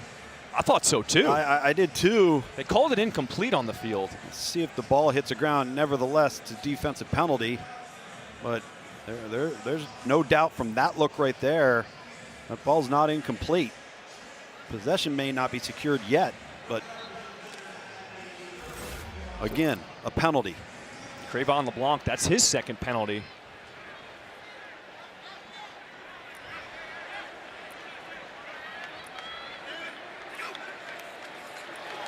Handoff is to Smith. Smith running through arm tackles, eventually brought down from behind by Colin Schooler. But Abram Smith, he gets stronger and stronger as the game goes on. Yep, he's doing a nice job right here, sneaking through tight creases. That's what he's really good at. He's a power back, but he can get skinny, and he doesn't go down upon first contact. I think Fred Keiss, the offensive coordinator, said, enough of this dropping back and throwing the ball up for grabs. We got to secure this win. So stay in there. All right, let's go, let's go. Let's go, let's go, let's go, let's go. That was DC's longest rush today, 16 yards. They go back to Smith, and he doesn't get anything, no gain.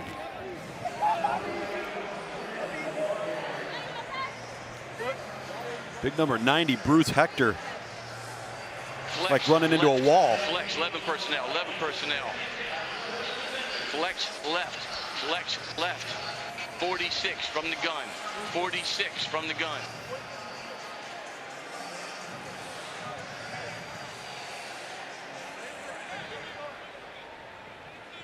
So counter play. On 2nd and 10, Smith.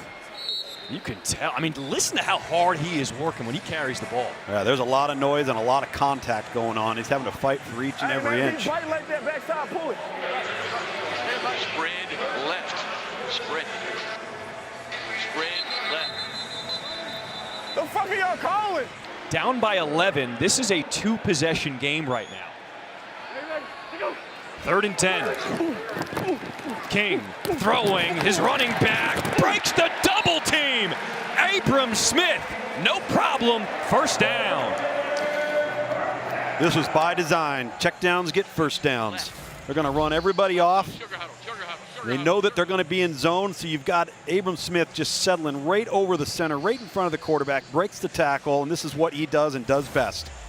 He just doesn't go down upon initial contact. That was LeBlanc and Schooler. Both had an opportunity to bring him down short of the marker. Clock continues to tick in this 4th quarter. DC. Ball is out! And DC back on top of it. Man, fuck this. It's that kind of day right now for Arlington. Ty Clary saved the day, the offensive lineman getting on top of that fumble. You always hear those offensive line coaches getting on their linemen to cover down and run to the ball, because you never know what you could be that guy that's there in the moment to make that recovery. It's a hustle play. DC lost 1 on that one, so it's 2nd and 11. They're losing more yards here. Raquel Armstead, that's a huge loss, going the wrong direction.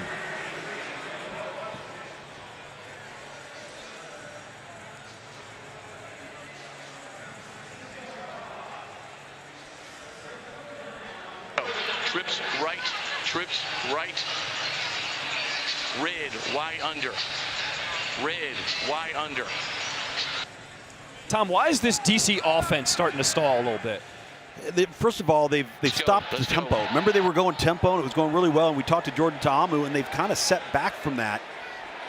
Not as aggressive, and I don't think that plays into their hands very well. On 3rd and 17, King needing a big one. Finds his receiver, Josh Hammond. Hit him with the okey doke. 1st down, DC picked up 18. 3rd and 17. Bob Stoops is furious, as well he should be. This is great patience from Derek King here. Just navigating the pocket, getting the ball out. And they just don't cover down. It's 3rd and 17. Keep the ball in front of you and make a tackle in the open field. And as a defensive coach, Bob Stoops living on that Arlington sideline. Harry, what do you call that play made by Josh Hammond there? The okay doke. My God.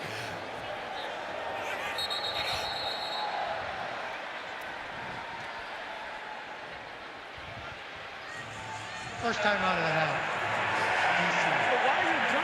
Here Bob Stoops there talking about what was coming. They knew it was coming. They didn't position or align themselves correctly. Very frustrating.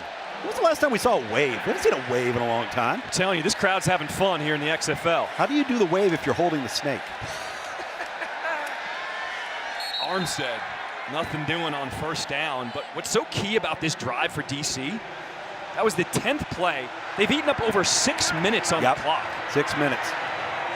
And if they continue at this pace, a touchdown's not necessarily going to be paramount. They could just get 3 and leave Arlington in a situation where they're not going to have enough time. Regardless of their timeouts, they've got 2 right now. This crowd's getting in playoff form already with the wave continuing to go around the stadium. 2nd and 9. Screen passes to Hammond.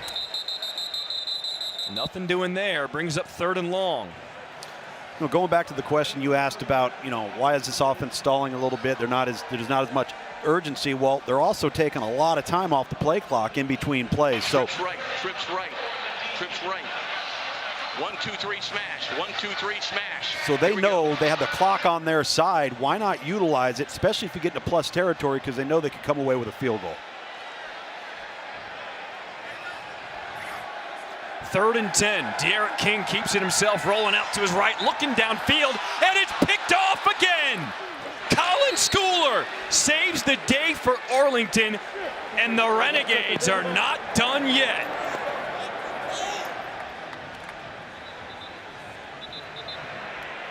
One thing you couldn't have happen just happened, and just an ill-advised, really poorly thrown football. I don't even know where he's throwing this to. I don't know if he was attempting to throw it away. Didn't see the defender on the backside, but he threw it right to him without a DC defender target in sight. But first, Arlington has to get in the end zone. Luis Perez dumped down to his running back. Brown tripped up at the 40 after a gain of 7. Swearinger on the stop. Delta 3, 3 jet. They got to go. 2-possession game here. Hey, Fox it.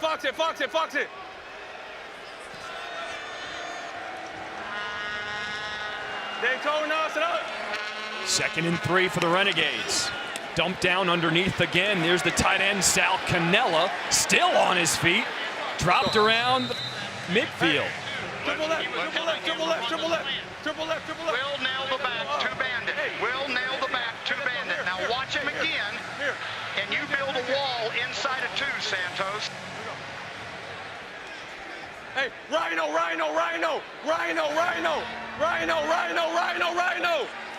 Daytona, sit up. You hear the urgency in Perez's voice, setting up the screen. Peyton has some blockers. Peyton inside the DC territory. Arlington's on the move. Hey, same thing, Dixie. I'll go. A gain of 23 on the screen. 3 jet. What a great check from Luis Perez there to go to the slip screen. Gotta go. Hot whistle, Oscar. Under 4 minutes to play in this 4th quarter.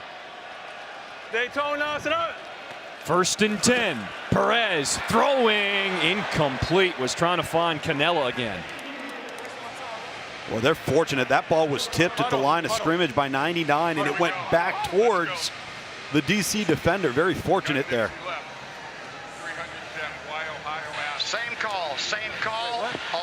Alert, slants and screens. Same call, we got a tackle. Hey, bat the pass down. 300, here we go. No. 300. Here we go. Hands up. Daytona, sit up. Perez, quick throw. Vaughns protects the ball. Tackled down right at the 10. Gain of 17. This is also big for over-under bettors. If Arlington gets in the end zone, the over will hit. Come over here. Go over there. Hey, hammer. No, hammer. Hey, Tempty, hey. Bounce. For a guy that's only been here for 2 weeks, why does he know where everybody's supposed to line up and the other guys don't? Here we go. Because he prepares. Luis Perez. Man. He's keeping his dream alive. He wants to get back to the NFL. 1st and goal. Perez using his feet. Will take off. Sells out. Lays down inside the 5. Gotta go. A gain of 6. And he says, come on, guys. Let's keep this movement going. Wow, how Aspen. All right. Double right. 200 jet. 200 jet. Wow, how Aspen. Ohio. No, be ready. 200, 200. Half spin, here we go. Perez was traded mid-season from Vegas, just his second start action for Arlington. On 2nd and goal, it was dropped. It would have been a touchdown for Sal Cannella.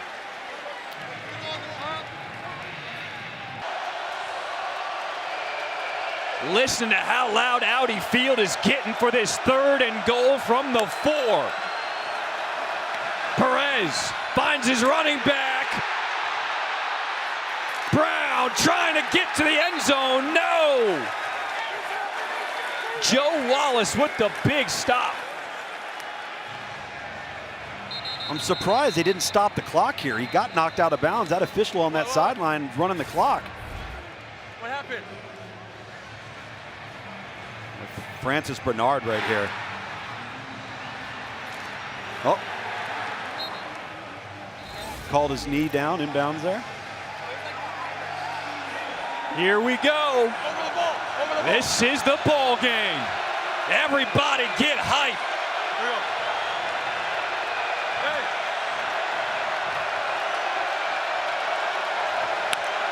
Fourth and goal. Last chance for Arlington. No, incomplete. Got a late flag.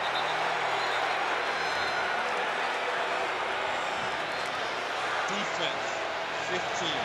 Pass interference. Watch out, the ball's coming your way. In the end zone. Pass interference, defense, 15. Come over here. Come over here. That way you're out of range of fire. Half the distance. Half the distance. Yep. Calling that on Michael Joseph, number 15. Be the left side of your screen here. Pass interference, 15 of the defense. The foul occurred in the end zone. Ball be placed at the 1-yard line. Automatic first down. So a new set of downs for Arlington, and they are knocking on the doorstep. Down by two scores. Man, I thought it was a little grabby on the route, maybe a little holding initially, but I don't know if I saw DPI late.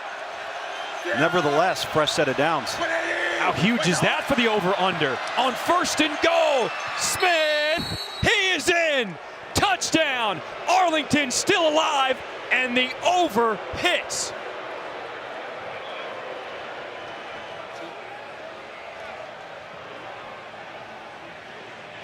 Hey, throwing lemon, throwing lemon. Got that big elephant personnel, as we heard Jonathan Hayes reference earlier, with their short yardage and goal line situations, able to punch it in. Now keep in mind, you have the opportunity to go for 1, 2, or 3. You go for 2 here. If you get the ball back, a field goal can tie it. All right, pay attention, 5-yard line. Pay attention, we got Joker out there, Joker. Here we go. Otto, check hot if it's Bird, tight red Tokyo. Hammer, X-hammer. Hey, regular hammer over there. We don't kick extra points in the XFL. Arlington electing to go for 2 from the 5-yard line. If they convert, they would be down by just a field goal.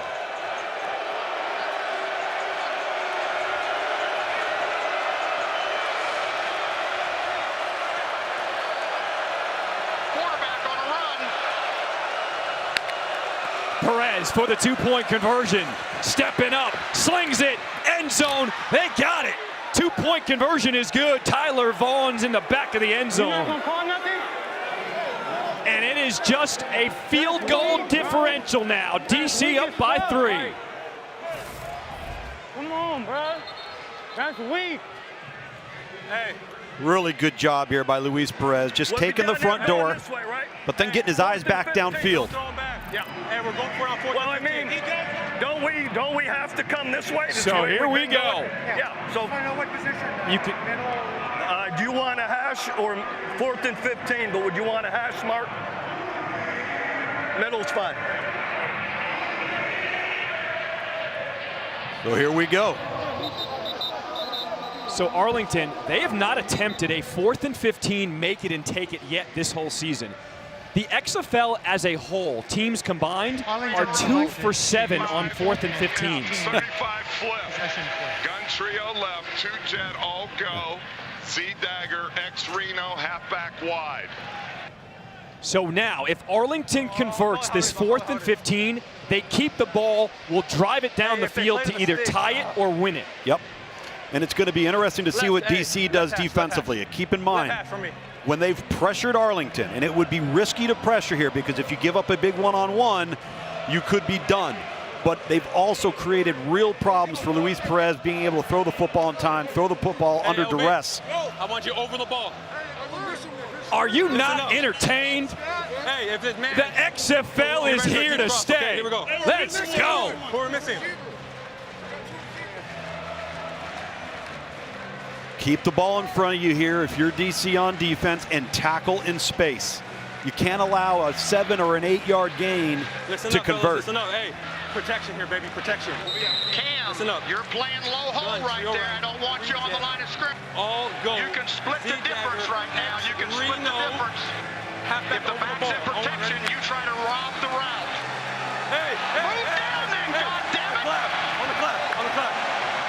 This is the loudest Audi Field has been all game.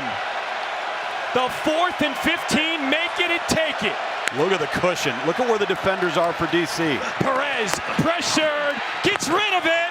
They've got it! Ball game still going. Sal Cannella bails him out. Gotta go, Bondi. Whoa, whoa. Hello, Luis Perez. Hang on. He's got you in his mitts. No! Grabbed the wrong arm. What a fantastic play by Luis Perez. Bob Stoops loving it. There they go. 1 minute to play. Hit as he throws. That's going to be incomplete. Coming on the field is an incomplete pass. I'm telling you, folks, if you're just tuning into the XFL, you want to stick around for this next one. Seattle at St. Louis. It'll be the biggest crowd we've seen in the XFL. It's going to be a banger just like this one. I'll tell you what, this right here for Arlington, they've made this comeback and haven't had to use a timeout. They've been really good with the clock. Gotta go, gotta go.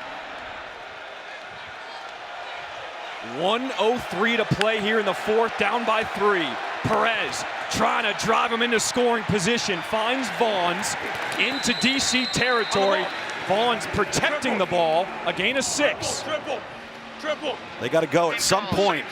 On the clap, They might have to take a shot here. Arlington does have 2 timeouts remaining. Bounce.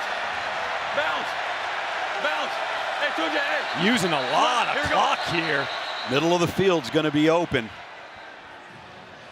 If they stay in that cover 2 look, DC on defense calling timeout. 30 seconds. Hey, we're in a Texas route, okay? Patience.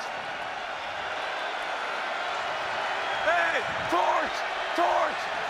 Texas would be this from the running back. That's what he's trying to tell him to do on the check down. 3rd and 4 for Arlington.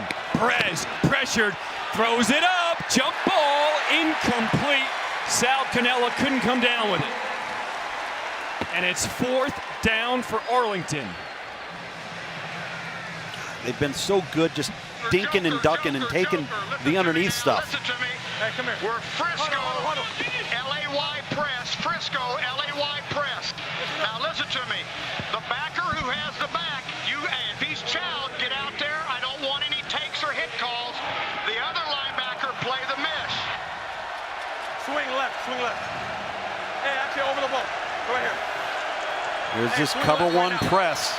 Across the board, single high safety, so it looks pre-snap like you're going to get man-to-man. Timeout of the half. Arlington. 30 seconds in duration. Why is this comeback so big? Because there is so much on the line right now. Arlington needs this win to clinch a spot in the playoffs. If they lose, DC will clinch home field advantage in the playoffs.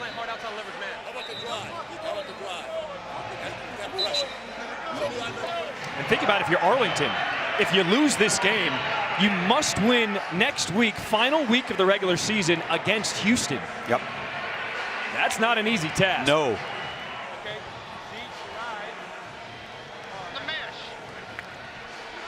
Here, Coach Williams keeps talking about the mesh. That would be 2 crossing routes meshing together over the middle of the field versus what I think they're going to be in man-to-man. It may change post-snap, but it looks like they're in press man-to-man. Single high safety deep to the right of your screen there. 4th and 4. Arlington has to convert to keep the game alive. Perez, empty backfield. He's pressured, throwing it to his running back. Incomplete. No penalty flags.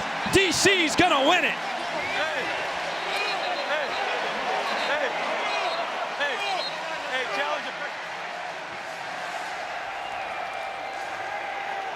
Got a challenge here if you're Arlington. Find something to challenge.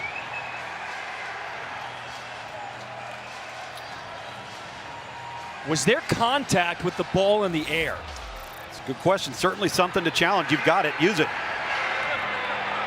I want to review that number 80 was being held off on his route. Holding against 80.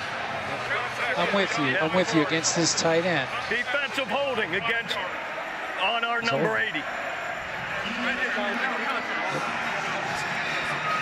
Yep, I got it. It's 39. It's 39 on DC against 80. I'm looking at it. I'm looking at a high end zone shot. He's got him hooked, the left arm. Yep, left arm across, and he's beyond him. He's not in front of him. He's hooking him. That's a hold. Oh, okay. Boy. So we've got a hold. Give me my spot.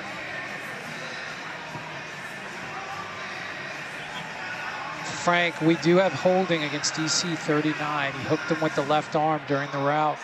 So we're going to go from the previous spot, which is the 44, first down to the 39. Clock on the snap. Man, you gotta love the challenge call in the XFL, man. Where is he? Tell one of these guys to grab him. Where's Greg? Hey, defense up, man. Call Greg. Call Greg. This is a 5-yard penalty with an automatic first down. So the hold against DC Santos Ramirez keeps this game alive.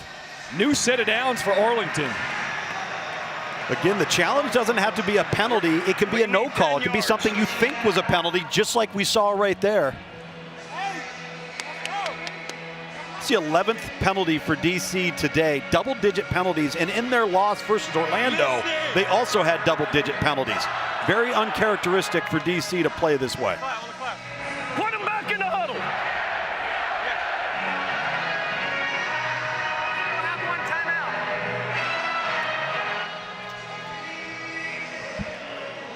Arlington still has a timeout remaining.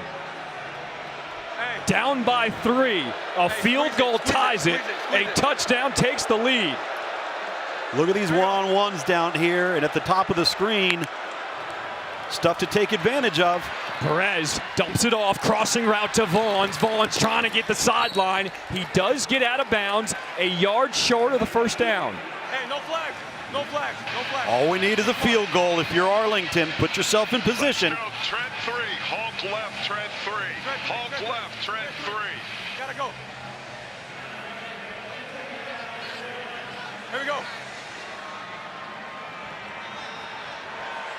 Daytona, sit up. 2nd and 1. They're going to run it. Letty Brown. He will scamper, has the first down. Remember, the clock does stop with the first down as they reset the chains. As soon as they spot it, the clock starts running again.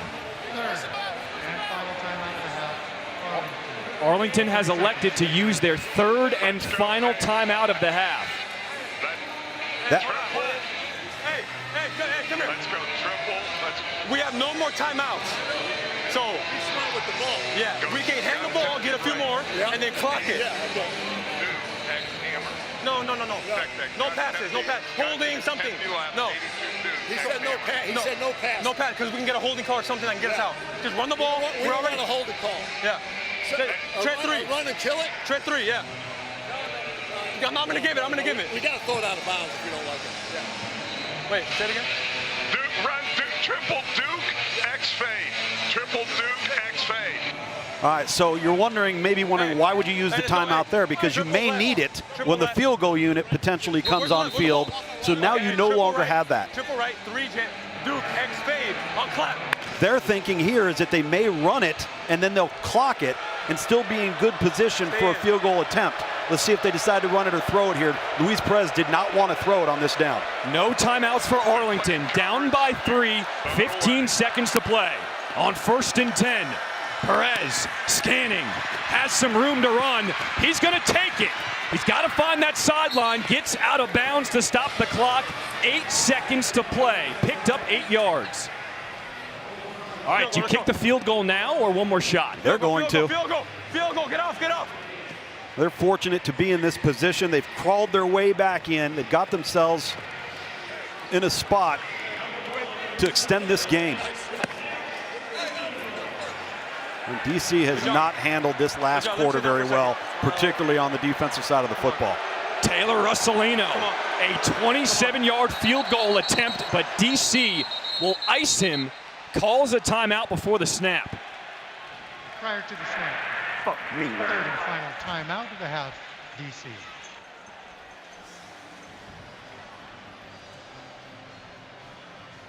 So DC burns their final timeout.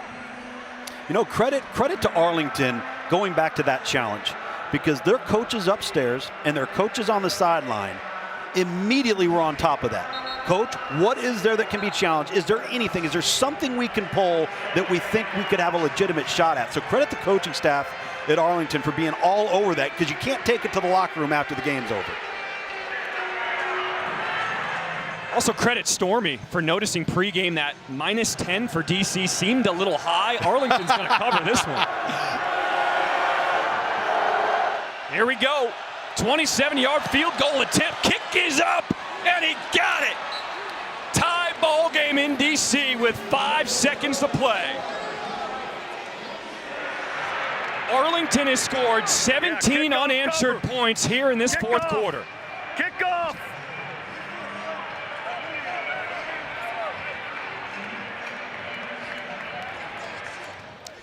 If you are new to XFL, we got some fun rules in overtime. Alternating 2-point attempts from the opponent's 5-yard line. 3 attempts per team, or until a winner is decided. We don't get a coin toss. It's the home team. They choose where they start on offense or defense. This is fun to play out. Well, it's almost like penalty kicks, right? You're just going to go back and forth. If you're DC, you got to want to start on defense so that you know offensively what you're going to have to come up with here. And it's interesting. We've had 2 overtime games last week, potentially a third here. And it's not easy to get into overtime or a tie at the end of the game because of all the different ways you can score after a touchdown. So Russolino, his field goal knotted us up at 26 apiece. 5 seconds to play.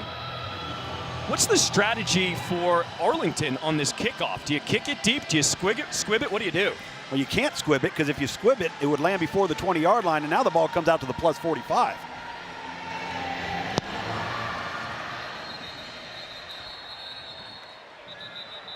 So the whistles blew that one dead. Officials were not ready for that kickoff. All officials were not in position. They will reach kick. If you are looking for the next game, Seattle and St. Louis, that game will get started over on ESPN News. It will come back over to ESPN as soon as our game here in DC is over. Sounds like we had a legal procedure on the officials on that play.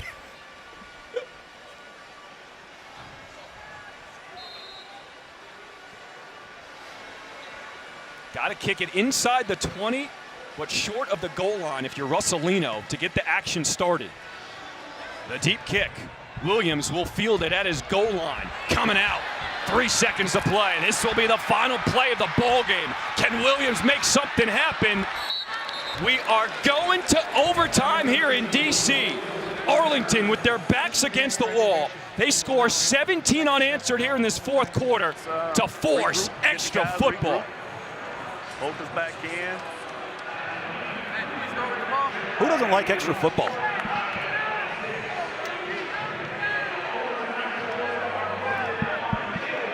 You know, we've been fortunate to be a part of some of the best games in the XFL. Yeah. We had DC when they had their first loss of the season at Orlando.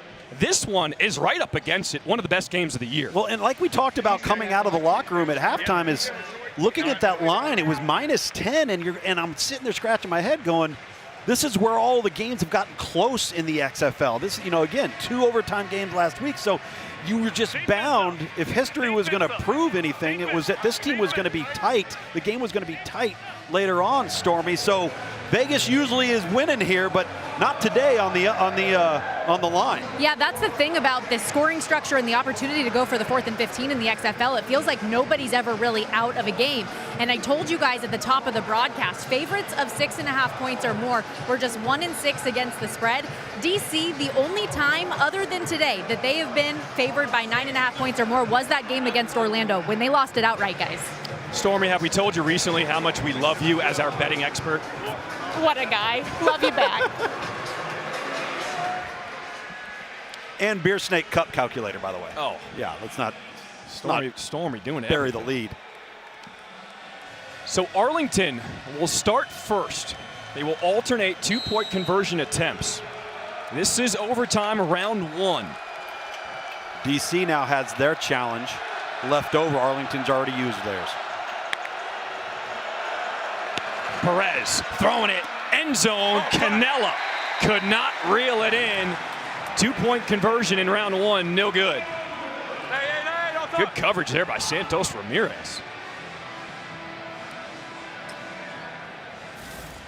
It's tough. You like the matchup on the inside. Number 80 right there. He's big, 6'5". You'd like to see him throw it up and allow Sal Canella to elevate and extend above his head. The trajectory of that ball is, I think, something Luis Perez would like to do over if he could. Well, it was one high. So I know it was hot. What'd you think? We still get it? So Jordan Ta'amu will get his first shot here in round 1 of this 2-point shootout. Similar to penalty kicks in soccer. Ready. Senko. Empty backfield. Ta'amu looking left, now goes to center. Scanning the entire field across his body, incomplete. Was looking for Brandon Smith, but that was Devontae Bosby with a good coverage. Well, we've seen Jordan Ta'amu do this time and time again today. Evade, he's under duress, gets out of the pocket, now he extends it, just throws into a crowd there on the back end line. And here we go again with Arlington. F yo-yo, 3 jet, F choice, X dagger. Hey, here we go.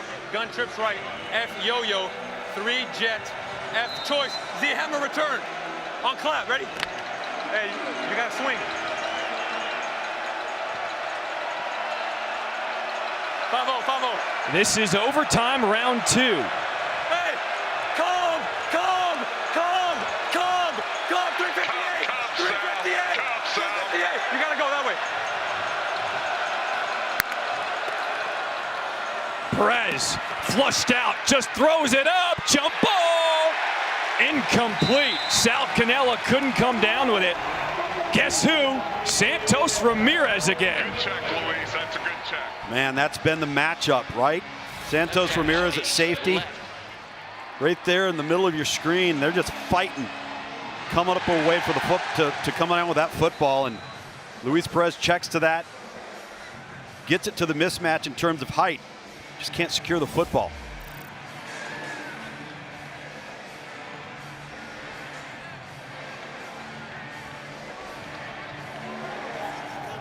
Yeah, F2.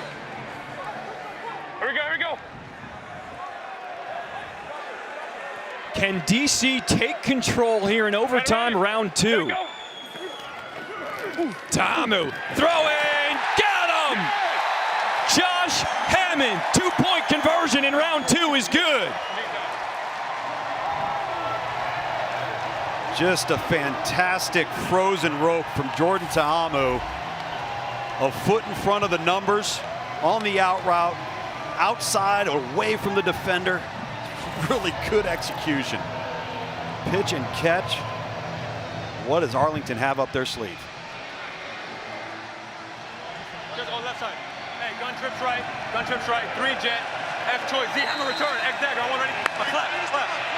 Hey, this is it for the ball game. Arlington has to get in to keep it alive. With a stop, DC will win. Sal Canella, Santos Ramirez, tight end at the bottom of your screen. It's been the go-to guy.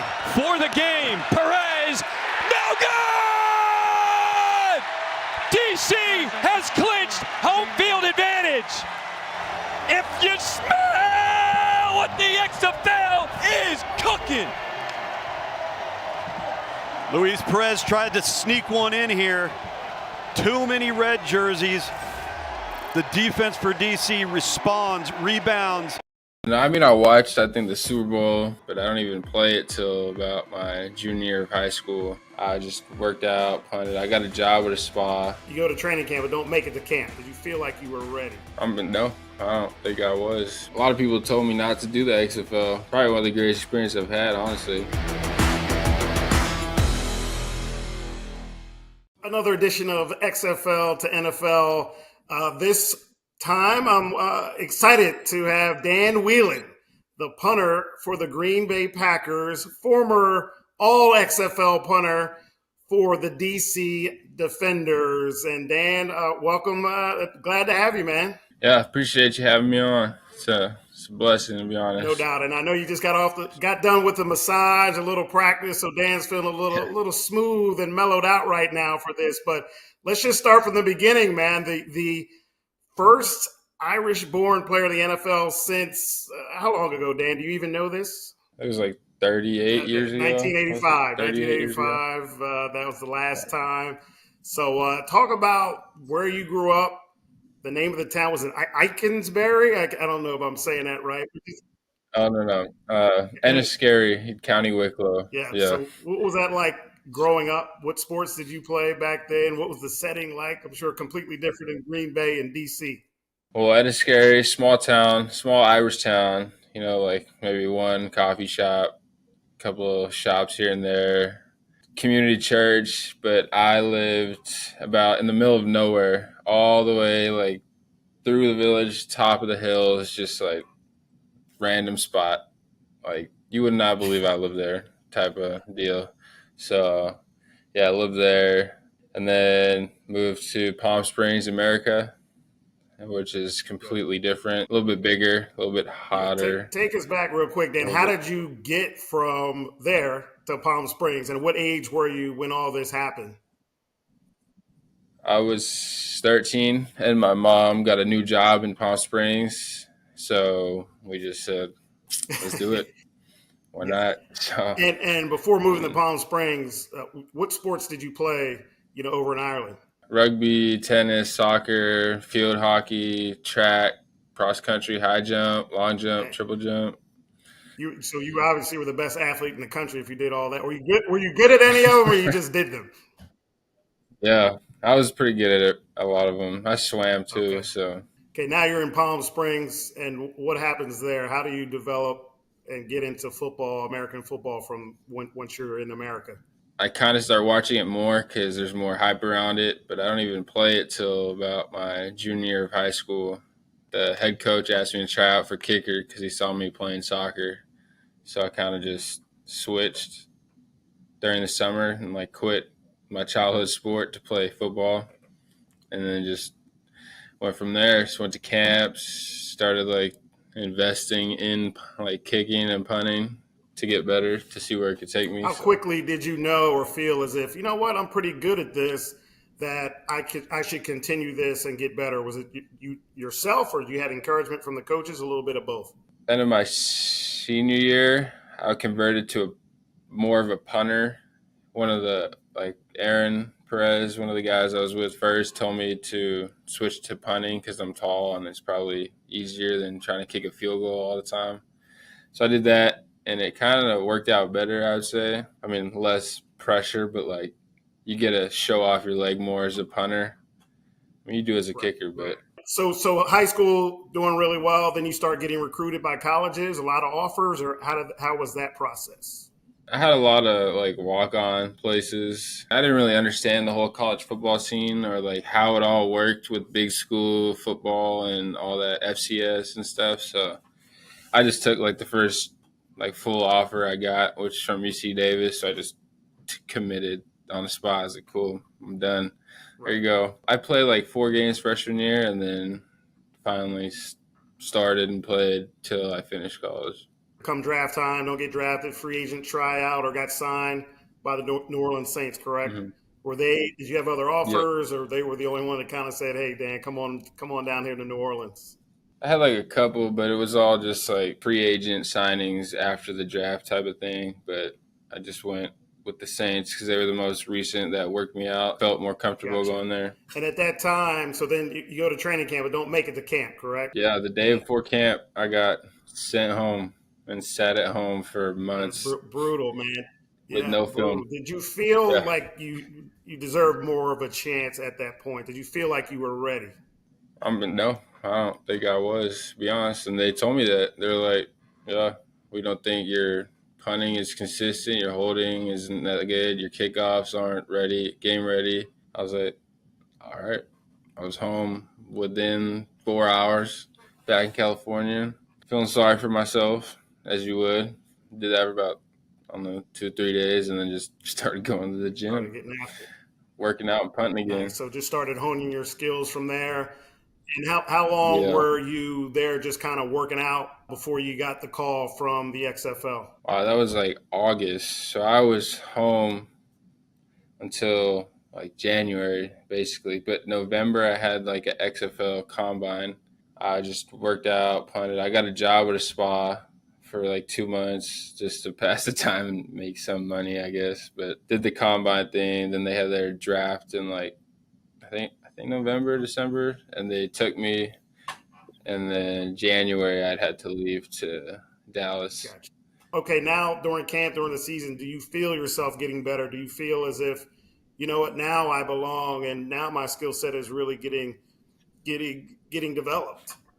I definitely got better at holding and kicking off and doing all that. There's just different rules in the XFL, but there's also, it's not as intense. So I kind of had more fun learning and getting better, I'd say, every day because I was more involved in everything. Like everybody knew everybody on the team. Like we all knew where we came from. We were all on the bus together, same hotel. It was just every single day with the same people. So you kind of got to know everybody better.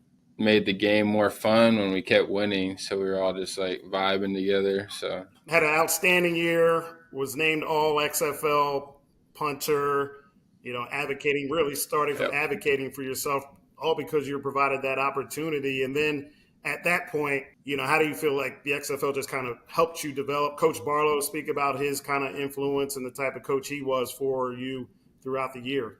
He was just a great dude. He talked to the specialists all the time, which you don't really get from head coaches because they kind of don't want to like get in your head or whatnot. That's what they think. But like, we're also people, we like to talk and have fun. I mean, it helps us get out of that like constant, like we have to be perfect mindset. So, I mean, he kind of helped with that. He just like banter with us. Like, it was fun. You could text him, he'd respond. So, I mean, pretty cool dude. I mean, he had our best interest in mind the whole time. So, yeah, no doubt. appreciate Well, it. he was a Pro Bowl special teamer back in the day, so he's definitely going to look out for the teams guys. So the XFL season is over. Talk to us now about what happened, about the opportunities that you had with NFL teams. I just had like a couple of teams interested, wanted to work me out, but I'd say 2-3 days after our championship, Green Bay called my agent saying like they wanted me and they wanted to sign me. So I just finished that game, and like 2 days later, I was on a plane to Green Bay. And then you battle it out all off season. Green Bay had a veteran punter there, Pat O'Donnell, correct? And the off season training camp had a nice battle. And talk about battling with someone, a veteran guy, respected guy, but also how he helped you out, the duality of having that experience. The battle's kind of between like you and yourself. I mean, you can only go as far as your like mind and body can let you go, right? So if you kind of try and compete with someone else, they're always going to beat you because they're not thinking about you and you're constantly trying to do something better than they are, and that's just not a good way to look at it. The Packers kind of preach a lot about getting 1% better each day, so took me a little bit to kind of figure out how, like, what they meant and kind of not really take this time around for granted. Like, I've got like a good routine going. I started to figure some stuff out, got better at holding, learned from Pat for holding and all that. So, I mean, pretty grateful to have been here at the same time as him because I looked looked up to him when I was in college. Do you feel like the XFL kind of prepares you to get ready? Like, you know what, this is the step I needed to my development, and now I can take this big step here. Yeah, definitely. I mean, the XFL was pretty intense. I mean, you still had to focus and do your job there, but it's the same in the NFL. It's just more, like it just more and more and more. The bar's higher every time. Any advice you would give to, current XFL players, aspiring XFL players about the journey, the experience, and how to maximize what the XFL has to offer? A lot of people told me not to do the XFL because it's not going to do anything for me, but you get paid, you get viewership, you get your name out there, you get to play football and meet new people. Probably one of the greatest experiences I've had, honestly. I had so much fun. Yeah, I'd just say don't give up. I mean, it took me a while. I got cut. I went through all that stuff. Still stayed present and tried to be positive through the whole thing. It's all a learning experience at the end of the day. Well, Dan, I appreciate your time, my man. And thanks, everybody, for joining us for another edition of XFL to NFL. Hopefully we'll have a whole lot more. Of course. Thank you. See you later. Dedrick Thomas is back deep to return for the Orlando Guardians. How will they respond after being eliminated from the playoff race a week ago? Teams cannot leave the 30 and 35 before the ball is caught. Thomas trying to reverse fields and will be brought down at the 26-yard line. Let's get into the betting line. San Antonio, the favorite by 2 points. The total is at 38.5. Keep this in mind. 7 of 8 times in the Brahmas game, the under has hit the most in the XFL. Quentin Dormady, homecoming for him. Star at Bernie High School, trying for a bounce-back performance. And in 5 games played, he has been arguably, the second half of the season, the best quarterback in the league. The offense has changed since he's taken the helm, and he's the new offensive coordinator as well. Let's see how they respond to last week's struggles. Guardians going on the ground. Drew Beasley making the stop on Devin Darrington. Tank left. And there is Shane Matthews. Tank right. Former motion, Florida gunslinger. Cadillac. Tank right motion, Cadillac. On one. Cadillac. Matthews did not start the season as the play caller. That was Robert Ford. He's taken over. And over the past 4 games, Orlando scoring 26 points per game, number 2 in the league. Back-to-back carries. Jordan Williams making the stop on Darrington. Sam, we're going to say Jordan Williams' name a lot. He leads the league in tackles. Well, he shores up the middle of that San Antonio Brahmas defense, and his mindset is different than most. We talk about these players making $5,000 a week, and his coach said, you're trying to get $50,000 for the year or $750,000? He has NFL aspirations. Scallop, angle wide, shallow. The Dome making some noise. 3rd and 1 for the best third down offense in the league. 180!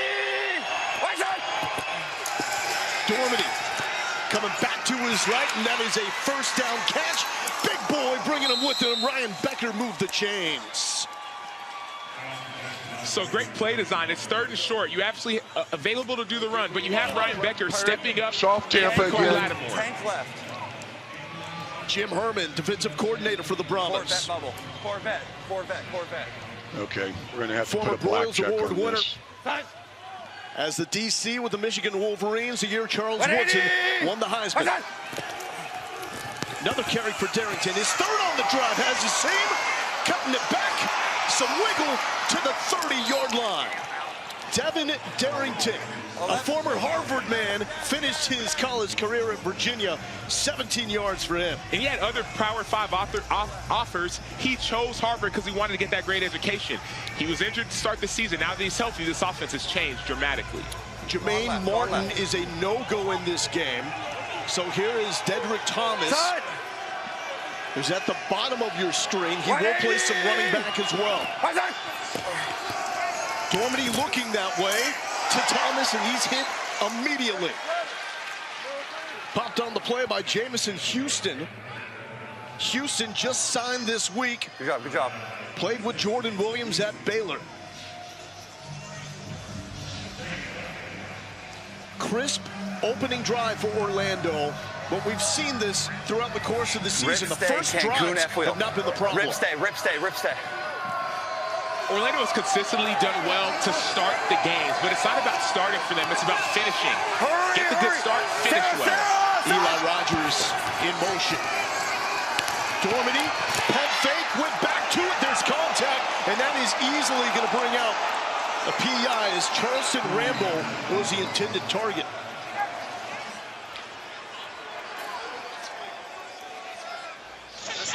I had that ball catchable because it landed in the field of play back here. So I think we're good on DPI. I got catchable. So what's the spot, in the end zone or in the 4-yard line, and then number? Just pass interference defense. You have a number? 2-6. Pass interference defense, number 26. Ball be placed in the spot of the foul and includes an automatic first down.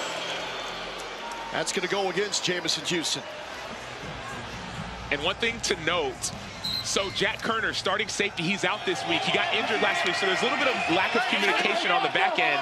That's something to watch as this game progresses. Ryan Lewis, another standout DB, also out. Little fade, up and into the midst of Jordan Thomas. The Mississippi State Bulldog. Big hands, big catch, put it on the board. Big hands, big catch, big body. Jordan Thomas is 6'7". He's a tight end, but he's really a receiver. He did this in college as well, and so throw it up to him, he consistently makes plays. And the XFL, opportunity to go for a one-point conversion from the 2-yard line. 2-pointer from the 5, or a 3 from the 10. Now, this could be a challenge situation. But you think you're going to want to challenge? You want to challenge for an offensive pass interference or a push-off, 81? All right, Dean, did you hear that? Yeah, I've got it. He's challenging that it was offensive pass interference for potential push-off. That is correct. Yep, I'm on my far hand. San Antonio's called timeout to challenge offensive pass interference. The defender's got contact as well. Looking at this shot here, there is some extension. I don't see a ton of separation. 11:34. I'm going to go to Skycam, see what that shows me. Dean, hear me. Yep, I'm still looking. Yeah, you're good. You're good, Dean. Near handheld. Yeah, I just see a lot of contact both ways. Yep, I'm going to take one more look at the cart. Again, hand fighting. And it will be second. Some extension, don't see enough separation. After review, Jason, not enough to make it a foul. There's some contact on both sides, just don't see a separation. So call will stand. So we're going to say the call will stand. The touchdown is good, and that is the challenge for San Antonio. Correct, and a timeout. And a timeout. Correct. After review, the ruling on the field stands. There is no foul. The result of the play is a touchdown. San Antonio is charged a timeout and loses their challenge for the game. So each team with one challenge. That's the red chiclet below the timeouts. You need a timeout available to challenge a play, and you can challenge anything. Let's get set, okay? Here we go. Here we go. Jack right, act 2 hot, China, X fade. On 1, ready? This will be a 2-pointer for Orlando. They are 0 for 9 in conversions that are not 1-pointers. Dormady going back that way. If it worked once, do it again. Jordan Thomas. You got a false start over there? On Kama Zimmerman. All you got is held the play with touchdown. Okay. No, try is good. Try is good. That's 6'5", 277 on 5'10", 163. I'm going to go with the former every time, Sam. Well, it's too easy right here for Jordan Thomas. And we saw this 2 weeks ago in Orlando's win versus D.C. Who made the outstanding catch? Defense. Jordan Thomas. The penalty decline. The try is good. Free kick. So you may be careful how you talk trash against Quentin Dormady in this game. Kick is away. Here's Fred Brown, who has the lone touchdown return in the XFL this season. Still up. And this will take him to the 28-yard line. Jack Cohn back at quarterback for the second straight game. Back to bash left. Good 8, bib gum. Back to bash left. Going good 8, bib gum on Vegas. Ready. Good 8, bib. That's Jimmy Johnson calling the plays through the headset to Jack Cohn. His first game against Orlando, the best of his career. 3 touchdowns, no interceptions. Brahmas destroyed the Guardians. Jaquez Patrick coming off his best game. Let's check in with Chris. Yeah, with Jordan Thomas, who had the touchdown 2-point conversion, back-to-back play calls right to you, even after they challenged whether or not there was the push-off. Walk me through that play. Yes, ma'am. They just threw it up and gave me an opportunity. That's all you can ask for. I've just been blessed, so I can't complain. A little bit of chatter there with the DB. What were you saying? I wasn't saying anything. You know, he was just mad. It's okay. So I thank you. I appreciate it. Thank you. Saying that is classic. He was just mad and that's okay. Here's second down. Cohen on the throw. He's got his man wide open. And that is Nick Hawley, who started the season with the Houston Roughnecks out of Kent State. Yeah, and you look at it, not only with Jack Cohn finding Nick Hawley, but Jack Cohn finding short, easy completions in this offense helps him build rhythm for the downfield passing game. Cohen coming off a 2-interception performance in the Dome last week in the loss against Houston. Patrick had his best game. Did Patrick seem so much more fresh and explosive to you last week? He did, and it's not only that, but remember, Kalen Ballage got injured a few weeks ago, and now the whole load is on Jaquez Patrick, and so he's understanding his ability, and the offense is rolling around it. 96 yards last week. He's the number 3 rusher in the XFL on the season.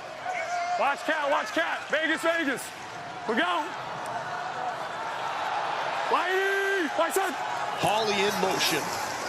Cohn, the screen to Patrick. Flag down. Patrick ain't gonna tackle him that way. Still going inside the 20. Let's see what the flag is all about. 16. Wolfling, offense, number 62. 10-yard penalty from the previous spot.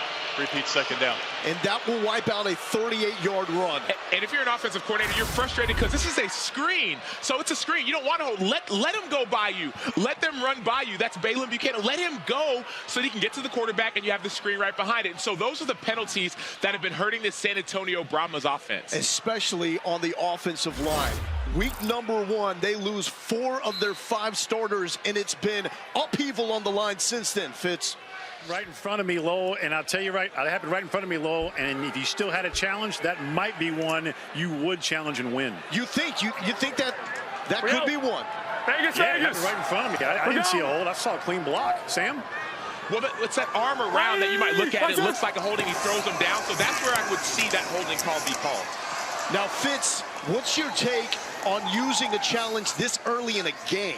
Well, you had players behind Hines Ward telling him don't challenge, because there was a lot of hand fighting. Offensive and defensive guys, but you know Hines Ward, he's an old receiver, and that wasn't a chicken wing from Jordan Thomas, tight end for Orlando. That was an extension, but as Dean said, that was hand fighting from both guys. So I get it, but Hines was pretty adamant he was going to challenge it no matter what. I had a problem with that one, but normally I don't have one this early, but that was a 50-50, and I wouldn't have challenged that one. Cohen on a 3rd and 12. He's a good enough runner, but this is too much distance. Throws across to Hilliman. Sam, what do you do now here in this situation? Well, at this point, you got to win, so you might have to punt it just to keep that field position. If you don't get that off, if you don't get the first down, now all of a sudden you give the offense another chance. Now you're down by 2 scores. So I understand the decision to punt the ball, rely on your defense, and then try and get this game back into a position where you can score. You like it. You understand it. 2 different things. Yeah, so I don't necessarily love it, but I understand it. Now, this is delicate because if the punt goes into the end zone, it's coming out on the 35, and Brad Wing has a huge leg. But that is some good touch. Fair catch called for by Justin Rogers, and that will back up Orlando. And it keeps San Antonio alive if they win this game. Why now? The huge one, Seattle St. Louis, if the Battlehawks win, they get that 2nd spot in the North. 180! What's that? Dormady has snap. He's going to keep it heads-up play, but he is dropped. Ben Davis, the former Alabama Crimson Tide and Texas Longhorn, sending him back. And Ben Davis is one of the best. He was one of the best highly touted recruits in high school. When the ball's up in the air, you just go. It doesn't matter what your assignment is. If you see that might be a fumble, go make a play, and it gets the offense in an unfavorable position. Chicago. 57th tackle for loss. Bunch left, scout left Chicago. David Davis. For the Brahmas defense, they entered the week with 8 more than Houston for the top spot in the league. 180! Quick pass, swinging it out to Darrington, and Darrington fights to get to the 10.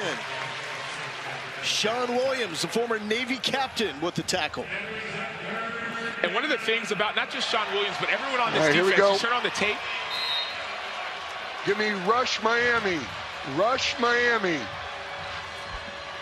They run to the ball. That's what this defense does. You hear that rush call. That means get your 4 best pass rushers in there, have them get up after the quarterback. But no matter if they're down, they're up, Rush Miami. they get to the football. The numbers through the roof for the San Antonio defense. The problem has been the offense, as we're now watching as Javier Edwards out of Colorado limps off the field. Sam, at 365 pounds, you do not see a lot of dudes play with the motor that Javier Edwards plays with. But see, that's what makes this defense so special. They have a couple guys in there, Javier Edwards being one of them, 365. Other guys, guys like Matthew Gotel, guys are 330. On turkey. It's hard to run. Camilo Tongamoa. It's hard to run against big guys. But when it comes to that rush, you see the guys like Drew Beasley on the inside. Play clock, get late. Dorman gets it off. Edge rush. He eludes it, but not long enough. Drew Beasley, the box of knives out of Michigan State, with the sack. And that's an inside move. He's a defensive end. He's 6'3", he's 255. He's rushing from a 3 technique. People don't understand how difficult this is. You're going against offensive guards who are 330 pounds. Don't use your strength, use your quickness. And that's what you see Drew Beasley do here. Starts on the outside. He goes inside, gets on the inside shoulder of Abdul Beacham, the offensive guard, and he presses to the quarterback. That was a great move, but he did the same thing last week on the left side of the ball. Matt Brown gets it off. Landon Akers from the 50. No, did he touch it? Is it live or not? It is not. For the Brahmas, they have to win their next 2. Arlington has to lose the next 2. Back to Jaquez Patrick out of Florida State. Still up.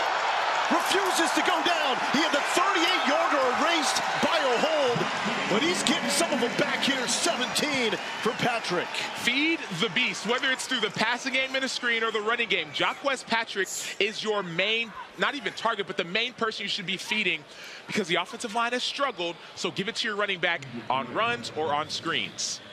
Just saw Norman Price being carted off the field. Has a towel covering the tears. Obviously an emotional scene here. The 28-year-old out of Southern Miss, an injury this late in the season. At that age, we just don't know, but they're playing for so much. You never know when it's going to be your last snap, but what stood out to me was left, seeing 369, every player 367 on that Lightning team on Vegas, ready. not only take a knee, but they ran out to greet Norman Price as he was on his way out. It shows you that they care about one another and that he's one of the leaders on this team. Vegas. We go. So first and 10 for the Brahmas. Landon Akers in motion. Cohen, ball is getting out quick, but the Orlando defense even quicker getting to the football. Terrence Plummer, Balin Buchanan on the stop. 3 wides. And Terrence Plummer, that is the vocal leader of this defense. In his booming voice, he told us we going before stack cover 6, stack cover 6, stack cover 6. On me. He's the leader of the defense. He's one of their middle linebacker. He's one of the guys who helps that defense go. When they got their first win, he was one of the locker room saying, I don't care what anyone says, we win. Patrick with the carry. Left side, why not carry the rest of the Guardians defense? Losing helmets, toting the rock. Physical football here late in the season. Sometimes you talk about struggle, it creates a new identity. We are going to be a team that runs the ball because of our offensive line struggles. And now we're seeing new stars develop in Jaquez Patrick. This is what they wanted to be at the beginning of the season. They made the switch from Jaime Elizondo at OC to Jimmy Johnson. Under Elizondo, they had 7 offensive touchdowns in the first 4 games, just 3 in the last 4 with Johnson. Can't have it. Dion Yelder on 3rd down. We saw that twice from Fred Brown a week ago. Game changers. Hines Ward talked about sharing the blame. Not just the offensive line. We have receivers dropping passes, quarterbacks missing reads. It's not just one position group. If you want to be a winning team, everyone has to take the onus upon themselves to make the plays they're supposed to make. Love this move on 4th and 2. Offense is staying out. Brahmas have to get some juice going. This is a must-win. Omaha, we go. Ride the bell cow. Oh, yeah. Big contact. 1st down for Jaquez Patrick. And it's not just his size, it's his experience. Remember, at Florida State, he was backing up Dalvin Cook. He learned from one of the best. Then he got his time in the NFL and at Florida State. He's a big, physical running back that knows how to put his shoulder down, and they've learned from a few weeks back early in the season, 3rd and short, 4th and short, they tried to pass, it didn't work. Now you give it to your bell cow. And he was supposed to be the star at Florida State, not Dalvin Cook. He was a number 3 ranked running back prospect out of high school. Here's Jonathan Hilliman, good in his own right, upended by Buchanan.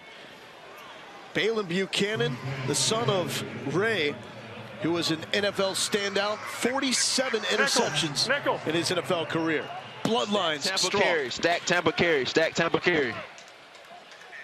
Tony Carter, defensive coordinator for the Guardians, 4-time All-ACC pick at Florida State, and a solid career in the NFL. Last time that Twix call was a screen.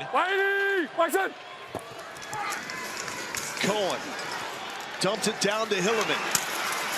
And Hilliman is dumped by Gerald Willis. Willis set of Miami. One of the standouts of this Guardians D.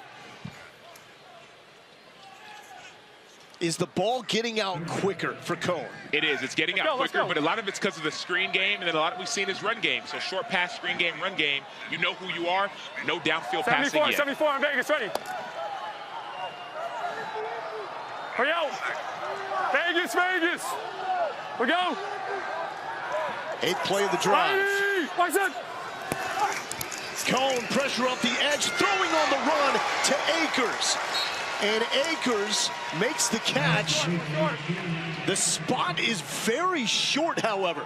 And it's relatively questionable. I'm looking at some of the replays. It looks like he actually got the line to gain. Let's go, let's go. Now, Brahmas do not have that challenge available. Hey, we're going Falcon, Falcon, Falcon, Falcon. Good A. Are you going to measure it? First down, first down. It's a first. Now it is a 1st down. And this is one of the great things about the XFL. So Dean Blandino, one of the things he can change by himself is line to gain. So he wants it to be right. Let's go. Double left fade. Stack Double Tampa right fade. carry. Let's go. Same good Oscar go. Hey, bad Oscar. No. Good Oscar on Vegas. Ready. Yeah. We're good. We go. An absolute chaos Vegas. when you hear the multiple communication devices, but that's what it's like in real time. Trying to come up with the right call. Patrick, right side. Patrick, the ankle tackles ain't working on Jaquez Patrick.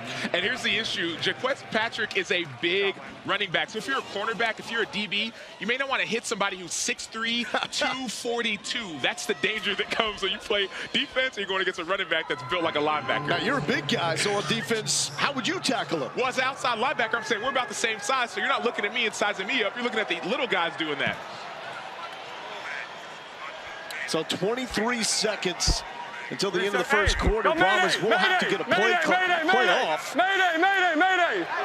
3 seconds for Cohen to do it. Quick pass. Patrick in the pass game into the 20-yard line.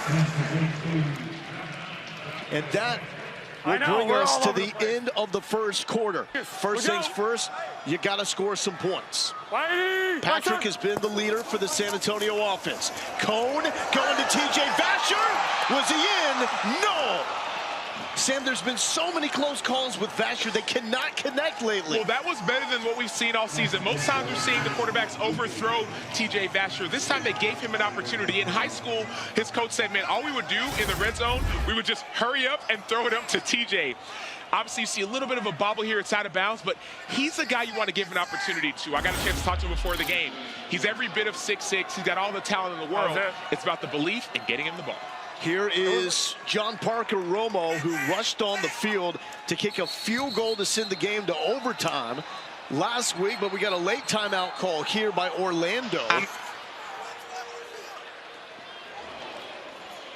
Prior to the snap, timeout was called by Orlando. This is their first of the half.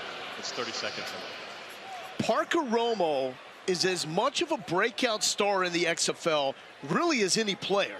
He's been so consistent. You go back to that not even walk-off, but that walk-in field goal, walk-on field goal to take the game to overtime last week.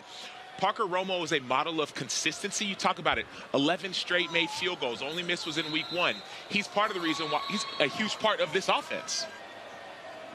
Also has an XFL record 57-yarder against Seattle earlier this season. The kick is up.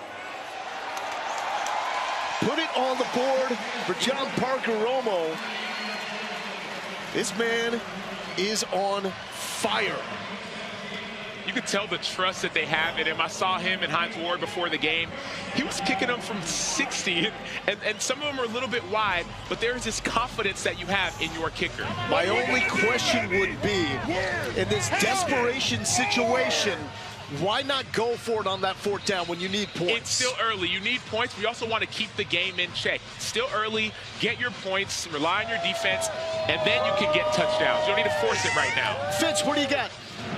Parker Romo told me before the game, he said, I'm good within 60. Stop asking me. I'm good within 60. And when Terrell Buckley, head coach of Orlando, took that timeout, the attitude of this dude as a kicker, he looked at him and bowed as if to say thank you.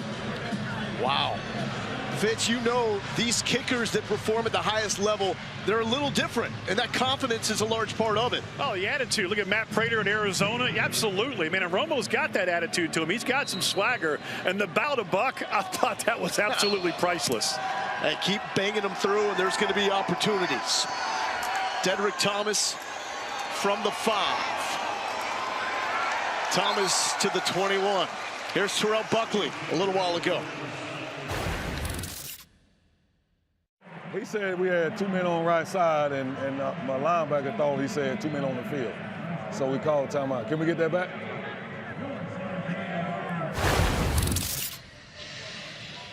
Hey, man, shoot your shot. Hey, it's worth a try.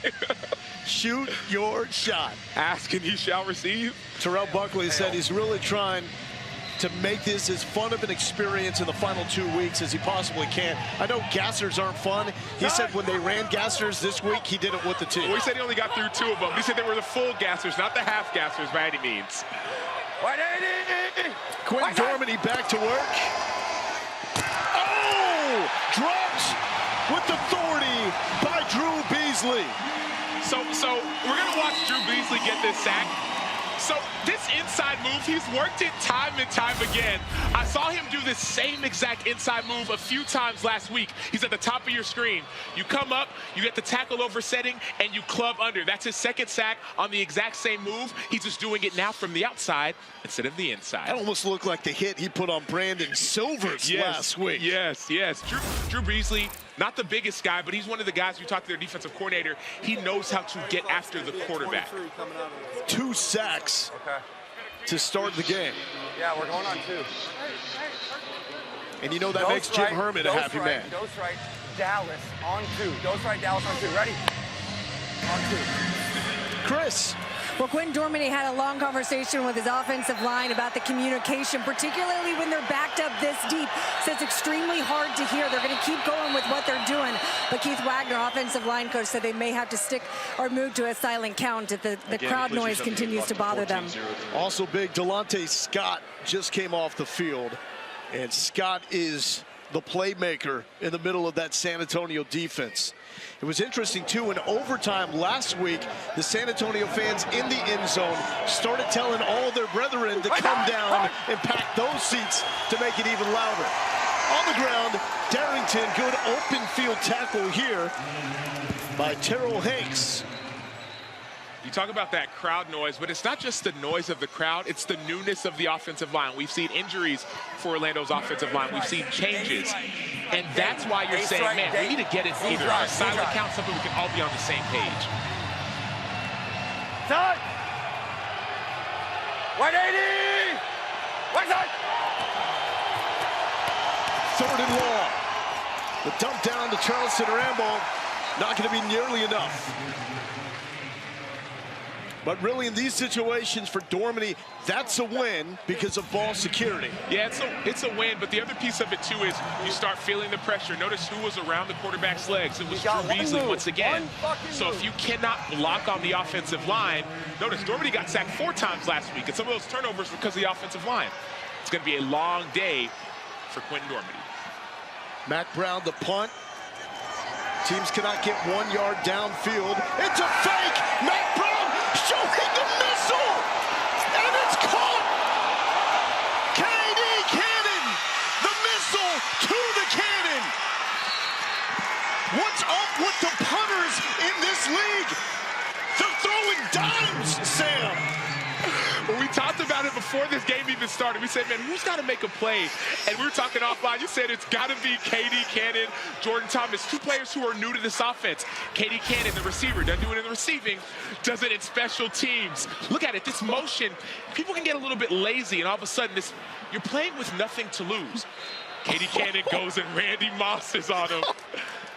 You got Mossed. Here we go, here we go. 69 yards. And now left side of the screen, the bottom side is Jordan Thomas. Dormady pressured. Complete for a short gain to Ryan Becker. Sam, my head is spinning. Well, so in the NFL, they talk about it being a copycat league. It seems like the XFL is as well. Last week, we saw St. Louis do a fake punt. Wasn't the same, but it was similar. Same thing, it works again. Corvette. Flank right, Z-Sword, Corvette. On one, ready? Orlando has made such gutsy play calls, special teams, the past couple of weeks. Nothing to lose. Darrington shaking. Darrington upended, still going. We got a scrum at the 1 yard line.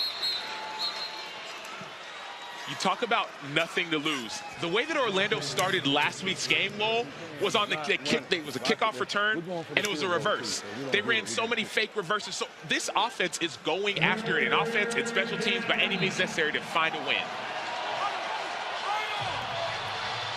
Reload, reload. 10 seconds. Flank right, Z-Sword, Bison right. On one, ready? Ace.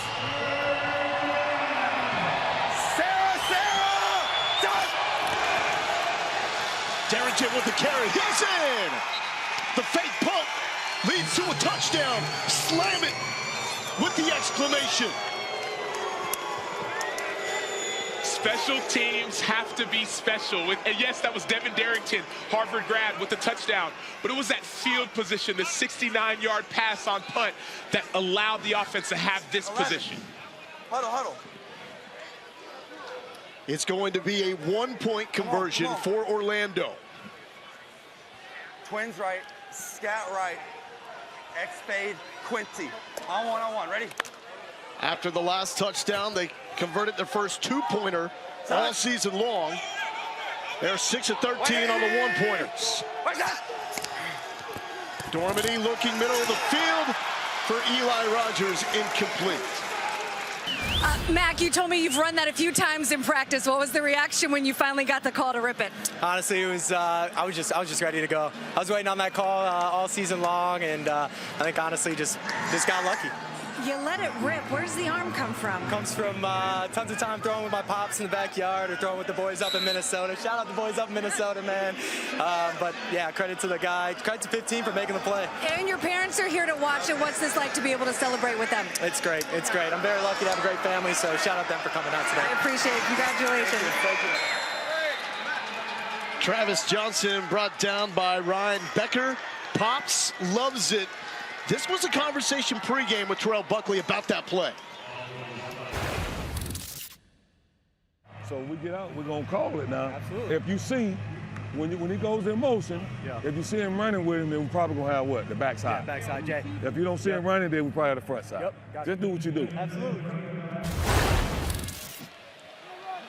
Sam, just do what you do? Well, I love the confidence. That's the confidence that a coach can instill in their player. I trust you to make the right decision. Jack Cohn to throw. Cone complete to TJ Vasher to the 30-yard line. Chris. By the way, Matt came up and apologized to me because we were chatting earlier, and he said I knew the whole time, but I really wanted to tell you, but I couldn't.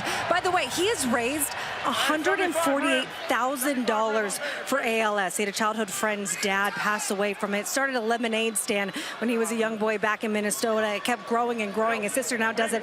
They call it the Awesome Lemonade Stand. They have it every June back in Minnesota. He's going to continue it this year, but close to $150,000 raised for ALS. Chris, that is an amazing story, as Alize Mack with the dropsies. And Sam, great things happen to great people. And sometimes you look at it, man, you're doing all this stuff in the community for your family. Now you get this opportunity, and then all of a sudden you get this great play and even more awareness for what you're doing back home. And so kudos to Mack Brown and his foundation. Can only imagine what Dad's phone looks like right now. Blowing Same up. good Oscar on Vegas, ready? Same good Oscar. That could be the next quarterback guru right there. You heard what he said about me. I was throwing with him in the backyard. Yeah. Omaha, we go. Hilliman. And the Orlando Guardians don't look like a team that have one win on the season. And that's what Buckley told us coming into this game. Practices look like it's a 7-1 team, not a 1-7 team. They're playing free, and that's what we've seen the last few weeks. Thomas has the first touchdown catch by the Guardians. Got pancaked. Hilliman checked down. It's going to be close. The spot is right at the sticks. It should be a first down. Well, why'd you have to say it like that, though? Well, you know, got pancaked. Because he did. Yeah, he's a tight end. He's a receiver. Sometimes you get up in that D-line. It makes a lot of noise, but he's trying to help. Their front seven is a little bit banged up, and so that's why he's an offensive guy going to help on the defensive side. You just want me to say he fell over? I mean, I gave the guy the props with the mitts in the end zone. The tone and what you got pancaked. Vegas. I'll let you handle that one next time. It was a great effort, Jordan. Hilliman now starting to get some momentum. Give him 4 yards. Nickel. Right side. 2nd and 6 for the Brahmas. And there is Hilliman. So Hilliman will set up a 3rd down and short. To me, Sam, right now, this is coming down to an ultra-aggressive Orlando team with a San Antonio team that's had 3 4th and shorts, but have only gone for it once. One team is playing looser. One team is playing 77 land as if Vegas, they can't afford to lose, and that's the hard part. You don't want to play tight. Trip left. X spot. Hey, landed. That's it. No, flare. Late on the play clock. Omaha, we go. 1 second. Cone drops it. Got it back. Here comes the pressure, and he will not elude Terrence Smith. The second leading tackler for the Guardians got him for a loss. And you heard it earlier, Terrence Smith actually had dropped into coverage, but when that ball is on the ground, see ball, get ball, he actually gets out of his coverage assignment. He understands his speed, and he goes and gets a sack. That's called being a football player. Sometimes you have to go do what's required to help your team win.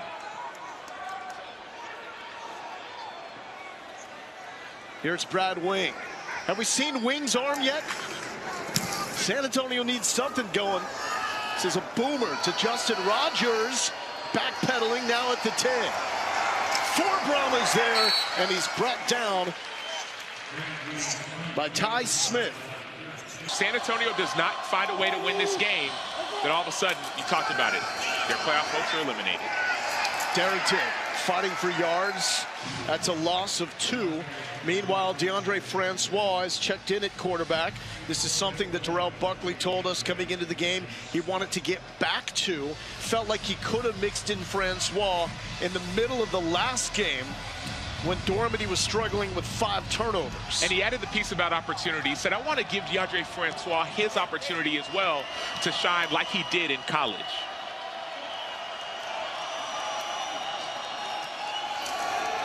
Play action.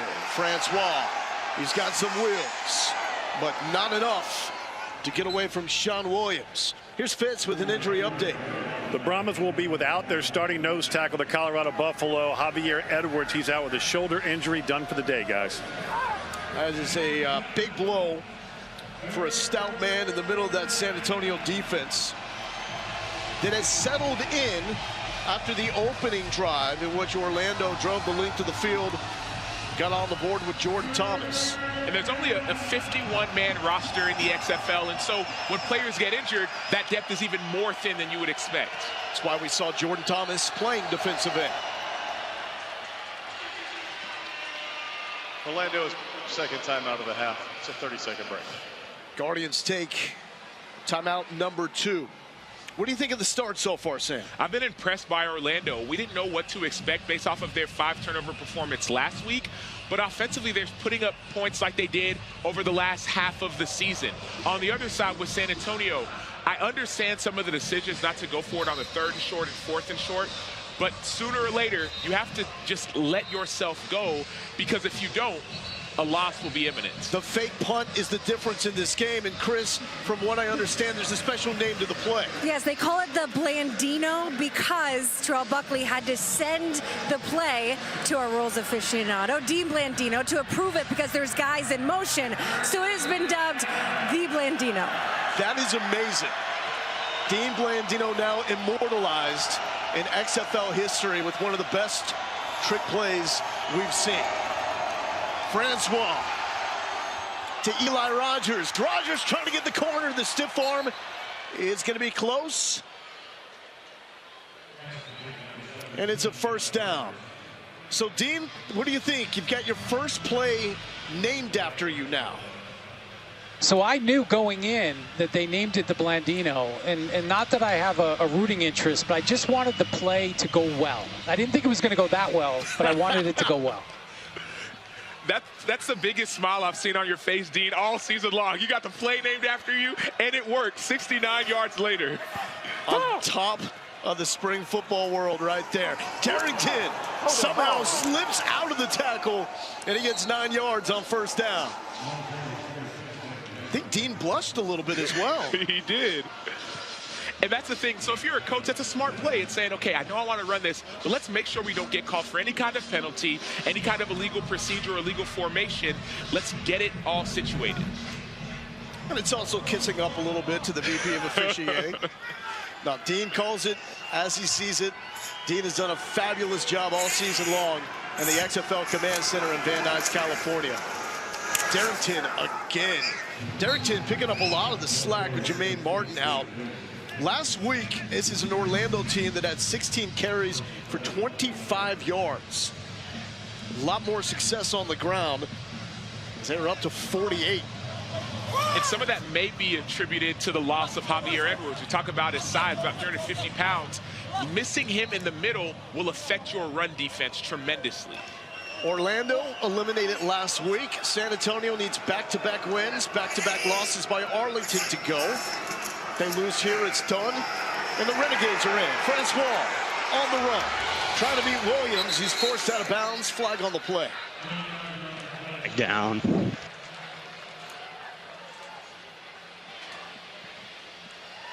Holding. Offense, number 77. 10-yard penalty from the previous spot. Repeat first down.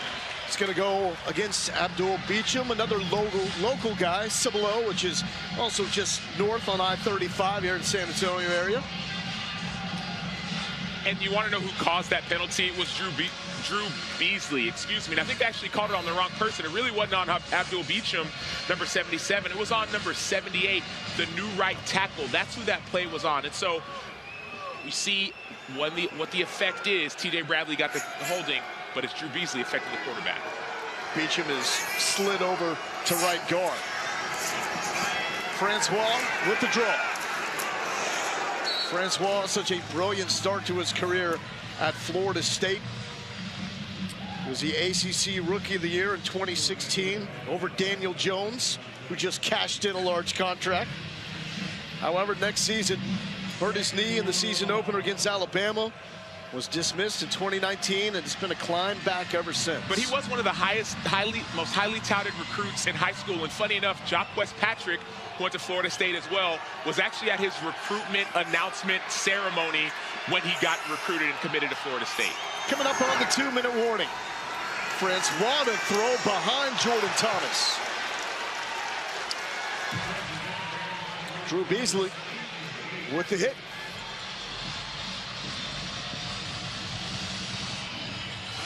And the clock will run up until the final 2 minutes. 3rd and 17, Brahmas need a stop. That's Andrew Jamil in motion. DeAndre Francois, the quarterback. They'll play it safe.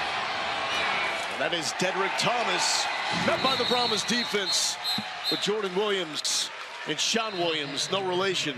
Just two absolute studs from the Brahma defense. Jordan Williams, standout at Baylor. Sean Williams, the former winner of the Defender of the Nation Award at Navy, given to the top player in America from a military school. And while he was at sea, he would train, he would get up early, he would get on the treadmill, he'd find ways to get and keep his body in shape even while he was serving the country. He was assigned to the USS Gerald R. Ford, utilized the different spaces on deck, below deck for workouts, push-ups and sit-ups in his cabin, lifted weights in the storage room, ran sprints on the flight deck. But the big question is it Blandino Part 2? No. Matt Brown's gonna boom it. Akers at the 5. Akers slips out of one tackle. Not that one. DeAndre Francois, Quint Dormady checking out the film. Their offense has sputtered since the opening drive. Special teams picked them up with the Blandino that led to a touchdown. For San Antonio, though, how do they get it going? Well, they've had no offense so far. You've been running the ball effectively, I understand that. But sooner or later, you have to get the ball downfield. The difficulty is your offensive line hasn't protected. Even in 7-man protection last week, you gave up sacks. And so the offensive line has to get together so Jack Cohn can get the ball down the field. Under 2 minutes, the clock is going to work like in college football. Patrick met in a hurry by Errol Thompson. That's a guy T-Buck says is our thumper.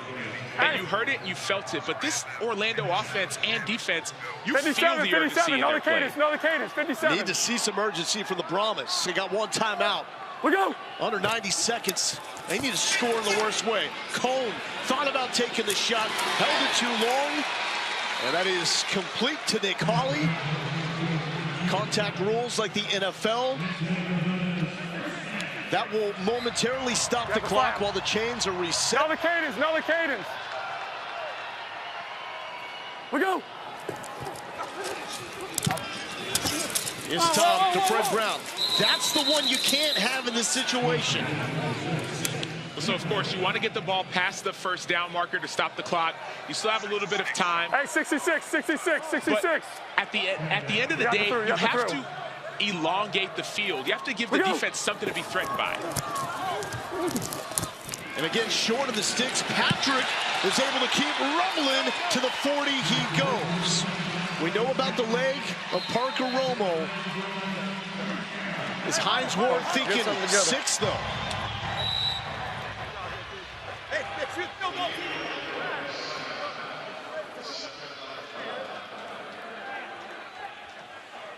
Guardians player is down.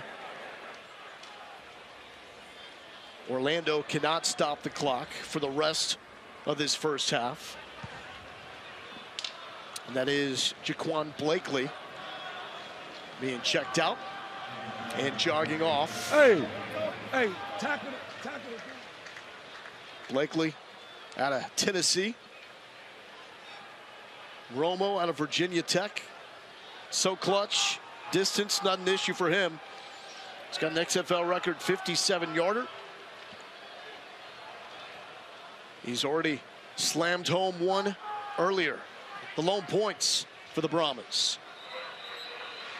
But those passes short of the first down marker, those were the type of plays that absolutely killed Vegas in the early game today against Houston. And it's not just that.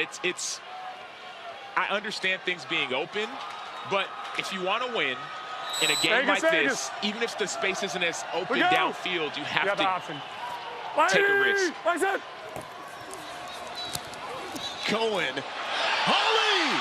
Got it! Inside the 10. There's your risk. It's a 34-yard gain. Middle of the field was wide open. Great read by Jack Cohn. And that's what you see when the offensive line is protected. Nick Hawley, great story out of Kent State. where he played with his brother. San Antonio's called their third and final. Think about everything he went through 30-second break. from 2015 through 2017. Tore his ACL twice, tore his MCL once, and also broke his back. Yet here he is, getting the Brahmas in great position for their first offensive touchdown. And he was part of the XFL in the previous version. He played in the CFL with his brother. Nick Holley has been through so much, but he's a story of redemption. Was with the Houston Roughnecks earlier this season. Now he's got his opportunity. And you see it here. The middle field's going to be open. Jack Cohn's going to read it quickly and get the ball up and down over the outstretched arms of the defender. That's what we haven't seen for a few weeks with this offense. Those long gains, big gains, it stretches the defense and it forces you to play a little bit further back, which will open up the shorter throws if you need them. Good 8 bib gum. Got an RPO. So 34 yards to Holley by 2 yards. That is the longest play of the season for the Brahmas. Cannot walk away here with 3. Omaha, we go. Not with the season on the line. Patrick dancing, waltzing into the end zone. It's a big fella with great footwork. And here come the Brahmas. Jacquez, sweet feet, Patrick. For as big as he is, he moves with such agility and such quickness. He knows how to find the end zone. Did it at Florida State, did it at the NFL, and now finally, you had to get a first down or really a touchdown, no more timeouts.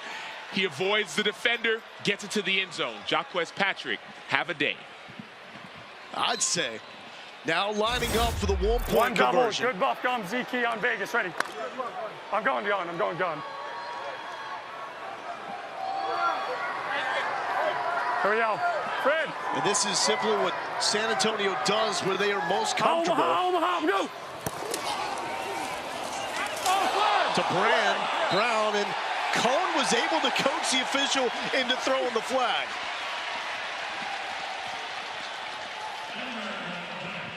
Right here, Andy. Just turn to the 5. Turn to the 5.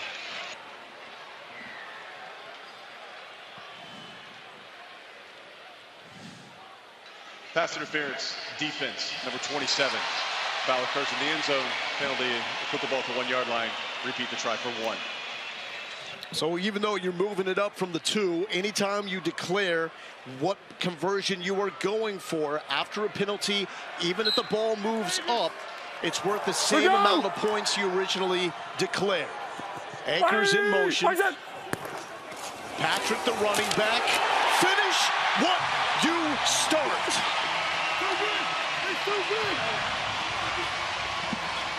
By any means necessary. He did it with his feet. Now he's doing it in the air, jumping over bodies. He's ran over people in the screen game. Jacquez Patrick is the reason his team is in this game. Notice, when the game is on the line, give it to your best player, let him do the rest. Jump over, hurdle, 1 foot, 2 foot, doesn't matter. Just get that ball in that end zone, baby. What did Hines Ward tell us coming into this game? We needed a desperate team to make a desperate effort. Are you seeing that, Sam? I'm seeing that. This team is playing desperate. We're seeing the risks that we talked about earlier in the game. Getting the ball down the field. We're seeing the defense stepping up. When the game is on the line, this is playoff football. You have to be and play desperate and also find that thing within to say, you know what, I don't care what else is going on, fake punts, what have you. I'm going to be the one that helps my team win. Hey, what this is a guy that trusts the process. I criticize them for not being aggressive enough on 4th down plays, but Hines Ward knows his approach, trusts the process, and it's working. Here's Dedrick Thomas. Thomas looking for a seam and brought down at the 25. Here's Terrell Buckley, wired. He's not happy. Why is Balin pressing?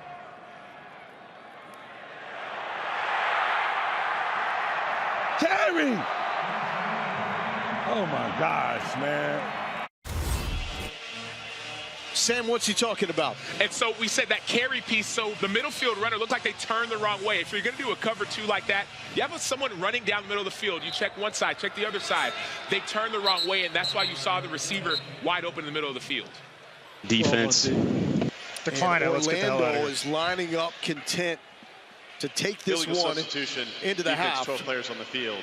Pillars decline. It's the end of the first half. And oh, by the way, that was Paxton Lynch warming up with Jack Cohen. Lynch is now the backup quarterback for the San Antonio Brahmas after starting the season as the #1 guy for Terrell Buckley and the Guardians. And Paxton Lynch, he started with Orlando, and now he's with San Antonio just a few weeks ago. You talk about this opportunity. Well, he's looking for it as well. He may get his opportunity today, and if not, could be next week. Looking for a big return from Fred Brown. Got one a few weeks ago in Vegas. Oh, high-speed collision. Jeremiah Gimmel. They're both holds, so our spot matters. What's your number, Justin? 31. Gimmel got Willie, him. you? Same number. Same number, 31? Okay. 27. Okay, 27. 27? Okay. During the return, holding return team number 27. 10-yard penalty from the spot of the foul. First down, San Antonio. Well, we've seen Mac Brown throw a bomb, and a guy that Mac Brown coached at North Carolina drop one, and that's Jeremiah Gimmel. Jeremiah Gimmel, he was a captain in North Carolina for the head coach, Mac Brown, not the punter, Mac Brown. And he's a captain because of his leadership. We talk about this opportunity for the XFL. You may not be playing on defense. You're out there on special teams, run down, make a play, people notice. Patrick has been impressive at running back, 7 carries, 39 yards. And back to Patrick. He's trying to join Abram Smith from D.C. as the only players with multiple 90-yard rushing games this season. Let's go one on. There is Jimmy Johnson. Fake good bull lock trail. One on. Fake good bull lock trail. Hey, fake good bull. Fake good bull on Vegas. Ready. Make sure you get out, JP. That is the offensive coordinator for the Brahmas, calling plays for the 5th straight game. Taking over for Jaime Elizondo. San Antonio really wanted to spread it out when Johnson took over. They've tightened up their formations lately. Patrick, lethal out of the backfield. Move him. One benefit of the check down is when you get into a guy like Jacquez Patrick, because why? He's going to get yards after contact. People don't want to tackle a guy who's 240 pounds, so trust him and get the ball in his hands.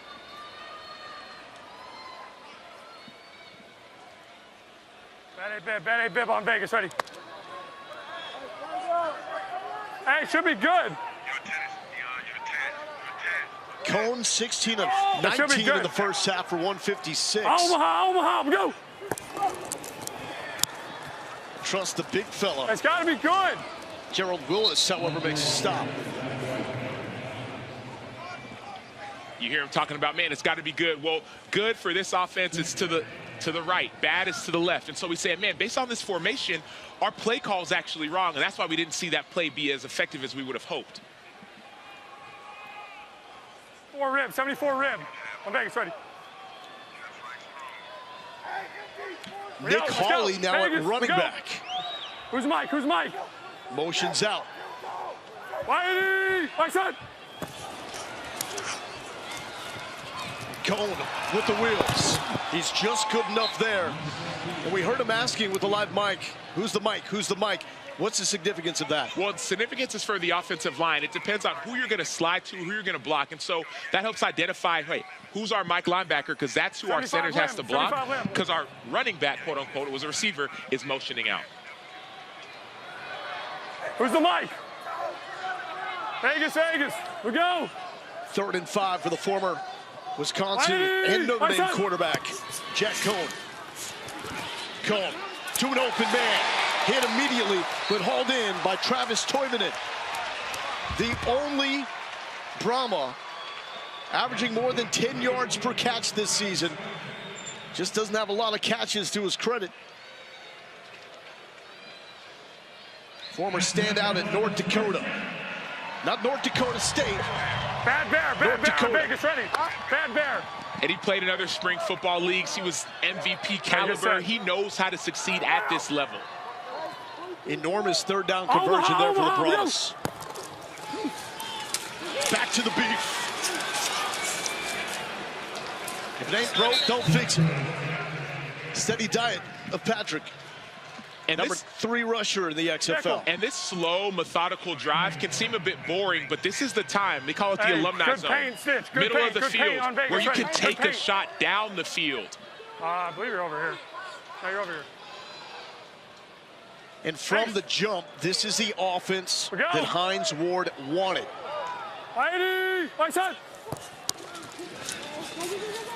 Delay to Patrick. And brought down by Terrence Plummer.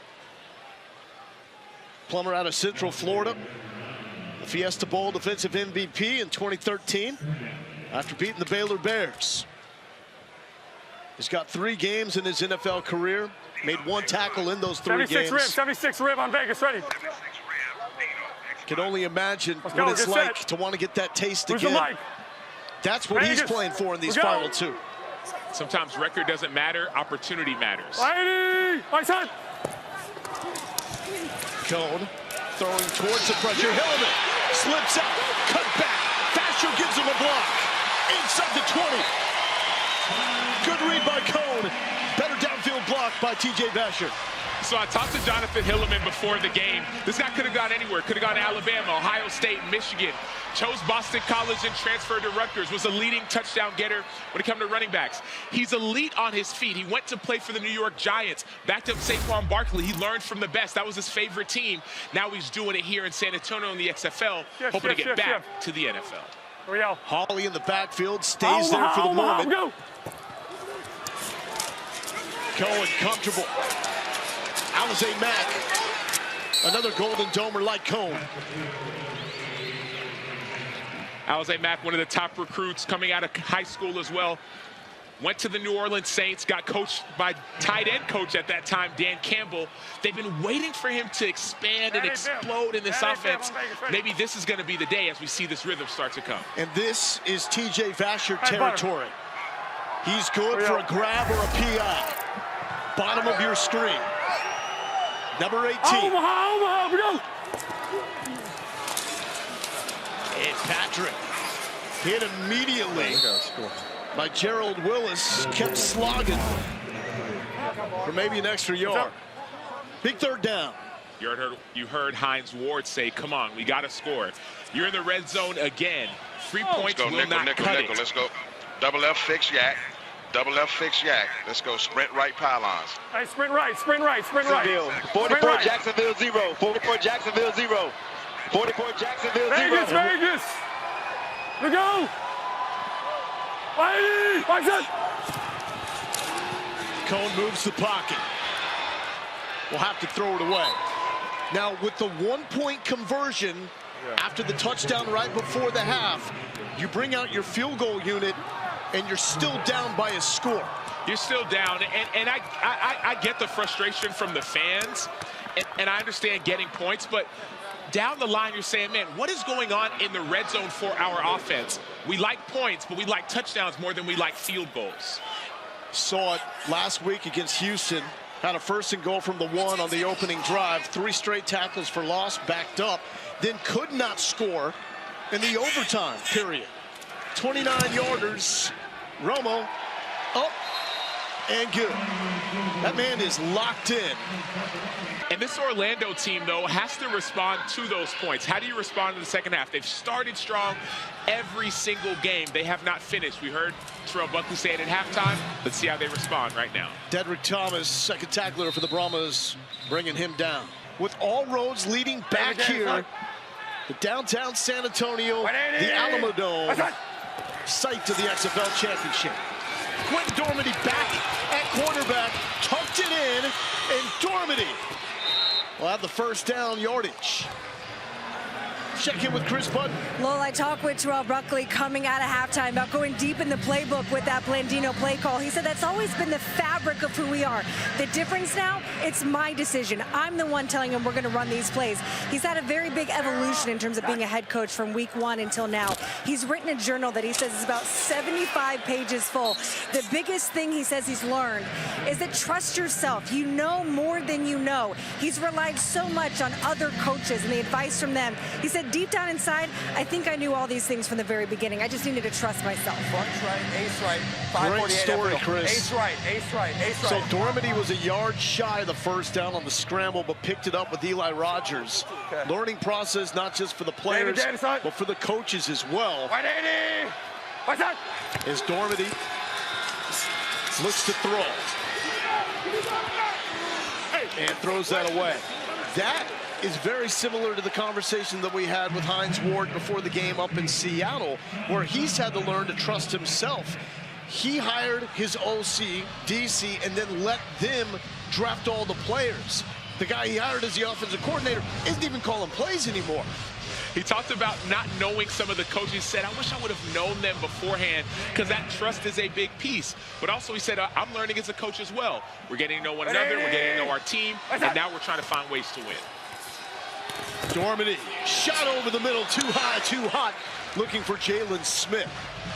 And the reason that matters, Lowell, is some coaches have different coaching styles, different methodologies. And so if you know that going into it, then you have a better idea of how to work with someone. But now you're trying to learn all the players, how to work with them. Now you learn how to work with and manage the coaches. It makes it a lot much tougher of a task. Correct me if I'm wrong, but as a player, you're focused on how can you be the best as an individual. As a head coach, you got to worry about everybody and everything. Here's a 3rd and 10. Hey, easy. Hey, roll, San Antonio roll. getting around it. Hey, ace right. Sarah, tight. Dormady, the pride of Bernie, floats it. Rogers had it, dropped it. Forced out by Anthony Tejada. So he didn't drop it, Lo. You said it right the second time. It was forced out by Anthony Tejada. Anthony Tejada played in the NFL as well. He played for the Washington football team. This dude wants to get back to the NFL. He actually was playing in the CFL. He terminated his contract to say, I want to either get in the XFL or the NFL. Anthony Tejada, his brother Raleigh, plays for the Houston Roughnecks, taking advantage of every opportunity. Landon Akers back. Here's Mac Brown. Mac Brown. This is going to be a short punt, and it's going to be downed around the 30-yard line. San Antonio back in the picture. Vegas. After a late touchdown drive in the first half. Capped by Jaquez Patrick. Hilliman's the running back. Jack Cohn. Now as a Mac will try to get up and drag a defender with him. See, NFL rules in terms of got to be down by contact, not like college, where if you fall over, you're done. So Mac fighting for those extra yards. 369 on Vegas, ready. This is not a prolific San Antonio offense. Taylor, J. Hill. Patrick's touchdown was just the 4th offensive touchdown in the last 6 games for the Brahmins. My son. Check down to Hilliman. We've got a flag. Flag down. The last win by San Antonio, they did not have an offensive touchdown. They scored on defense. They might need another one of those here to win this game. What was the results of the play? First down. First down? Okay. Holding. Offense, number 62. 10-yard penalty. Repeat, 2nd down. Dwayne Wallace out of Kansas, the guilty party. Moving the offense back. Jack Cohn, by the way, season high 208 passing yards. We've seen throughout the course of the season, his completion percentage will look pretty good. 75 Thunder on Vegas, ready. But the ball just doesn't move anywhere. We're not seeing the ball historically get down the field. Now, we saw a little bit of that today. I expect more of that because the season is on the line. Omaha, go! Cohn going through his progressions is going to be brought down by Jaquan Blakely. So one frustrating part about a sack like this, yes, it's a coverage sack. It was a 3-man rush, but it's a 3-man rush. Oh. Go in. Spread right. 66. Auto stop wide bend. 66 on Vegas, ready. Okay, double buzz. Odd double buzz. Tight. Tell him tight. Vegas. Tight. We go. Get out. That's a 3-man rush. Tight, double buzz, get out underneath the out routes. Cole wants it all. Holly's open. Has it into Orlando territory. One thing about the buzz, if you're buzzing underneath the out route, someone has to stay over the deep routes. That's why you see the anger and the frustration. You hear that double buzz. Eyes on the quarterback, but you have to run with that. So Nick Holly gets behind the defender. They weren't expecting the deeper route, and that's where the problem in that play. 44 yards, the longest play all season for San Antonio. Cone flushed. And will float this one out of bounds.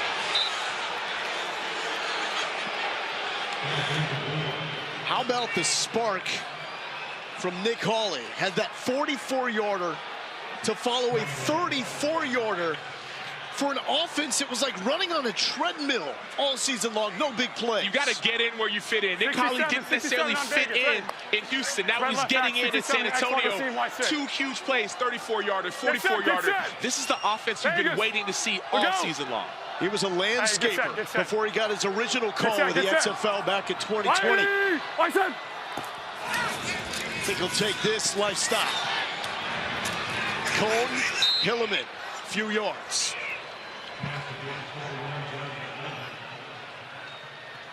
Again, this is Hines Ward trusting the process. Now a field goal. Yak the spread right. If that's what it comes down to, gives the Brahmas the lead for the first time. 56 on Vegas, ready. Now this is 3rd and 7. You talk about trusting the process, but red zone matters, so you got to get these 7 yards, keep this drive alive.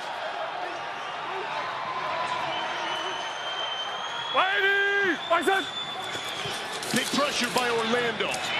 Cone sees it. Tove it in. Touchdown. 28 yards. Brahmas take the lead. They ain't done yet.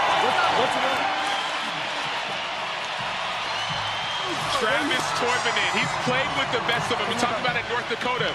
Then he said, I'm going to try something different, fan control football. He got voted as one of the best players there. Now he's saying, I can compete anywhere I go.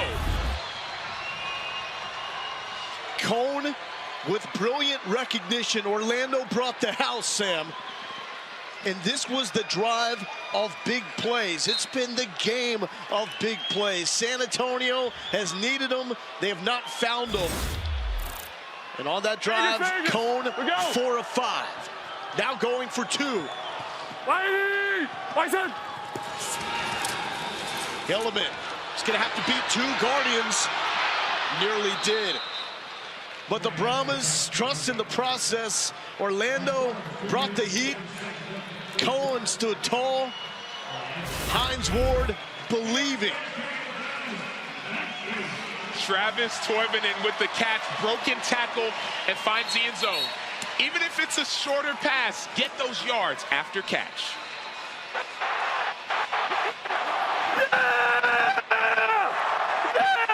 What you want? What you want?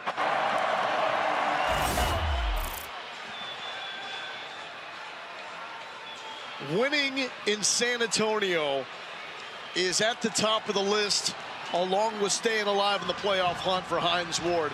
He loves these fans. It's an amazing city with amazing people and sports fans. They've not won in this building. He wants this for the fans as bad as he wants it for his team and for himself. The first thing we heard when we met with Hines Ward was, I want to win for these fans. I want to win at home for these fans. And so we've seen them show up. Now we're saying we want them to be a part of a winning culture. Mike Scott with the hit. Here's Fitz. Here with quarterback Jack Cone. They brought pressure. The moment they did, what'd you see? Yeah, I mean, they bought cover 0, one more than we could block. We had a good play call called, just a shallow route coming. Was able to put it on. We made a great play, breaking a tackle. What would this win mean for you? It mean a lot. Just get our first win at home would mean a ton, and we just got to finish strong. Go get him. Thank you, Rip. Go. Fitz, thank you. And still alive as San Antonio wins the final 2. And Arlington drops the final 2. That will put the Brahmas via the tiebreaker into the XFL playoffs. Quentin Dormady, but first, flag on the play.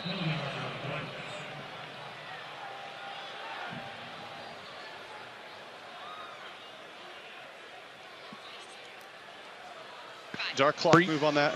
Yeah, what needs to go to 2:07. 2:07 on the clock, yep. Neutral zone infraction, defense, prior to the snap, causing the offense to react. It's a 5-yard penalty.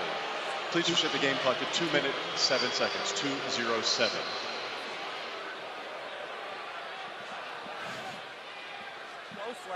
Ghost left, ace right, righty. Ace right, righty. David. Side. 180. Right side. Dormady pressured, felt it. Ball is out, but incomplete. Ben Davis was there to knock it free from Devin Darrington. Bitch, you don't go with no ball, hoe ass nigga.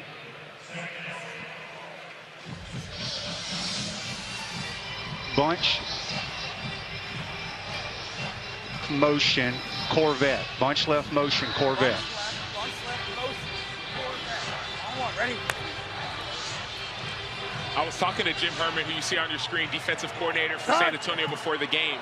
He talked about adjusting to whatever they do. This is the time to adjust. Stop them at a critical moment after an offensive score.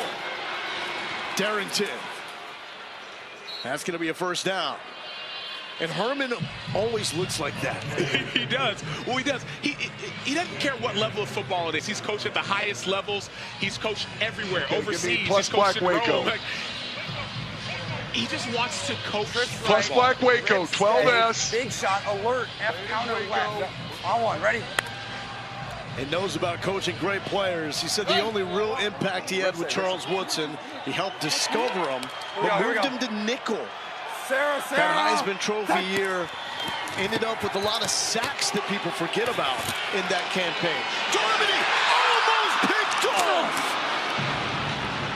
Sean Williams, the naval grab, almost got it.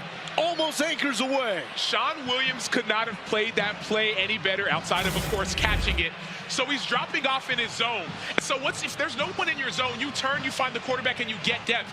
He gets depth underneath the receiver. All you have to do is finish it. The drop was perfect. It could not have been any better. Makes the catch.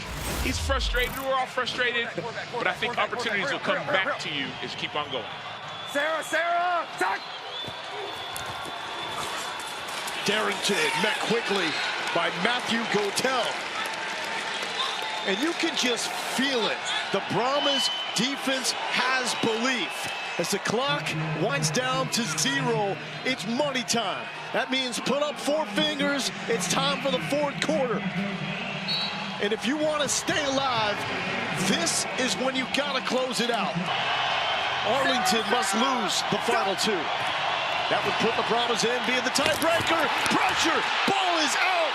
A chase with the big bodies to get there. And it looks like Brett Boyko made one of the biggest plays of the season for the Guardians by chasing down that fumble.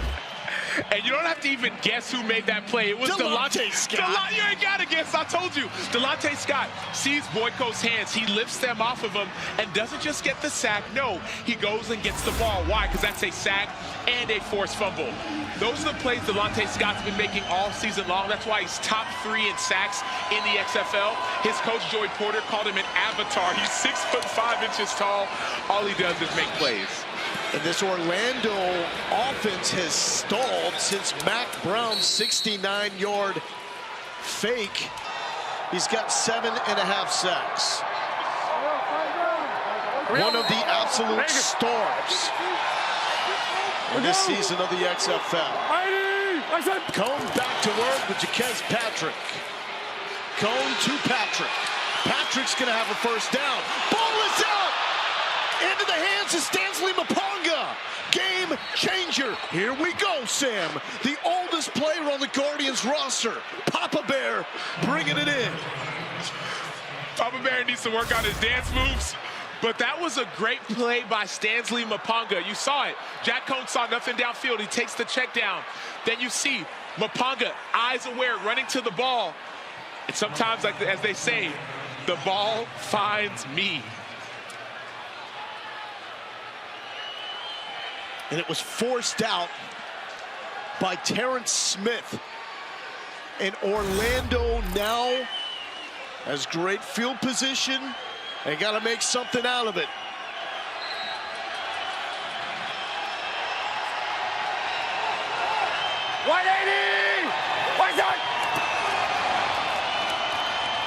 Darrington with the dance. San Antonio was looking for the strip from behind. That was Drew Beasley. Mapong is such a great story. Told us before the start of the season the importance of his role. He said he didn't have anybody when his career started in the NFL to help him through all the adversity you naturally face. He's taken it upon himself to be that guiding force. He wants to mentor some of the younger players. As the oldest guy on his team, he says, I didn't have this when I played. I'm going to be what I didn't have for everyone else. Maybe I can extend their careers here and in the NFL. Quentin Dormady, the local kid, will scramble. And Dormady goes down before he is hit by Jordan Williams. Dormady has his entire family here. His dad, Mike, was his head coach at Bernie High School, just north off I-10 in the San Antonio area. Pops is now an offensive coordinator at Waxahachie High School. 3rd and 2.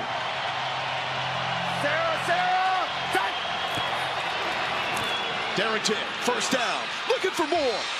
Looking for the sideline, little cutback. Dormady trying to get in the mix, and he got shut down by Rico Jeffers.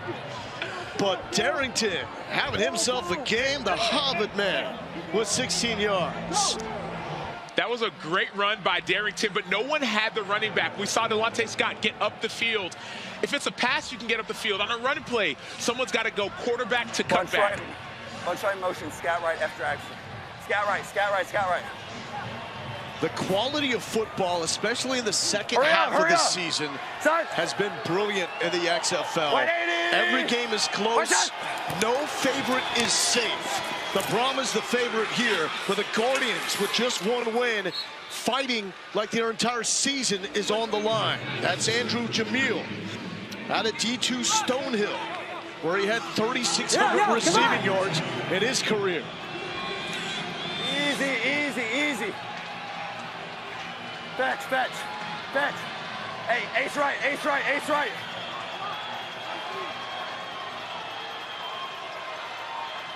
Sarah, touch. Dormady high and through the hands of Jalen Smith.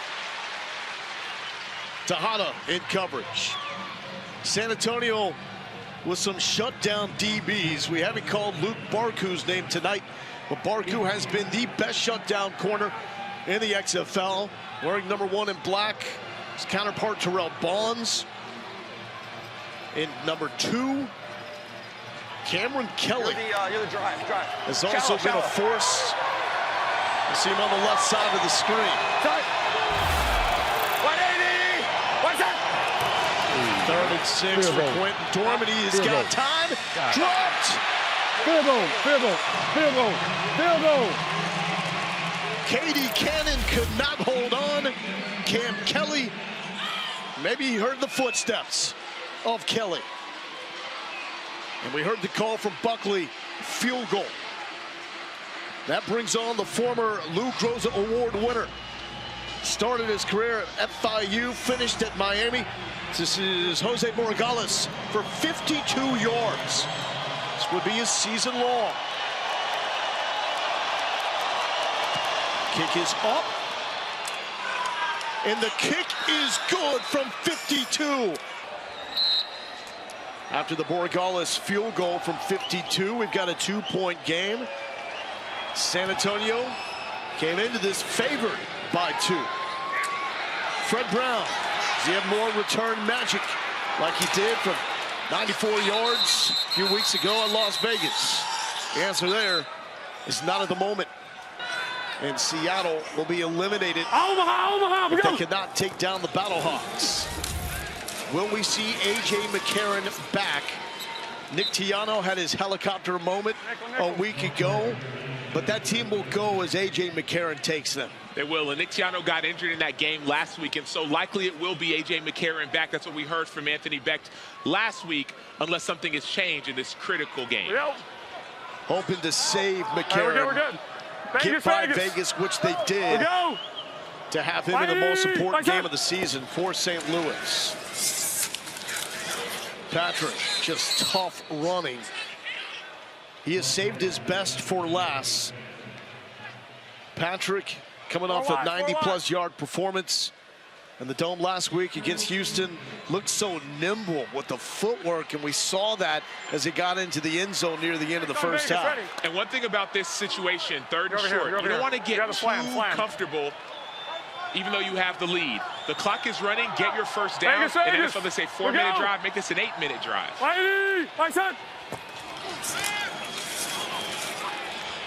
Cone tipped, almost picked. That was the gift the Guardians desperately needed. Hey, Justin. Wow. There are almost 3 different players that could have intercepted that ball.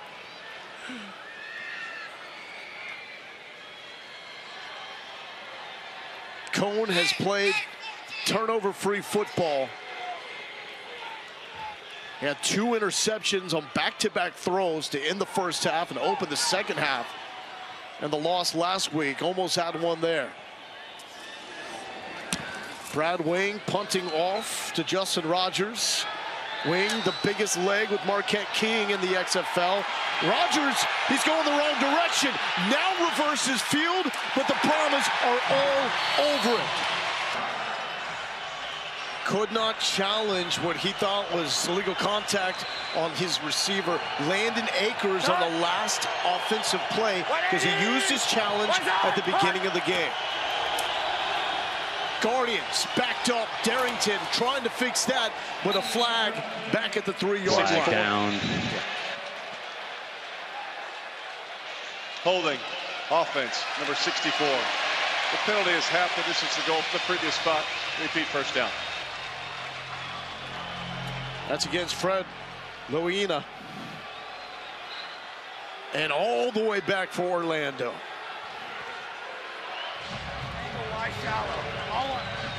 Talk about finishing. We heard their head coach Terrell Buckley say it at halftime. Haven't seen it this season. Will they finish at this moment? Dormady complete to the 10. Logan Carter, former Oklahoma State Cowboy, native Texan with the catch. Let's check in with Chris. Well, the Guardians getting very thin at running back. Dedrick Thomas is out. He's got a splint on his right hand and wrist. Mind you also that Jermaine Martin also did not make the trip. That leaves Devin Darrington as right now their only running back. Thomas also one of their key returners as well. Chris, thanks for the update. Becker! 180! What's up? Working through the noise, he got hit above the neck, was looking for Jordan Thomas, and this is going to be a call against San Antonio. What are the results? Incomplete? Incomplete pass. Personal foul, roughing the passer. Defense number 45. 15-yard penalty, automatic first down. And that's Delonte Scott, a little too aggressive with a hit on Dormady. And that's a call where you talk about, should it be challenged? Delonte Scott avoids the cut block. Yeah, maybe that second act is what Dean Blandino usually talks about, instead of pulling him down.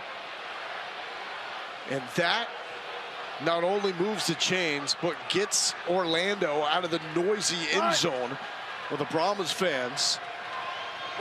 Down by 2. Plenty of time left.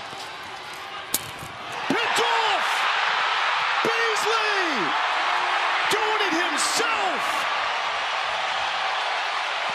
Say hello to your new best friends.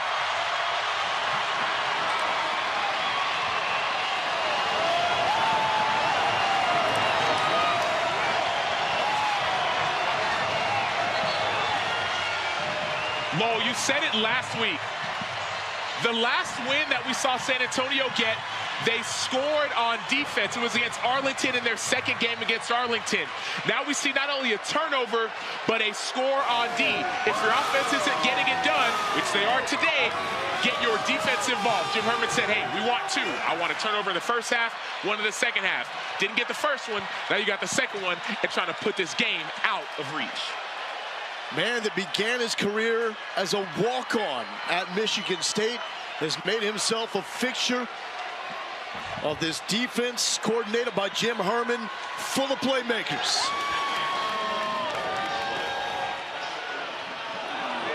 And this is why you save the challenge late.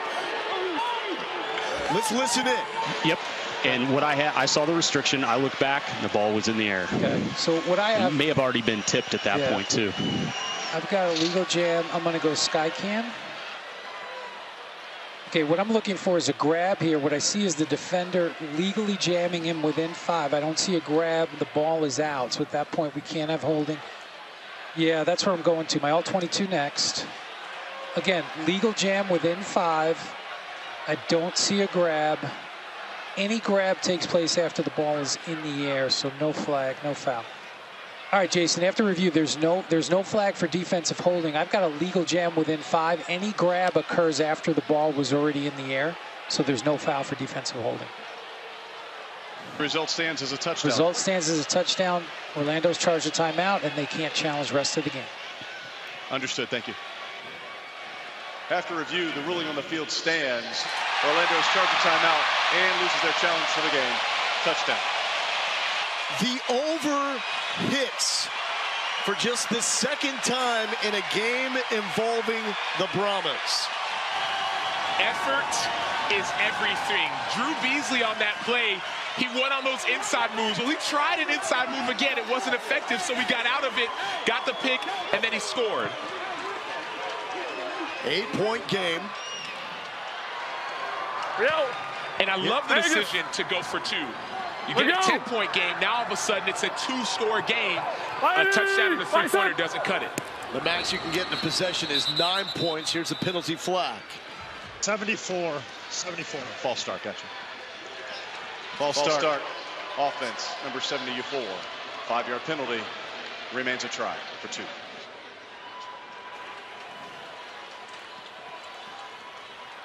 So this is what we were talking about earlier.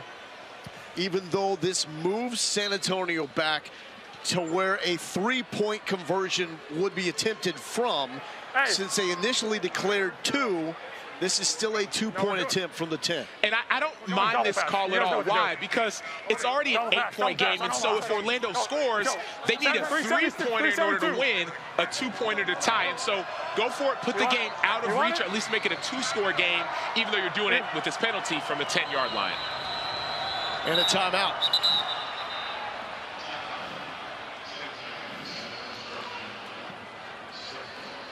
Let's check in with Fitz. Drew, if you can compare anything in your life to a pick-6 touchdown for a D lineman, fire away. Oh, man. I mean, there are countless memories I could think of, but, you know, that memory, first touchdown I've scored in a long, long time, maybe since middle school. You know, being able to jump in the crowd, you know, I envisioned myself, you know, making a play like that, jumping into the stands. It was awesome. You've lost several home games here by 2, by 3, and again by 2. What would this one mean if you can hold on? Well, I mean, the fans deserve a win. You know, for be the first win out here in the Alamo Dome. You know, these are a special group of people here in San Antonio, and, you know, they deserve nothing but the best.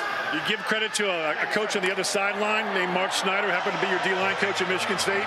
Yeah, I love Coach Snyder. You know, he taught me a lot. You know, at Michigan State, you know, taught me about toughness and, you know, what it takes to play defense. And, you know, I miss him a lot. And, you know, it was awesome to be able to play against him. Great score. Yes, sir. Appreciate it. Well, and Fitz, he had some ups there too. False start. Offense number 62. 5-yard penalty. Remains a try for 2. Now San Antonio is just making this more difficult on themselves. And he talks about the last time he may have scored was in middle school. People don't understand how hard it is for a defensive lineman to score on defense. I get it. DBs and pick sixes and safeties. But you're a DN. You're an outside linebacker. It's not the easiest thing in the world. And that was all him. Tipped it to himself, made the catch, made the sprint into the end zone, stuck the landing in the seats here in the Alamo Dome. PB picked off. Guardians will try to turn this into 2 for themselves. Will not. But what this does is it keeps it a 1-possession game with 7:07 left. And Orlando can still win the game at this point. Who knows what they're going to try to do. But the way they've been playing these last few weeks, you get a score. Maybe you go for 3 to try and win. Or maybe you go for 2 for the tie. Well, what they had an opportunity to do last week, down by 3 after a late touchdown. They elected to go for a 1-point conversion instead of a 3-point conversion to tie the game. They were banking on getting the ball back. They got the ball back. However, it was a Dormady fumble late, and that erased their chances of sending this game to overtime. Well, to your point, Lowell, Orlando hasn't got a three-pointer all season long, have not scored on a 3-point conversion. So in that scenario, they said, let's go for 1, and let's stop them on defense. They did. They got the ball back, had an opportunity to go down and score, and a late fumble with about 50 seconds left and 2 timeouts is what cost them that game. And so they were 10 yards out of field goal range. Hopefully they'll make a better decision this week. Eli Rogers with the return. Rogers north of the 25. Let's get wired with the promise.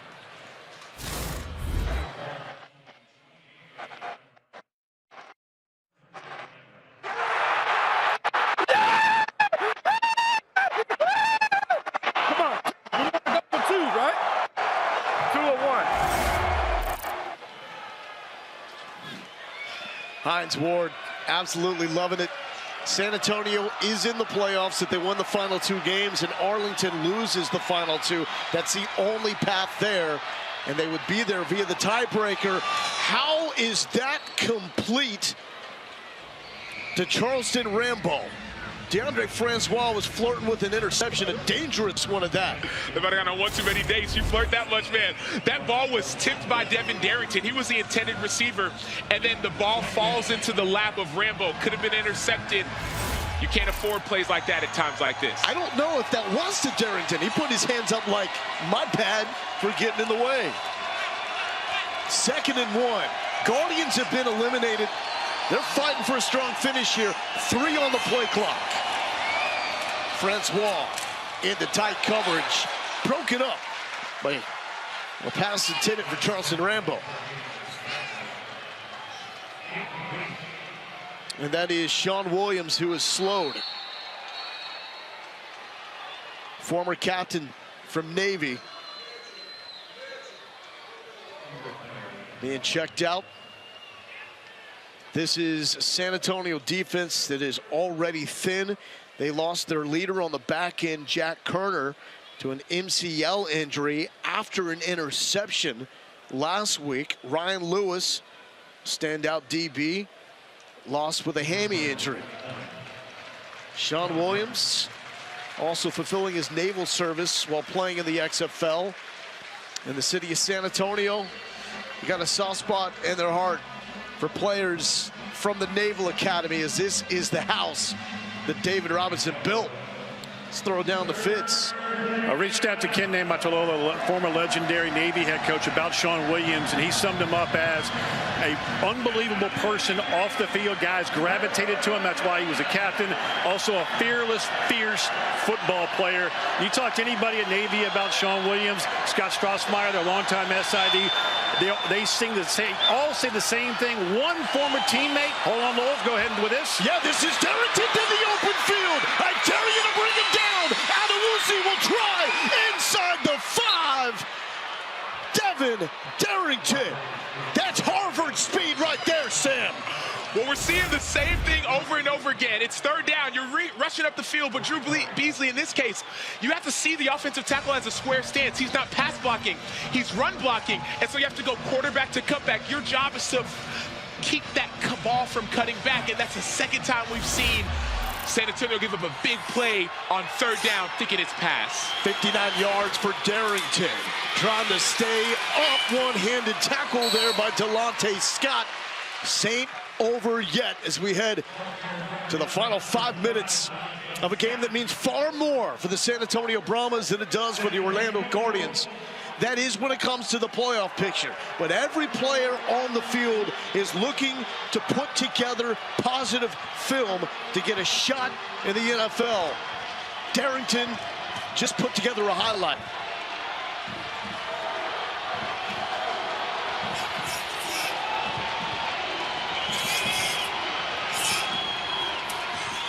Back to Darrington. Dropped immediately. Rico Jeffers, welcome back. Returning to the Brahmas defense after missing time on the IR with an ankle injury. Former Texas Tech Red Raider.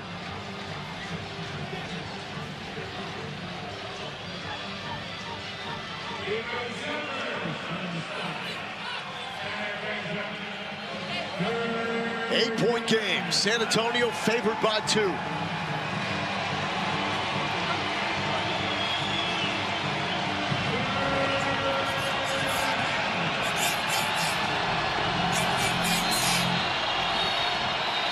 And a timeout by Orlando.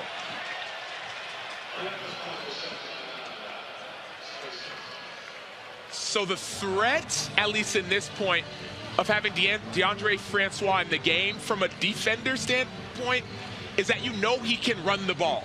He's an athletic quarterback. He can throw it and run. And so big plays like we saw before are available, but also in the red zone.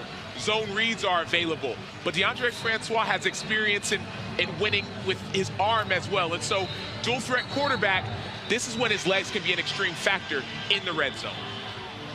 Also Quentin Dormady, you got to acknowledge it. He struggled with turnovers over the past 2 games. That's now 6 for him since the start of the last game against Arlington. Francois 2 of 4, more of a running threat.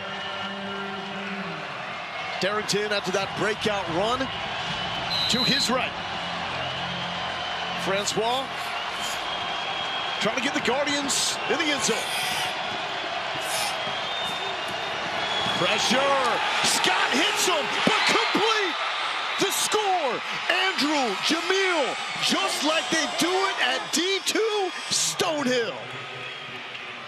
And Francois took a shot by Delonte Scott. Sam, that's the epitome of toughness right there. Well, DeAndre Francois has been through a lot in his life and his career. He was an 8th grader, and he was one of the best middle schoolers in all the nation. Then he goes to IMG Academy, and he has success there. He goes to all the places he went to. Florida State, we talked about it. But this hit, this toughness, we hope he's okay. But the fact that he stood in there gives his team a chance to win. What will be the call here? Did Orlando and Terrell Buckley learn their lesson from a week ago? Even though the 1-point conversion has by far been the most successful for the Guardians. 2 ties the game. 3 gives them a lead. Now, if they don't get this, another decision is coming up. Do they want the 4th and 15? Make it, keep it. But let's live in the moment. Dormady now at quarterback. 180! Right side! Pressure. Way overthrown to Jordan Thomas. 2-point Brahmas lead, just like Vegas thought it would be. Obvious miscommunication between quarterback and receiver. You see it in the arms, see the frustration by Jordan Thomas. He knew he was open on the slant. He'd have been open on the fade. That's the frustrating part about this team. Man, I'm big body, slant. It's wide open. But the quarterback receiver don't get on the same page, and that's where you see this frustration come about. Now, we saw this last week. Orlando didn't convert late in the game. They got a defensive stop, then they got the ball back, and they had a chance to go and win on a last-second field goal before they fumbled the ball away. And so, you've been here before, but will you, like Coach Buckley said at halftime, finish? Here's what concerns me. Orlando has 1 timeout, and this is a San Antonio offense that takes pride in the ground and pound. There's going to be tick, tick, tick, even with the clock situation in the final 2 minutes being more like college. Borregales will kick it away, and you're absolutely right. Last week against Arlington, they got the ball back. The issue was what happened after they got it back. A turnover. Fred Brown is back deep after the catch. Respective teams leaving the 30 and 35. Brown, sideline. Brown, great field position. Hit hard at the 40. San Antonio's looking for a flag, and it ain't there. 35-yard return. Here's Chris Button. Well, Francois, after taking that huge hit, they were looking at his left ribs. He's going up high-fiving everyone, saying he's good to go. He'll go in if they get the ball back. Sam, that is standing tall in the face of pressure in so many ways. And the fact that he could even go in if they get the ball back means a lot, too. That dual threat means everything for this team. Now it's time for San Antonio to play keep away. We'll go. But on a night in which the offense is clicked with big plays, maybe they're going for the dagger. Patrick wants the jugular. Just shy of the 40, 19 yards. Jacquez Patrick has been the story, not just of this game, but of the latter half of the season for San Antonio. He sees the vision, that ball's supposed to go inside. He sees there's no edge, no defense, no edge, no chance. He bounces to the outside, and then he gets extra yardage. Same good Oscar on Vegas, ready. Get a bruised and battered San Antonio offensive line. Fine 3 more minutes of excellence to close this one out. No surprise, back to Patrick. Patrick, ping pong, 2 more yards. Omaha, go. Brahmas need 2 straight, combined with 2 straight losses for Arlington. All of the Guardians are there. That's gonna set up a pivotal 3rd down as we're getting close to the 2-minute warning. Now we can go down to the 2-minute warning unless Orlando wants to use a timeout here. And they will elect to take this all the way down to the final 2 minutes. Sam, you want it knowing. 2 teams with a combined 3 wins. This feels like a playoff game. Can they deliver the first home win of the year? These passionate San Antonio fans. 3rd and 6. Cone, his best game continues. To Akers, that will be a 1st down. Clutch throw, and now with under 2 minutes left, 1 timeout for Terrell Buckley. That was the stop that the Guardians needed. Hey, let's go, bad frog, let's go. Let's go. Sam, you're gonna push the clock? Jack Cone is looking like a dude. Hey, we're good. And it's not only Jack Cone, it's all the guys who have stepped up around him. Now, obviously, this involves line to gain, so Dean Blandino can review it. He's seen it was a correct call. Hey, we got time. No more timeouts. We got time. This game is very close to being over. Now, tick. We got time. Orlando can stop the clock only once. Here we go. All right, here we go. Omaha, we go. Back to Patrick. Weaving. And this should be that timeout for Orlando. Sam, I just go back, even though it's still relatively early for that 4th and 15 opportunity, it's there for a reason. It's built so you have a shot to get the football back. Why not take advantage of it? Because last week you were in this position and you didn't take advantage of it, and it worked out very, very close to being in your favor, to the point that you were the one who beat yourself. You didn't get beat, you beat yourself, you fumbled the ball away. And so in this position, you're thinking, okay, if I get a stop like I did last week, I'll have an opportunity. It didn't work in your favor. 3:55 was left on the clock when San Antonio got the ball back. Now, if you're down by 2 and you trust your defense anyways, go for the 4th and 15 and hold even if you don't get the ball back.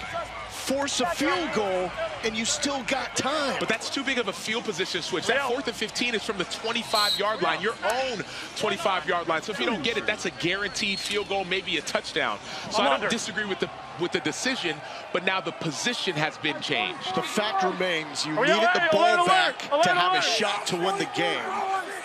And you may watch the final 127 tick away without finding the football again.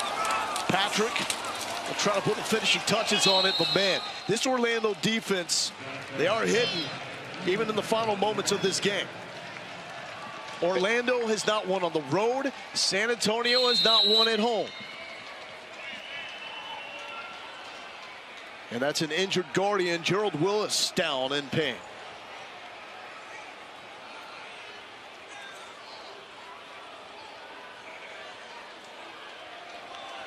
Frustrating season for Terrell Buckley. His team started hot in this game. Opening drive capped by a touchdown and 2-point conversion. Jordan Thomas from Quentin Dormady, playing without the XFL's leading receiver in Cody Latimer. Got the week off, having some knee issues. And they've been so close, so painfully close in so many games. But so has Hines Ward and the San Antonio Brahmas. But they're finding a way to stay alive. Is it too little, too late when it comes to the XFL race?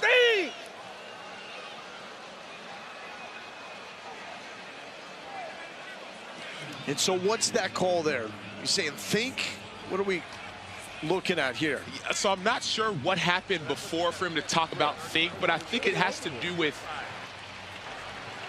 you heard him say it should be over with. That's our time. 10-second runoff, what's going to happen with this injury.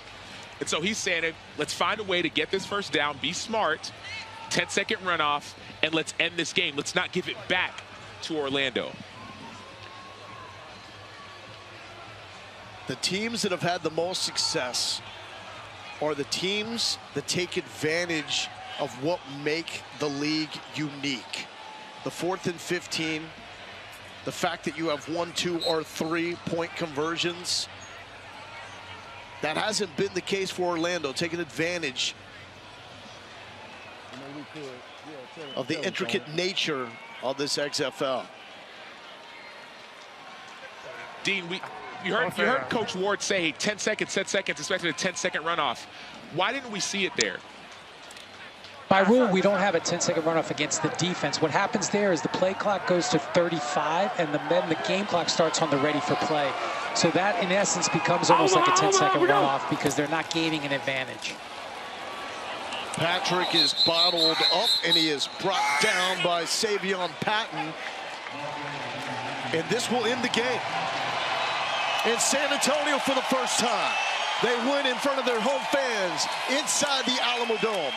But most importantly, they are still alive in the XFL South race. They need to win their regular season finale against DC, and they need to hope that DC beats their competition, the Arlington Renegades, tomorrow, and then Arlington loses again. That had the feel of a big-time game, Sam, with importance on both sides. Well, it felt like a playoff game, and that's exactly what it was. San Antonio wins, they continue. Arlington plays DC tomorrow. If they lose, San Antonio's still alive. Next week, Arlington plays Houston, who's the XFL South leader. If they lose and San Antonio beats DC week 10, all of a sudden San Antonio has found their way into the playoffs. And Wing sends a sky-high boot. My name is Brad Wing. I'm the punter for the San Antonio Brahmas. Well, I'm the oldest on the team, which is new for me, so I get made fun of a lot by the guys. Wow, you're a tough guy. Good job, Rexy. They voted me captain, which is an honor I've never had. So I just really try and be there for a lot of the guys. I was born in Melbourne, Australia. And then 2009, when I was 18 years old, I moved to Baton Rouge, Louisiana. Went on to LSU. And then a couple years in the NFL. Odell Beckham, we were roommates in college. That's like my brother, that's all I can say. I've seen him go through his trials and tribulations. He's done the same with me, and we've always just been there for each other. When I had got released from the Giants, it was a really tough time for me. It was really hard. I didn't know what to do. I just lost my dream job, and it was just kind of hard to look in the mirror. So there was a lot of down days, a lot of dark days. December 5th, 2021, I went into a treatment center in Lafayette, Louisiana for substance abuse. But luckily, again, I have a great support system. Even though my family's in Australia, we're still super close. I got a lot of good friends around me that cared about me, that never really gave up on me, even though I gave them every reason to. Here I am, over 430 days later, and have had no substance in my body. The biggest thing I've learned from all of that is just be where your feet are. What's your progression when you come out on the field up for a punt? You just catch it and then kick it as hard as you can. Yep. I got a 9-year-old son. I can sit there and tell him, you got to be resilient, you got to be a man of your word, don't give up. But I needed to show him with actions. And so I thought, I'm going to go out and try this XFL. No matter what happens, I just want to end this football chapter in my life the right way. And to be able to look back on football and smile about it, because it's been a huge part of my life. I've made great relationships from this game. This game's honestly changed my life. How we feeling, Twin? Hell yeah. thank God it all worked out. You know, I ended up here, so I'm just super lucky, super grateful. I'm just happy to be here. Ah!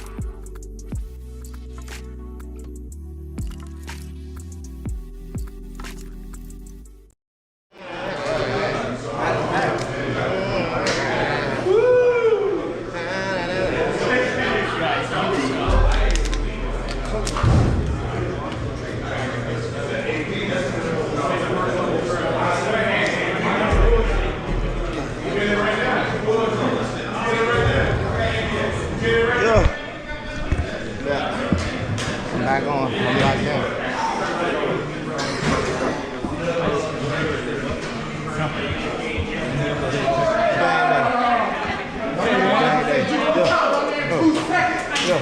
Say what's up to the camera.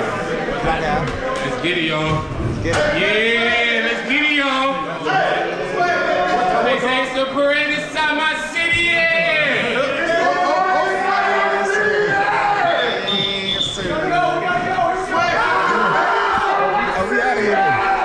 We out of here then. I'm in the front line. I ain't never been front line. I ain't never been front line. I ain't never been front line. I ain't never been front line. I ain't never been front line. I ain't never been front line. Let me get on the sideline, cause you know I get.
He want everything.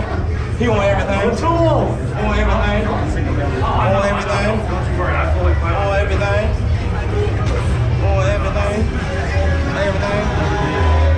Gotta get it full. Gotta get Nucci. Gotta get Nucci. Gotta get Nucci. Enjoy the show. Enjoy the goddamn show, man.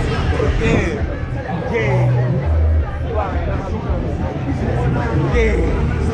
Wow. I ain't gonna lie, this show hard. This show hard. This show hard, boy. Hey, this show 360 too. So let's get this side and this side. Let's get it.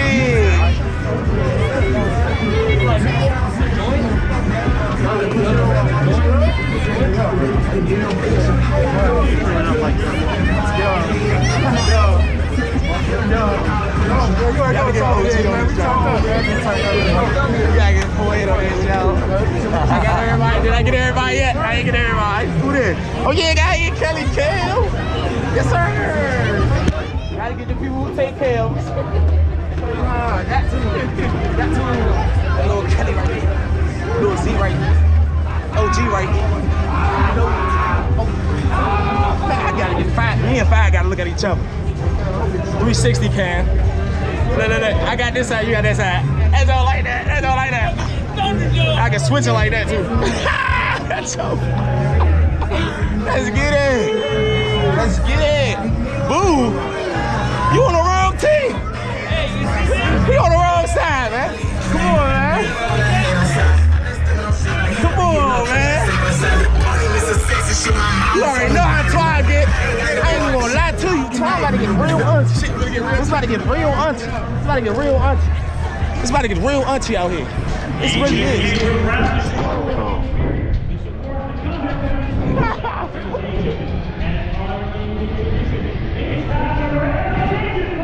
Yes, sir.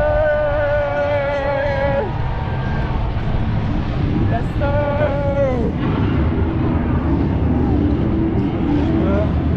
I'm looking good. Little man looking good.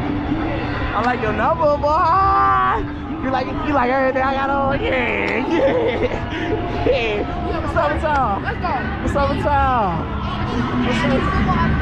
I try to get you one. I try to get you one.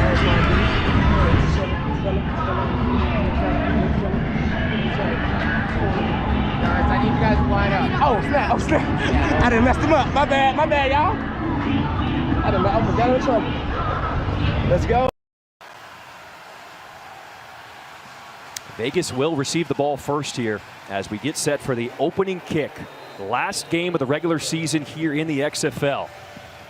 Seattle boots thing away. Both teams can release once it is caught. Here goes Vegas on the return. Sin-Q Sweeting over that left side, crossing the 30. Bring them out, bring them out. Vegas Vipers get the ball first. Jalen McClendon was third string to start the season. Now he's the starter. Yeah, third string, and the guy that really struggled to get on the field throughout his collegiate career, first at NC State, then at Baylor, and now this opportunity has presented itself. And this offensive staff and head coach Rod Woodson believes that he could be the cornerstone of the future offensive football for the Vegas Vipers. Fumble, first play of the game. McClendon gets it back. Miscommunication results in a gain of 1.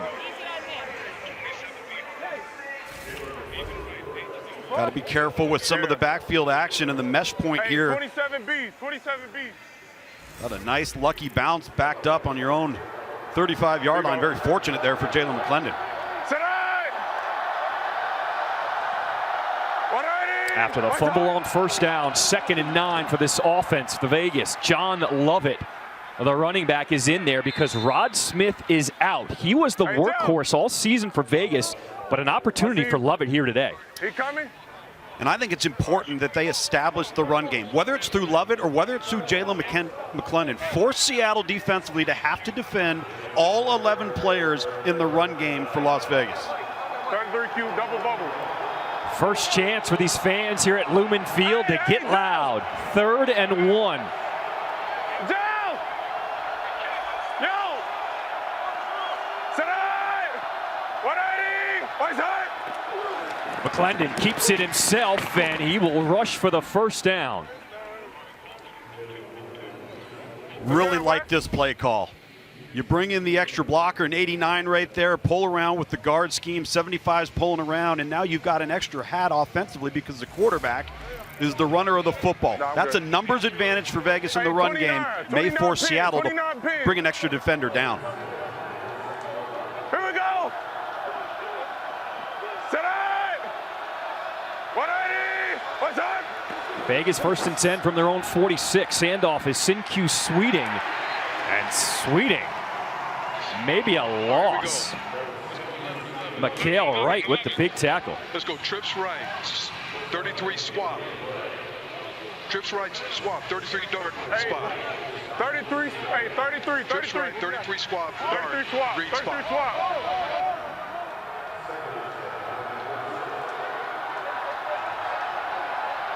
Yo, Joe. Tonight. No gain on first down, 2nd and 10. Seattle showing blitz. Here comes the pressure, and McClendon had to sidearm it just to get rid of it. Bryce Thompson was there on the pressure. Got some pressure, free rusher coming off the edge, times it perfectly. And this is an RPO. You had 33, which is their zone to the left, or you got the flat route out here and you just missed him because he's under duress with the defender in Jalen McClendon's face. Sometimes it's not about the sack or the hit, it's about altering the throw. Got to give McClendon credit, though. Realizing the rush got rid of it. 3rd and 10. 180! What's up? Here comes the pressure again. Throws to the outside. Incomplete. Overthrew Geronimo Allison. Jalen McClendon's going to wish he had this one back. He's got Allison on the deep out route. He's got enough time to stand in there and deliver this ball. He's just high. Boy, that would have been a nice completion on 3rd and 10. Yeah. Some early down jitters. Get him to settle down a little bit. But, boy, you see the arm talent there from Jalen McClendon, why Rod Woodson loves him so much. So the opening drive of the game, Vegas will punt it away. Michael Carrizosa with a high spiral Kelvin McKnight will field it inside the 5. What can he do on this return? Not much. Tripped up as he crosses the 10. Ben DiNucci just seems like he's been more and more comfortable in this offense. He is just lighting it up now. He is. This number right there is a bit concerning still. Obviously, you don't want to be careless with the football, but he'll make some plays where he pulls a rabbit out of the hat. Start this thing off the right way. 880 on 2, ready. And has really made his fair share of spectacular plays, not just with his arm, but with his legs. He's one of the most deceptive runners in the XFL at the quarterback position. Set, go!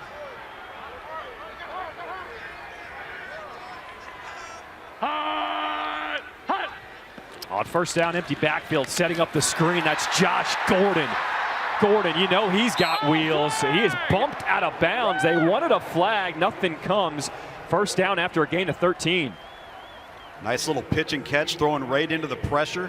It's exactly what you want to do offensively. 860 on 2, ready. Ben DiNucci, another former NFL guy back in 2020, a 7th-round draft pick for Dallas. He learned behind Dak Prescott. First and 10, empty backfield. Across the middle, back to Josh Gordon. These two have found quite the team. A gain of 12.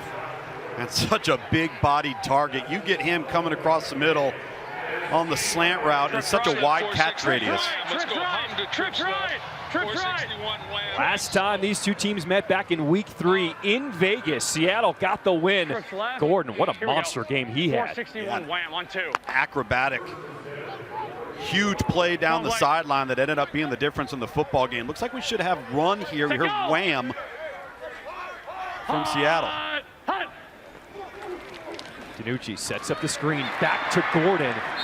And you talk about that play that won it, Stormy. We all remember Ben DiNucci on the mic after that play. Oh man, he was going down the sideline screaming at the top of his lungs, just like a noise that he said he probably couldn't replicate if he tried at this point. It went viral. He said when he got back to the locker room, he had more text messages about his reaction than the play itself. But he told me, hey, Gordon is like a player in Madden. He even told him the first time he met Josh Gordon, he said, dude, I had you on my fantasy team. What are you doing here? But hey, let's get back to the league together. I love it. First 3 plays were to Gordon. This time it's Philip Lindsay. Lindsay keeps those legs churning. The former Denver Bronco, he's got a first down, a gain of 9. Here was the play back in week 3. Yeah, look at Ben DiNucci just throwing it up. Give the big guy a shot. You make the adjustment, and then you're able to backstep, cross back, and off Josh Gordon goes. Now listen to Ben DiNucci. He's the Joker. What would you call that sound? A high-pitched giggle. All right. Gotta go. Set, go! First and 10 after the Lindsay run. Another screen. This time is set up for Tumapeo. The big tight end, Rumblin, has another first down, and Seattle moves the chains, a gain of 12.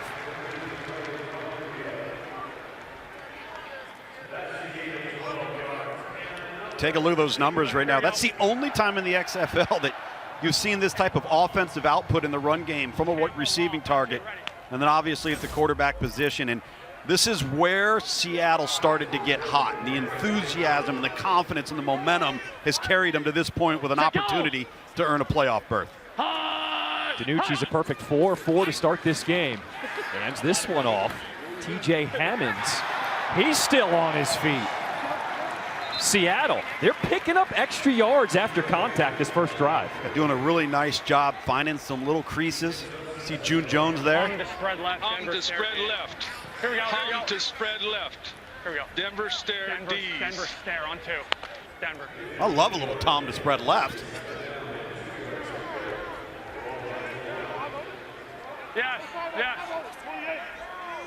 Set, go! 4 wide on 2nd and 2. They give it back to Hammonds. And he finds a crease over that right side. That's enough for a first down.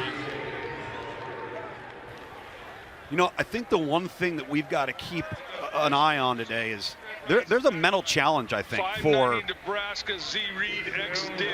Seattle on offense. They can't get in the mode that, oh, we got to score on every drive. We got to score on every play. We have to hit that 34-point mark.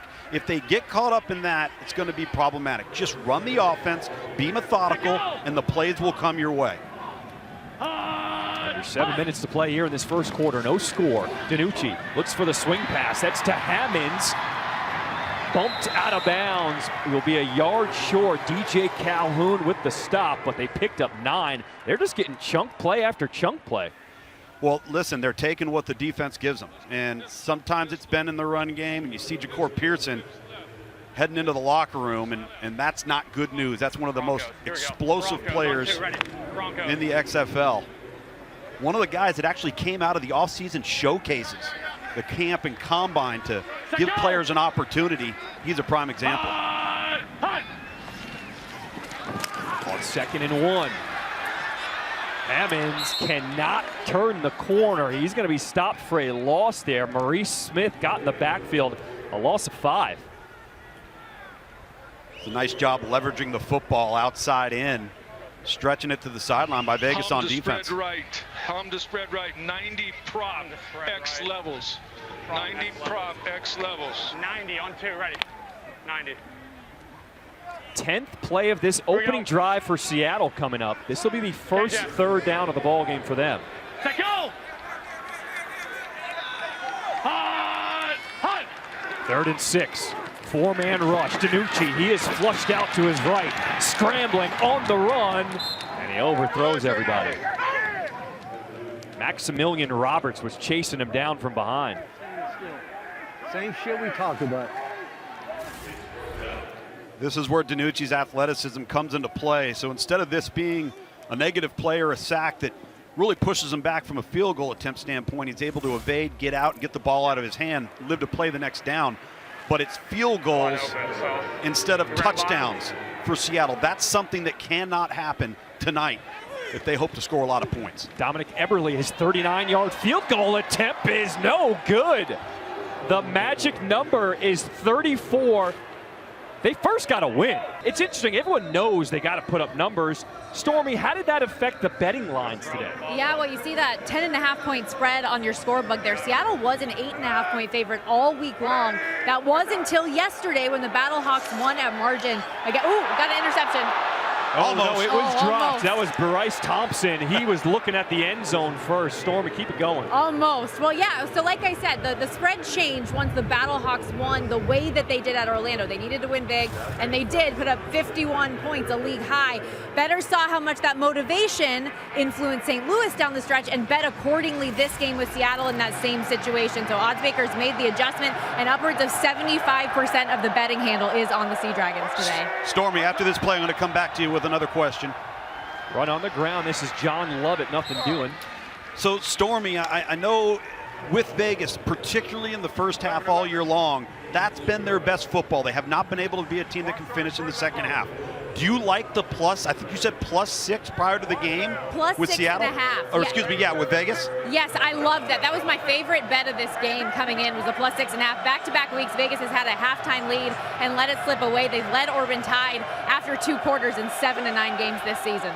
Well, Jalen McClendon's going to have to complete a pass. He has not completed a pass yet so far here on the second drive. 3rd and 6.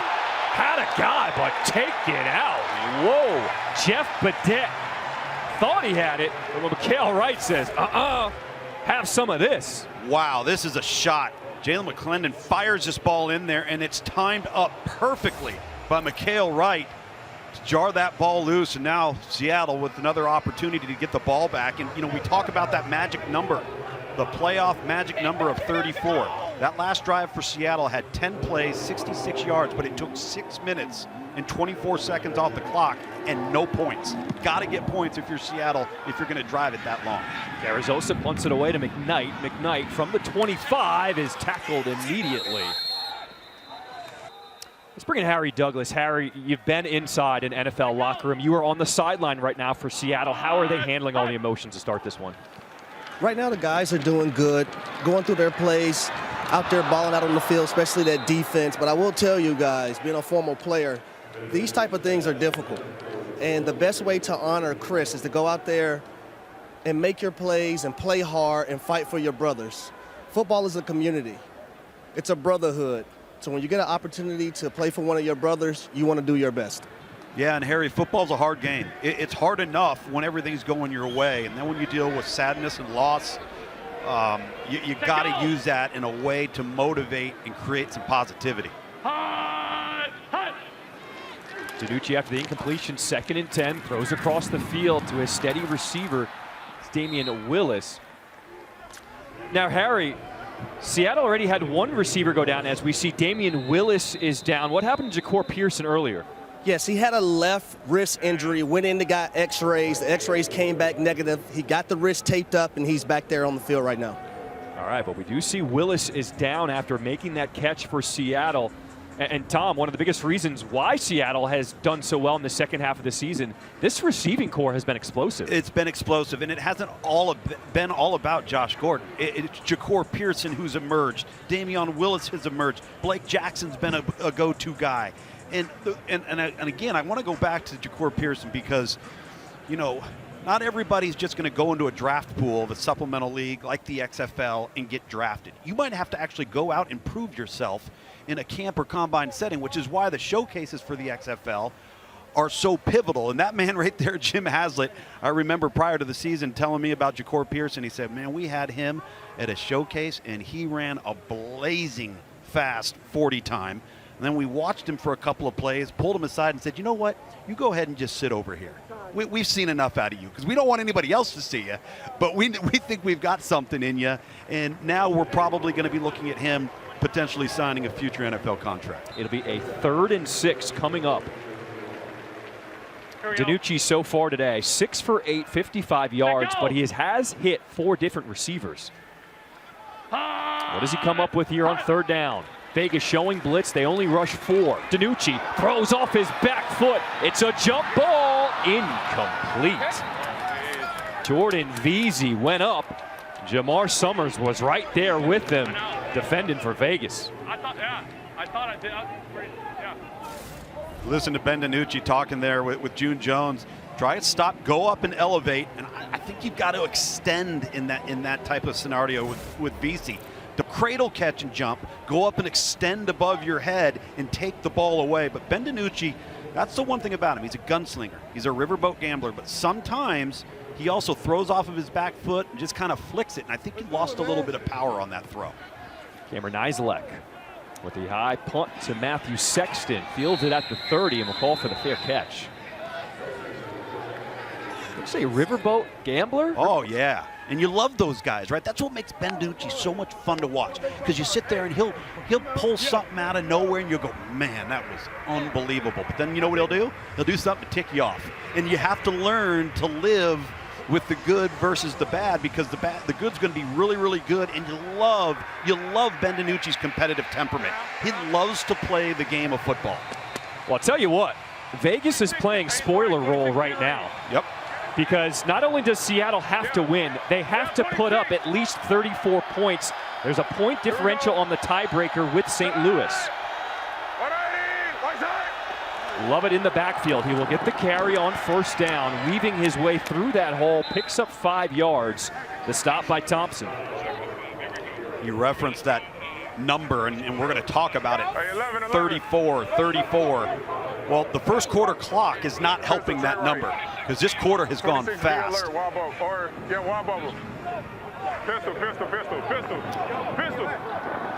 And Stormy did say she liked the first half plus 6.5 for Vegas.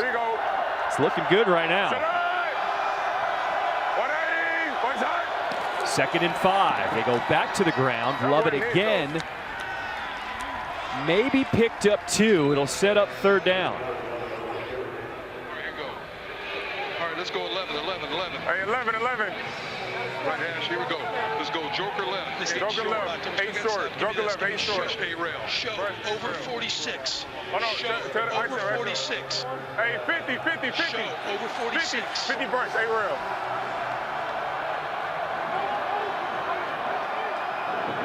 Here we go. Set on. 180. 3rd 3rd and 6 for Vegas. McClendon scanning, pocket closing, still on his feet, trying to spin out, and he's dropped. Daniel Joseph with the sack for Seattle. That's the end of the first quarter.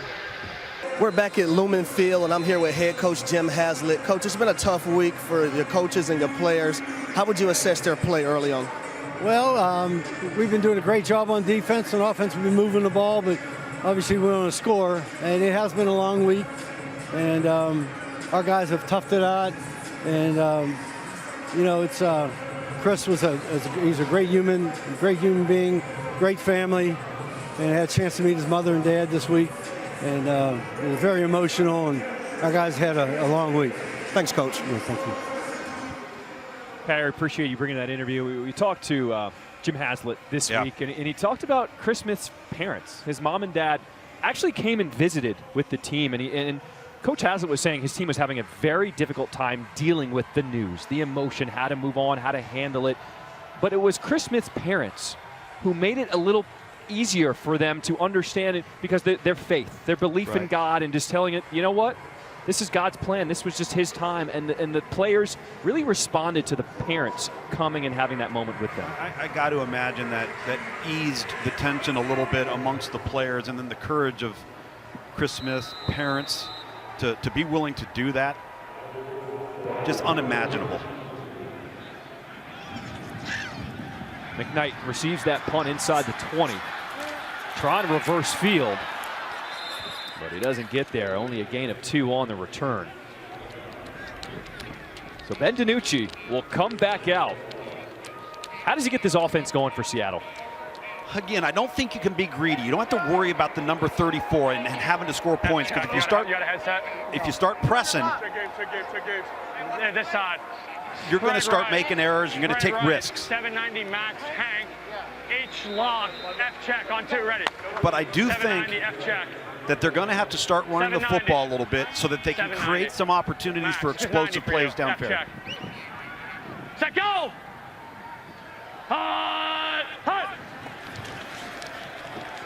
DiNucci pressured out of the pocket, and will throw it away, incomplete. Charlie. Calvin Pinkney, Jasheem Martin were there chasing down DiNucci. I know, I did, DiNucci there talking to his tight end, and he actually talked to him while he was evading the rush, trying to get him set up on the check down. You see number 89 right there. Come on.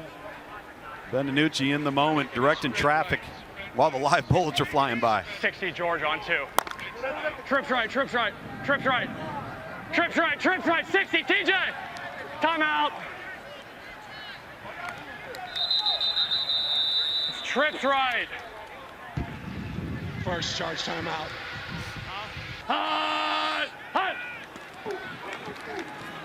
DiNucci off of the timeout, throws off his back foot. A dangerous throw, was looking for Gordon. Deontay Anderson jumped that route on defense. Deontay Anderson makes a great play here. See Josh Gordon, he's going to take an inside release, bend it over to the sideline. Anderson just undercuts it. I've been impressed with Las Vegas on defense. They've allowed the ball to be thrown underneath, but then they've tackled in space, and they have not been able to. They have not given up a big play through the air. Vegas is locked down so far on intermediate and deep routes. 3rd and long for Seattle. Sidearm completes underneath. Spin move. Jackson, and he gets out of bounds short of the first down. That's where they're coming from. That's where the guy's coming from. That's where the guy's coming from. Quarterback. Oh my God. Do what the fuck you're supposed to do.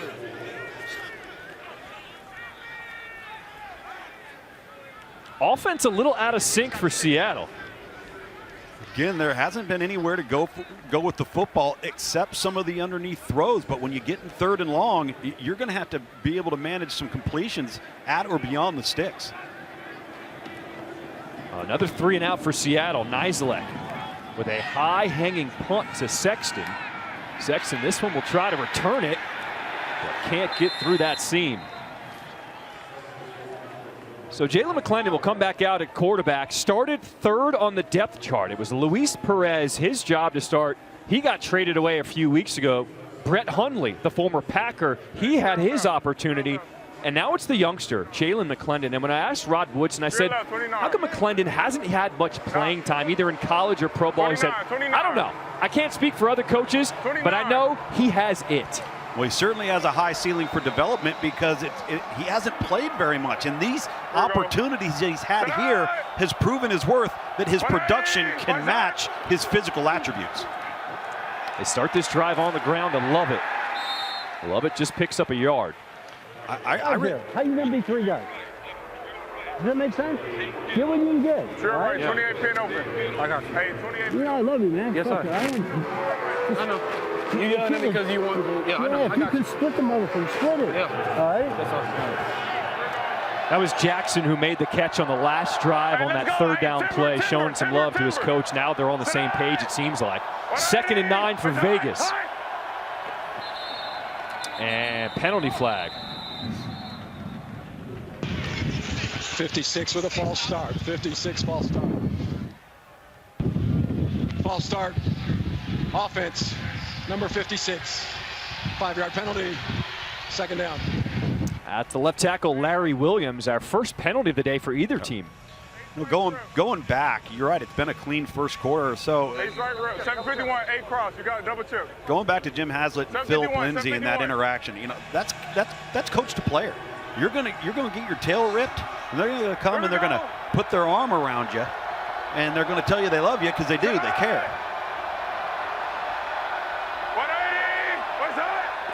2nd and 14. McClendon, he's going to air it out and overthrows everybody. Threw it into double coverage, trying to find Jeff Bedette. There we go. 11, 11, 11. Even right. H-fly. 89 missile. 4-man. Show over 4-man. Keep the quarterback contained. Keep the quarterback contained. That's deep. Right, ace fly, 89 missiles. Every defensive coordinator's worst fear. If you're going to play man-to-man defense, you're going to be susceptible to quarterback run.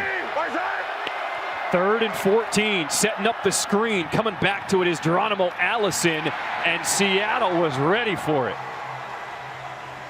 First completion of the game for Jalen McClendon, but they do not get the first down. Thompson again with the tackle. Both teams defensively feeling it a little bit today. Not allowing any explosives, tackling well in space, forcing the opposing offense into 3rd and long situations. Now let's remind everybody, yes, Seattle has to win this game today. If they don't get to that magic number of 34, we go to another tiebreaker decision. That's the one that gets more complicated. So even if they don't hit 34, Seattle still has a path to move on into the playoffs. Protecting and serving, man. The stains will come out. Oh, dangerous pass, incomplete. Trying to set up VC again. But Maurice Smith was right there for Vegas. It's the 2nd time Maurice Smith has been the Johnny on the spot. He's been around the football from a secondary perspective all day long today.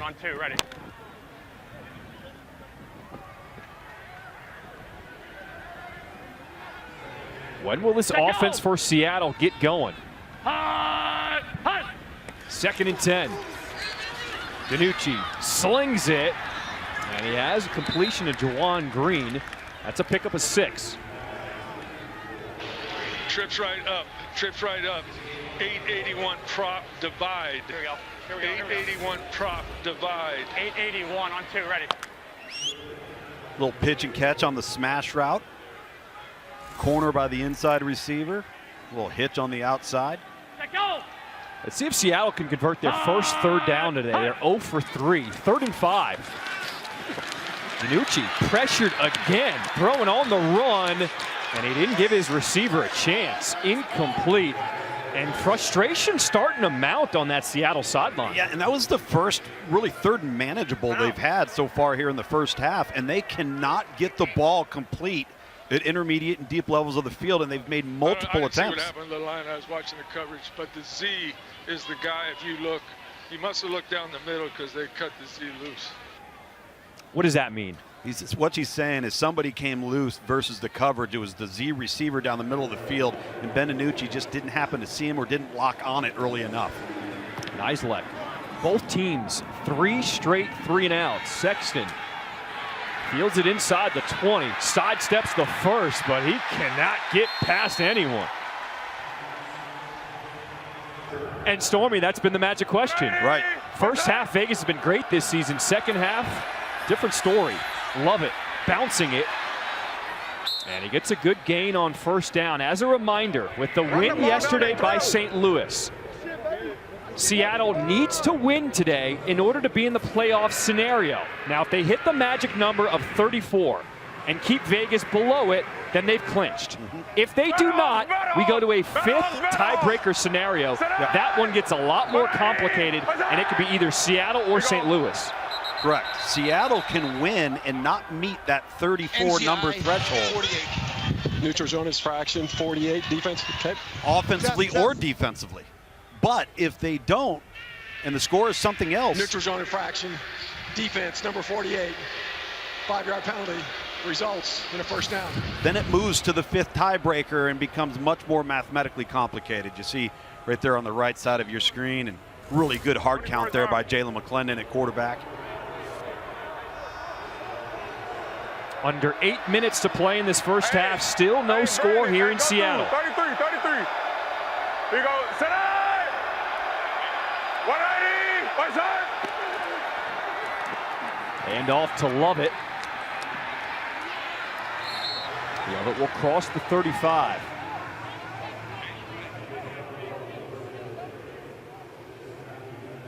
Hey, give me this. Hawk 48, play it. Hawk 48, play it. Hawk 48, play it. Seattle's not one of those teams defensively that's going to give you a bunch of different stuff. Hey, They're timber. going to line up and they're going to play. 180. McClendon over the middle. Incomplete. Brandon Dillon had it, but as soon as he got hit, that ball popped out. Quinterio Cole with the big hit. Yeah, Cole does a nice job meeting the ball and the target at the same time. And this is a well-thrown ball by Jalen McClendon. Sticks it right on him. That's just good coverage and tight coverage. And again, we've seen that from both of these defenses have come to play here tonight. McClendon so far today at quarterback, 1 for 7, 4 yards. 3rd and 8. Can't get away from the rush. He'll be sacked. Tazar Skipper.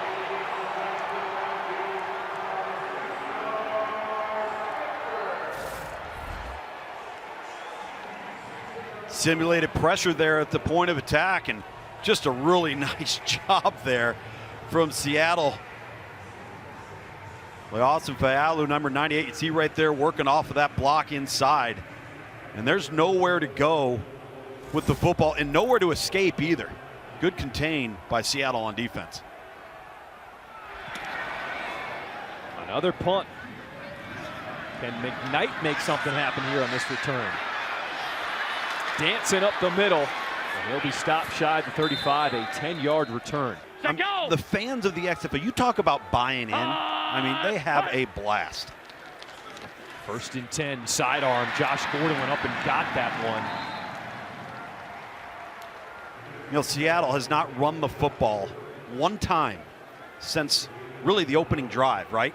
So that's 10 straight now passes, and they haven't been able to push the ball downfield, but 860 on 2. nothing to set up explosive plays because they won't run it. And 2nd and short, they got an empty backfield. Yep. Set, go! Hot! Danucci over the middle. What a catch by Gordon. Ball comes out. It looked like Green jumped back on top of it for Seattle. Give me red. We got a fumble, recovery by the offense, first down. Red 89. Woo! It's just again, a 4-yard, 4-step slant route. And really good catch. We talked about the wide catch radius for Josh Gordon, but he's got to secure that football and bring it in. Very difficult catch to make over the middle of the field, and that ball's certainly out. Very fortunate. Very fortunate. That was Keelan Kennedy poking it away. 1st and 10. Seattle completing. Philip Lindsay, he takes a shot. Tough way to get 4 yards. Excuse me, that is Jackson. Yeah, we're good. I'm good.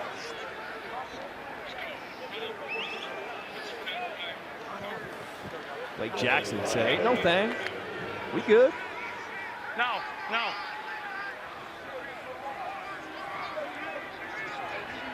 Set go!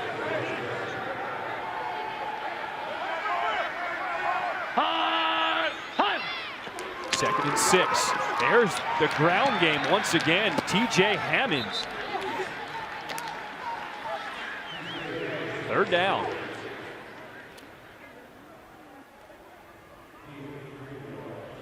Trips right. 81 X slant Hawaii. Okay, no, stay down. 81 X slant Hawaii. Dime, weak slug. Let's go. Set go! Seattle 0 for 4 on 3rd downs today. DiNucci backing up. And he will pick up the 1st down with his legs. Ben DiNucci, aware of the coverage, saw the opening and picks up 8. Really nice job by Ben DiNucci, just realizing he's going to have to evade. Once he does, there's a lot of green real estate in front of him. Get the 1st down, get out of bounds. Now you're in scoring position. This is where Rod wants to challenge a holding on the edge. Right tackle? What are you challenging? All right, you hear that? Left tackle. It's whoever was blocking our 23. 23. Whoever's blocking 23. What side was he on? What side was it? On our side. Dean, we're looking for a hold on the left side. Goodbye. Come on, man. He's going to challenge. I'll make the announcement. He's 23, right? Vegas is challenging a ruling on the field for potential holding call. That's what he's looking at right there. All right, Jeff, we're looking at it. It's against his player number 23. Just want to make sure we're looking at the right place. Correct. He's looking at player number 23 that was held. Got it. So I've got good position. He's in front. 23 tries to get out. He lets him get out. I'm going to look at another shot to see if there's anything better. Yep, I'm going to my coach's end zone, which gives me the other look. Again, I just don't see any restriction. I'm going to go to my right 25. That was like obvious. Good hands on 23. Okay, after review, there's no foul for holding. I don't see any restriction. Number 23 was not held, so he's going to lose his timeout, and he loses the challenge. Ruling on the field stance. Nope.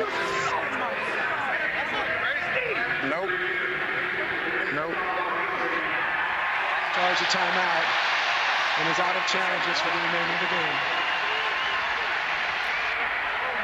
Here, Dean Blandino, our VP of officiating, working through that good no call. Now you lose the timeout if you're Vegas because you've now used your challenge.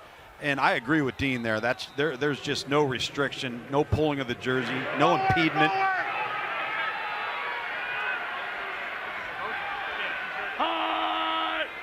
Under 3 minutes here in this 1st half. On the ground, Charlie Taumapea. Bro, I said sorry, man.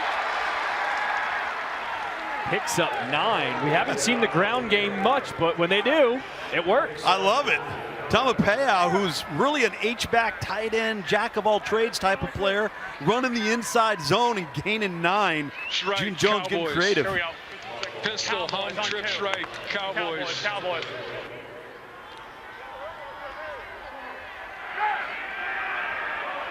It's been balanced this drive. 6 plays, they've used 3 rush, 3 pass. Hammond's now in the backfield on 2nd and 1. They give him the delayed handoff. Cuts, upended. And he's going to be marked right at that marker. Maurice Smith made the tackle for Vegas. And they're going to give him the first down. 2 minutes. This is the 2-minute warning. Tom Lugamill, I'm John Trippin. Guys, we love the enthusiasm on Twitter, but we got you. We know what's going on with the tiebreaker. Relax a little bit. Relax. If the magic number of 34 doesn't happen, things get a little more complicated. Sure. Let's go through all the other scenarios that could happen. We're at tiebreaker scenario number 4. If the magic number 34 doesn't happen, we advance to tiebreaker number 5. Correct, and we're fully aware that Seattle can win this game, not meet that 34 magic number parameter, whether it be points scored or holding Vegas under 34, and still qualify for the playoffs. It just goes to a much more complicated mathematical equation. And that we will certainly get into if the game presents itself down the stretch in the fourth quarter. Right now, Seattle looking for the first points of the ball game. 2 minutes to play in this first half. Setting up the screen to Gordon. Can't spin away from defenders. A short gain on first down, picked up 2. C.J. Avery with the ankle tackle. Okay, we got spread right, F mid, 881, X fade, Y over, F true, Z9. Y over, F true, Z9. Z9 is going to be your go route. Set go! Hot! Hot! 2nd and 8, Danucci scanning. Now will step up, open field up the middle. Danucci, he's in there. Touchdown, Seattle. A 14-yard touchdown run by Ben Danucci, and the Sea Dragons strike first.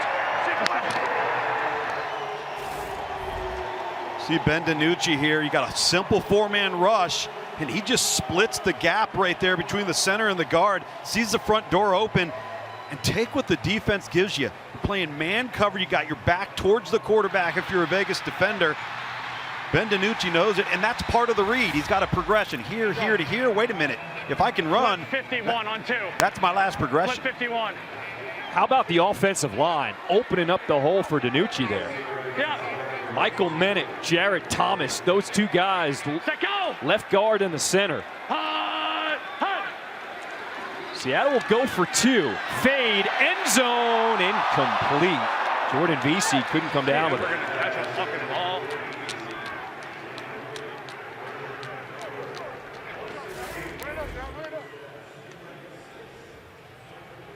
This is a really well thrown football. I mean, it's the only place the ball can go. And that's a ball in professional football you got to come down with. And I think Ben Danucci, you see the stat line right there. Only XFL player to lead the team in rush yards and pass yards. And there's been some good running quarterbacks. De'Aaron King, Jordan Ta'amu at DC. Jalen McClendon started to come into his own for Vegas running the ball. But this guy's created a ton of plays in a run and shoot style offense just by taking what the defense gives them when they're worried about dealing with this fleet of receivers. Seattle's got at their disposal. Thanks, Wes. I know. We talked about it. Yep.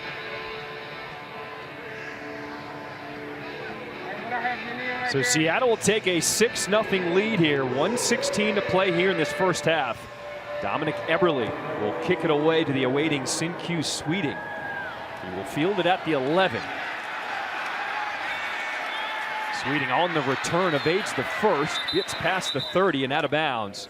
Send it down to Harry. I'm here with quarterback Ben Danucci on that drive. You utilized your legs, you picked up a 3rd down, you scored a touchdown. Also, you hit Josh Gordon a few times. Was it a much-needed touchdown drive? I think so, yeah. I mean, we got to put some points up and find a way to win this game. So we're just worrying about what we can do. We win the game, let the rest take care of itself. So put drives together and score points. Thanks, man. Yeah, appreciate it.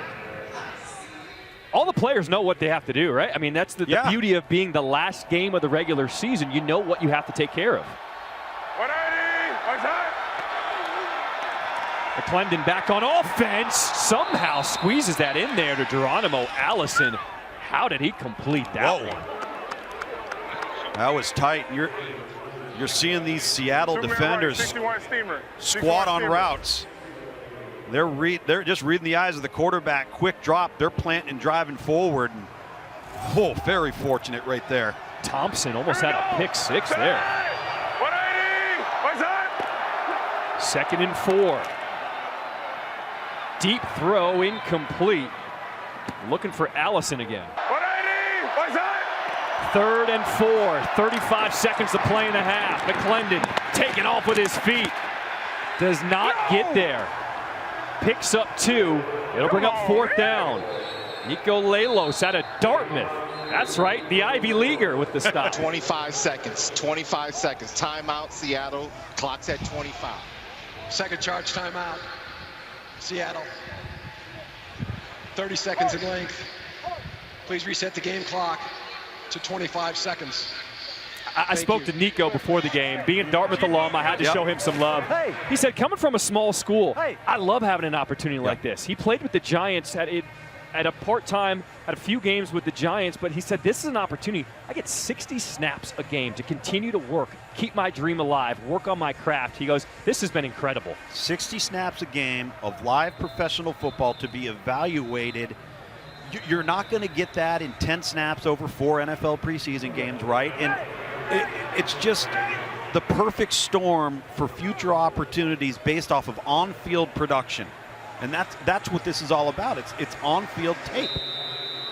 And what the XFL does is that it shows you can go any path you want. There's not one path to get to the NFL.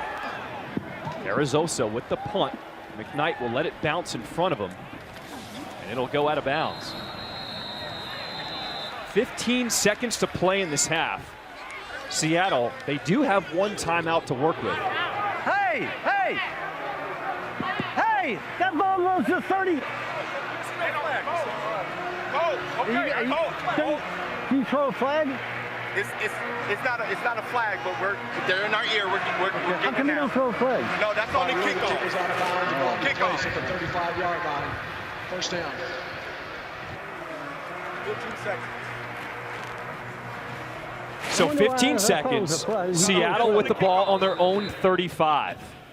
Jim Haslett wanting that kickoff rule to apply to the punt game. It only applies when it goes into the end zone on the punt.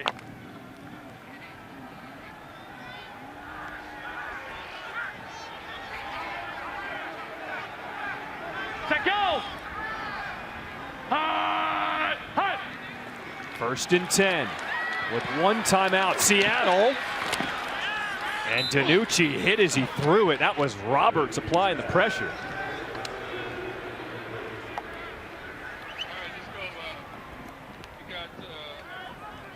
Nine seconds to play in this half. Big Ben, Z stop. Pick the Z stop and get out of bounds.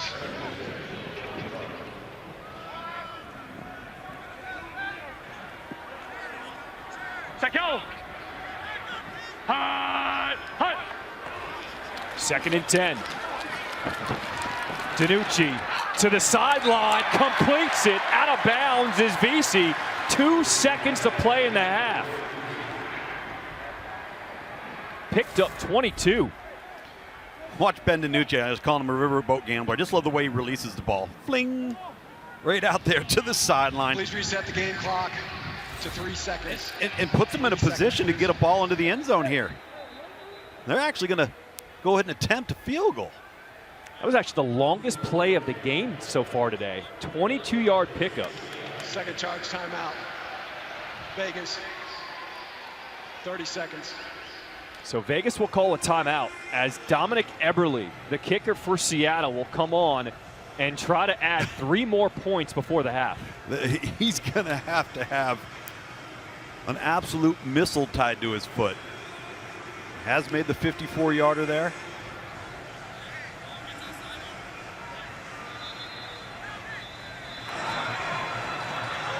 Jim Haslett obviously believes in it. XFL long this season is 59. This would set a new season long. This is a 61-yard attempt.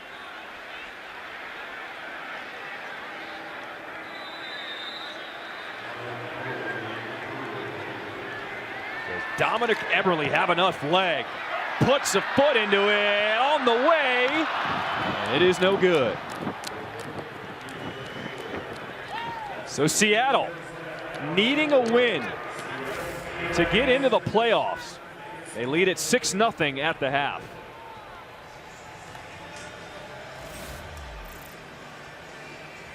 with this low-scoring game, that means might not hit that magic number of 34. We will tell you how to get to the 5th tiebreaker scenario after this kick.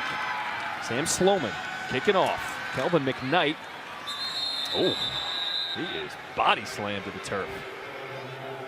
So if this score holds, with Seattle winning 6-0, we go to a 5th tiebreaker scenario for the final playoff spot. You combine the ranks of all of the teams in the XFL, and if this score holds, that means Seattle would move on to the playoffs. Yeah, certainly would. You see that number to the far right there.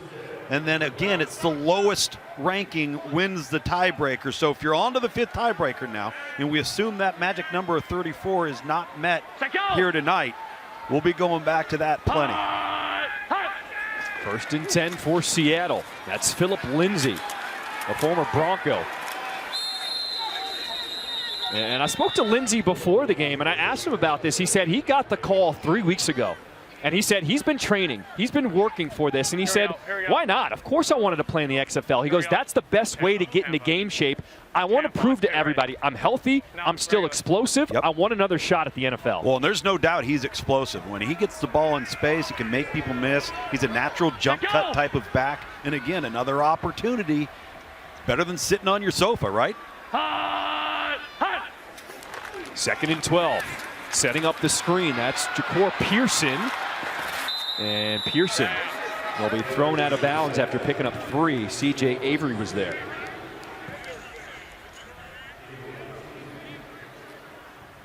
Kathy. Trips right up. Trips right up. Kansas special. Cube. 860 on 2. Kansas special cube. You're not going to get the first down on the backside, but you may get it at 4. Set go! June Jones telling Ben DiNucci he's probably going to get it to the top of your screen. That's the front side. He's looking backside. 3-man rush on 3rd and 9. DiNucci all kinds of time. Who's open? DiNucci directing traffic. Found his guy. How long did that play develop? Blake Jackson eventually there for the first down. A gain of 16. Like you're out with your boys and you're 9 years old and you line it up in the streets, man. Hey, you go down here and you go that way and you run to the fire hydrant. I love this type of football. This is that riverboat gambling mentality I was referencing with Ben DiNucci. Now, it can lead to some risky plays and some risky throws, and we've seen that with turnovers throughout the season. But then you're going to get those spectacular plays. He just finds ways to keep the play alive. Now, remember what happened yesterday? 880. Just what I do. Just what I do. Oh, he got that MJ shrug going. Uh-oh. 880. Let's go. Play. So what I was about to say, St. Louis, they scored 28 points in the second half to get the win yesterday. Yep. So, you know, when teams are back against the wall, they know they got to put up points. Let's see what Seattle can do today. If they could do that, that would get to their magic number of 34. DiNucci fakes right. He's going to air it out down the middle. Incomplete. Ja'Cour Pearson had a chance. That was CJ Avery in coverage again. And this ball's just slightly underthrown. Ja'Cour Pearson had about a 1.5 yards on Avery. He's behind him. He's even and leaving. And this ball's just underthrown. See if this...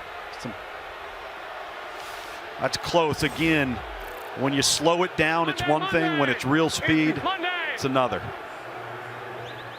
Set go. After the incompletion, 2nd and 10. Incomplete again. Pearson had the D all over his back. That was Deontay Anderson. Tell you what, I like the fight in this Vegas defense now. They are covering down. There are very few big windows to throw the football into. And again, we're seeing that in slow motion. I think, you know, bang, bang play. That's a good no call. 2 plays in a row. Vegas also has a bunch of different new players in this secondary since both these teams played back in week 3.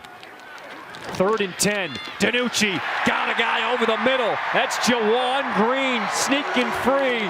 It's a first down for the Sea Dragons, a gain of 30.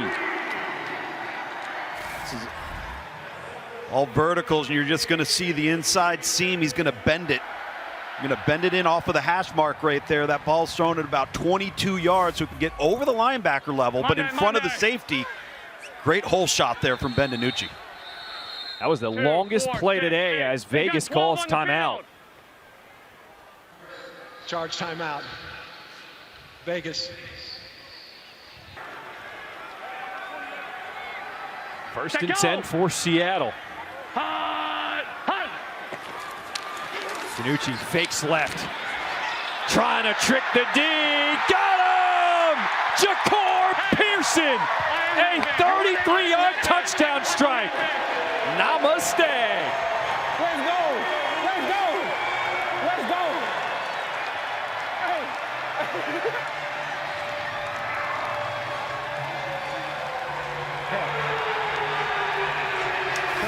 You go back to the exact same route that Ben DiNucci underthrew on the deep seam route over the middle of the field, and this time he drops it right in the bucket. He knew he missed the first one. Excellent job tracking the over-the-shoulder ball there from Ja'Cour Pearson, who had gone into the locker room with a wrist injury, coming back, making plays. They go for 2, and Gordon holds on to it. The 2-point conversion is good. He beat Keelan Kennedy in coverage in Seattle. They go up 14-0.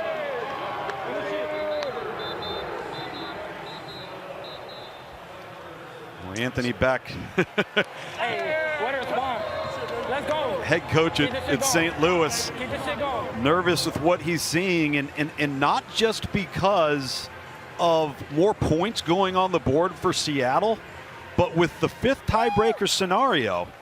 And we saw that the points allowed, Seattle's #1 in the league. So now this is as much about scoring for Seattle. It's actually more about playing great defense and shutting out Vegas. Because if you shut out Vegas, you win that category and you likely have the tiebreaker.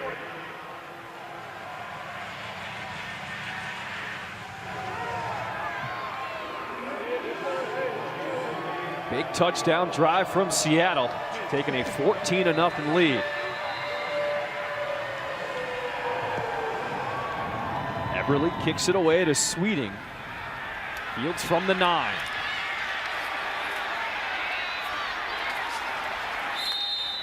Send it down to Harry. I'm here with Mr. Touchdown Maker himself, Ja'Cour Pearson. Same play, same coverage. This time you guys connect. Did your eyes get wide open when you were one-on-one with the linebacker? Yeah, I already knew before the play. I told him just throw it out there. This time we're gonna score.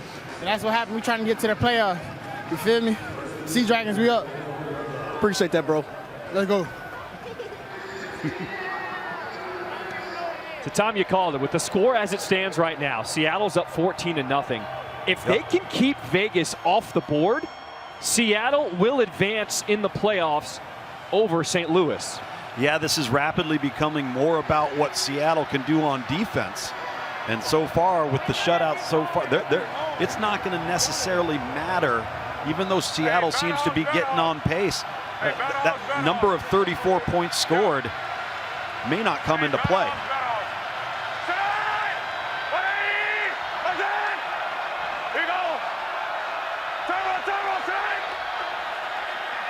McClendon hands it off to Brian Burt. Man, he got pushed back as soon as he touched the rock. A loss of 4. Sharif Miller, Trey Walker within there for the double team. So we've talked about tiebreaker 4, and let's bring up this graphic again here with our playoff scenarios. This right here is what we're talking about. If the lowest ranking wins, and this is what Anthony Beck and his staff are concerned about, because if you end up shutting out this Vegas offense, it's not going to matter. 2nd and 14. McClendon over the middle. He's got a man wide open. Travis Kuntz, the tight end, rumbles into Seattle territory. A monster pickup, 45 yards. Hey, truth love.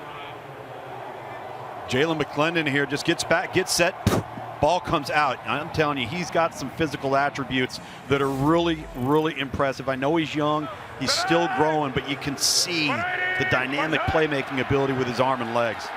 McClendon keeps it, throwing it deep, end zone, and he missed. In-Q Sweeting. He had a step on the defender. That was Antonio Brooks in coverage. And I think that's what Rod Whitson will tell you. It's what Coach Sherman, the offensive coordinator, will tell you is the consistent accuracy. Is the next in the evolution of Jalen McClendon's progress. Play in and play out, being consistently accurate. The arm talent's there, the athleticism's there. He just needs to play. Before that monster play of 45 yards, Las Vegas had 32 total yards of offense. 2nd and 10, and it is dropped. Jeff Badet. Jeff Badet's been so reliable throughout the season for this offense. All of their wideouts that have come into play, particularly in the slot, have been really good. Even left, 65 for A option. Hey, even left, 65 for A option. Hey, 60. Here we go. Side. 180. What's that? 3rd and 10. Here comes the blitz. McClendon had to get rid of it. Was not on the page with Matthew Sexton.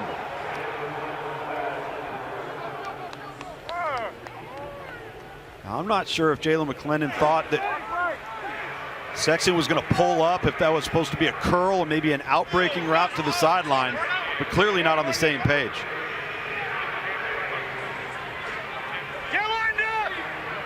This would be a 53-yard field goal from Sam Sloman. Clean snap, kick is up.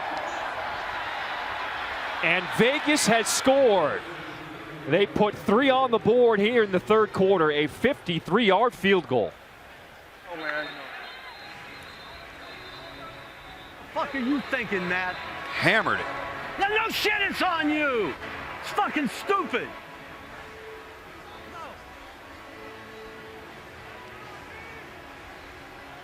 Let's go, D, let's go. Come on now, let's go. It was that 45-yard trunk play to Travis Kuntz that set up the field goal. Hey. And Vegas, now a little momentum, the offense starting to believe in themselves. Yep, moved the ball, got past the 50-yard line, got an explosive play to Kuntz down the seam. Now they got to get a stop here. They got to slow down this Seattle momentum offensively, because right now the Sea Dragons, they've got some confidence and they've got some swagger to them offensively. How about Sam Sloman tying his season-long 53-yard field goal?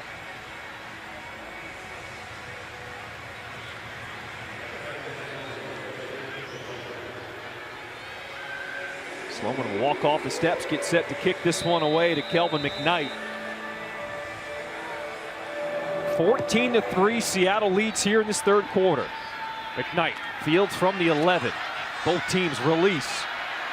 McKnight setting up something, gets past the 35 and eventually brought down. Keep making good decisions. You're doing a hell of a job. Keep it up, all right? Let's go down and score this time.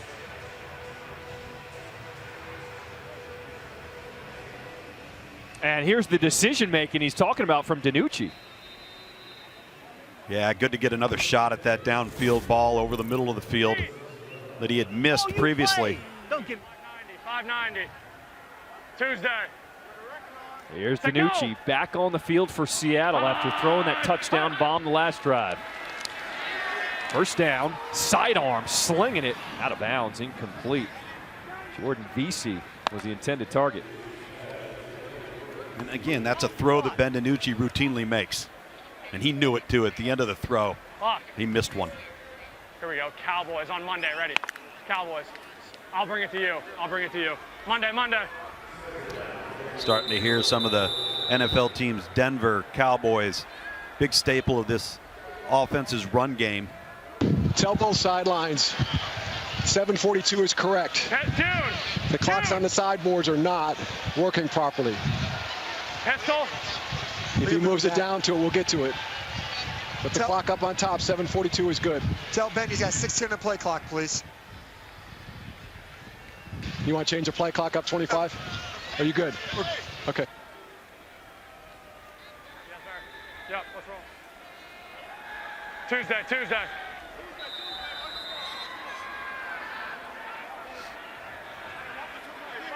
Set, go! Hut! Delayed handoff is to Hammonds. Hammonds is thrown back. LaRon Stokes. 8-2. It's been tough sledding in the run game for Seattle, and Gold. really allowed Vegas to pin their ears back and get after the quarterback. Prop. 881 on 2, ready. Divide. Get a wide split, Josh. Force the outside release. You may be able to work it over here, too. Let go! Just get an outside release, Josh. Seattle started 0 for 4 on third down, since 3 for 3. Get off me! Jawan Green making dudes miss all over the place. First down, Seattle.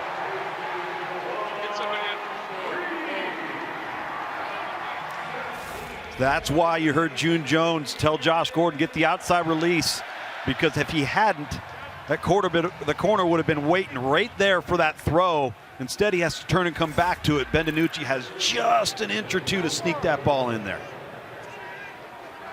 Keelan Kennedy was the guy who had a chance to bring him down short of the first down. DiNucci. They'll find Blake Jackson. Seems like this offense for Seattle has a different energy here in the second half. Yeah, I think they needed to get that one explosive play to kind of blow things open, right? Get the confidence. Up, 861 Jamaica. Jump. Hey, Monday. And we've seen it in DiNucci's body language, right? We saw him after he made the big throw to the sideline. He's moving all around. Just a pep in their step right now. Setting up the screen to Josh Gordon. Tripped up at the 40. Fell forward, a gain of 4. You all right?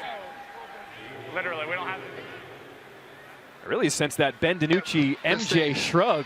You can tell he was starting to feel it, and this offense has followed after him. Yeah, they're feeding off of his energy, his confidence. Set, go! Third and short. DiNucci thought about it, backs up. Breaking free is Green!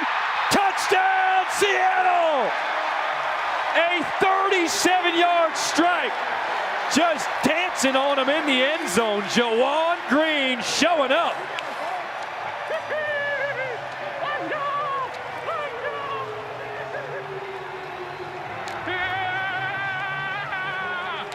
Let's go! See Ben DiNucci here, and he's going to just subtly slide to his left. Keep his eyes downfield. Number 4, Green's in the slot right there. He's initially running a crossing route. Now he kind of gets caught in the wash. And what he knows is if the quarterback is on the move, if he's short, he's got to go deep. The deep receiver would come back. So good communication there in terms of the principles of what happens when the play breaks down. And we talked about Ben DiNucci's confidence. It's at an all-time high right now. Seattle will elect to go for 2 from the 5-yard line. Set, go! DiNucci looking to throw, incomplete. VC had it and dropped it. Throughout the lower bowl, providing their support. Eberle with the kickoff. Sweeting can't get to that left side. Yes, he does, but we do have a penalty flag as he just runs over Eberle, the kicker. See what the penalty is. Personal foul, face mask on number 30 of the receiving team. Of the receiving team? 30? 30 white. 30 white of the receiving team, so that spot's good. So we'll go half the distance from here, 30. Personal foul face mask from the spot here against receiving team. Half the distance to go. Personal foul, face mask, receiving team number 30. Penalty is half the distance to the goal. First down, Vegas. But if they keep Vegas from scoring anymore, they would have the tiebreaker advantage. Pass is incomplete to the tight end, Brandon Dillon. It's just a throw you got to make right there if you're Jalen McClendon, and he will. He's just going to get better. He's going to become more comfortable. The physical attributes are there, and if you're Vegas, Hey, 29, 29. and you're looking to the future, and you're looking to the off season, if you feel as strongly about McClendon as Rod Woodson says they do, you got to build everything around his skill set. On 2nd and 10, and handed off to Shy McKenzie. McKenzie, the third back in there used by Vegas. He gets 3. That was Nico Lalos with the stop. The live line is now up to 18 and a half. What do you think, Stormy? You like it? What do you think, Stormy? You like that? I don't hate it, but I also couldn't do it. And you know, I say this all the time, guys. Sometimes no bet is the best bet. Just because there are lines out there doesn't mean you have to jump in. If you don't bet, you don't lose. Exactly. Penalty flag. 6. False start, 56. False start. Offense, number 56. 5-yard penalty. Third down. As Larry Williams, his second false start of the game. Tom, it's getting loud here at Lumen Field, and you can tell the offensive line having trouble hearing. They are. They're having some difficulty with communication. Now they're backed up, so you got some noise behind you. A young, inexperienced quarterback trying to work through some of that. No. Here we go. 3rd and 12. McClendon will take off. Seattle all game. They have been watching Jalen McClendon, not letting him any room to run up the middle. Trey Walker, Tisdale was there as well. We gave them everything. Come on, we gave them everything they got. Let's go.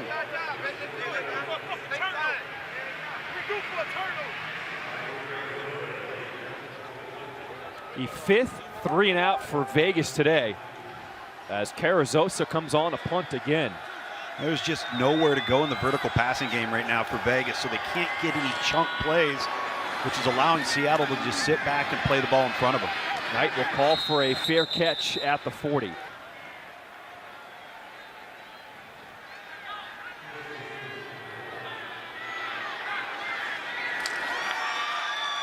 DiNucci just carving up the defense now. Josh Gordon sitting in that zone. Just isolating big Josh Gordon, that big body on the corner route, and he's just so explosive and such a mismatch that if you're Ben DiNucci, well, that was an easy one because he's wide open, but you don't have to be perfect all the time. Talked about those other NFL teams. Dallas expect a run here out of the June Jones system. First and 10, delayed handoff. Hammonds just tripped up, falls past inside the 45, down to the 44. Do you hear Ben DiNucci there? Oh, because he knew it was a shoelace away from maybe breaking wide open down the middle of the field. I love hearing Ben DiNucci's reactions during and after plays. Okay, 590 on 2. Is that a setup play? It feels like something big's about to happen. Yeah, it may be. Again, they've tried to make some more attempts to run the ball to tighten up the box there, maybe get some one-on-ones downfield. 2nd and 9. DiNucci, crossing route. Ooh, what a tackle. Kennedy with the hit, upended Pearson. Woo. Got that zone squat defender waiting in the boundary there. Ben DiNucci throws it behind Pearson, which is in that position's a smart move to keep him away from coverage. Doesn't prevent the smack. 81 on 2, ready. Seattle had been picking on Keelan Kennedy for a while, and he let out some frustration there. Let's go. Monday, Monday. Monday, Monday. Monday, Monday. Let's go. 3rd and 3. DiNucci backs up, fires on the target. Another first down for Seattle to Blake Jackson, picked up 13. Seattle just having their way right here. As you see Blake Jackson, number 2 receiver in the trip set. He's going to sit and then he's going to work inside, because in these run and shoot concepts, they're navigating coverage as the play develops. They're being coached to find and locate the open voids in coverage. Ben DiNucci just leads the way with the throw. Final seconds here in this third quarter. Set, go!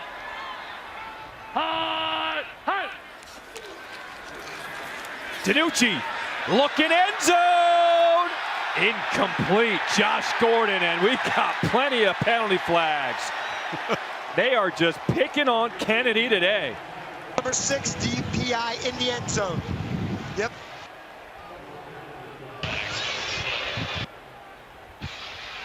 Otherwise, pass interference. Defense, number 6. The penalty occurred in the end zone. The ball be placed at the 1-yard line. First goal.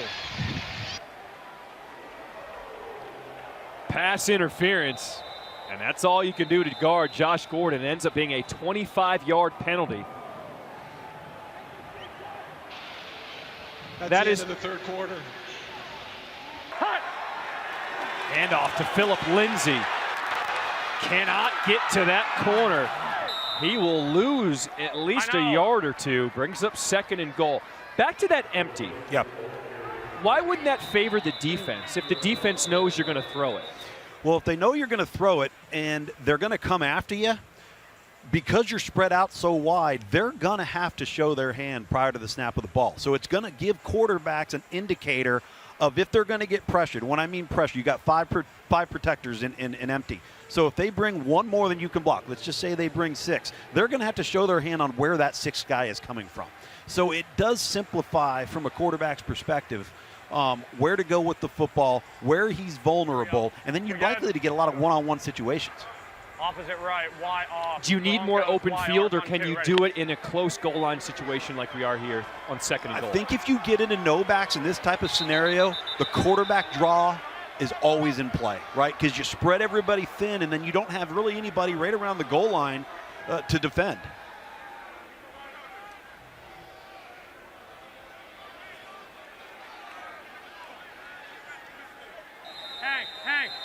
So we're ready to play again on 2nd and goal here in this 4th quarter.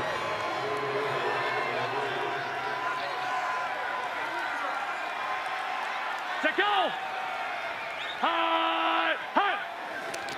DiNucci, quick pass. Did he get a foot in? Touchdown, Jordan Basie. Hey, what a grab! That's the way to make a play. That's the way to make a play. Seattle in this second half. 3 drives, 3 touchdowns. Good shit, boy. What'd I tell you? This is a great makeup play for Jordan Vesey, who had dropped 2 plays, including an extra point conversion. Extends, tracks the ball, elevates, but drags that foot. It looks right before his upper body hits that pylon and out of bounds. Wait for him to come back, make a play. Flip 51 on 2. JG, Josh. Seattle electing to go for 2. Set, go. DiNucci looking to throw again over the middle. He's got his man again. Blake Jackson, 2-point conversion is good. And Seattle is getting closer to that magic number of 34.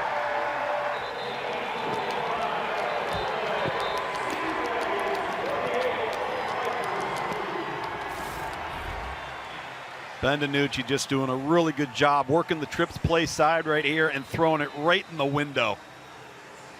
Trying to play zone, and I think that's one of the things that is so popular and been so productive with the run and shoot offense is all of the movement after the snap, finding open voids. If you're running and you're covered, get uncovered. I'm straight diamond. Fucking CBS First pharmacy, half to the bitch. second Green half. pills. What a jump. Seattle's put up 22 points in the second half. St. Louis yesterday put up 28 points. Both of those teams knew they got to put up points in order to make the playoffs. Seattle, 6 points away from the magic number of 34. Hey, look at me. to clinch the final playoff spot in the XFL. They can feel it here in Seattle. A lot of energy here in Seattle right now, and the enthusiasm and confidence. Big momentum on the side of the orange. Sweeting will cross the 25 and will be stopped. What was said in the locker room for Seattle at half? This is a completely different team. Completely different team offensively, but you got to credit Ron Zook's group. Defensive coordinator for Jim Haslett, and this defensive group, as this game has unfolded, it started to become very, very clear that regardless of the playoff scenarios, the defensive performance was going to probably earn them the 5th tiebreaker. McClendon with time will find his outlet. And a good run after the catch. Cam Sutton, the tight end, showing the wheels, picked up 17.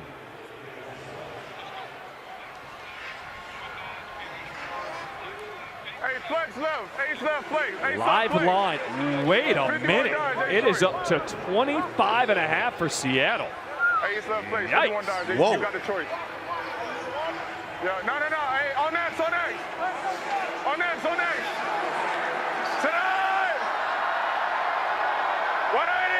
What's up? Empty backfield, McClendon pressured, steps back away from it. We have a flag down the field as McClendon will get out of bounds.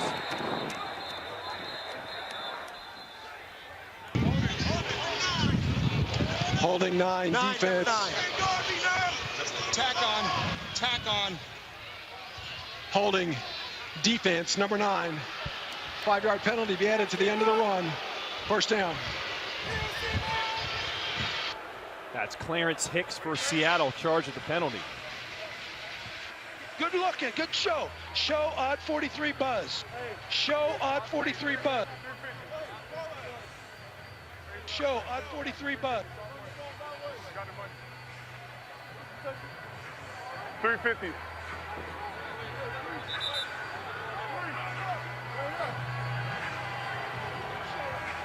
Yes, right here.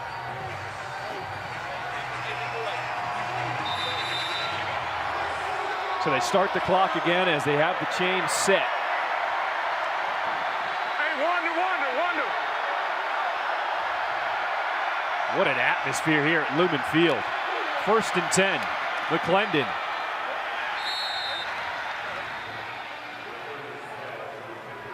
All right, here we go. Let's go. Ace right, 60, give me wide vodka. shallow, Vodka. A check. Ace right, 60, Ho. wide shallow, A check. Hey, 60. No. Ace right, 60, wide shallow, A check. Hey, no. All right, vodka.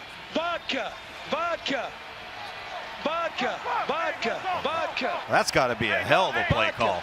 Are they talking about a celebration drink already? Playoff defensive call? We still got plenty of time left here in the 4th. Here comes the blitz. Who's got it? It's picked off!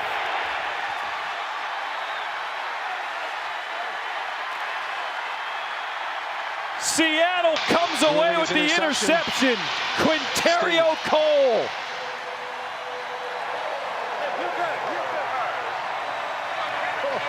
Running on the field is an interception by the defense. First down, Seattle. That is the first turnover for either team. Vodka, it worked. What a great play, just undercutting this route. And then having the strength to pull it away. Looked like some wrestling tactics at the bottom of that one.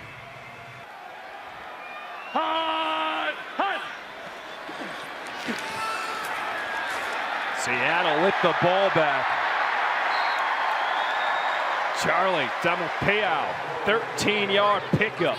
You know, when you talk about the XFL fans, as we see Tamalpayao here, again, the tight end doubling as a running back for Seattle, but it's not just a fan attending a sporting event. Like, it's a full-blown, like, it's dressing up in costumes. You know, you've got your Sea Dragon Snuggies there. I mean, it's an event, man. It's not just sitting around and watching a game for 4 quarters. Handoff is to TJ Hammond. And I think to your point, it's embracing everything that the XFL stands for. The players have a dream to move on, maybe get to the XFL. These fans, they love that we're here in the spring. It's engagement. And we've got football. Yep. Think about where we've been this season. The Beer Snake in DC. Oh. Caw in St. Louis. The Bottlenecks, that's right. I mean, it is awesome. They packed the dome. I mean, they're here in St. Louis. And they're developing their own Instagram pages for their fan support. I love it. 2nd and 11. Danucci over the middle, wide open. Can't haul it in, Ja'Cour Pearson. And what's cool about that, every stadium, every team has their own unique fan base who has taken it to a next level. Ben DiNucci, did you see him jump and hop right as the ball left his hand? Because he knew it was going to be behind him, and he did not give Pearson a chance to catch that ball. And it's kind of what I like about Ben DiNucci is there's accountability with every throw. Like when he misses, he knows it, and it's on him. Look at these guys. This is great. 3rd and 11. DiNucci scrambling again, just throws it up.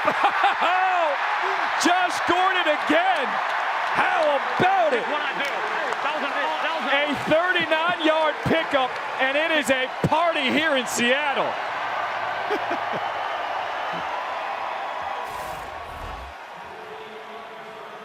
Harry, my man, I got to bring you in here, man. I just illustrate how critical sideline awareness is when you are targeting the deep ball.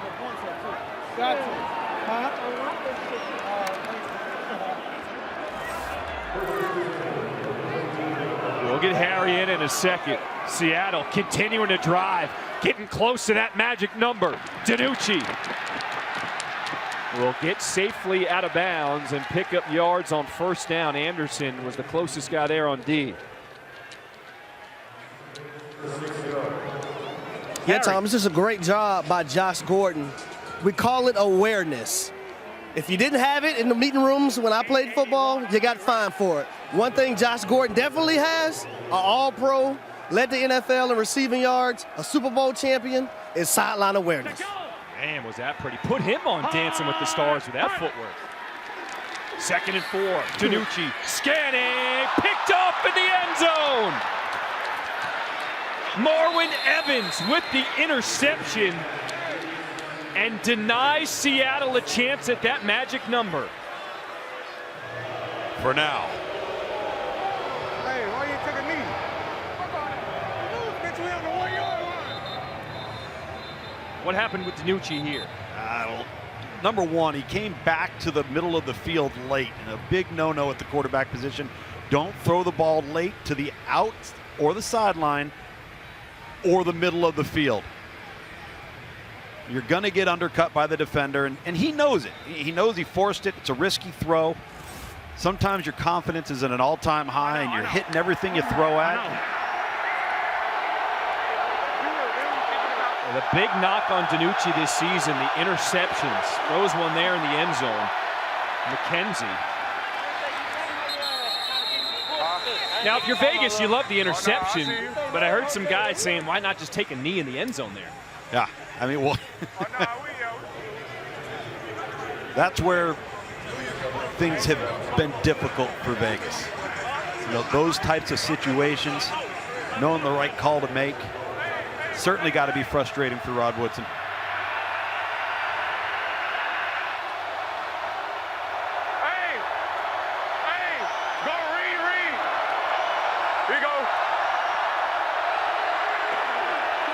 Second and 7, back to the ground. McKenzie. He will push forward. Stopped at the 10.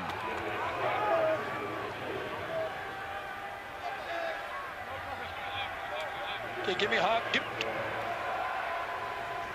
11. Troy left down. Stop. 224 range. Troy left down, 224 range. Over 7, show. Over 7, show. Vegas has not been able to convert on 3rd downs today, just 1 for 9. McClendon throwing, complete. Matthew Sexton tiptoes the sideline, eventually knocked down shy of midfield. Antonio Brooks there with the tackle, but a good conversion on third down, a pickup of 37. That's almost all Sexton right here, and you see Jalen McClendon moving the pocket off the token fake. One of his better throws today, and then Sexton